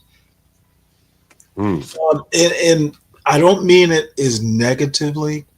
It's just like a parent-child relationship. My son doesn't want to do shit that I've done because he wants to do something different. It could just be that John, reminds them of a parent. Well, the other day there was a guy that was on the stream and he was renewing his stay. And he offered, hey man, I can rake some leaves right here. I'll go get a rake, rake some leaves. That's what I think that a lot of the young people. Was he older than 27? He's give or take about 27. I think I showed a picture of him. Okay. He was within that range, but he wasn't American, I would say, right? But he wasn't like Iraqi or something. He's maybe Puerto Rican, Dominican. I'm not sure where he's from. Puerto Rican would be American. So, but he wasn't like like native born, inner city guy, whatever. And just the thought of, man, let me offer this guy, and he's paying his rent, so it's not like he's asking for help or anything. Right. But it's almost like he's building up what they would call in finance, like goodwill, right? You familiar with like goodwill on a balance sheet? Right. It has a value, although you can't. There's no asset behind it, but it is. It's worth something nonetheless. You hear me talking about him offering to rake my leaves. If he comes up $15 short next time the rent is due, well, I know he probably put his best foot forward. Hell, he may even offer to rake the leaves for the $15. Oh, you'll put a rake in his hand. Whereas other people, they've said, all I got is $40. And that's all they got. And the world stops right there. Right. And so that's when I think that when Master Kim is speaking of that, it's somewhat of a short-sighted nature. And that in this world, man, you really can't do it all alone. And if you're so unfortunate where you don't have family, then you need to make good impressions on the people that you meet that possibly give you a helping hand, and you never know who that may be. And so probably the more down and out you are, the better you need to behave, because you don't know who may be willing to give you that helping hand. They could be watching, looking, Stanley, I want to tell you a story. And I want to hear what you got to think about this Kimmy case as well. I was on the Louisville Trail in Louisville. I was on the Bourbon Trail in Louisville, Kentucky. And there was a young black guy. He comes up to our table, and he's the waiter. And I was with some guys from Tuskegee, one of the guys that showed you on the stream yesterday, the one that owns the art center. And the young black guy, man, he had a very good personality. But not only that, he knew the menu inside and out. Really? Inside and out. But he wasn't dry with it, right? He wasn't, yeah, this good, that's bad. He could give you some color to the menu as well, right? Yeah, man, I think, you a bunch of guys, man, I think y'all need to get them smothered potatoes, what they call it, covered fries or what. He was suggesting things based upon kind of the group, right? Oh, you guys gonna be drinking, you're gonna need some fat to soak it up with, that type of talk. I would recommend this. He was a very good salesman, right? And it wasn't even his. I'm sorry. Or just a good guy in general. Well, but you can be a good guy and not be a good salesman, right? He was a good guy that was a good salesman, right? He, hey, I think you're gonna be happy if you order this as opposed to this. As you go somewhere like this, yeah, it's all good. I don't eat this. I ain't never had that before, right? Like that's not the way you sell something, And so anyway, so I remember I come and I said, man, you're a very good salesman. And the guys at the table were talking shit like, what the hell? You like him? Something you gay? You know what I mean? Right? But I noticed something, you know what I'm saying? Like that boy, that got it, right? Like if he willing to sell fucking hamburgers and French fries and chicken wings, right? Like he got something. Most people don't have that zest and zeal when they go to work to do something as mundane as take your order, right? Right. But he did it. And so he later told us a story at the table. He said, man, I don't have much longer here. Maybe it's my last week. I can't remember exactly what he said. But he said that the VP of Sprint was there. Remember, I'm on Bourbon Trail. It wasn't this some cheap ass Burger King restaurant. And so and he said the VP of Sprint came in and he said the guy noticed my salesmanship. Oh, fuck. Really? Yeah.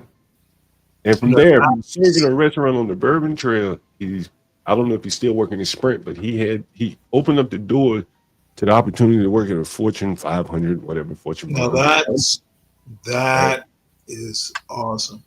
Right. And I think, that is what I say, like, you put your best foot forward no matter where you are when you're working, or even when you're not working. Some cases, people see you and then they you never know what they may have in store for you.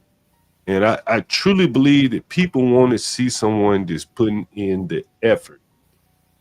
And they want to help those type of people. And I think it goes across race, to be honest with you. Oh, yeah, absolutely it does. I don't know if she's a psychologist, but she's definitely a researcher. Her name is Carol Dweck, and she talks a lot about effort. I know who Carol Black is. I think it's Dweck, her last name. But she does all those theories on like growth mindset and how we should teach children about effort more than accuracy. Because sometimes it's not about getting it right, but when people see the effort that you put into things, it counts for a lot. Yeah, I think so, yeah. Mm-hmm. Yeah, I think the effort does count for a lot, for sure. Booker T. Washington had a quote, man. I used to always think about it. He's always said, put, like the mundane things that people don't often see, the person that does see it will recognize it. Like, hey, damn, you dusted. Everything looks clean in here, but most people may not dust. Sometimes I'm cleaning up rooms and I'll be headed out the door and I think about, let me look at the ceiling fan. I could probably leave it the way it was, but I'll take a microfiber towel, go over the top blade of the ceiling fan, see there's dust up there. No one may not see it. No one may see it, but there on the off chance that one person gets some dust blown on his face from the ceiling fan, then that person is going to complain, right? Or the one person that gets up there that, I don't know, for whatever reason, people do all the stupid shit and run their finger across it and they see it's clean. I think that makes an advantage, gives, it makes an impression upon people, and that's just one example. It could be any. No, you make me want to work harder. Mm-hmm. And I'm not just messing with it. You've held a toothbrush in your hand and cleaned the grout. I use it more like a steel wool. Well, no, it's a metaphor. Yeah. Now I know basically you pay attention to details. You know how to clean shit. Yeah, man. People are criticizing me all the time. Details. Yeah, people are criticizing me all the time for my cleaning, no matter what. You know what I mean? Well, I won't be one of them. Other than to just tease you, just like no. It's I get you. People top of the ceiling fan. You're right. People. When I was in the Navy, military inspections or like that. You imagine. You have to imagine what they're going to look for, but then where they're going to look just to surprise you. Yeah. No, that's definitely correct. So I'm gonna drop down. I'll listen. Got it, Stanley. Hey, give Stanley a Oh, you round don't of have to do that. I pissed some people off this morning, but you know, but you kept him here anyway, Stanley. You kept him here anyway.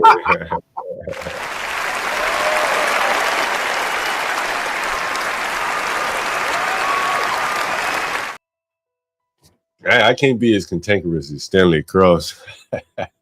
well, I try not to be cantankerous. I'd like to say constructive. I can't be as constructive in the manner as Stanley Cross. That's Stanley Cross. That's Stanley boy. You know, but it's interesting. You know, Kim, that people come up.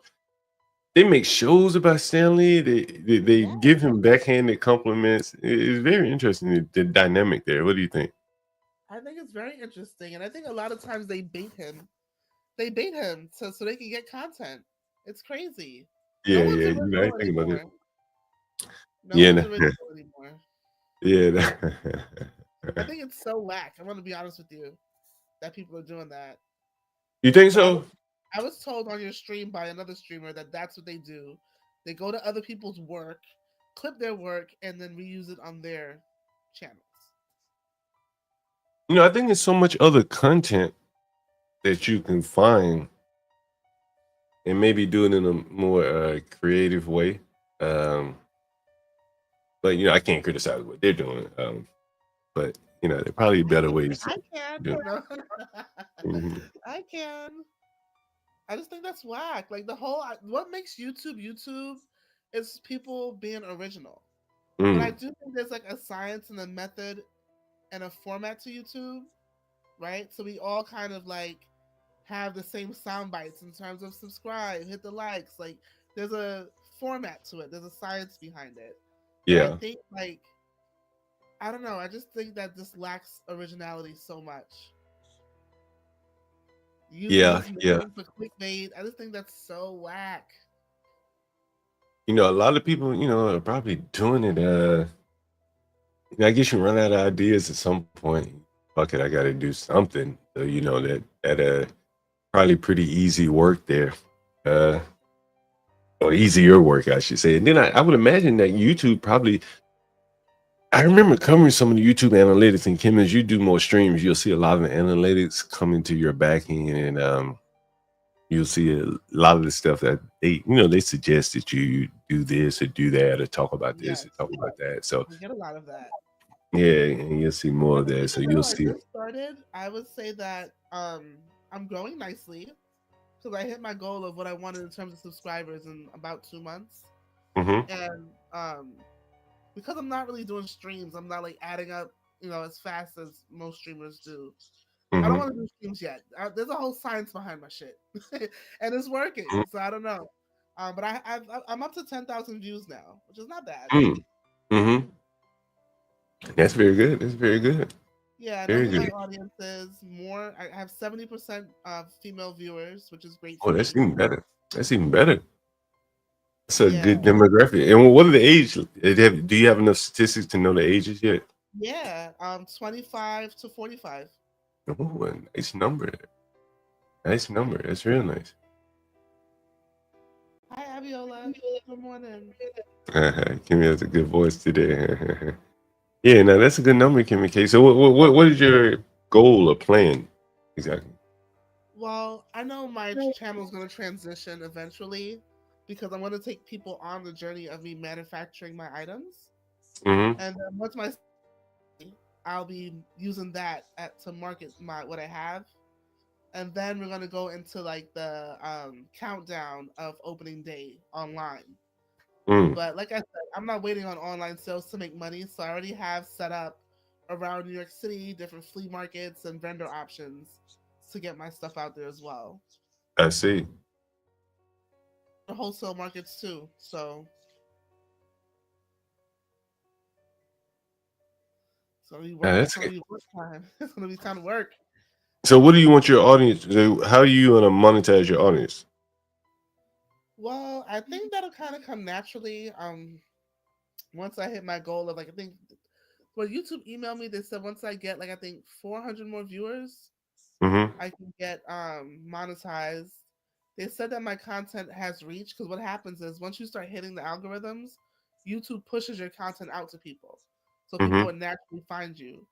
Yeah. So they emailed me saying that my content is like getting out there. People are finding me mostly through shorts, which is why my goal is to do more shorts than long form videos. Mm-hmm. But yeah, I'm just gonna keep going. I'm just gonna keep going. But I think eventually I could see it becoming like a motivational space for people to just live their dreams and pursue them and Mm. forming a community around that. Like, let's get up and do this, whatever this is. Yeah. Now I hear you on that. How many subscribers would you like to level off at? Have you given it any thought? No, Mm. no. I was wondering, do people even I'm think gonna about keep that, or this do they just? going as long as I can. You see what Beef and Brock says? Give people the resale plug around New York City. Oh yeah. That could be like one part of your channel. Where to find the deals? Do you do that already? Yeah. I have a TikTok. Well, he's beef and broccoli, so he got to be at least from the East Coast, if not from New York City. But I have a TikTok also that's like mirrors my YouTube. It's just like the TikTok version. So a lot of my live streams, etc., are going to be like my own version of QVC, where I'm selling my stuff, like how they do on TikTok Shop. Mm-hmm. So I'll have like I don't really want to hire people yet because that's going to cost me money when I'm trying to make money. But I'll have myself like model my own clothes, or I'll have maybe a person, like one model, come out and like we can sell that way. Yo, Kim, I just got an interesting text message. Oh, what? Show you the Trump effect. A buddy of mine, I've talked about him. His wife is a big time Democrat strategist or whatever, right? And a couple months ago, he commented to me about some shit that I just took note of, and I ain't think anything of it at the time. But he said, "Yo, yo, man, have you noticed the price of onions? What, nigga, onions? Shit, I'm in the ghetto, nigga. That shit free. What the fuck you mean? Right? Right. Motherfucker, give away free food over there. But this guy, they were making, big bread, big money. And here he is talking about the price of onion. I can understand me and you noticing, but like his wife helped get de Blasio elected. So to put that in perspective, like she works for one of those firms that Democrat operatives, strategists, and shit like that. You talking about big money here, right? Right. Yeah. And now Kamala Harris just spent big money, right? Right? She did. And so he's saying to me, like, normally this time of the year, I'm gonna read the text. I ain't gonna show it. I'm gonna read it. He said, normally this time of the year, election years are the windfall, but not this year. What happened? Well, I think the first thing that happened is that I've been suggesting all along is that like there's like kind of a new there's a new army in town in terms of the Democrat fundraising. And all of the older people, the ones that were making money off of running someone for president, the campaign funds. You see how much Oprah and Beyonce got paid. Like someone had to dole that money out, right? And that's how you buy influence in DC, right? Yeah. And the new group, right? They're not doling it out to the old group, which is where my friend's wife worked. Right? She worked to get the old guard elected, the de Blasios, the Hillarys. But now the new guard, the AOCs, they got their own people, right? The Ilhan Omar, they got their own people. They don't want to work with those people, right? Okay. They want to get their own people paid all these campaign dollars. And hence, Kamala did not spend her money with the traditional Democrats. That's why the James Carvilles of the world are mad as hell. They see $1 billion spent and they ain't get their fair share. As the guy just said, normally when election season, win, lose, or draw, or a fucking windfall, there's $1 billion going to be spent. But in this year, they didn't get their cut, right? And I think within the Democrat Party, what you're seeing is that the group of people that normally got their cut from these candidates, the older ones have been squeezed out, right, in favor of the younger ones, you know, and some of those older guards, you know, they really don't have a place there. And so you hear him saying, and he said, let me see what else he went on to say here. He says, venture capital has also bought their firm. So that's even more interesting. Is that, you know, this political consulting business is now going venture capital. And he's saying that they want additional growth. And anyway, it's very interesting. He said times are going to be tough. And that's very interesting. You know, someone who's made their living from the establishment candidates wasn't really cutting to the deal this time with Kamala. What do you think about that, Kim? I honestly think this is why I'm very careful about people in general. I think like a lot of those top people who work in politics and the people behind them who are really the people running the show, like I don't know, I'm always careful with them. They just never are good. These are just not inherently good people. And not because they're Democrats. They're just not good. They're just not Yeah, good. they'll say anything. Yeah, they'll say anything. They're That is for liars. sure. They're some of the biggest liars you ever meet. Oh, Yeah. I ran a Fortune 500 company when I was 10.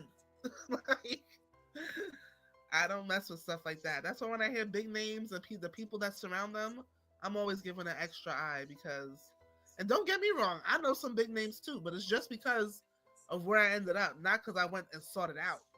Yeah. Yeah, no, that's very interesting, Kimmy Cakes. That's very interesting. None of them are good. I don't care what side of the aisle they're from. Look, he said, look, she's a leftist communication. A lot of time that veers into politics. She was in the Obama administration for 4 years. Wow. Democrats. And she's a very, very white lady. Kimmy Cakes, very, very white. One thing I And, can you tell know, you, be careful with those people because anyone surrounding themselves in politics, listen to how they talk. They're always great. They're always the best. They're always, you know, like I know, you know how I met Eric Adams? He was walking down Franklin and Eastern Parkway, inviting the constituents to movie night. And I was like, look, I need help at my school. And I heard you the person that helps, you know, shit, you the nigga, you the man, you're the president of Brooklyn. So I need help. What's up? He's like, take this number and ask for this person. It'll help you out. So that's kind of how I, you know, made my way around getting to know certain people just through like run-ins. But I didn't go sit these people out to go sit down with them. Never in a million years would I do that. I'm not built for what they are. I'm gonna be honest. Kimmy Cakes, you ever been in Baltimore? Yes, my cousin has a shop there.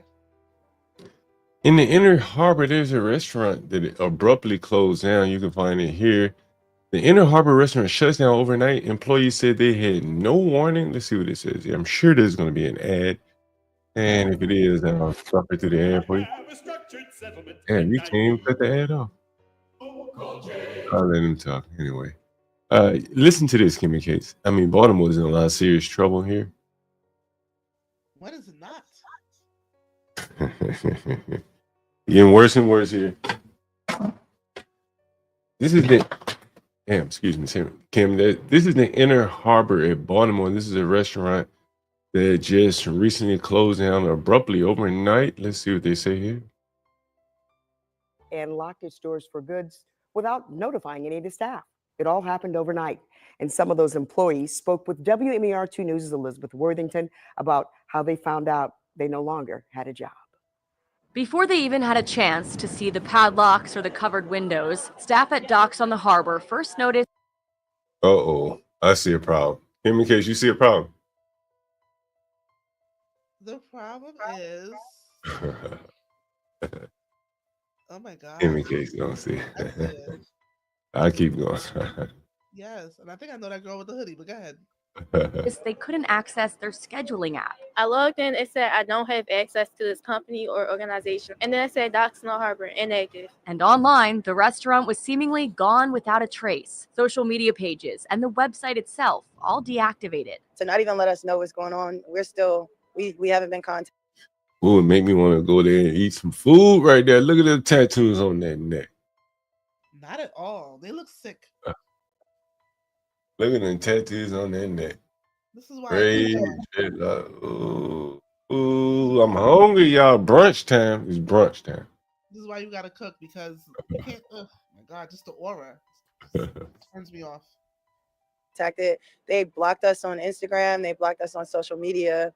They've deleted their pages. So the night before, they were cleaning off the dock and taking the TVs down and everything like that. I just thought because of the end of the season, we weren't using the dock. It was just a regular thing. Docks on the harbor only open. What the fuck was her name? What was her name? I didn't even see it. Go back. She.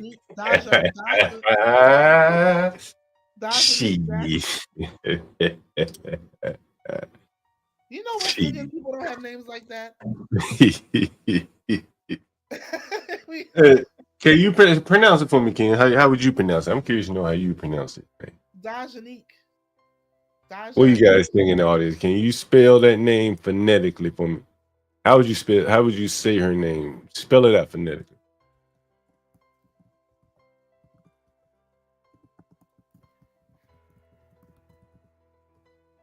Anyway, Dajanique. Is it Deja or Daja?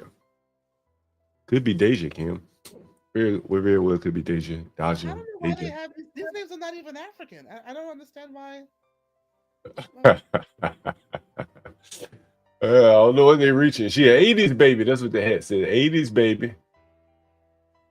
She looked like she smoked a joint and just like rolled out of bed.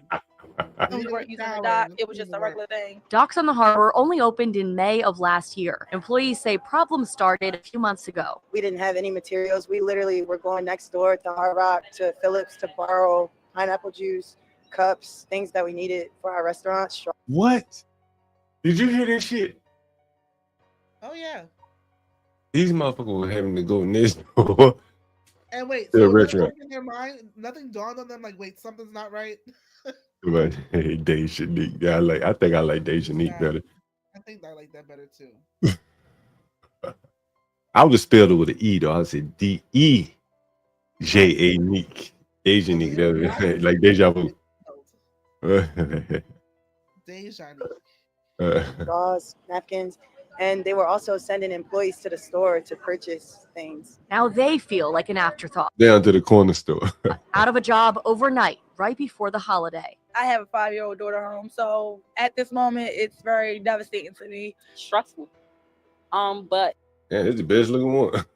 Well, my thing is, Mm.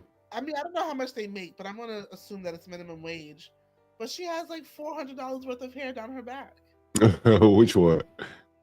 The one with the crochet hat, that one. It's like Is that going hair? down her jacket and down her butt. How do you tell? I can see it's going down her butt from her jacket. Or her thigh, whatever. Oh shit, you're right. I see this shit coming out. Damn, you're right. How much you say this shit cost? Those braids are anywhere from $400 to $600. Yeesh. Yeesh. stressful. But we're going to stand up and we're going to fight for what's right. And at the end of the day, What they gonna fight for? The restaurant closed. You gonna make them open it back? What are they gonna fight for? They probably can't get unemployment. They probably can't get unemployment. If they don't know where the owners are, how is the state gonna get them to pay unemployment? Man, let me send this girl damn check-in code, Kim. You might be right. Give me 1 second, Kim. Yeah. 1 second.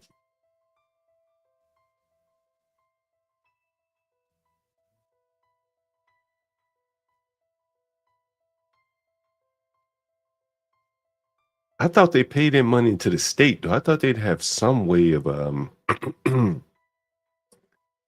getting the money from the people, even though the business is just shuttering. When that business, yeah, I don't know.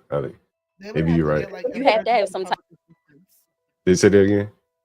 They would get like emergency EBT and probably emergency cash. I thought they would get some kind of unemployment. Damn, what did they? You know, you're paying to unemployment, so when at least you get the money you paid in. I don't know. Type of integrity. An attorney for the ownership group sent a statement on their behalf to WMAR2 News that says in part, quote, "We are deeply saddened by the closure of Docks on the Harbor, an independent small business that faced insurmountable challenges in a difficult market." And that, quote, "Despite months of effort and substantial investment by the ownership group, declining sales and rising operating costs made it impossible to continue." And customers continue showing up here with reservations, only to find out the restaurant is now closed. In Baltimore, Elizabeth Worthington, WMAR2. Man, that's amazing. Yeah. How the Baltimore. owners didn't even give a fuck. They were just like, whatever. Man. I want to find out who was the management group. You know, I went to the company's website and I looked at some pictures and stuff like that. And let me see if I can find some of those pictures. Let me see if I can. Maybe Must be American American. was right. Maybe they shut down and left the country. What's up, Antoine? Let me see if I can find some of the pictures. Hey, It's a John, very you nice must don't have no borders, right? I got one. So you don't know nothing about hair? See, I got a lot of daughters, so I know everything about hair. Kimmy was right. That hair does cost that much, though. What she had in her head. You see, mine ain't got no braid. Hey, and that's how I discipline them too. If they doing wrong, I ain't paying for no hair, and I ain't paying for no nails. That's how I discipline them. I don't care what they do. I ain't paying for no hair. You got hair come out your head. What the fuck am I gonna pay for some more for? Exactly. Yeah, shit. Take care of what you got. Although, I will say a black girl in Brooklyn once told me that John thinks black women don't have hair. Shit, grow it out. Prove me wrong. Grow your shit out. I seen black women, man. They should have grown. Don't take a shortcut in life, people. People want to take shortcuts by going by that shit. Let's see. I wanted to find some pictures. I had found some good pictures. I wanted to see some pictures of this restaurant that shut down in Baltimore. See if I can find it. Permanently closed. Damn, there were some pictures. Oh, I know where I found the pictures. Let's see.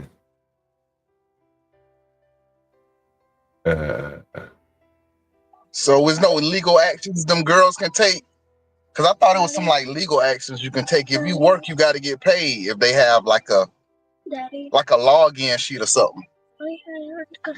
I mean, they it have didn't. to get paid for what they earned, but they don't have to be employed. That's a fact. Here's some videos from the restaurant. Let's take a look. Every night is a girls' night. Barbie. There's a customer there. You guys don't break down the door trying to get in there and buy her a drink. Same here. Don't break down the door. There it is. Birthday dinner. Birthday dinner. Fancy. Fancy place. Fancy. Look at that. Pop the balloon type.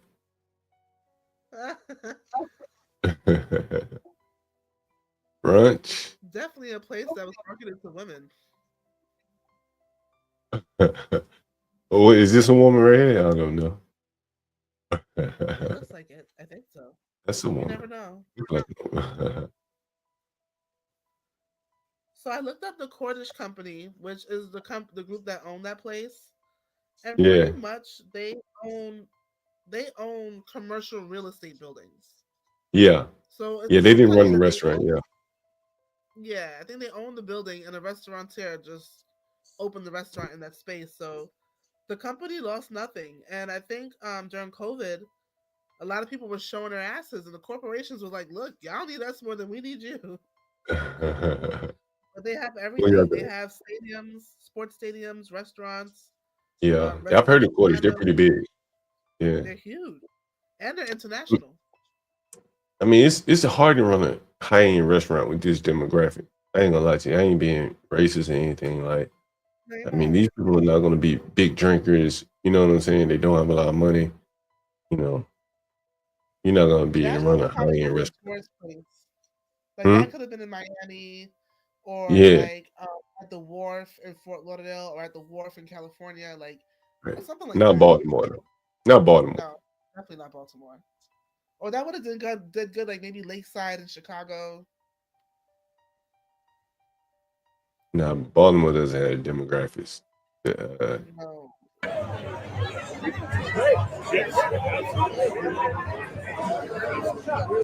That's nothing.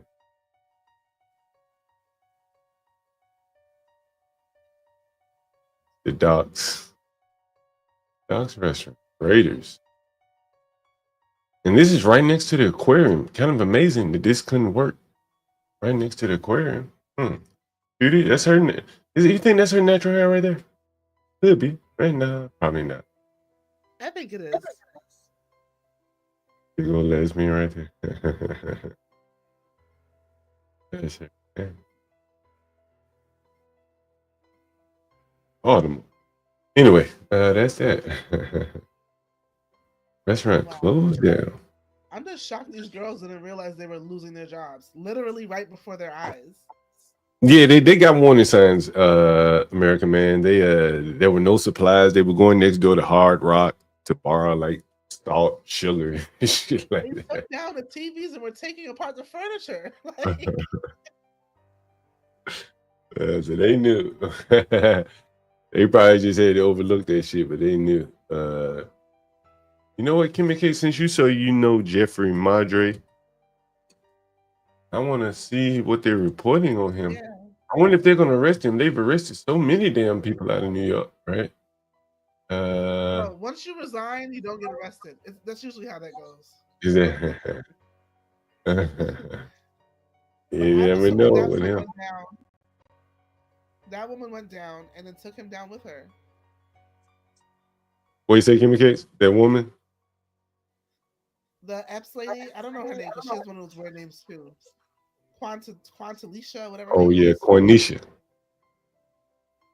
Yeah, I saw a picture of her in handcuffs. That was amazing. Take a look here. Yeah, she went down. I think she took Marjorie down with her. Kind of like what the girl from FEMA tried to do, but she ain't put a name on it.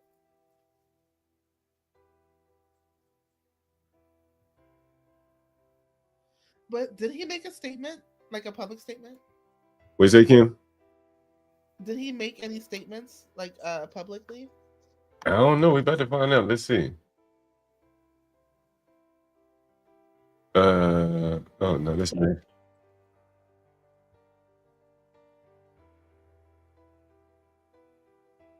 And you know he's married. I wonder what the. Oh, this is not good. You say he's married?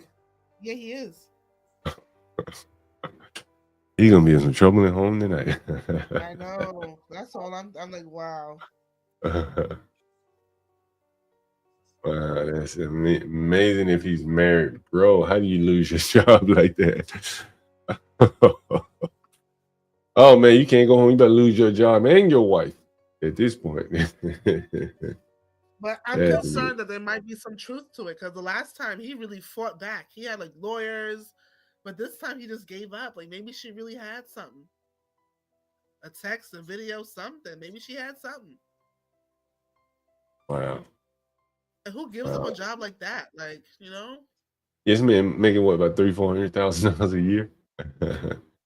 He's making a lot of money, right? Yeah. What was that lady named? Cornisha? What was her last name? Epps. Let's see. When is she Epps? I want to see if they were dating. I'm just out of curiosity. She's about to go to prison. I think they had her. What about her been dating that man? Got a whole family. That's probably why she was dating Kim. She's like, he got a whole family. Give me another one.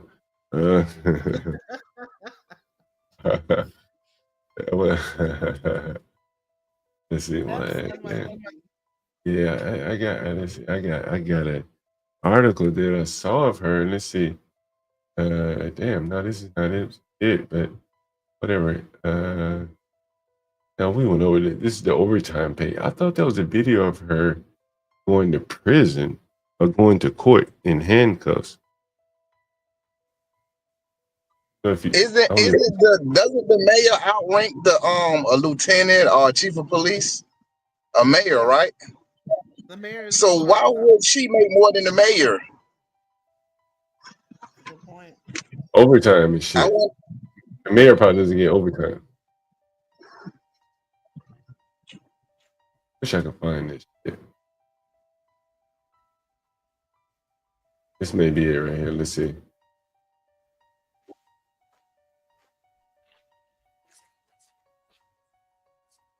Look at it. Look at it. We can't see. Hold We on. gotta share. Look at it. Look at this shit. Look at this Hi, shit. I'm Lieutenant Quatisha Epps of the New York City Police Department. It's and I Quatisha. am all things New York. I am a Bronx girl. I'm hailing from the Bronx, very proud of that. And New York is like it's an essence. Resilience to me is the getting through. It's not the going through.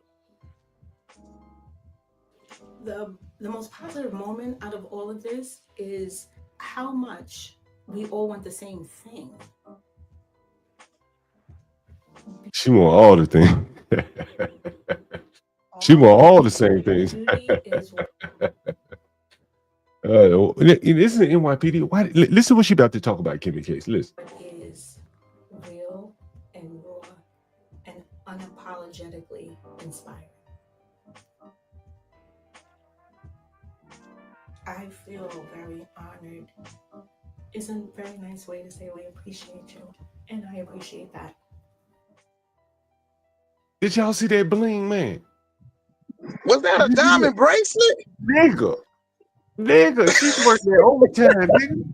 Shit. That bitch flashed that bling, nigga. Flash that bling.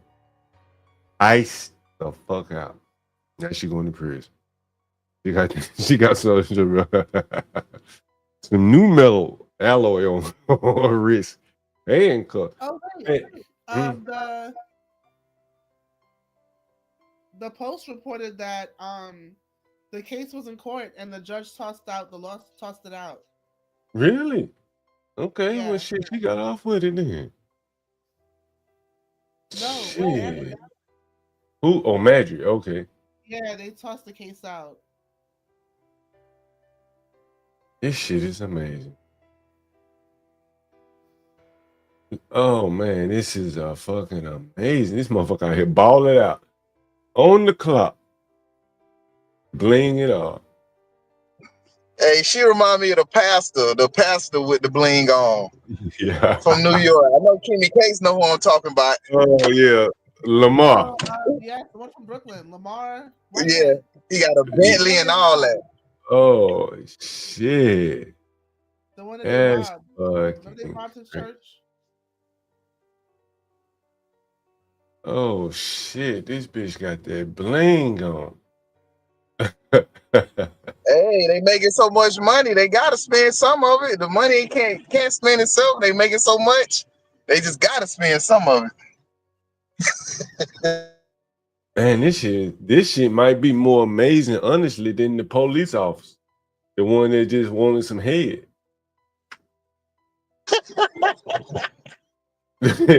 I mean, he just doing what's natural. I mean, she's just being greedy, right? He just couldn't control herself.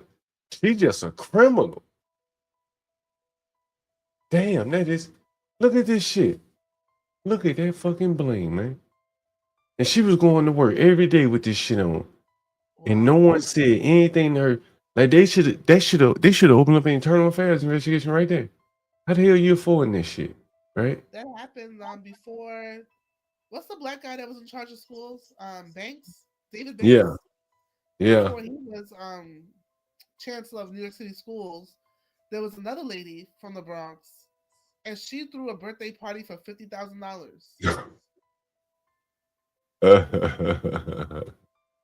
That is amazing. That is amazing. Man, that is amazing. Man, these people are My still in intern, here.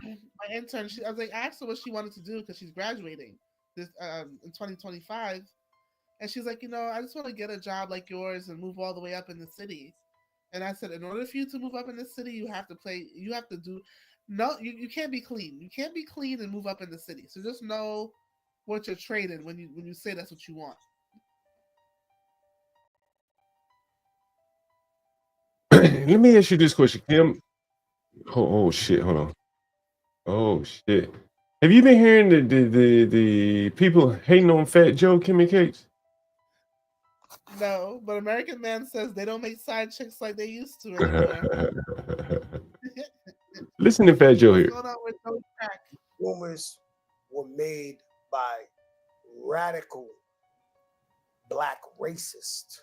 Let's just say that. Okay, it's a group of these guys that don't want to hear Jamaican, don't want to hear Guyanese, they don't want to hear a black guy that ain't down with them. Right. Right? So their job is to criticize anybody who don't look like them or who ain't black American. Who are these guys? You want me to say their name? We're gonna give them too much clout. I mean, the FBA, Foundational Black Authority, whoever the fuck these broke niggas is. And this shit is to attack everybody on Twitter. You see this nigga who run them? Like, your leader? Oh, man, you gotta be fucking kidding me, man. And so they trying to change the narrative. They're not from New York. Right. So they telling a whole nother story. This was whoopity doop wop. Yo, bro. These rumors were made by radical black. And Fat Joe there.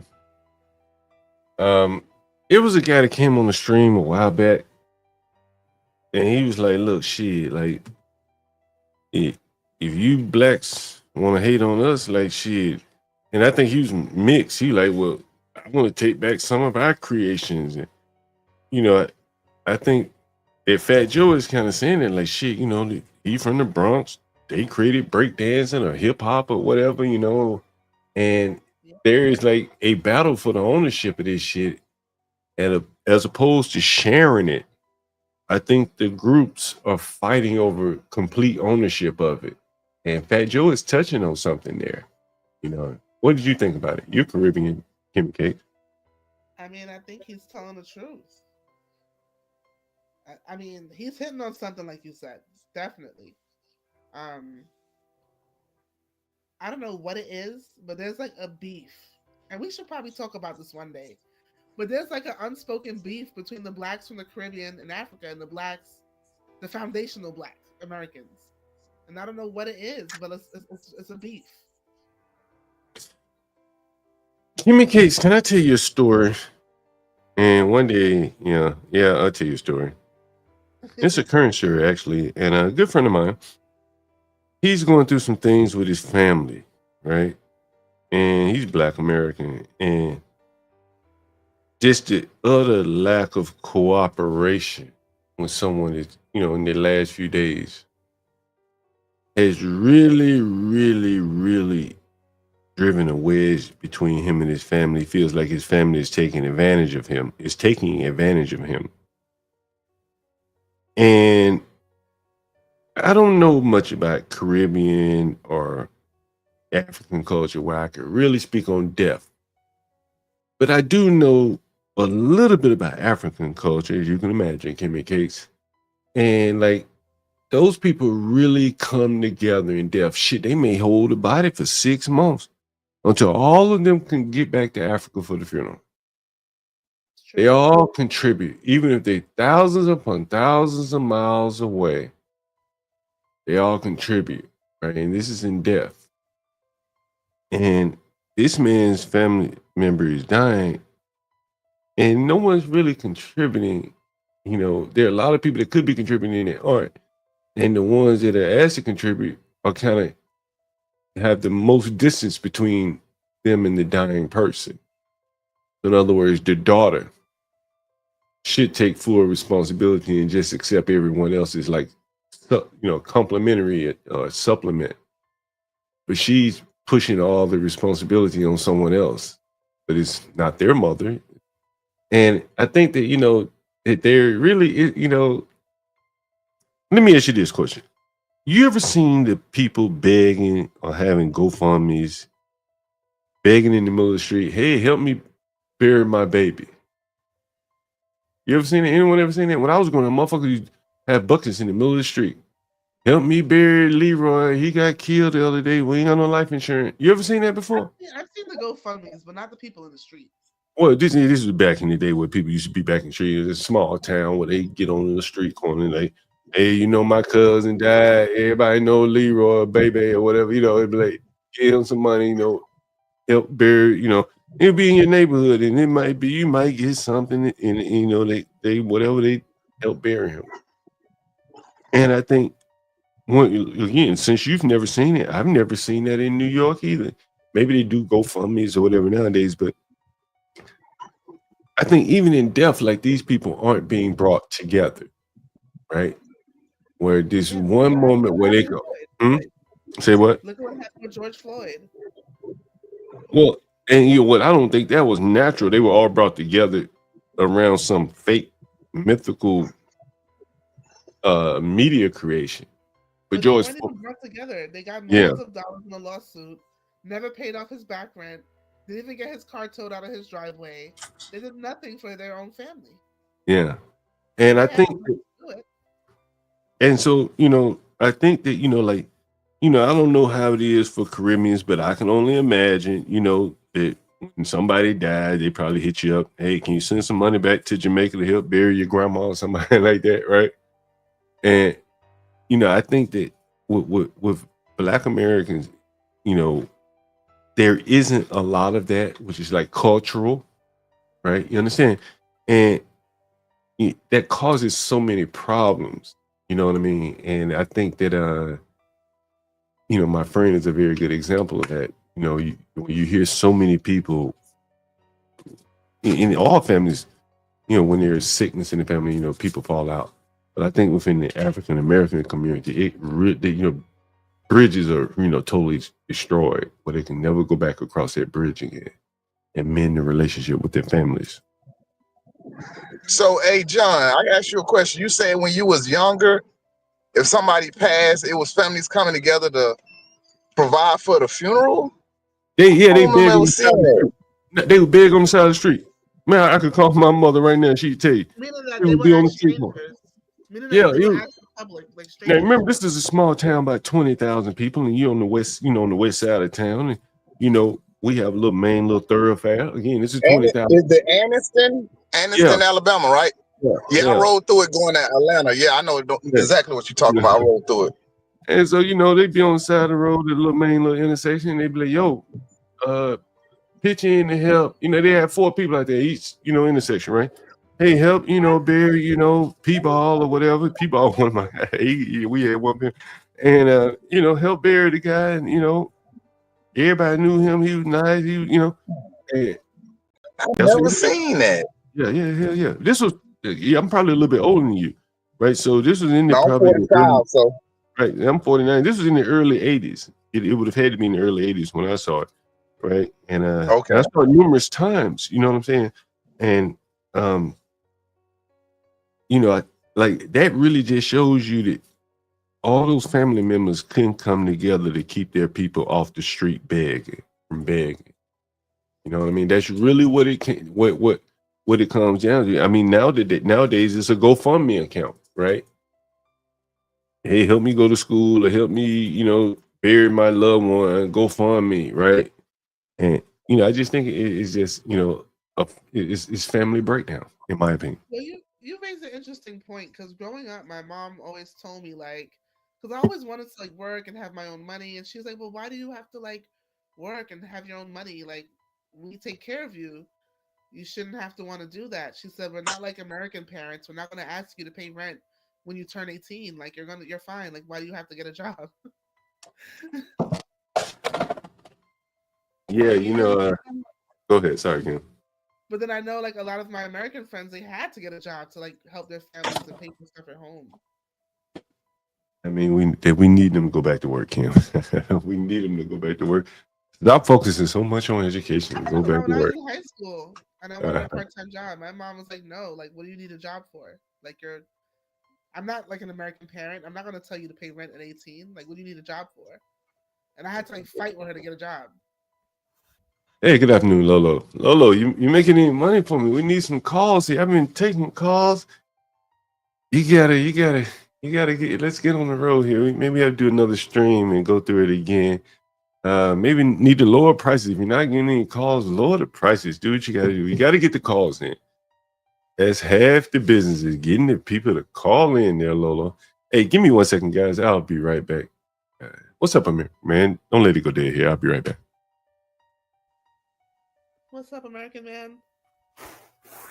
What's up, Kimmy? Yeah, I think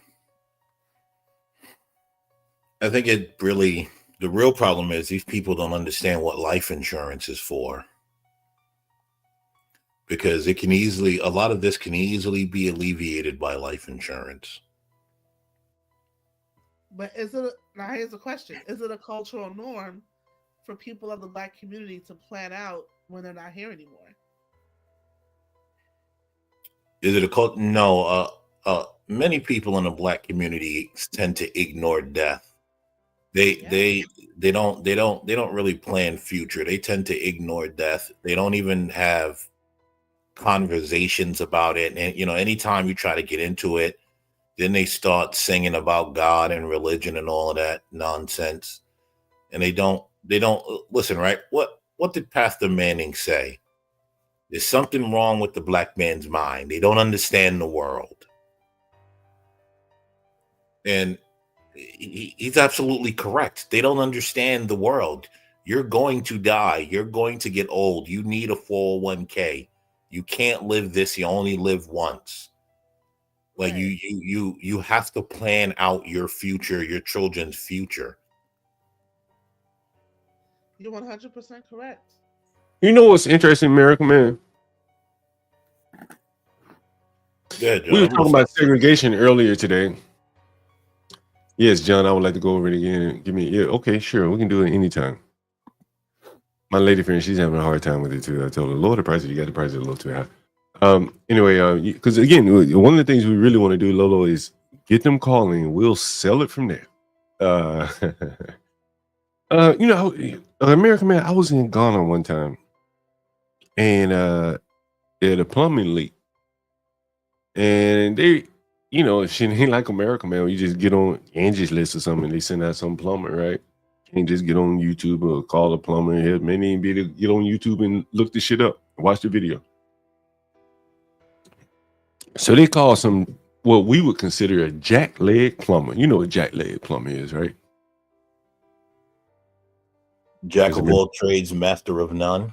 Right. Well, in the South, Antoine Smiley. You heard of jackleg before, Antoine? Yeah, like a shade tree mechanic. Yep. Shade tree mechanic, that's correct.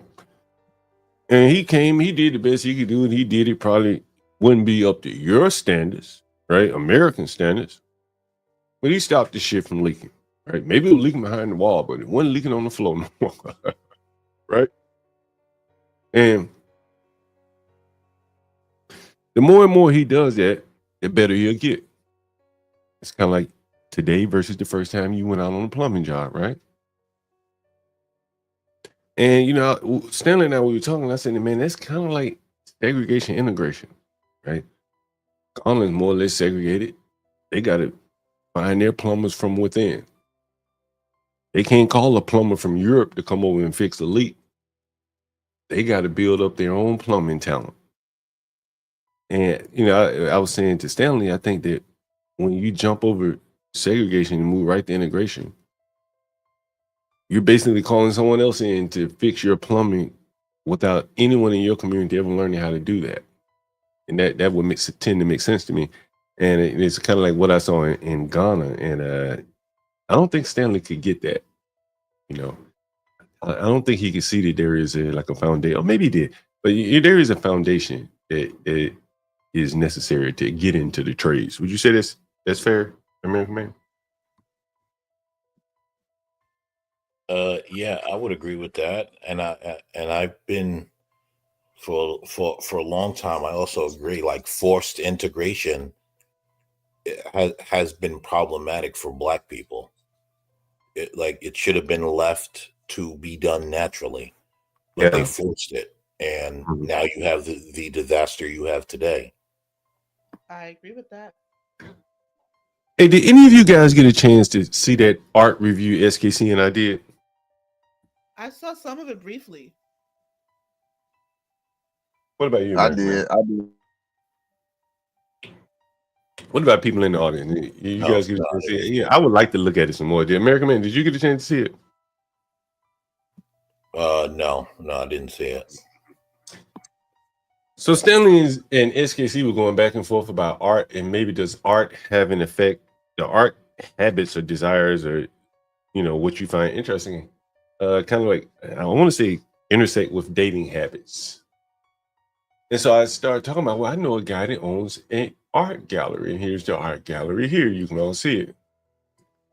And then I'm sorry? It's nice. Yeah. And then we looked at the people who run the art gallery, because I know two of them. I'll see if I can show them to you. Well, and these are the three people that run it. I don't know this guy, but I do know these two. More specifically, I know this guy, and this is his brother. We both went to college together, all three. He's just a little bit younger. This must be one of their business partners. One of the things you notice, they're all mechanical or aerospace engineers, engineering,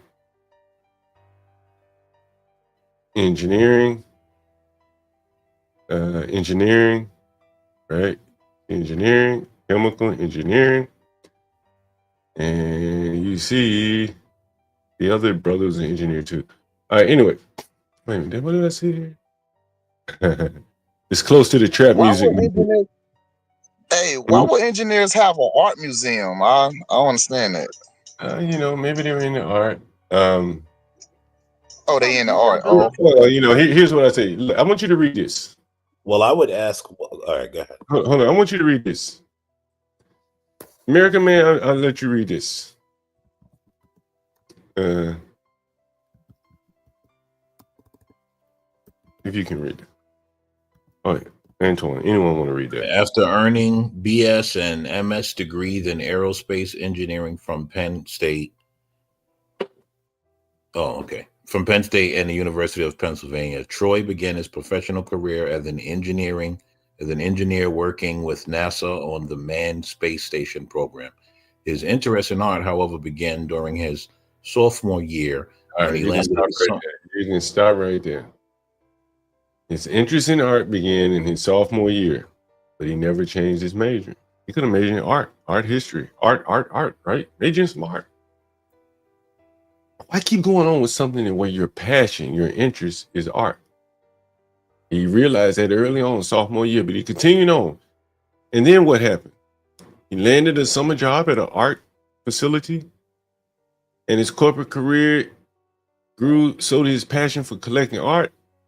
He didn't say his passion in his corporate career grew. He said his passion for art grew. And then he got out of aerospace and got in the healthcare industry, and but he was never going to be an engineer with an appreciation for art.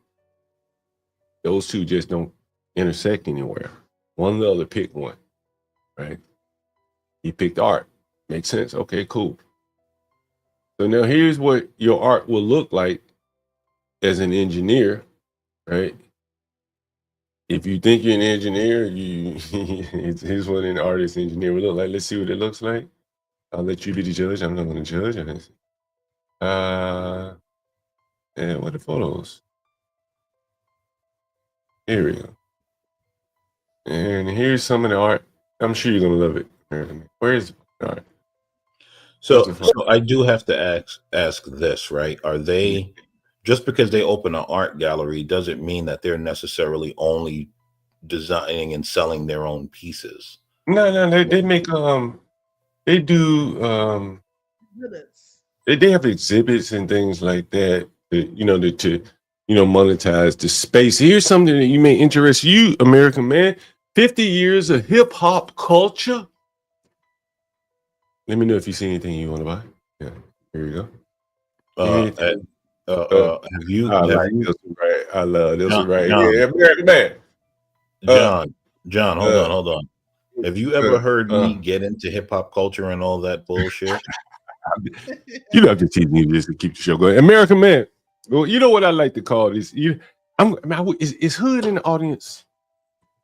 Hood in the audience. Hood in the motherfucking audience. Because I got a show for hood. Say what? I think that there is kind of like a common ground between engineering, art, and design. I think they share a space together.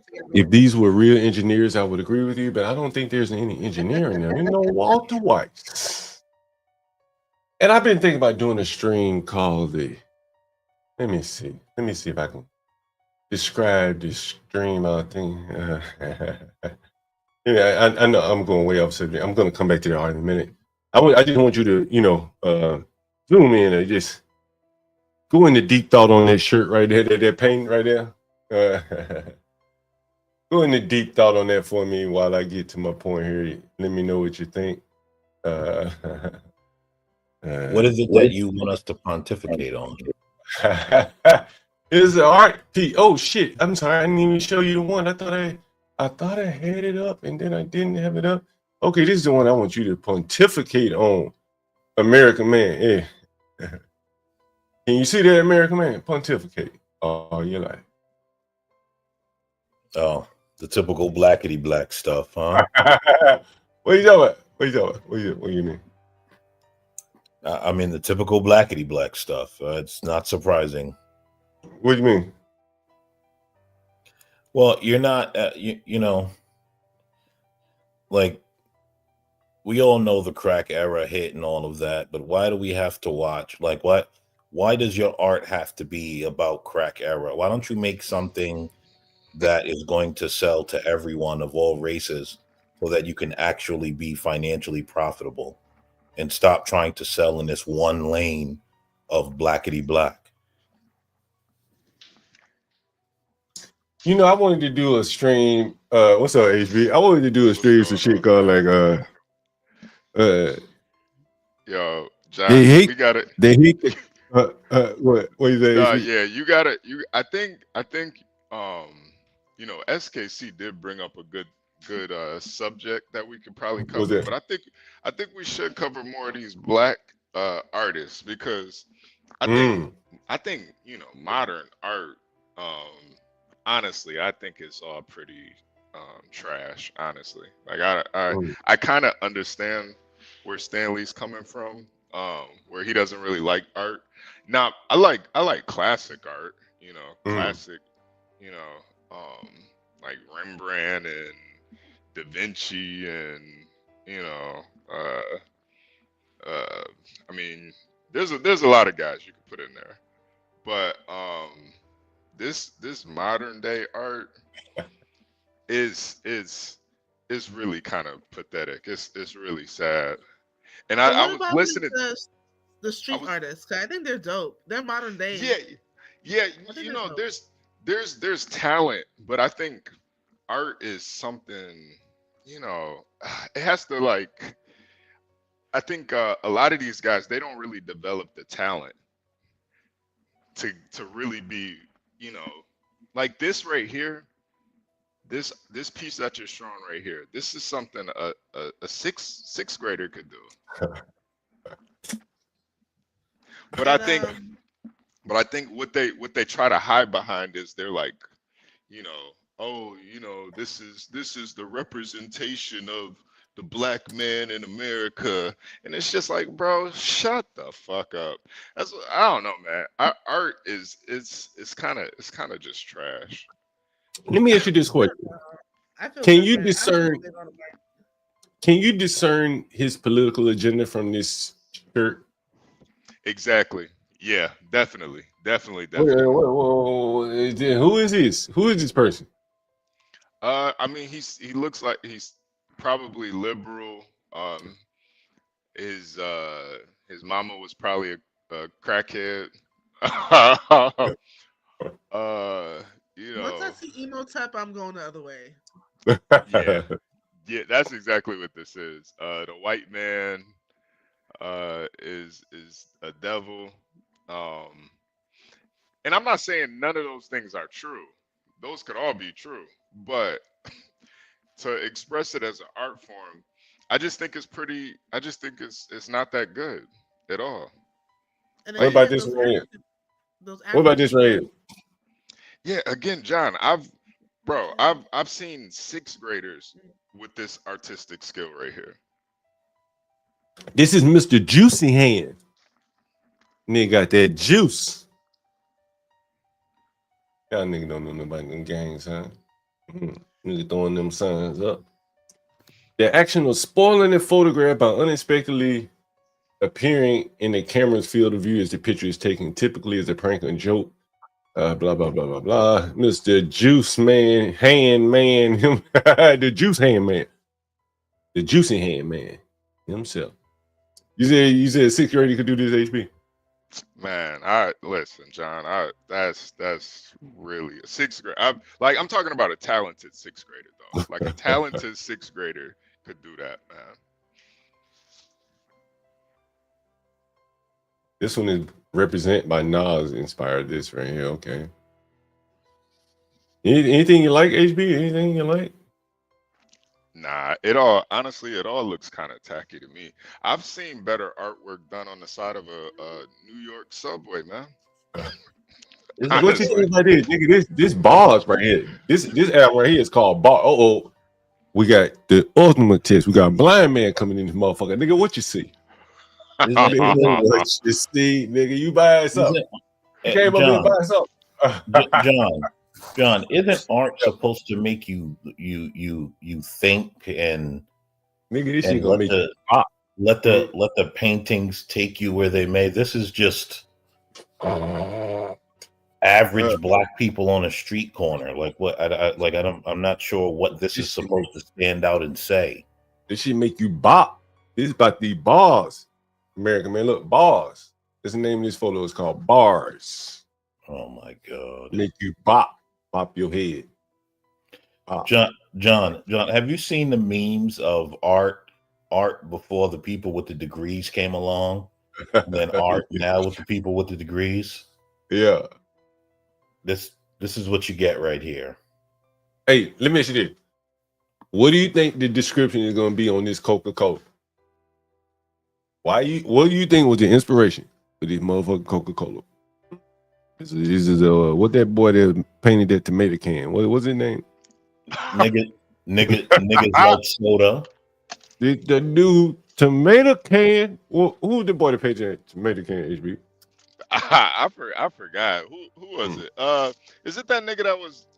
Oh man, let me see. Who painted that tomato can, Kimmy K?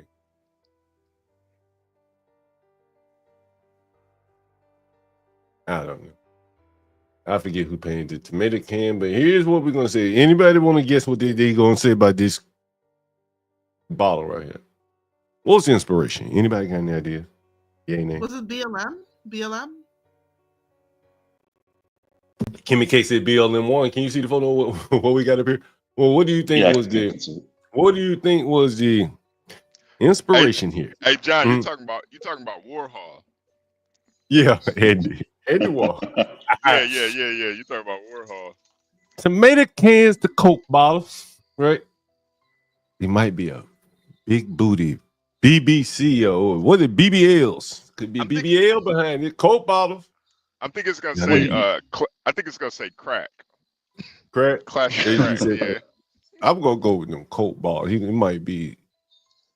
I was figuring Coke bottle too, because when you look at a woman's body, a lot of people reference women's body, you know, their shape size to that of a Coke bottle. She looks like a Coke bottle. I'm going Coke bottle. HB, you going with that cocaine? Nah, Right? Juan's probably right.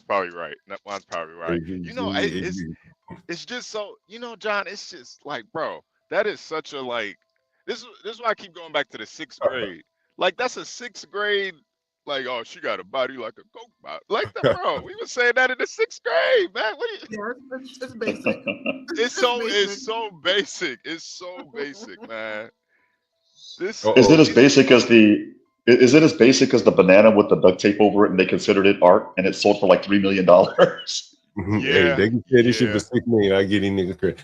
Within the transparent bottle, ancestral swirls manifest.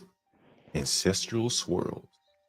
What? Resembling soul like forms that imbue an air of mystery. He talking about them hips. These ethereal shapes conjure depth and intrigue, set against the classic and unmistakable Coca-Cola branding. Translation: he was horny when he did this. That nigga that drew a coke ball. Look at me a bit with a coke ball. If I really think of that, man. Saw a girl last night with that coke ball, nigga. I didn't draw that shit. Look, hey, any thoughts on this right here? Nigga with a bell, nigga with a what they call a bucket hat, look like a bell. Liberty Bell. I think this is the Malcolm X. We didn't land on Plymouth Rock. Plymouth Rock landed on us. Is that what this is? Is that what this is? This is whole. Anybody want to chime in on what that bell represents? What is the inspiration? Lindy Lou. Rock. You know what I'm going with? HB. LL Cool J. Oh yeah. Nigga, this is a goddamn guessing game. It could be a mix of Gary and LL Cool J back in his childhood, sitting around watching TV and shit. John said Garian. He said Garian. No, but it looks like Gary Coleman. Let's see what he talking about. We may not yet savor true liberty. We whispered to the Liberty Bell, but in this fleeting instance, we sculpt our own path to freedom. We've been waiting, debating, and contemplating for oh so long. If you shed tears and bleed, we had perished. You were undeniably mistaken and oh so wrong. Oh, this is a rap lyric. We excel, they all fail. Challenge anybody. We don't care if you tell. We will stand as a towering force against wind, rain, and hell. That nigga done quoted Meek, Freaky Mickey. Freaking Mills. Freaky Meek. That nigga that got inspired by. Hey. That nigga that got inspired by Meek Mill. Right, HB? You know what I can do. You know the thing too. You know what I think what makes this shit so basic is there are some black people that really think hip hop is a culture. Hip hop is not a culture, man. I'm sorry. Hip hop is just a genre of music. And I think black people kind of cling on to it as a culture just because it kind of happened in the hood. It started in the hood, started in the Bronx. But well, I thought it was backwards. I thought rap was the genre and hip hop was the all-encompassing. You had rap that was included. You had the breakdancing, the b-boy dancing, the graffiti art. I thought all of that was encompassing of hip hop. But it's not a culture though. It's not a culture. It's a. Oh, okay, gotcha. HB, when I think of, go ahead. Go ahead. No. When I think of HB, all I think about his ass being on fire right here. That nigga ain't get in the pool, man. Yeah. Bunny hop. Hi. Right. The bunny hop too.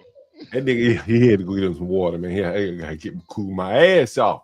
Right. Cool my ass. What's up, son? What's up, son? Your ass, all right? He got his ass too, low. Man. Oh shit, he's got music in the background, but you gotta see this nigga. That nigga, he airing out right now. He gotta cool off. Look at him. Did he? Literally and figuratively, or what? Yeah, no, literally. Did he had that nigga biting the pillow, man? He gotta take a Gotta cool that asshole off, man. Oh man, that is amazing, bro. That is. It's really gross, Kimmy, but that's what these niggas got to do to stay in the industry, man. It's like I was Dreams watching and YouTube last nightmares. night, and HB this guy dreams and nightmares. Hmm. Hold on, wait. This guy was interviewing this gay guy about his experience in jail, and the guy said it was like being in Disneyland. Yeah, said Kimmy. jail was like Disney for him. That's the I think that's just kind of the beauty of life. Some niggas nightmares, other niggas Disneyland. You know,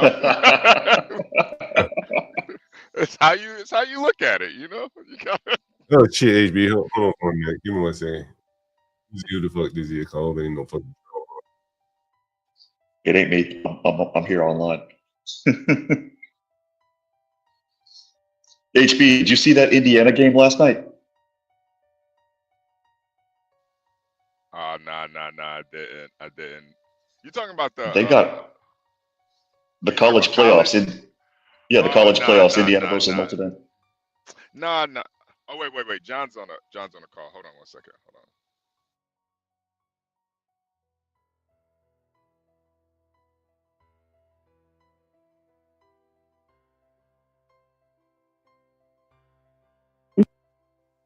You hear me? You calling about a room? Oh, yes. Okay. Mm-hmm. I'm so. I thought this was a voicemail, and you was gonna do. So please leave a message tone. Beep. Okay. I'm outside. I just did the doorbell a few times. No one came to the door. Is there a code to get in? Yeah, they sent you the code. Check your phone. So I don't have connection on my phone. I'm sorry, you don't have what? Listen, I called you from friend's phone. What you say? I don't have Wi-Fi on my phone. You don't have what? You mean you don't have service? Yeah, I have service. It's working. Oh, your service not working? Right. All right. Let me get the code and I'll call you right back. All right. Okay, thank you. Mm-hmm. See what's going on right there, HB? Yeah, she fucked up. She down bad, John. She down bad, man. You got no service on that phone. That shit is brutal, man. Yo, Mm-hmm. I just, man. That's why you just gotta appreciate what you have, man. Cause some people out here, they are really fucked up out here, man. They are so fucked up, man. It's like, bro, you nigga can't tell me shit, man. Like, God damn, man.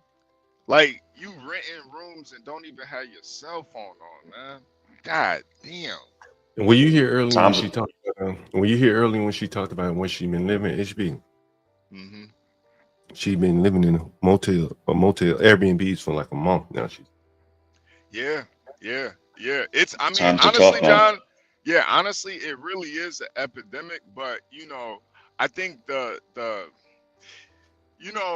think what really fucked people up was that COVID shit. People just got so used to not doing nothing.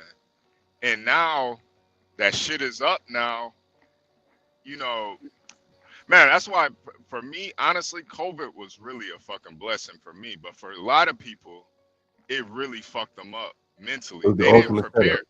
Yeah, It was the ultimate setup.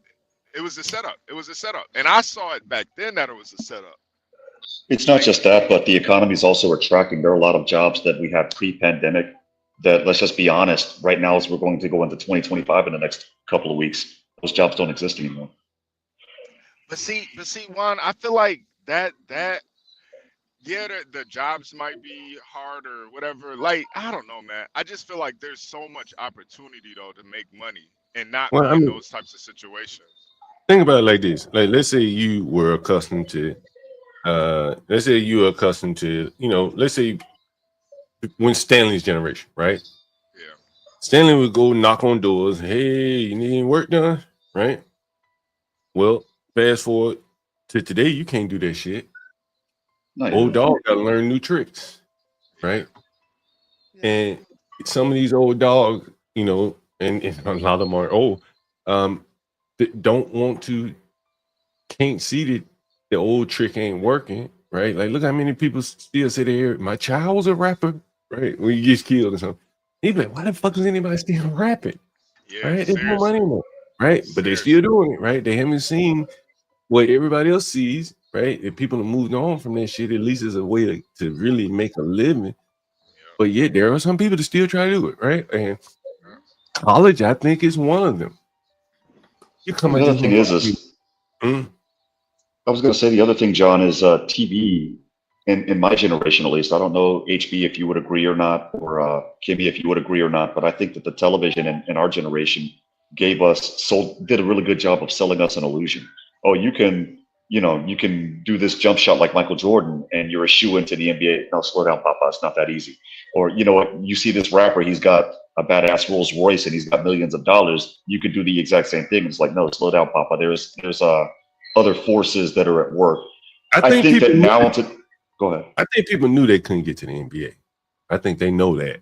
Most people know. Right? But there's a lot of people down at the bottom that feel like they can be a rapper.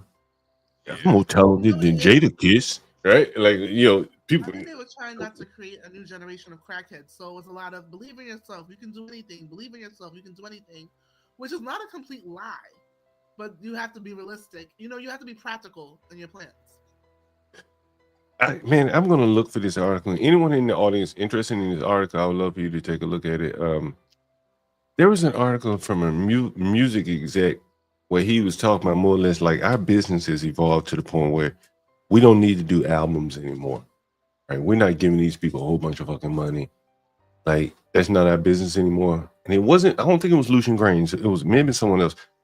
It wasn't Tommy Mottola. So if you're Googling him, it wasn't him. But basically, he was saying more or less that our business model has evolved. And he was saying we really only need singles now, right? Like, give me a whole year full of singles. I don't give a fuck who the artist is, right? I just need some on the radio spinning, the streams, you know, shit like that. Content, right, is what they need, right? And why give someone a whole album? And I think that many of the rappers, people aspiring rappers, as an example of, you know, a paradigm shifting right before their eyes and they're not seeing it. I think that is a classic example. You look at quickly elite players are going to stop going to college now, right? I mean, they'll be there just for money. But they're going to find a way to cleave those guys right off their college campus and get all of them. And, you know, I think Travis Hunter is like the canary in the coal mine for that. And that they're getting money so fast now. You got 16-year-olds as millionaires. You know what I mean? Of NIL money. You're absolutely right. Well, who's that 17-year-old receiver that's playing for the University of Alabama, John? I mean, his NIL deals are freaking ridiculous right now in the offseason. I mean, right.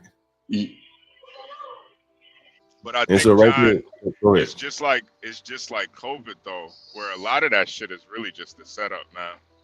Because Yeah. you know, we see a lot with a lot of these guys, man.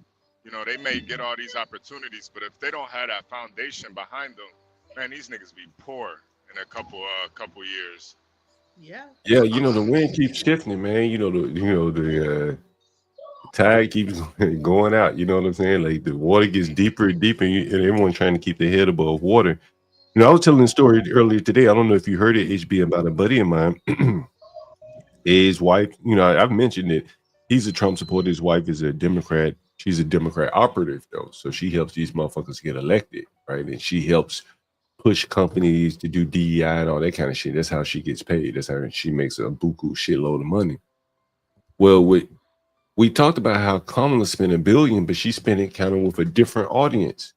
And we've talked about how the old guard of the Democrats are angry as hell that Kamala spent that money and they didn't get any of it. It ain't that she lost. It said it was $1 billion spent. And a lot of people that normally would get that fucking money, they didn't get it, and they mad as hell. And so I got a text from my buddy, and he texted me today, this morning, and I read it on the stream. He was like, you know, hey man, it kind of tight nowadays, man, because usually the election season is a fucking windfall. And some strange reason, it wasn't a windfall this year. And I think the reason why is because the winds are shifting in the Democrat Party in terms of who benefits from the largesse of all these campaign donations. And this was a person that got de Blasio elected. She worked in the Obama administration. And here she is on the outside looking in after $1.2 billion has been spent in what, 6 months? How long was Kamala running? Less than 6 months. Wasn't it like it was like 90 days or even less than 90 days even. Yeah. You remember I kept telling you guys, I said, man, like, there's gonna be some accountability, some reckoning. And the motherfucker done spent that kind of money, and the groups that didn't get it are gonna be pointing fingers saying by the fact that we didn't get it, that's why you lost. We should have. Yeah, they're already saying. They're already saying that, but I would argue, John, that 20 years ago that would have been the case. How the hell do you spend $1 billion and end up $30 million in the hole? That to me, that's just mind-boggling. And you look at how the money was spent. You know, Harpo Productions, which is Oprah's company, even though it's a corporation, getting a couple $1 million. Beyonce getting a couple $1 million, literally for 5 minutes of speaking. You know, I mean, I don't know. I would argue that they're playing the game the same way that they thought they could play the game back in the 70s and 80s, except this time they lost. But even if they were in the hole back then, they would still catch hell. You just don't spend that type of money and end up like that. What I'm saying is, it doesn't really matter if you win or lose, who wins or loses. It matters who made out in the winning and losing. Trump won without grease in the pockets too. So that's why they're angry at Trump. Hey man, you came and won, beat us at our game, and we didn't even get paid off this shit. Like, you didn't cut us in on the jig, right? Same thing with Kamala. A lot of these people that normally would get paid when Democrats win or lose, with Hillary Clinton, the establishment people, they got paid whether she won or lost. They didn't care. They sucked it up. Maybe they pouted on TV a little bit, and they sucked it up and said, looked at their bank account and said, we won ultimately, right? But this time they can't really say they won because they didn't get any money and they're out of the loop, the influence loop. That old guard, right? They're losing influence. We've talked here, Obama doesn't have any sway anymore, right? And a lot of the older guards like him have lost their sway. And you can see that in that they didn't get the money. They couldn't control Kamala and her group in the spending of their money, you know. Yeah. You got a point. Yeah, the grift is over, man. The grift is over. I think a lot of people are waking up to it. And you know, the people that were able to kind of get over, they mad now because they didn't really set themselves up for anything after that. They thought this shit was gonna last forever. And you know, to compliment what you're saying, HB, what further exacerbates why they're upset is because their grift, not only is it over right now, it's permanent. It's permanent. I'll give you an example. Like on X, when that spending bill came out, and everybody on X, you know, they saw that it was 1,500 pages, and they did this. The X users worked that shit down to a science. Like you had this one group of people reviewing the first 100 pages, another group reviewing the second 100 pages. They're like, hey, this bill has this bill has that, this bill has the third.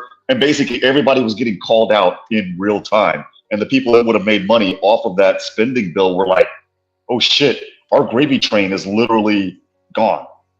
Just like that. Like Yeah, nah, come to find out, it doesn't take like 3,000 employees to run a an app. It doesn't take that many. No, it doesn't. And it's making more money than it did 7 years ago. Imagine that. Imagine that. And yeah, I think it's happening with politics too. Who I think even with the Doge thing, I think it is needed, man. There's a lot of overlap and overspending when it comes to the government. That's why I think, a lot of times, and I think a lot with John and just a lot of people that come up here and talk, usually the simplest thing is probably the solution. You don't have to overcomplicate shit. Good old Occam's razor, right? Yeah. Seriously, that's usually the answer. You know, it ain't too, and that's why too. Like, I think with this modern day art, we can kind of bring it back to that. It's like you're trying to complicate something that's really kind of simple, you know. And Well, to me, it was just, it's like music. You come up with an idea and you let it create itself. You don't have to. You don't need to. You don't even need to go to college, HB, or the Art Institute and spend hundreds of thousands of dollars on that bullshit. It's like, look at Leonardo da Vinci with Le Joconde. I mean, the Mona Lisa. It's like, come on, man. He didn't get a PhD and then do La Joconde. Like he came up with an idea and let it build itself. But to be fair, he was like a child prodigy, and they had a whole different system back then. Where they did. You're right. If you were like artistically inclined, you know, you were kind of like almost appointed to do art for your whole life. Like everything you know, they didn't have to work or anything. All they had to do was do art. So they just had a different system and level. And you know, a lot of those guys too, you know, they did art, but they also, you know, commissioned sculptures and cathedrals and, you know, castles and all different types of shit. So it went into other areas, you know. And I think that's what a lot of these guys, like, they don't really see that. Like those classic artists, like, you know, they were those guys, you know, making the blueprints for the you know, the churches and shit that you see. These guys, the Sistine Chapel by Michelangelo. Unlike this, what is this rap? Unlike this piece that John's showing us right now, how the hell you call this Rhapsody? This looks like a freaking 5-year-old painting of Dante's Divine Comedy, The Inferno. I don't see. Here's my problem with it. You know, it's in the description. He says, and you may not be able to read it. Where is it? Their gaze, a reflection of the complex relationship between hip hop and the world. I don't think there's a complex relationship between hip hop and the world. I don't think hip hop is that complex. And I don't think that complicated. There's a relationship between hip hop and him. I think, you know, it exists within a space. You know, maybe there's a relationship within that space, but not the world. It's just like classical music doesn't have a space for many people in the world. Many people in the world never will hear classical music throughout their entire life unless they're in the elevator or the lobby somewhere. Okay. So I just think it's one of those things, like illusions of grandeur, where these people think that every element of their culture is worthy of being, you know, lauded by every other race. I don't think people look at other cultures like that, where they laud everything that another group does. That's just my thought. So I have a question, John. Who's the audience for this art? You open an art gallery, do these type of paintings. There has to be deep thought.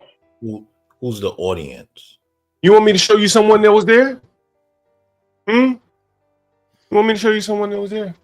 I'll show you someone. I want to know who the audience is. Okay, good. I'm glad you asked that question, American Man. I'm so glad you asked that question. Let me see. Go see if we can find out who has been at this studio that American Man would wonder who is the audience. American Man wants to know. Let's see, who is the audience, American Man? Let's see. Let's see if we can find some photos, American Man. Let's see. I got one I really want you to see. I got one I really, really want you to see, American Man. Is this studio in Atlanta? Yeah, right by the stadium. Let me guess. This is next to the Trap House Museum or whatever the heck that they have going on. Not far from the Trap House. Let's see. There's a such thing as the Trap House Museum. Yes, there is. Believe it or not. Right here, man. What the fuck is this? Oh shit, American Man, this is for you. You see that? Celebrating Black fatherhood. No. You haven't changed. Oh shit! Sit down, American Man. Brace yourself. If you're on the job right now, sit down on the toilet. There you go. Black fatherhood. You see that? Black fatherhood. But I want to show you somebody that was at this motherfucker if I can find it. What you think about that Black fatherhood, American man? Did you see that? Yeah, I mean, I'm not sure what that's supposed to represent. It looked like LeBron with flowers on, don't it? Like LeBron with flowers. Let's see. That's supposed to be emblematic of Black fatherhood. I'm confused. What's wrong with that? That's why I said, Juan, like, I'm not sure what it's supposed to represent. Like, no, I'm still not. American man, do you recognize this picture right here? Do you smell what the Rock is cooking? Anybody recognize that lady second from the left? Right. Black dress on. Is that Kamala Harris? That is Kamala Harris. No, that's not Kamala Harris. But no, That's I don't not- know who that is. Is that like what's her name? That BLM chick? Tamika Somebody- Mallory or something? Kimmy Case, you know who that is? Which one? In the black dress, second from the right. She looks familiar too. She does look familiar, Oh, doesn't that's mercy. Yeah. What is New York people? Huh? She looks familiar. with black. Man, I'm gonna show y'all guys some shit. Let me see. I can tell she smoked weed though. You think so? Yeah, I can tell by her lips. Let me see if I can Remember, I used to be a smoker too, John. We used to smoke together. Is the woman in the blue dress Chelsea Clinton? Oh no. I don't think so. No. I can see why you. I can see a semblance, but I don't think that's Chelsea. No, the face is way off. Oh, and when I say John and I used to smoke together, like I would have my own. Like he doesn't share his joints, so. Puff puff, bring your own instead of puff puff pass, huh? Yeah, I mean, That's the way I keep it. John is I give you some weed shit. I give you some real weed. You want some edibles? Here you go. But leave my joint alone. See, I got something for you, American man. I'm see if I can help you remember who that woman is, American man, because it's very important. And let me see. Hold on, give me 1 minute. They don't have names Oh, at the bottom of the picture. I don't want to spoil it Left for and you. right. I don't even want to spoil it for you. I got something better than that for you. I think I found it. Did I find it? I like her dress. Yeah. And this ain't it. Woman. Yeah. And she has her real hair. Yeah. That's her real hair. Mm-hmm. Yeah. You know, I went to college with her, by the way. See if I can find it. But anyway, that is Marilyn Mosby. You remember her? You guys don't remember her? Remember Marilyn Mosby? No one remembers her? No. Tell us more. The name sounds familiar. Marilyn Mosby. Let me see if I can help you out with that a little bit. Give me 1 second. You talked about her a couple of weeks ago. You see what's on the screen right here? Federal judge. Yes. That bitch in prison right now. What? That's Mortgage fraud. Mortgage fraud. That's. One day you chilling like a motherfucker, and then what? Now she wants a pardon. Well, maybe they didn't put her in prison. She in home detention. Nah, this whole art gallery is fucked up, is what I'm learning. Mhm. Fake engineers, criminals. I'm telling you, you got to be careful with these people. Fake lawyers. Kimmy. They just want to make a better life for themselves. They're just doing everything that they can. They didn't do nothing. They were about to get them a degree from the college, Kimmy. Hey, she's a fake lawyer, right? Fake engineers, fake, everything fake. Do these people look like they're gonna buy any art? No. John, you don't want me to answer that. You don't. You don't want me to answer that.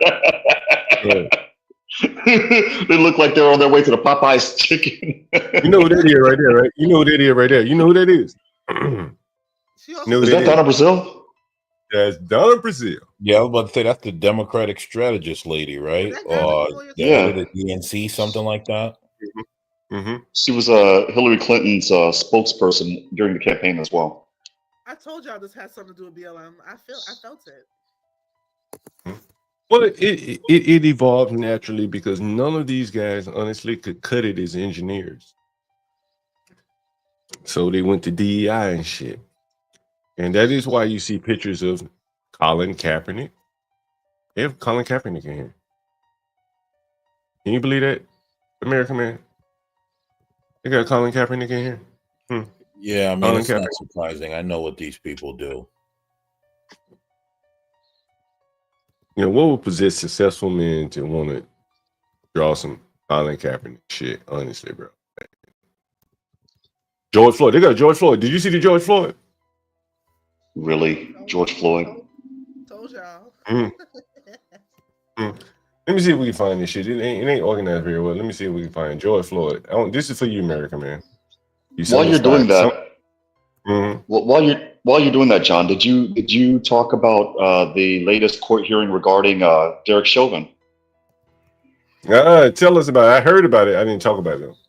All right, so the appellate court granted a writ. It's basically a writ of mandamus. It's basically an order that says you will do such and such. And what that does is it allows Derek Chauvin. Fucking up as soon as you start talking about it. Can you hear me? Your phone's up. Nah, yeah, we can hear you, but it's all fucked up. I'm sorry. Let me try to at least make do, and if you can't understand it, I'll type it in the back. The court hearing said that Derek Chauvin's team can test George Floyd's kidneys and his heart to see what toxins were in his kidneys and in his heart. And if they can prove that he was on other things, if they can prove that he was on the speedball, that fent, those convictions are going bye-bye for all of them. We're gonna see. Let me see if I can show you the picture of Colin Kaepernick.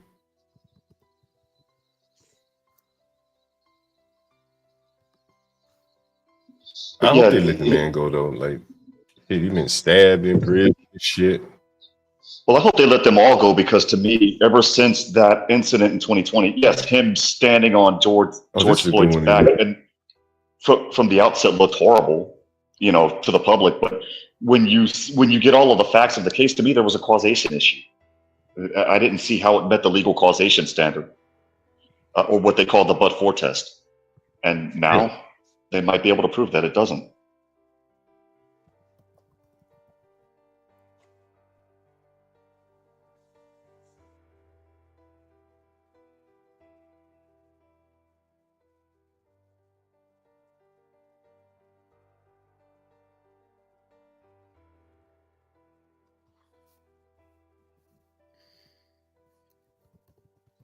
Hello, is anybody there? Just don't know. Let's see. Yeah. Oh shit, Juan, you still here? I thought you were broken up, buddy. No, I remained silent. I was waiting on you. I always thought eventually Derek Chauvin was going to go free. I don't see him spending 10 or 15 years. No, we got it. Sentence him. I don't see any of them spending that type of time. And I hope if they do get released, all three of them, I hope they all go after the city of Minneapolis for a shitload of money, because what they did to them is turn them into pariahs. What are you talking about, Juan? The police officers involved in the George Floyd incident, Kimmy. Oh, okay. I thought you were talking about that no police zone that looks like someone took a dump on that area. I read about that. What do you guys think about these photos right here?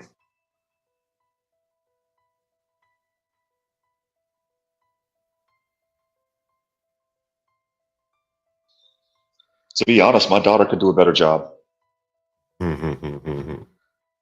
print some of this on fabric and make a dress. That's an interesting idea.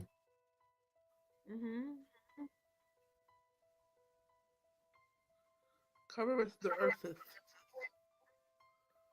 What is that? Oh yeah. Wait, why are they so expensive? Oh my Yeah, god, I saw it's- $7,000. Hell yeah. Look at that. Alas, poor Yari. Okay. This motherfucker $8,000. Damn. Imhotep for $8,000. Come on, man. Look at that. There's some cheap shit. 1,200, little 12 by 12. Yo, but doesn't it tell you, right? He's a Hotep. This is Hotep art. Yeah, one of them is Hotep. Yeah, the one with the head in the garbage can. I'm Hotep.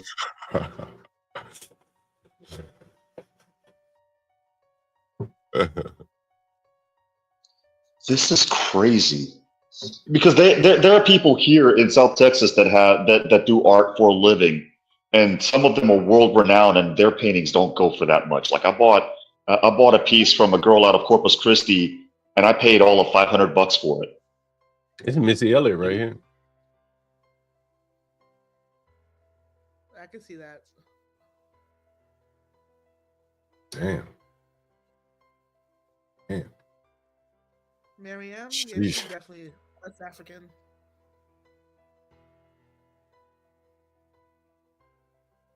Let's see. I want to see that Colin Kaepernick.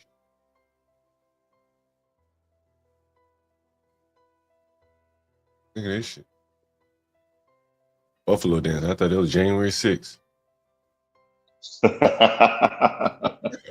Silly. The shaman. Shaman right there. Like shaman. Right? Oh, January no. 6th. Yeah, John is funny. You're gonna have to do some Shama type shit on me to get me to pay $15,000 for a head in a garbage can. Because the sober me right now would not do it. Where is the Colin Kaepernick? This shit is not organized very well.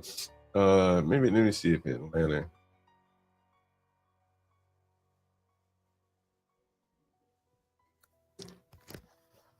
Some of the Atlanta shit looks better.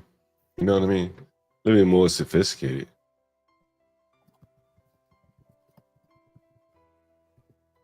Anyway. John, scroll up, buddy. Yeah. Scroll up, buddy. There's a painting that looked almost Cubist-esque that caught my attention. Right here? Metropolitan. No, it's further up. No, it's further up. Yes, sir. This is it right here. Oh, that's it? Yeah. You must be talking this Mexico City or setting the table. Setting the table. Oh, there it is. It's the tree. Scroll back up. It's the tree. I think it's further up, buddy. That one. Oh, right. At the top left. That tree looks almost Picasso-esque. I'm visually impaired, so I could be looking at it wrong, but it looks like it's dotted. No, scroll back down. You just missed it. The tree. There it is. The tree. Yeah. Enam or Enam or something like that. Lonesome. Well, you can get that one. Not for the price that they want for it. Damn, I wanted to see that Colin Kaepernick, bro. Let me go back there. Oh, this is Art Cloud. I think I'm off their site. Let me get back to their site. They got the good shit. Oh shit. Oh shit, I hit. Nigga, I hit. Nigga. Oh, this is it. Oh, nigga, I hit. Nigga, I hit American man. You see that up there in the top left corner? What is that? What it was the black savior George Floyd? The Georgia Floyd. Georgia Floyd. But I explained this to the people the other day, American Man. Most people did not know who this guy was. You know who that is? American Man. Damn, I lost it. No, who is that supposed to represent? Can you probably can't read that. Let me see. I'm gonna zoom in on him one more time. See if you can recognize the face. Some of the people are probably gonna give it away in the audience. But here he is again. Where the hell is he? Did I take him out the screen altogether? There he is. Can you read that? Can you guys read it? Where? What that said? Right there. Where my mouse is. Oh man. Does that say Mayberry? Mayberry. Anyone know what the reference to Mayberry? Why did they write Mayberry on it? It doesn't have to do anything with Mayberry, North Carolina, does it? Well, what happened in Mayberry, North Carolina? That's where the Andy Griffith show was based, from what I understand. Right? Is that right? Who's in that show? Andy Griffith and Barney Fife and a man. Barney Fife. And who did that man represent? No. What? No. Oh no. John. I'll never be able to watch Andy Griffith and Gomer Pyle again. Oh man.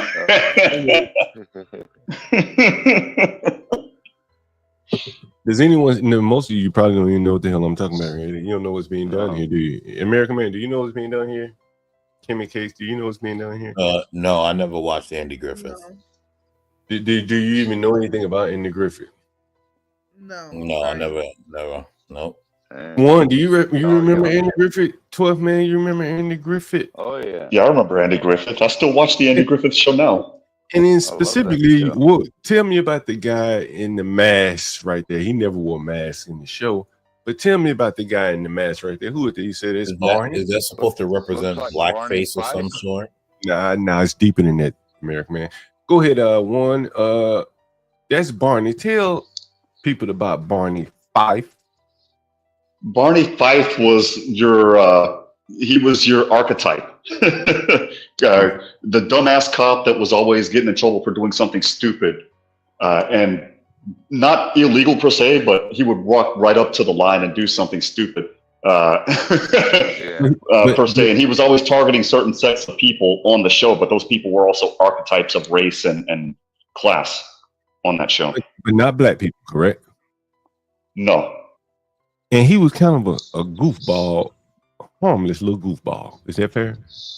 He was, if anybody's seen The Dukes of Hazzard, and you guys remember a cop by the name of Roscoe Picotree, Barney Fife was the Roscoe Picotree before Roscoe Picotree was a character. Yeah. Hey, 12 man, what's going on, man? What's up, HB? Good to see you at home. Yeah, I'm at home.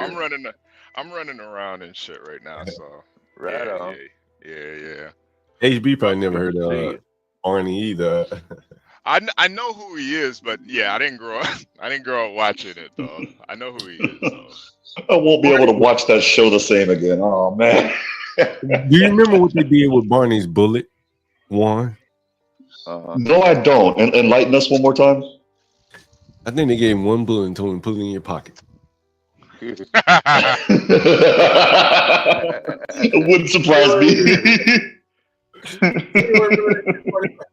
You know who became big off this show? Opie. Well, yeah, Ron Howard. Ron Howard's a movie director now. Ron Howard became very big off it. Yeah. Yeah. And anyway, He makes go ahead. Ron Howard. He's done a lot of good. I'm trying to think, what movies has he directed?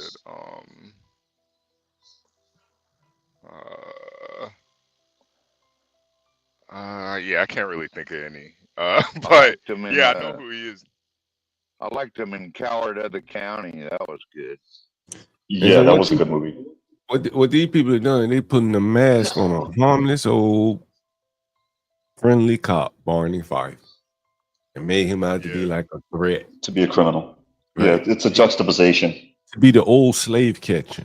And they, Mayberry was like a safe little old town, right? And look how they kind of vilified the harmless cop, Barney Fife, and put a fucking mask on. John, I think that might be where the value in some of this art is. It's it's kind of like the ignorant Negro in his view of the world, and that may be the value of this art to maybe some rich white guy who understands the context, or somebody like you. Like, I can see you putting one of these paintings up to say, man, look how ignorant these niggas are. I put that crack arrow with up. I like that crack arrow. The motherfucker with that crack arrow. I put that shit up. Right. Like, and I don't even think they get it. They don't get it. That's what makes it actually art, honestly. It's like, man, That shit's subliminal. yeah.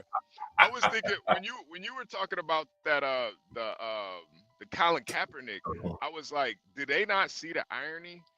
That nigga couldn't cut it out. He couldn't cut it for the NFL, so he went to DEI route. Just the same way with you niggas that couldn't cut it out in school. In the engineering world. In engineering world, right? You guys are pretty much the same thing. Is Colin Kaepernick. HB, if I could ask you, you and John, a question real quick, and I don't mean to interrupt you, John. With all of the money, we were talking about how the old guard, the money's drying up for them. Their opportunities are drying up. The same thing's happening if it's not already happening to Colin Kaepernick. That DEI money, that BLM money, that money's also going to disappear. And so my question is what do you guys think that his next shtick would be, so to speak? I think the money's already gone.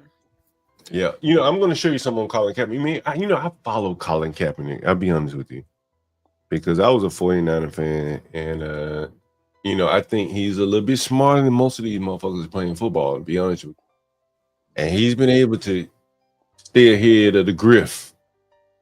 You know what I mean? And he's taking these 15 minutes and turned that shit into about an hour. Right. Yeah, took 15 minutes and turned it into 7 years, because his last season was what, in 2014, 2015? Yeah. And he had a media still talking about he about to come back. And look at this. Look what you see on the screen. Colin Kaepernick tosses his Tribeca condo onto the market for $3.4 million.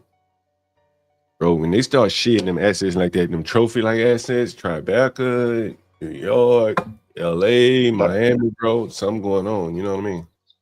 That confirms what Kimmy just said. His money's gone, probably. Money dried up. Can't afford those taxes. And think about it, you should if you $3 million is nothing in New York City, nigga. That's chump change. Yeah, chump change, right? Like, nigga, that's chump change in Brooklyn. Right? If motherfucker, it might be chump change in parts of the Bronx. Staten Island, man. People got money up there. Jersey, man. $3 million. Like, what you need that money so bad for? Like, you can't hold on. Like, those are the kind of the questions, I would be wondering. Like, and I think, with the money drying up, you have to start liquidating some of this shit that has high carrying costs. And this condo probably has higher carrying costs. I used to see him in the all the time in Miami. Look at this. Look at, man, listen. Look at this. Look at the dates. April 18th, 2024. He lists. Oh shit! Right, 8 months ago. Right, roughly 8 months ago. Right, that's 5 months ago. Right, it's 4 months ago. 4 months ago, yeah. He cuts the price, still on the market. A week later, it's struggling with real estate move, bro. It's shot. Nobody's gonna buy, buddy. Yeah, nobody's gonna buy. Oh, it's out there in New York City, man. Listen, they done pumped him up with money. Hopefully, he made the right moves. But like, these sharks are circling around saying, you know what? We'll see how bad you need that money, and it's very interesting. He's cutting the prices and shit like that. Let's see. Oh boy. Yeah, it seems like a total mismanagement of money. I mean, with all that money, he could have bought him a mansion somewhere nice and, and had it made the rest of his life, man. He just blew it out his ass. It's tough, man. What could he done with that money up in Alaska? What do you think? He could have built a freaking mansion log cabin on 100 acres and fucking had all kinds of shit going on. Probably could have invested in a wild salmon company. Right? Yeah. He would have made a killing doing that. Something like that. I think he would have. But he Easily. was a Philippe Childs like every day. I mean, I was there too, but I Even a wasn't bed paying for and that shit. breakfast, like you could have a really nice place like that and have a bed and breakfast, charge $300 or $400 a night. Yeah, this is from April to October. I wonder if the price was reduced even more in December, or are they going to wait until after the holidays and Bro, reduce the price even more? Look at the price. Look what he paid. 3.2. And he's listening. He's cut the price to 3.3. And that was He bought it 6 years ago. He bought it. What was it? 8 years ago, right? 8 years ago. What did I tell you guys? Don't buy condos. Yeah, you said that yesterday. I said it yesterday. He bought a $2 million condo in Tribeca. He's the latest athlete to score a condo at One York. I wonder who the fuck built One York. Who you think? I ain't even gonna look that shit up there. Look at the article before. Look at the link below that, though, John. Colin Kaepernick's exit from San Francisco made him $1 million profit. Okay, great. Thanks to a clever, quote unquote, clever real estate investment that sold for $3 million. He got trapped. That was a trap. They gassed his ass up, and he bought that Tribeca. I gotta read that one. I gotta read that. Man, listen, you know how they keep playing the whole narrative that he wants to play football again. I just read the article. He wants to play. I always want to play. Look at that. Look at the headline. 2024. He admits he hasn't watched an NFL game in 8 years. Nigga, if you love football like that, you gotta be watching. Despite insisting that dude, you're old. He's old now. It's like, dude, your time's up. There's a new breed of college people that are going to be coming in. Let them in. I wouldn't sign them. Fuck that. Nah. I think one the point though is that it just proves that him even trying to come back and playing this race angle, it was all a grift. Like they don't want me to play because I stood up. I kneeled. Right. He took a knee, which was bullshit. He was a below average quarterback. He not even in the football. That nigga was just athletic. It was not going to end well for him. Look who else just bought a building in the same condo in the same building. One York. Nasir. Nasir. Nasir the illest. Let's see what it says about Nasir. Let's see. Nas. Legendary. This dude is in his 50s and still looks like he's in his 30s. Wow. He's rented a Tribeca apartment in One York for $16,000. There's a picture of the building.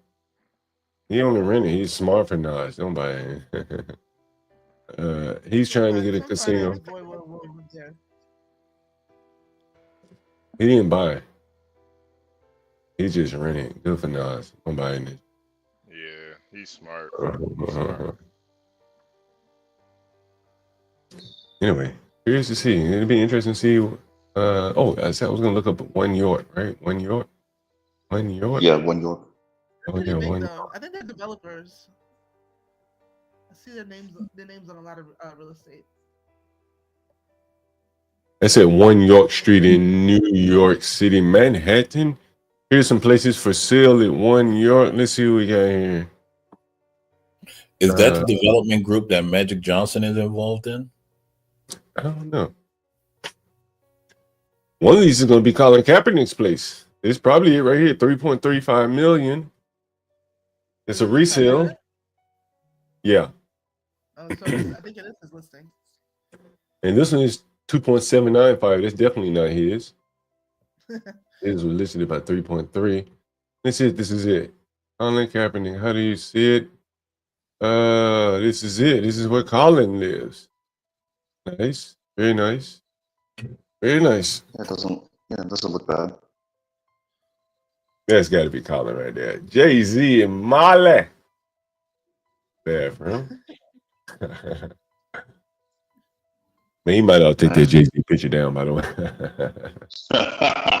Well, Tony Busby, the guy that was suing Jay-Z, got sued yesterday himself. Yeah, I've been hearing about that. I want to get you. We have to get your opinion. Here's the. Yeah, it's basically, to me, it's the Republican version of Michael Avenatti, which is why I've been telling a lot of people be wary of Tony Buzbee.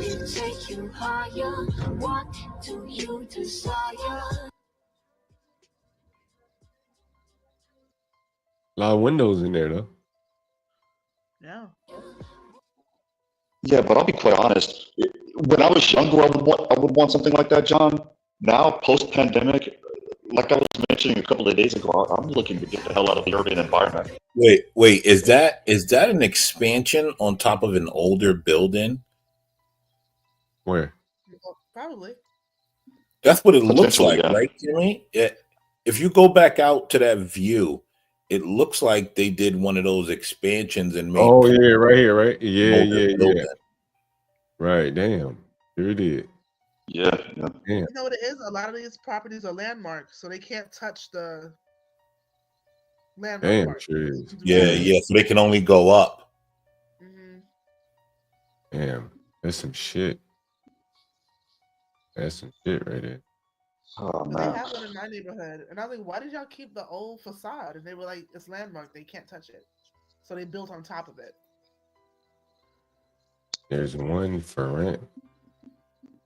2-bedroom, 2-bath for $12,000. Or you can buy them at $3 million. Shit. I wonder is it cheaper just to rent it? Well, it depends. If you have good credit and you have good liquidity, I mean, what is it, $12,000 a month versus $9,500 a month on a 30-year fixed mortgage? Plus all of the headaches that you'll get with it. Look at that Ghostbusters headquarters.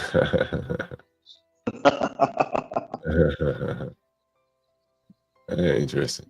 Well, someone like Nas wouldn't buy. He would rent because those guys don't live in New York City. Like that's just the place. When I'm in New York City, I'm in the studio for a couple of days. I'm doing this and that. I stay there, and then that's it. But those guys, they live in New Jersey and Connecticut and all those places. Or even in the Hamptons. Yeah, in the Hamptons. Yeah, they don't actually live in New York City. Yeah. Hi, Universal. Universal, what's going on, Universal? Jones. We'll be doing a little art, man. Universal, come back up, man. We needed you on the art evaluation, bro. We did a little art evaluation, Universal. Some black art, I guess they would call it. I mean, I want to call it black art, but it seemed like black art to me. Is that a fair characterization of the art? You said it's Black fair? Deco, Black Deco-esque. Universal Jones, he said, "Who knew your laptop?"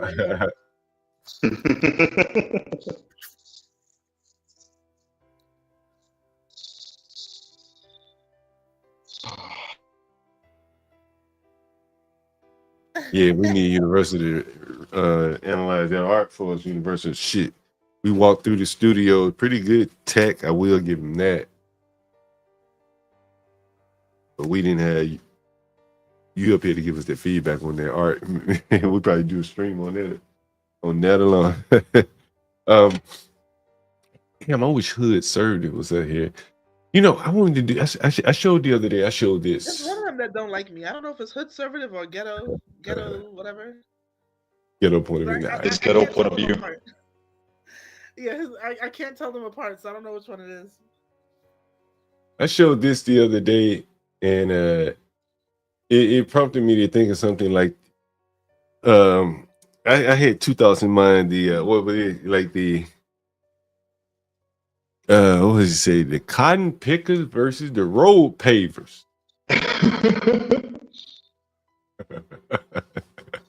What y'all think about that? I don't even think I understand.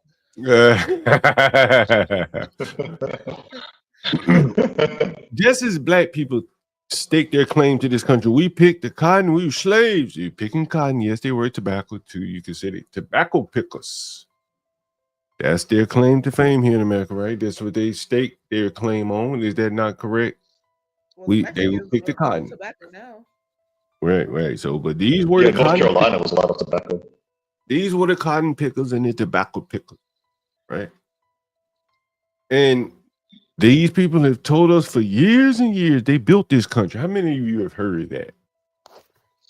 I'm sick and tired of hearing it. I'll be quite honest, John. Everybody's sick and tired. Yeah, I've heard it. Right. But just like the people built the cotton, picked the cotton, that was important back then to the economy as it stood.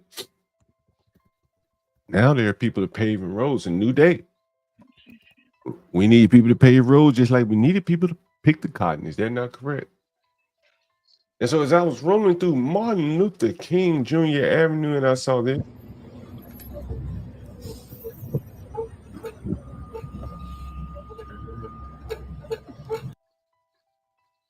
and you'll see as I'm rolling through, you see the road pavers out in the street. They're working. That's why the traffic is so backed up. And then you'll see the descendants of the cotton pickers milling about while the road pavers are building or rebuilding the streets. That's what they're doing. And just as the cotton pickers laid grounds that they built this country, these people are going to lay the same grounds, aren't they? Look at that. What is that? What is that? Huh? Paving the roads. Don't they deserve to live over here in the ghetto? They paving the road. Look at that. Don't they deserve to live over here in the ghetto? The road pavers. And here comes. How much are they making though? Oh, you know they got to be making good money. They paving roads. I'm trying to understand that and the cotton thing. What's the connection? Oh, you want to see the cotton pickers? Let me show you the cotton pickers.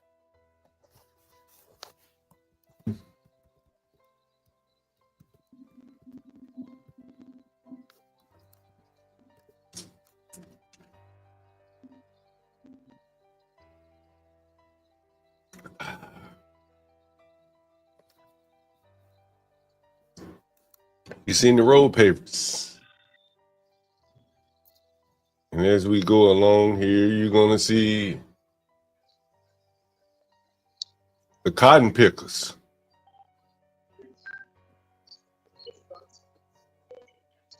You'll see the cotton pickers coming into view. They're on the sidewalk while the road pavers are in the street. You see the cotton pickers? See the road pavers? Road paver, cotton picker. But what are they doing? Just hanging out in the corner? It's like they hang out in the ATM vestibule before school. Road paver. Oh, I have an update on that, by the Cotton picker.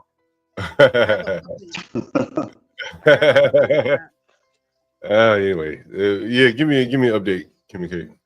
So I spoke to the principal. I was like, this is ridiculous. Like, that should not be. And they're our students. So he contacted Bank of America, and they put 2 security guards in there. And just yesterday, I saw the bank smokers on the street because security was in the bank. Drove them outside in the cold. That's not right. I know. And it was 20 degrees yesterday. Joe, well, they created a job. They created a job, didn't they? You're a job creator, Kim. You are a job. You created 2 jobs, right? Out of nothing, right? Just you should send them around the whole city, create jobs like that. Hey, go to another ATM vestibule, pull the same thing, you'll create 2 jobs. They need to give you a. Did they give you a finder's fee, Kim?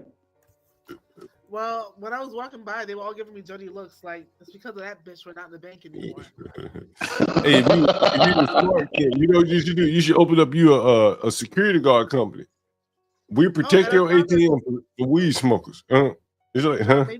Maybe someone might send you a TikTok of them in the bank. I don't know who did that, but you might just have it one day. Oh man, ain't this so? Someone found a TikTok of them in the bank smoking. So the cotton pickers versus the road pavers, and those people are going to one day demand their fair share, their 40 acres in the mule, and their mule, like shit. They built this country. Wait, right? what? Kimmy, did you say something about? Did you say something about someone in the bank smoking?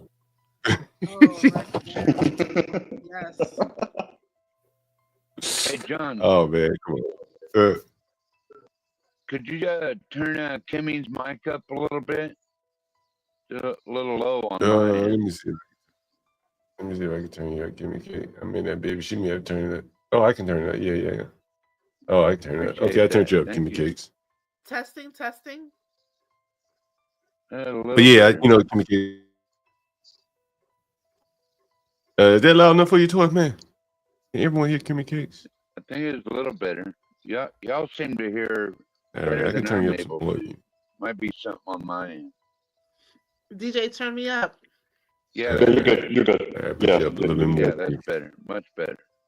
But yeah, no, I think that, you know, yeah, I turned you up. Yeah, doubled your volume, right? Now, I think that, you know, man, you know, it's kind of sad to see these people coming into their neighborhoods working like they're doing real serious, productive work.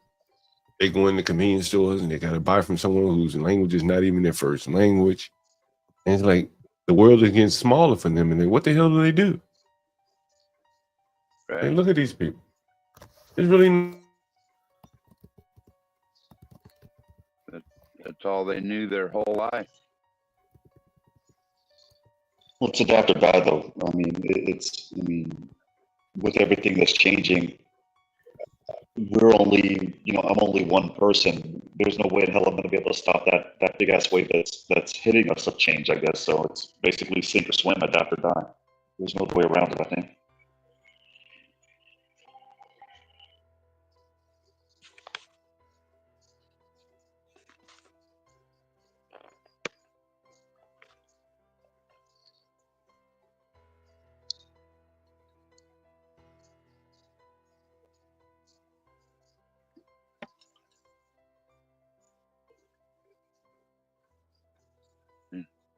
Y'all still there?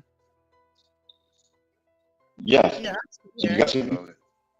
Couldn't hear Where'd John anybody go? for a minute. John fell off. You I might like your have had a Santa hat, phone 12 call. man. What's up, Kimmy? Merry Christmas. Merry Christmas. I like your Santa hat. Thank you. Just got it in the mail the other day. Very festive. Oh, man. Wore it to town yesterday. Got a lot of smiles. Oh man, you guys are lucky. My boss gave me, got me a. Always fun to make people smile, especially the ladies. Those are the smiles I appreciate the most. So 12 man, is it the 6 months of daylight happening soon? A what? Isn't it like 6 months of daylight in Alaska? Oh, well, like, yeah, I had to turn my light all the way up just so you guys could see me because it's still not even light outside really, and it's 10:15 a.m. Damn. Oh, Damn. it's 6 months of Yeah. darkness. Wow. Might get a little brighter today, but you get these real heavy cloud days, and then the sun's not really coming out anyway, and then if there's a lot of clouds, you can expect it just to kind of be dark all day. But you get used to it. At least I do. A lot of people can't take it. I just drink a glass of wine and slug through it, guys. Yeah, just one glass, man. Just one glass. What are you guys doing for the holidays? What are you doing for the holidays, 12th man? Universal, American Man, One? I would just take my dog on a hike. I'm gonna probably make some ham and slow cooked ham and cabbage. Which that'll be my Christmas dinner. And walk the dog, call mom and dad, watch football. A lot of it just same everyday stuff, you know. Yeah. Sounds fantastic. Sounds fantastic. Huh? It sounds fantastic. All right, thank you. Yeah, nice and peaceful. Sound like Virgo's gonna have a stressed out holiday the way she was talking in chat earlier. My Was she prayers traveling go out somewhere? to her. I hope she has a happy holiday. But sounds Was like she all traveling? those bellies are gonna be full. So No, it's No, I don't she's think at home she's from what I traveling. understand. Yeah, she's at home, Yeah, but she's it's a basically lot the of family organized. over. Yeah, it's organized Yeah. chaos is what's going on. I sent her a private message, Yeah, you know, right. sending her many blessings. Organized chaos. This year is Great the way to put second it. anniversary of not having to build a dollhouse on Christmas. Oh.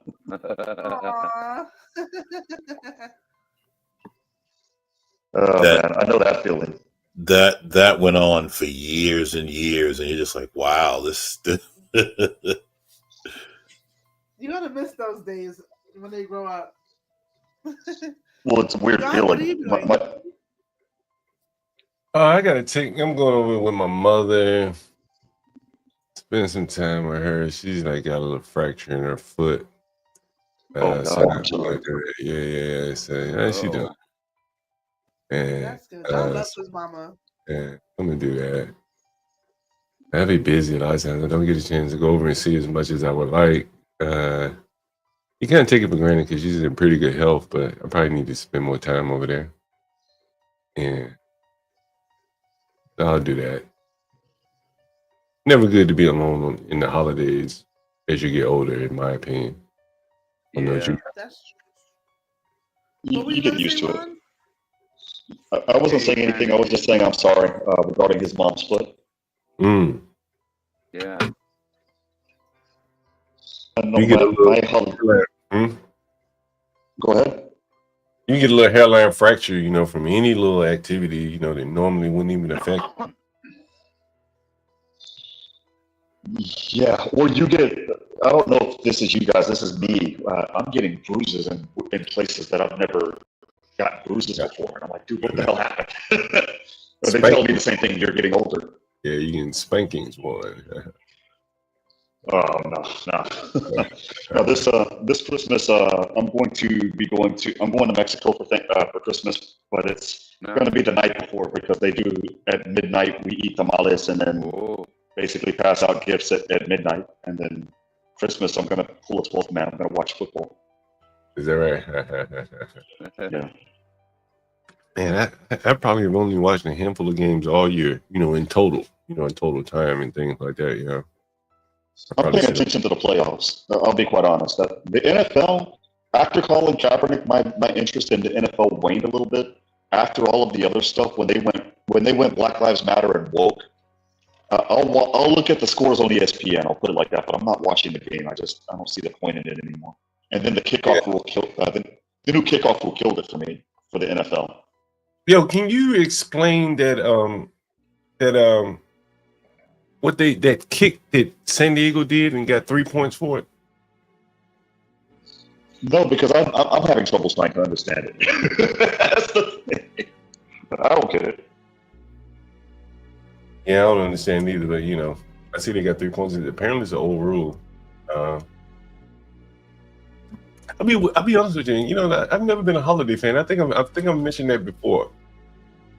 I try to celebrate every day, kind of like it's a holiday. You look at how many calls we've taken on this stream. Same here, John. I'm not a big holiday person. I don't want to run around and get gifts. I don't want anyone going crazy for me. I'm just chilling like I do every day. Yeah. Yeah. I don't I think, like, oh, it's Valentine's. Go get me. I'm not doing all that. I'm not doing all that. I think for your go ahead. Then again, I'm the woman that got married in my apartment in a $75 dress, so I might not be the one to ask. I think if you have like good people around you, and if you appreciate them, you probably show them some kind of appreciation all throughout the year. Phone that's call. the problem. That's the problem, John. My husband says the same thing like you just said. Yeah. And that's what the problem is. Everybody, I understand the gifts. That's fine and all, but I remember when I was like 21, 22 years old, and I got the "What do you want for Christmas, son of mine?" And I'm thinking, I don't want anything. I mean, to me, it changed from give me a Transformers or give me a Nintendo or give me to okay, let's just all hang out as a family or hang out as friends, close knit, and just chill out, and talk and laugh and bullshit is the way that I look at it. Too many people don't see it like that. Too many people are self-centered, and it's give me all the way up into their 50s, 60s, and 70s. I don't know. I think that's what changed the dichotomy of holiday per se. I could be wrong, but that's what I thought actually. No, I think you're spot on. Yeah, one. I think that's another reason a lot of people just celebrate the holidays is just another day, really. It's like, yeah, I'm going to call mom and dad. Yeah, I might make something special for dinner, take the dog, but it's just another day, really, you know, because they made it into something else. You know, if you find something that you enjoy doing, even on your days off, you thinking about it, tinkering with it, right? And if you find someone that you enjoy spending time with, sometimes you just can't wait till their holiday or their birthday to do something special for them. And I think that, I think people should look at it more like that. Well, you have to do that every day. I have too many people that are dropping. I don't know what, I don't want to say anything that'll give you that COVID-19 info box bullshit, but post-pandemic, I've had so many friends that either have heart problems or that are in the hospital or that are no longer here. And so to me, I figure why not, as you guys call it, bring them their flowers right now. So, I always take the time to say, hey, look, I appreciate you. I love you. You're my friend. Thanks for this, that, and the third. And if, they need anything or if they just want to chill out, okay, I got time. Let's do that, because I'm seeing more and more that tomorrow is not even a guarantee anymore. And in some ways it's scary, but in some ways it's an opportunity to let people know that we appreciate them now. Yeah, I think you should, something to take with you day by day, every day. You won't put such a big deal in one day in particular. I always found it odd. People would be giving out turkeys for people on Thanksgiving. Like, damn, what the hell did you think they were eating the other 300 days that came before that, right? Like, they not need a turkey on those days of chicken or something. Cornish hen. Yeah. So it's like the symbolism. I took off of work the Wednesday before Thanksgiving, and I just delivered turkeys to the seniors in my community because I was like, how are half of them getting food? Like, and I get it. I should probably do it more often, but I did think about that. Like, some of them can't walk. They don't have the strength to do groceries and stand up, wait on lines, Yeah. And so,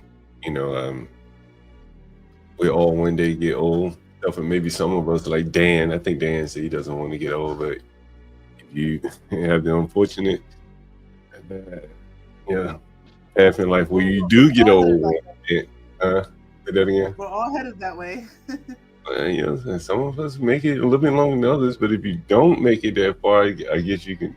Dan will live out his dream. But if you happen to live long enough or beyond the time that you expected to expire, then above money and all that is going to the things that will be most important will probably be the person that stops by to visit you, give you a call when your phone stops ringing. And that's kind of what I think. I don't know what you guys think about that. Yeah, I don't know. I'd rather just kind of be on my own. I guess. I have some people's house, and I could go over to the mayor's house if I wanted to. Yeah. I don't want to be around all those uppity motherfuckers. You know what I'm saying? I'd rather be here at the house with the dog. No place like home, man. Yeah. Yeah, no place like home. Or if I could just jet over to Seldovia, my 30 show friends over there. That's kind of like the island they live on in Alaska. If I could go over there and spend a day or two and then fly right back, that would be cool. That would be cool. Yeah. And we're 11 hours. Maybe one day. We're 11 hours, 30 minutes in. We have 20 people in the audience and people here all day long. 12 hours. This is Stanley against the world. Stanley and Virgo, I guess they talked food last night at some point. I don't know. Did anyone see them talking food last night? I was taking a break yesterday, I think, Yeah. for the most part. Fourth man, you been streaming lately? Not too much. Just on other streams. Yeah. Like I'll go show them outside. They like to see the snow and all that shit. What's up, American man?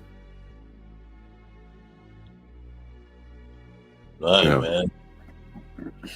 Nothing at all. Yeah, Gotta go spend some gonna money start later. it. The last dollhouse, as you say, right? Is it, or was it the last year? The last It's one? over. The year before last was the last year. It's over. Everybody's grown out of it. Yeah. Nice. Yeah. Do you miss doing it, American man? I don't know if I miss doing it. I mean, I miss what came with it, you know? Yeah, the smiles and hugs. Yeah, and all actually doing it, I don't know that I miss that, but I miss what came with it and what came at the end of it, I guess, right? Yeah. They're gonna want you to build them a real house before you know it. Yeah, that is correct. That's what comes next. Yeah, I got a car here probably in 2026.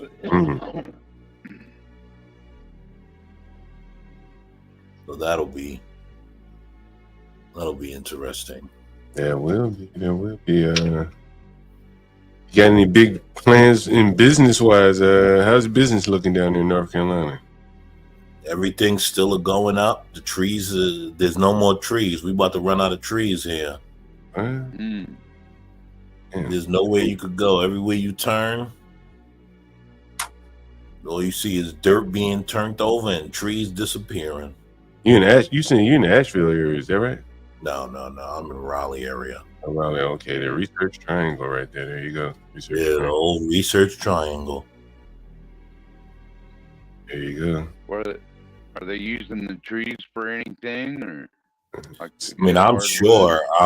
I'm sure they're making a profit off the trees to do something. I doubt they're just cutting them down and throwing them out. You know, they got to make profit a on lot of everything. good hardwood. Yeah, I'm sure. I'm sure they're using it for lumber to build the houses that they're putting up everywhere.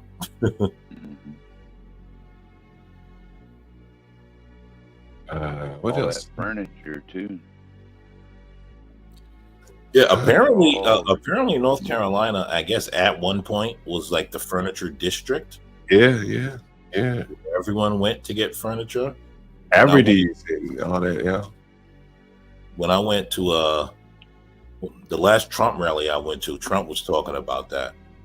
I like North Carolina. I get a lot of furniture from my hotels here. I used to. Used to get a lot of furniture from my hotels here. He made a reference to like needing good quality because of fat people. Man, that's true. That is very true, bro. I've given so many stories about that myself. You know what I'm saying? Like couches and sofas and futons that you buy nowadays. Like, I don't know if they're built just in general for the size of the people in America today. You know, I had a friend calling me complaining today about some furniture he bought from Restoration Hardware, very expensive store. And he's complaining about his family is just using it like heavy, you know, sleeping on the sofas, you know, as opposed to just, you know, using it as living room furniture. They're using it like a lazy boy, you know. Yeah. Yeah. We got a lot of high tech chairs too Well- that'll cool you down or eat you up and all that shit. Well, hold on, though, John. Isn't that like, isn't that a part of having a family? Like this is not, this is not back in the 70s where you had the furniture wrapped in plastic and you could barely look at it. Well, I think he bought it for like a more elegant lifestyle. And now he's had, you know, a situation where his family has to spend more time at his house. And it's not necessarily like, you know, it's not like a lazy boy. I haven't seen the furniture, but I've just heard him complain that, you know, this is, you know, very expensive furniture. And he just doesn't want someone just, you know, lying down on it, eating a hot dog and drinking soda. And crawling down in the you know. You know, he got a little bit more refined taste, so, you know. more refined behavior. You know. Well, I mean, does he have young children? Now it's his family members that are there because he has an illness in the family. So that's, you know, and they're all kind of molested at his house. And okay, the behaviors that he may not, if he had children, he would probably have his children behaving a little better, but these children don't behave very well. Excuse me. And so they are engaging in behavior that he just doesn't like that much, you know, eating on his couch, wasting shit, you know, putting rings on the furniture, you know, on the coffee table, shit like that. You know what I mean? Oh my God, yo, I hate people that do not use coasters. Oh man, that's one of the things that grinds my gears. You'd hate to see my table. You got your Santa hat on.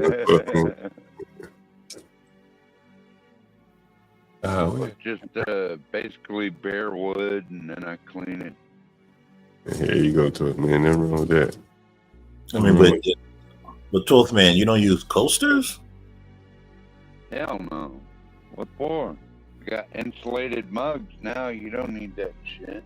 Yeah, you don't need them if you got insulated glass. I think their glasses didn't prevent rings on the furniture too. I think they are. That's crazy. I mean, I still see coasters everywhere I go, so I'm not sure why we're acting like those are ancient or something. People haven't updated their glasses yet. If you go to a really nice place, they have glass tables or that nice wooden table, then yeah, you're gonna see the coaster. I mean, I think my table's pretty nice. Most people might not like it. It's just plain bare elastic. All right.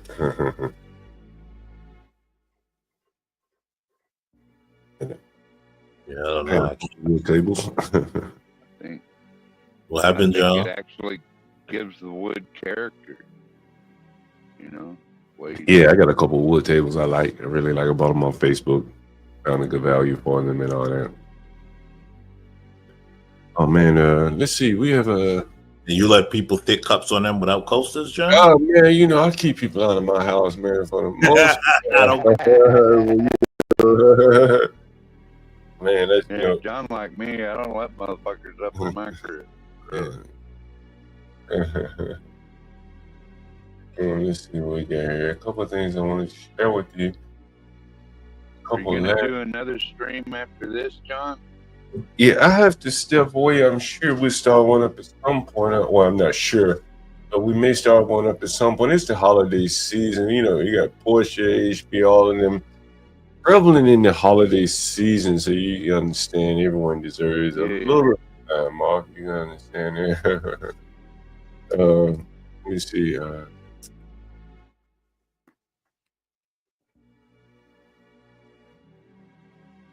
Oh, I know what I want to share with you guys.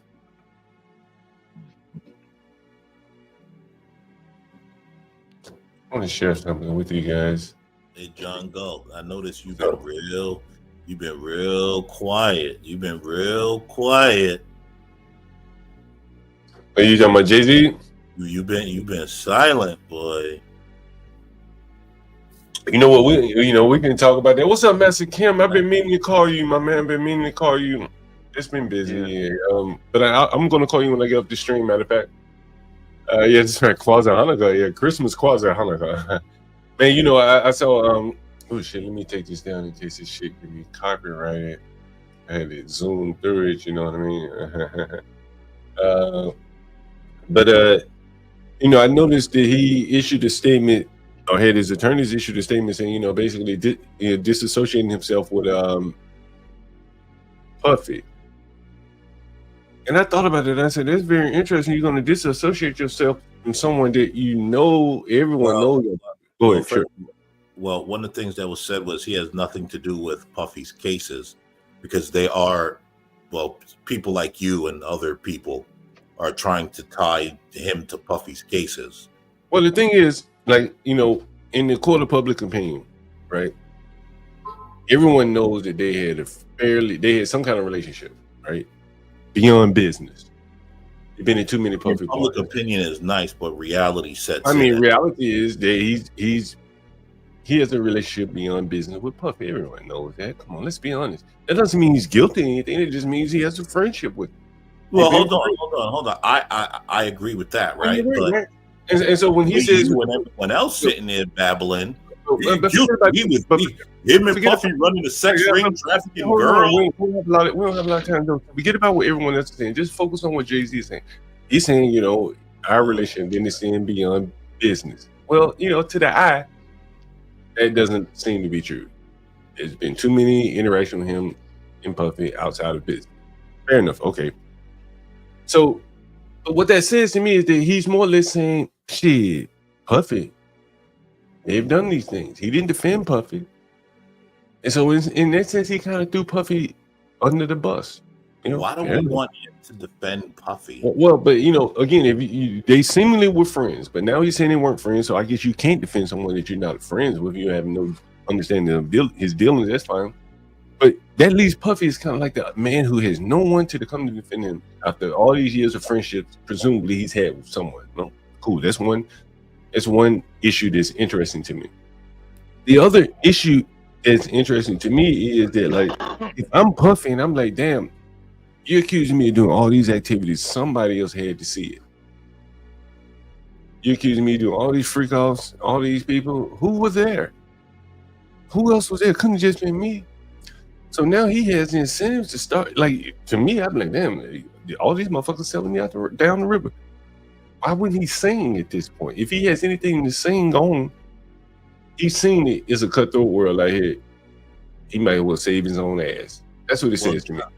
Well, John, don't you guys realize he can't say anything? I think he can.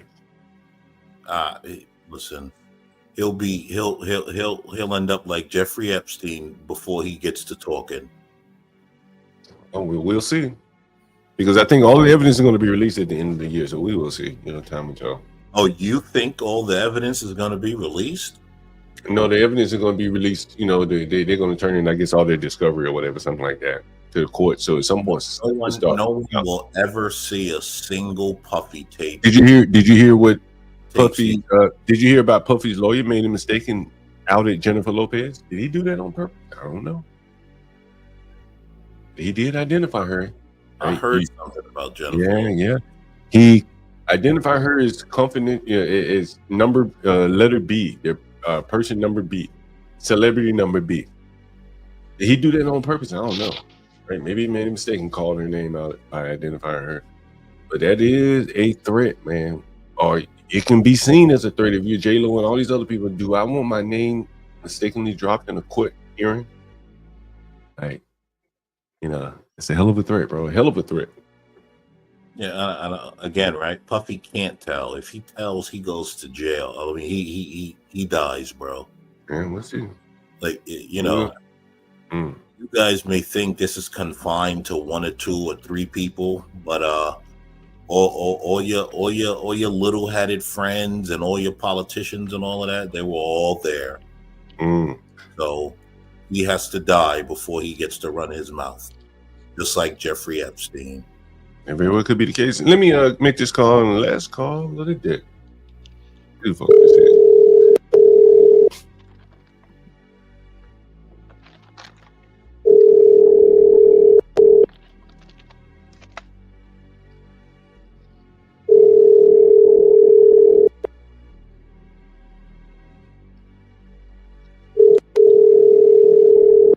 Man, it's text me too, man.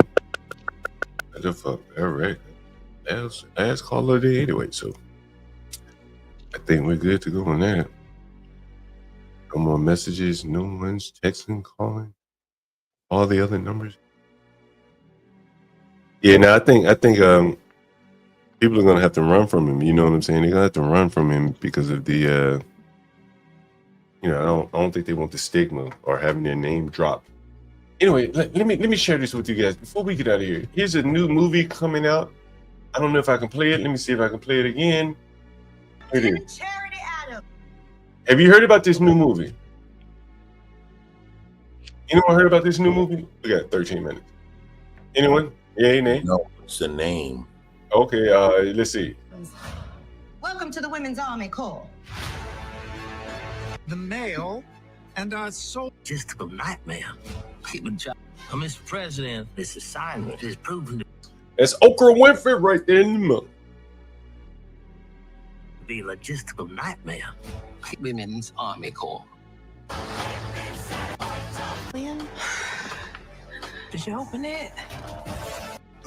A postal battalion? See that? I know you itching to go now. Christmas Day is probably coming out. I know you itching, American man. I won't be going to see that. You don't like Madea? Oh yeah, You don't like Madea? I watch every single Tyler Perry movie. I love Tyler Perry. Ooh, man, we get down this deep in some water here. We get some deep in some water. Tyler Perry. I'm his core audience, don't you know? I know. Oh, I know.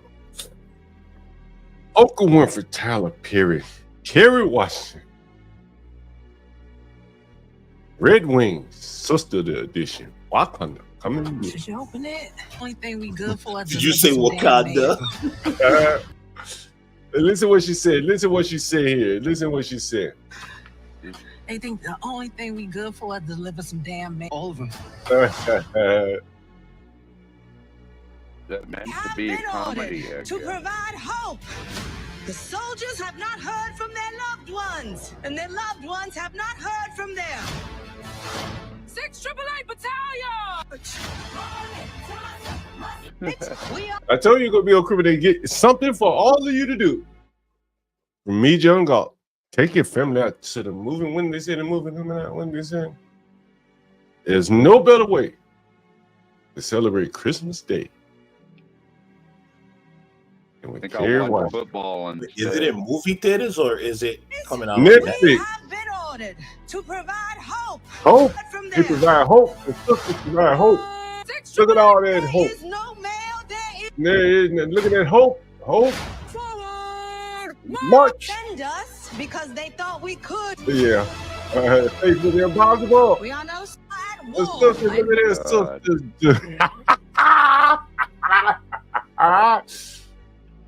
We couldn't have won a war without them. We couldn't have won without them, the sisters. The Woman King, huh? Okay, The Woman King. without Tyler Perry, yeah, he done made a woman move. When you are at war, Yeah, you we- make do. You may do. Unlike some other folks here, Uh. we have the is Oh. our mission. It's their mission. The Black Patriot. The Black matriarchal patriots will be on display. John, I think after Kamala's devastating loss, they have to offer more hope. And so this is what you get. Did you open it? Brought to you by none other. None other. And Tyler motherfucking Perry. not in the least based in reality. Kind of sad, really.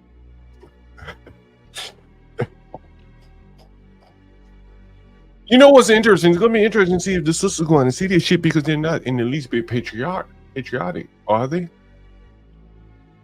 Are we going a little bit too far with the narrative here? And we can see them being doctors and lawyers and vaccine makers and shit. Military sisters? I didn't know the military. We had some military sisters out there saving the day. Well, John, didn't they fall for the Woman King narrative? Mm-hmm. So doesn't this sort of follow in line with that?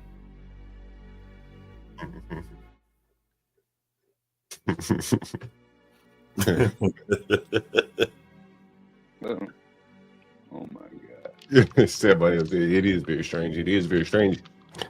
You know, is this like an example of them trying to crawl back into the moderate good graces of them, you know, the populace that is voting against all this anti-American, you know, bullshit? Is this saying, is this Tyler Perry saying we need to come up with something a little bit more mainstream to show black people are being patriotic as opposed to being victims and angry and violent and mad about something, protesting about something?